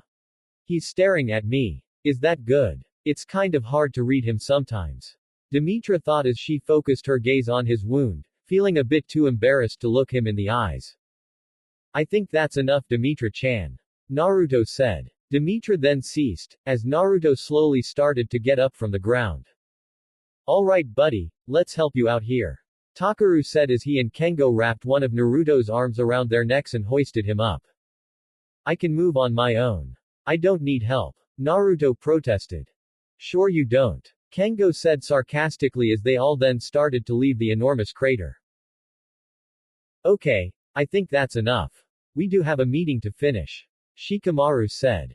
I'm surprised that you want to continue on with a meeting. Tamari said with a smirk. I just want to get this over with so we can all get home. Looking into this other world just to see Naruto and his misadventures is getting too troublesome for my taste. Shikamaru admitted. Sakura pouted as she gave a small glare at Shikamaru before turning her gaze to the crystal ball to see Naruto and his friends climbing up the edge of the crater. Just hold on, Naruto. We're almost ready to get you. Sakura thought with a small hopeful smile. As they all made it out, they headed to where the ambulances were to find people in white gear and medical aprons with the red plus symbol for medic on them and masks that seemed to be like Renaissance masks, but without the long nose. Instead there was the symbol for Tengoku no Mon on the foreheads. They were all assisting in treating everyone, including giving them what looked like EpiPens filled with a green substance that even made someone with a broken leg able to jump up and down like they had suffered no damage. Wow. That looks like it really hurts. Naruto and the others turned to see Tien-san sitting on the hood of a cop car, eating a sandwich, pointing at Naruto's side wound. Oh, no, this is just a tickle tilde. Stubbing my toe is a real teeth grinder. Naruto said sarcastically. Right, I'm an ass. Tien-san then took out one of the little shots that the medic teams were giving everyone and tossed it to Naruto as he took a bite of his sandwich. Once Naruto grabbed it, he observed the little device to see it was a green tube with the end being a cylinder-shaped hole with a small needle within it, and at the other end was a button. No doubt when you click it, the needle is inserted into the body and injects the liquid inside. You gonna stare at it or use it? Tien-san said as he took another bite of his sandwich. Naruto shrugged and pressed it against his neck and pressed the button, making a clicking noise as the needle was injected into his skin, into his vein where the liquid inside was injected into his bloodstream. Naruto's eyes widened as he felt his muscles twitch and the pain he felt go away as he stood straight up without the assistance of Takaru and Kengo. What the hell is even in this stuff? Naruto questioned. It's a special substance we made that helps heal the body by increasing the cell regeneration rate, bringing anyone back up to nearly 100%. However, from our studies, for people like you and Wabisuke they act more as painkillers or adrenaline that give your natural regenerative properties a little more of a push. Tien-san explained as he then took out a stick of dango and ate some off the stick. Wait, are you saying Wabisuke can heal too? Takaru exclaimed with new worry and fear washing over him and the others minus Naruto. Well, we have been watching the whole thing and we noticed that he has been healing some injuries while fighting along with Naruto. Tien-san said as he bit into his sandwich and took another bite of his dango. So you haven't gotten over that eat two things at once habit like when we were kids, I see. Azuki said with her hands on her hips. Can't help it. The sweetness of the dango and the bitterness of the dango make an excellent blend of exotic flavor. Tien-san said as he continued to chew on his two meals. Ah, how gross. Yen said with a dull look. I know. Azuki said with the same look. Say Naruto, have you ever read Toriko? Tien-san asked. What's that? Naruto questioned with a raised eyebrow. You mean you never even heard of it? The manga about a gourmet hunter along with his chef partner traveling around the world to hunt for exotic and dangerous creatures and ingredients to make into delicious culinary delights. Tien-san questioned with shock. That exists. Why wasn't I told? Naruto exclaimed with new annoyance as he looked to Cha-Cha and Kimi with an annoyed anime look making them sweat and chuckle nervously under his gaze as they scratched the back of their heads. Queer. I thought a chef like him would know about that manga. Tien-san mumbled. Oi baka. Tien-san looked up to see Yan looking at him. If you were watching, why didn't you help?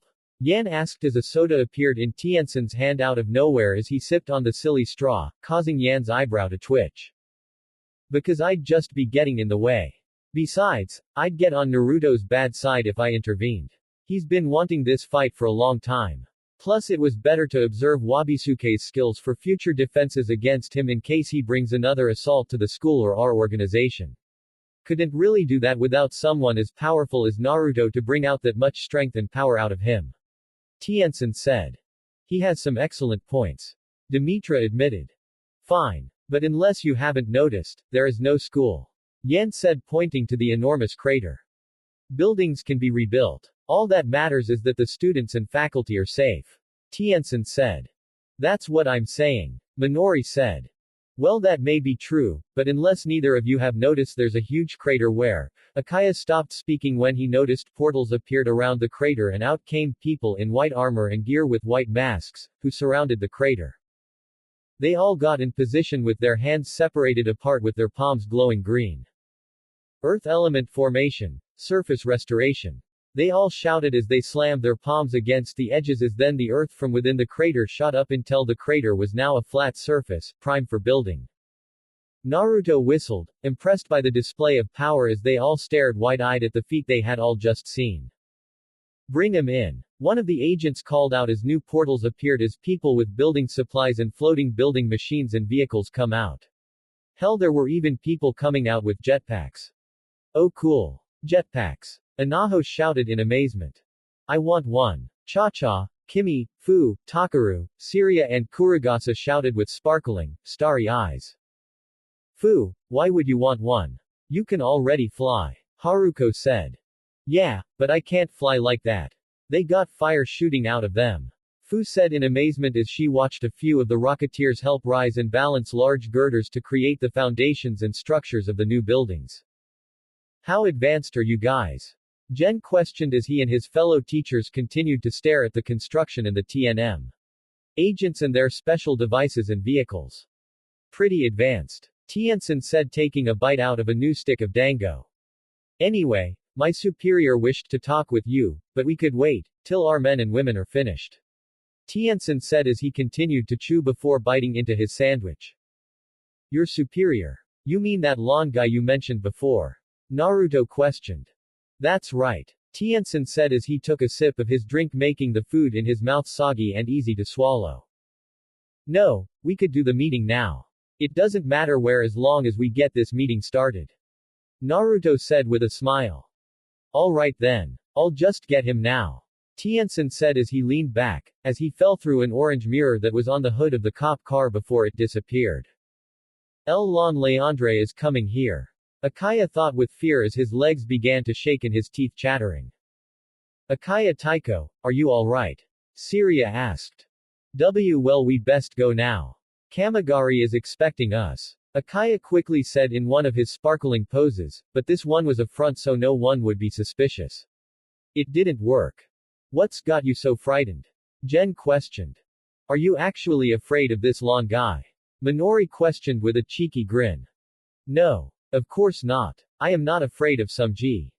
Somewhat. Akaya froze as his head slowly turned to see Tien-san coming out of an orange mirror with someone still inside following. I don't think he really appreciates being called names behind his back. Tien-san said with a smirk. Out came a tall man with blonde shoulder-length hair with one long side bang that was slicked over his forehead, leaving it completely exposed, and then to the left side, but it only covered the side past his eye, and it reached to his collar bone, while his right side had a similar fashion, but with less hair and the length was shorter, ice blue eyes, a thin yet strong-jawed face.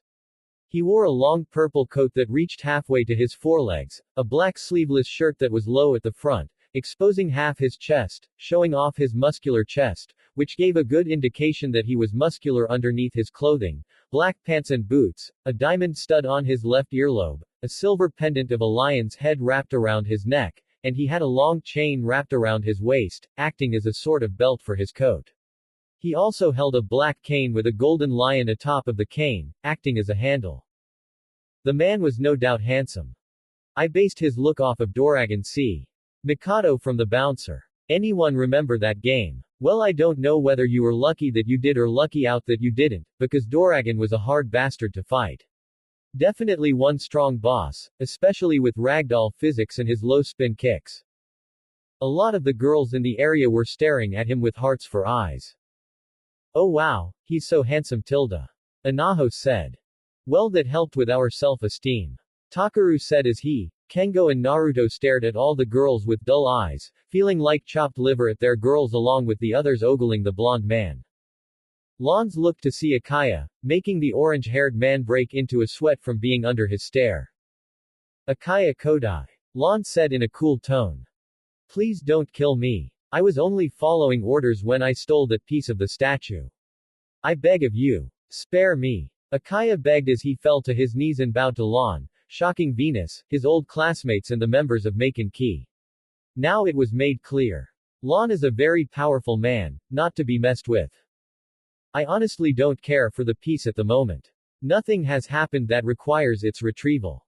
Kamigari is in the clear at the moment. Lon simply said before turning to Naruto. Nice to meet you, I'm Naruto. Naruto greeted with a smile. Lon Leandre. It's good to meet you at last, Naruto. Lon greeted as he returned the handshake. So you guys have dealt with Mayanaka Moon Shikai before, I understand, but for how long? Naruto questioned. For as long as our organization's birth. We've always had this feud with them. Lon said. I can't imagine why. Naruto said sarcastically with a smile, but then he noticed the construction behind Lon. Holy crap. You guys work fast. Naruto shouted as everyone turned to see that the gym was nearly done along with other buildings while the tower, other tall buildings and new ones were halfway done. Only the best. Besides, this ain't our first rodeo. Tien-san said with a confident smile and shrug. You think they'll fix Minori-chan's office so we can do this meeting in a place where he isn't at? Naruto said, pointing to Akaya, who gulped as Lon's attention was on him again. I have nothing to fear of Kamigari or their soldiers. Their organization holds no threat to us at all. Even with the statue piece. Lon said. What's so important about this statue anyway? Naruto asked. First General Lon, sir, we have just finished Minori-san's office building. A soldier said with a salute as they all turned to see a newly rebuilt building where Minori's office is located. Holy crap. You guys made it even larger than before. Minori exclaimed with delight and sparkling eyes. Consider it a gift to show how committed we are to this agreement. Lon said. Where are my manners? Minori Rokuju, principal of Tenbi. Nice to meet you. Minori introduced herself as she grabbed Lon's hand and shook it excitingly. I know of you, Miss Natural Calamity. Lon said. Natural Calamity? Naruto questioned as he and the other members of Maken Ki wondered what that was about. Back when Minori was a student of Tenbi, she used to go around causing havoc. She once beat up like 15 different people or so at once and just piled them up and stood on top of them screaming out that she was the one true queen of Tenbi. It didn't even end there. General said, shaking his head, remembering the good old days. The members of Maken Ki and Venus stared at Minori with wide eyes. God damn. Tien-san said, staring at Minori. I'm in love. Naruto said as his eyes became hearts as everyone looked at him, with Minori blushing at his confession. Suddenly Naruto was whacked across the head with Haruko's Baken. Ow. Shit. Naruto cursed as he held his head. Not while I'm around. Haruko said with her eyes closed and her Baken over her shoulder as a tick mark formed atop her forehead. Oh come on Haruko tilde, it's not his fault, he's got great taste. Minori said with a grin and blush as she had wrapped her arm around Naruto's neck and brought his head close, which resulted in the right side of his face being smooshed against her left breast, causing Naruto's eyes to become hearts again as blood came down his nose while he had a huge happy smile on his face. Haruko was not pleased. Her eyebrow twitching was a good indicator of that. Now about this meeting, how about we discuss it in my new office that you so generously provided for us, Lon-san. Minori said as she grabbed onto Lon's shoulder and dragged both him and Naruto to the new building. She's got spunk. I like that. Tien-san said with a smile. He then noticed how Yan was staring at him. Can I help you? I just don't see it. You do look like her, but compared to Azuki, you don't seem to have a bee up your ass. Yan said with her arms crossed. Oi. You aiming to start something, China bitch? Azuki shouted. She gets more of the serious personality from dad. That guy is seriously intimidating. Tien-san said. I never said Azuki was intimidating. Yan said. That's it. You're dead. Azuki yelled as she summoned Hawk. Okay, So just to make things clear, you provide us with extra additions to our school, real knowledge on elemental energy, Maken and its origins and better training for our students to advance, and what you get is our cooperation to keep special secrets hidden here. Any details on Mayanaka Moon Shikai that we can get, students who are willing to join your organization, provided it's an option for them, and of course Naruto's help in some missions. Minori listed. I'm okay with that last one. Naruto said with a shrug. Those are the terms and conditions. Do we have a deal?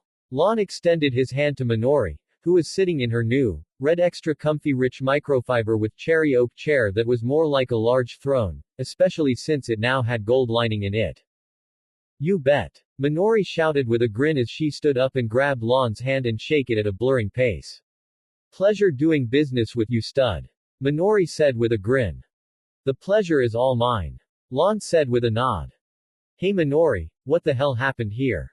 Kenway questioned as he walked into the office. Kenway then noticed there was a meeting in place with a tall blonde man. Haven't I seen you before? Kenway questioned as he pointed at Lon.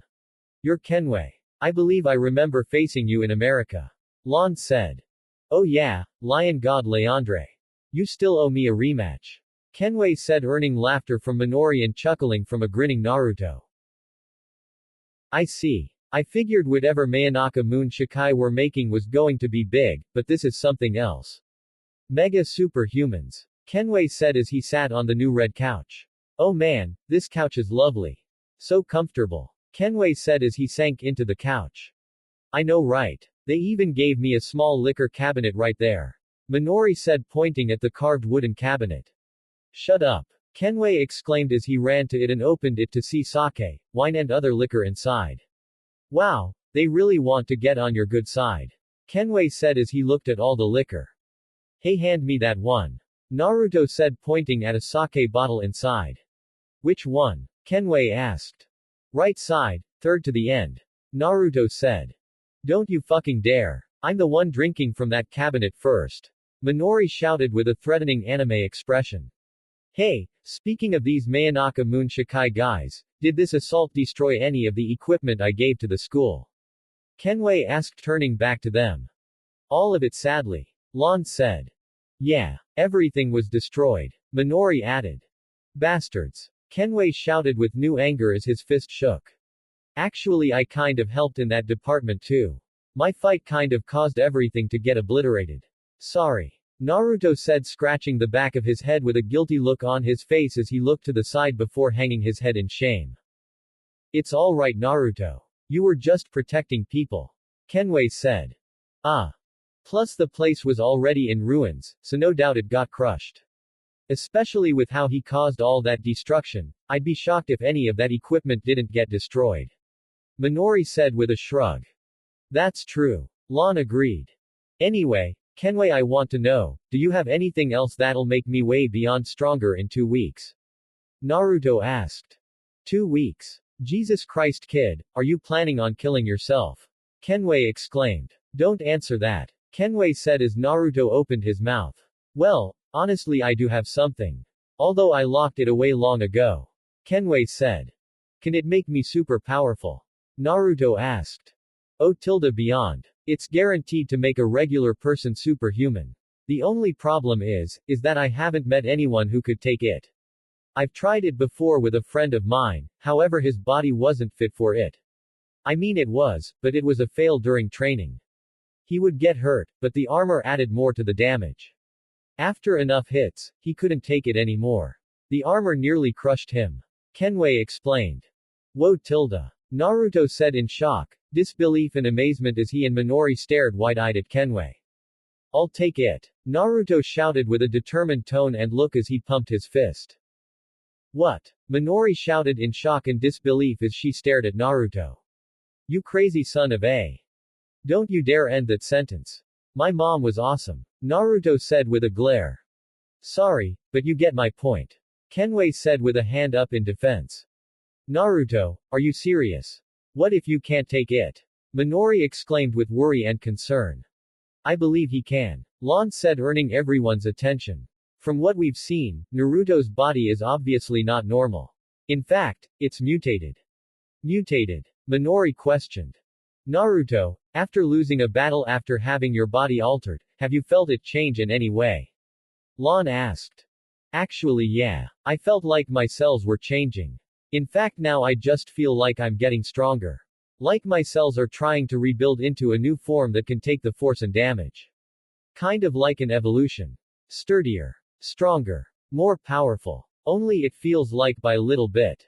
Naruto says. It will increase. Your body is adapting to the pain you've felt so now you can take some of the punishment. Not only that, it is also affecting your output. Your strength, your inner power, chakra, elemental energy, all of it is changing into a stronger form. In fact that's why I believe you can take it, because your body will adapt to the experience. Lon explained. Whoa tilde, so I'm like a Saiyan. Badass. Naruto cheered with a huge grin. Tilde, well if what you're saying is true, then as long as he can adapt to the training then I'm sure he'll be fine. Kenway said. Awesome. Naruto cheered. By the way Kenway, what's this training you have got planned? Naruto asked. Kenway smirked as he then explained. What? No fucking way. After finishing the new school, which only took a day, the members of Maken along with Syria, who joined to be with Takaru before her next photo shoot, were sent to the gym to train in new ways to get them far stronger than Kamigari could ever offer. Whoa tilde, Kimi and Anaho awed at the size of the new gym. It's so huge. Fu said. Indeed it was huge. It was so big that it had a court, an inside track, gymnastics arena and an area for equipment training all in one building. Damn. Wish we had this earlier. Takaru said with wide eyes. You can say that again. Izuki agreed. By the way, has anyone seen Naruto? Fu asked. Naruto-kun said he was going to train with Kenway. Cha-cha said. Does he really think he can become stronger with him instead of people like Tengoku no Mon? Himegami questioned. Of course. If anyone can get anyone super strong it's Kenway. I mean just look at me. All this is thanks to Kenway. Cha-cha said with a grin as she posed, by flexing her muscles with a hand on her bicep. Well, I guess I can't argue with that logic. Himegami said. Alright maggots. Listen up. They all looked up to see Tien-san standing one-footed on a pole with a medicine ball in hand, wearing a white with silver lining track suit that was unzipped to reveal a regular white shirt. It's time to break you and rebuild you into ultimate fighting machines. Tien-san said with a smile. Ni-san. Izuki said her brother's name in surprise. Tien-san then flipped off the pole, doing numerous somersaults before landing onto the ground as he spun the medicine ball onto one finger. What are you doing here? Yuruchi asked. To train you of course. I thought I made that very clear up there just now. Tien-san said as he held the medicine ball in both his hands. What about Principal Minori? Kimi asked. Oh, she went to do something. So I'm in charge. Tien-san said. Uh-huh. So you're training us. Himegami said. Yes. I thought I made it completely clear the second time. Tien-san said. That's her way of doubting you. Izuki said. Oh tilde. Tien-san said in realization, but then he snapped his fingers as a ring of fire surrounded Himegami as then fire rose and surrounded her entire body yet somehow was slightly intangible enough to show her body behind it, shocking everyone. What in the world? Himegami shouted with pure shock. Never doubt a Shinatsu kid. We are major hardasses who will drive you to the brink of death to make you into epic warriors. Tien-san said with a serious face before he snapped his fingers causing the torrent of fire to disappear. Whoa tilde, Kimi, Fu, Yuruchi and Cha-cha said in amazement. Wow, so being a hardass is just natural in your family, huh Izuki? Cha-cha said with a grin. What was that? Izuki shouted gritting her teeth as her fist shook, causing Cha-cha to put up her hands in defense with her grin still plastered, but with a nervous look as a sweat dropped from her head. Izuki, I'm sure she didn't mean it that way. Kimi said trying to stop the fight before it even begun. Then I'd like to hear what way she meant it as. Go ahead Cha-cha, I'll give you one chance. Izuki said as she rose her fist up. Tien-san chuckled at the sight. Nice to see the bond between our three families is still going strong. Crazy how it took a maniac blonde thought to be fictional actually brought those three together. I wonder if he'll bring them even closer. In more ways than one. Tien-san thought with a smile and his eyes closed happily. Excuse me, Tien-sen-sensei. Tien-sen opened his eyes to see Syria with her hand raised. Ah yes, the pop star. Tien-sen said pointing to Syria. What you did just now, you used that completely on your own with no Maken, am I right? Syria asked. Why yes, that's completely true. In fact once I've trained you bunch enough, you can all use your element freely without the use of Maken. All humans have been gifted with this power by the gods themselves.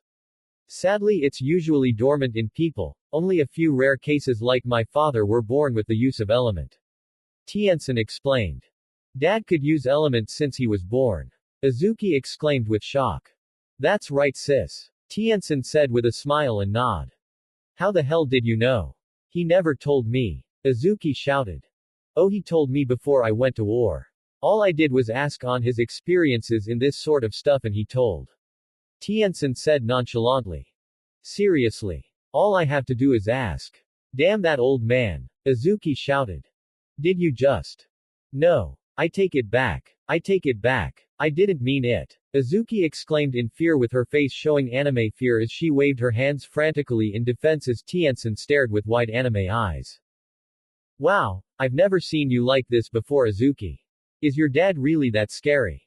Cha-Cha asked with curiosity as she leaned closer to Azuki. Oh man, he sure is. He's got a constant neutral, hard look. Kind of looks like he's scowling. Not to mention he's a powerful man of the military. Tien-sen said with a smile. Wow. What division? Cha-Cha asked with a smile. Special Ops of course. Tien-sen said with a wider smile. Anyway, enough about getting off the topic. I'm here to train you to access your elemental powers more fluidly without the use of Maken. Tien-sen said as a fireball appeared levitating over his hand as he then threw it at a dummy, incinerating it completely. I've already gotten up to using it as so and to a powerful degree that I can incinerate things in an instant upon contact. Tien-sen said. Okay, now I'm pumped. Syria cheered. Me too. Anaho agreed with her cat-like smile. But what about physically? Takaru asked. Tien-sen then walked up to him and extended the medicine ball. Hold this. Tien-sen said. Takaru grabbed the ball, but the moment Tien-sen released it, it dragged Takaru into the ground, causing it to smash into the ground, causing the ground to shake as everyone tried to keep their footing until the mini-earthquake was gone. Jesus Christ. Takaru said as he then turned red, trying to retract his fingers from the ball as they were being crushed. Cha-Cha, Syria, why don't you lovely ladies help him out? Tien-sen asked with a smile. The two looked at him for a second before going to Takaru and both trying to lift the ball up only straining their bodies. It's no good. It's way too heavy. Cha-Cha said as she released the ball and stood up. Don't worry Takaru-kun. I'll help you, Syria said as she was turning red as well. Syria, you're putting too much strain on your body. Haruko said with worry. I'll say. They turned to see the rest of Venus. I guess there really is a lot we need to learn. Yan said with her hands on her hips. Oh lovely. More victims. Tien-sen said with a smile and his hands on his hips. Don't you mean, students? Minerva said with wide anime eyes, yet smiled as Yan's eyebrow twitched. I'm aware of what I said. Tien-sen said as he walked to Takaru and lifted the heavy medicine ball off Takaru's hands, ignoring Yan shaking with anger. So Kamigari is deciding to get in on this huh? Tien-sen said with a raised eyebrow yet was still smiling. Actually this was an order from Akaya Taiko.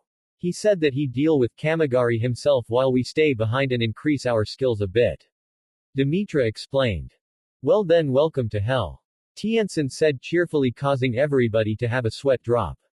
Are you sure you're Azuki's brother? Because you seem way too fun. Cha-Cha said with a cheery grin as Azuki glared at her. You know, that isn't the first time anyone's asked me that. Tien-sen said with a smile. Takaru had his arms crossed as his hands were dug between his arms and sides. Are you alright Takaru-sama? Anaho asked. I think my fingers are broken. Takaru said. Stick him out. Tien-sen ordered as he walked up to Takaru. Takaru complied as Tien-sen then took out a pair of devices that resembled staplers, but with a pointed end where the staples usually come out of. Then he put them in between Takaru's hands and pressed them as the pointed ends stabbed into Takaru's palms, before retracting as tiny, unnoticeable holes were in the center of the reddish-haired teen's palms. Ow. What the hell, man? That stings. Wait, now my fingers feel better. Takaru said. Suddenly a whistle was then blown, causing a few of them to flinch and look to Tiansen. Alright, now that we're all clear, Venus, if you're not sure what I'll be teaching, ask your popstar friend or just roll with it. Let's get started. I welcome you all to the worst experience ever in your lives, so far. Tiansen said with a grin. So far tilde. Takaru, Anaho, Kimi and Syria said with new fear. Deep in a dark room, Minori stood far across from Lon, both staring at each other. Are you sure you wish to go through with this? Lon asked. I'm the principal of Tenbi. I've got to show everyone that no matter what, I'm always ready to protect my school. After that fight between Naruto and the Hat Kid, I realized that I need to bump up my training and get stronger. No way am I letting Naruto show me up again. Besides, I'm gonna need to get stronger to bail out Naruto next time he gets in too deep.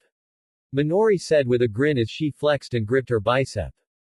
Lon didn't show it, but on the inside he had a smirk. Alright then. Lon said as he then threw away his coat and cane as his chain was then wrapped around his right arm. Let's go. Lon said as he got into his fighting pose. It's similar to Teppei's fighting pose from Toriko. You know, when he faced Tomirod in Ice Hell. Right. Minori shouted with a grin and determination laced in her voice as she bent her knees and revved back her arm, still gripping her bicep. The two then dashed towards each other. Kenway led Naruto to his hidden room once more as they then walked up to a portrait of his father. Kenway took out a remote and clicked a button on it as the wall holding the portrait moved to the side to reveal something large that made Naruto's jaw drop and his eyes bulge anime style as his arms fell to the side as he bent over. This is still my pride and joy. Hell, over the years I've been tweaking it, making it even more intense. I couldn't stop giving it attention. Kenway said as he marveled at the thing silently. I'm still worried if you can take it, Naruto, but you have done the impossible before, so I'll put my trust in you. Kenway said before he then turned to Naruto. So, are you ready for it? He asked with a serious look on his face. Naruto stood up straight and smirked as his eyes looked to Kenway. Beyond.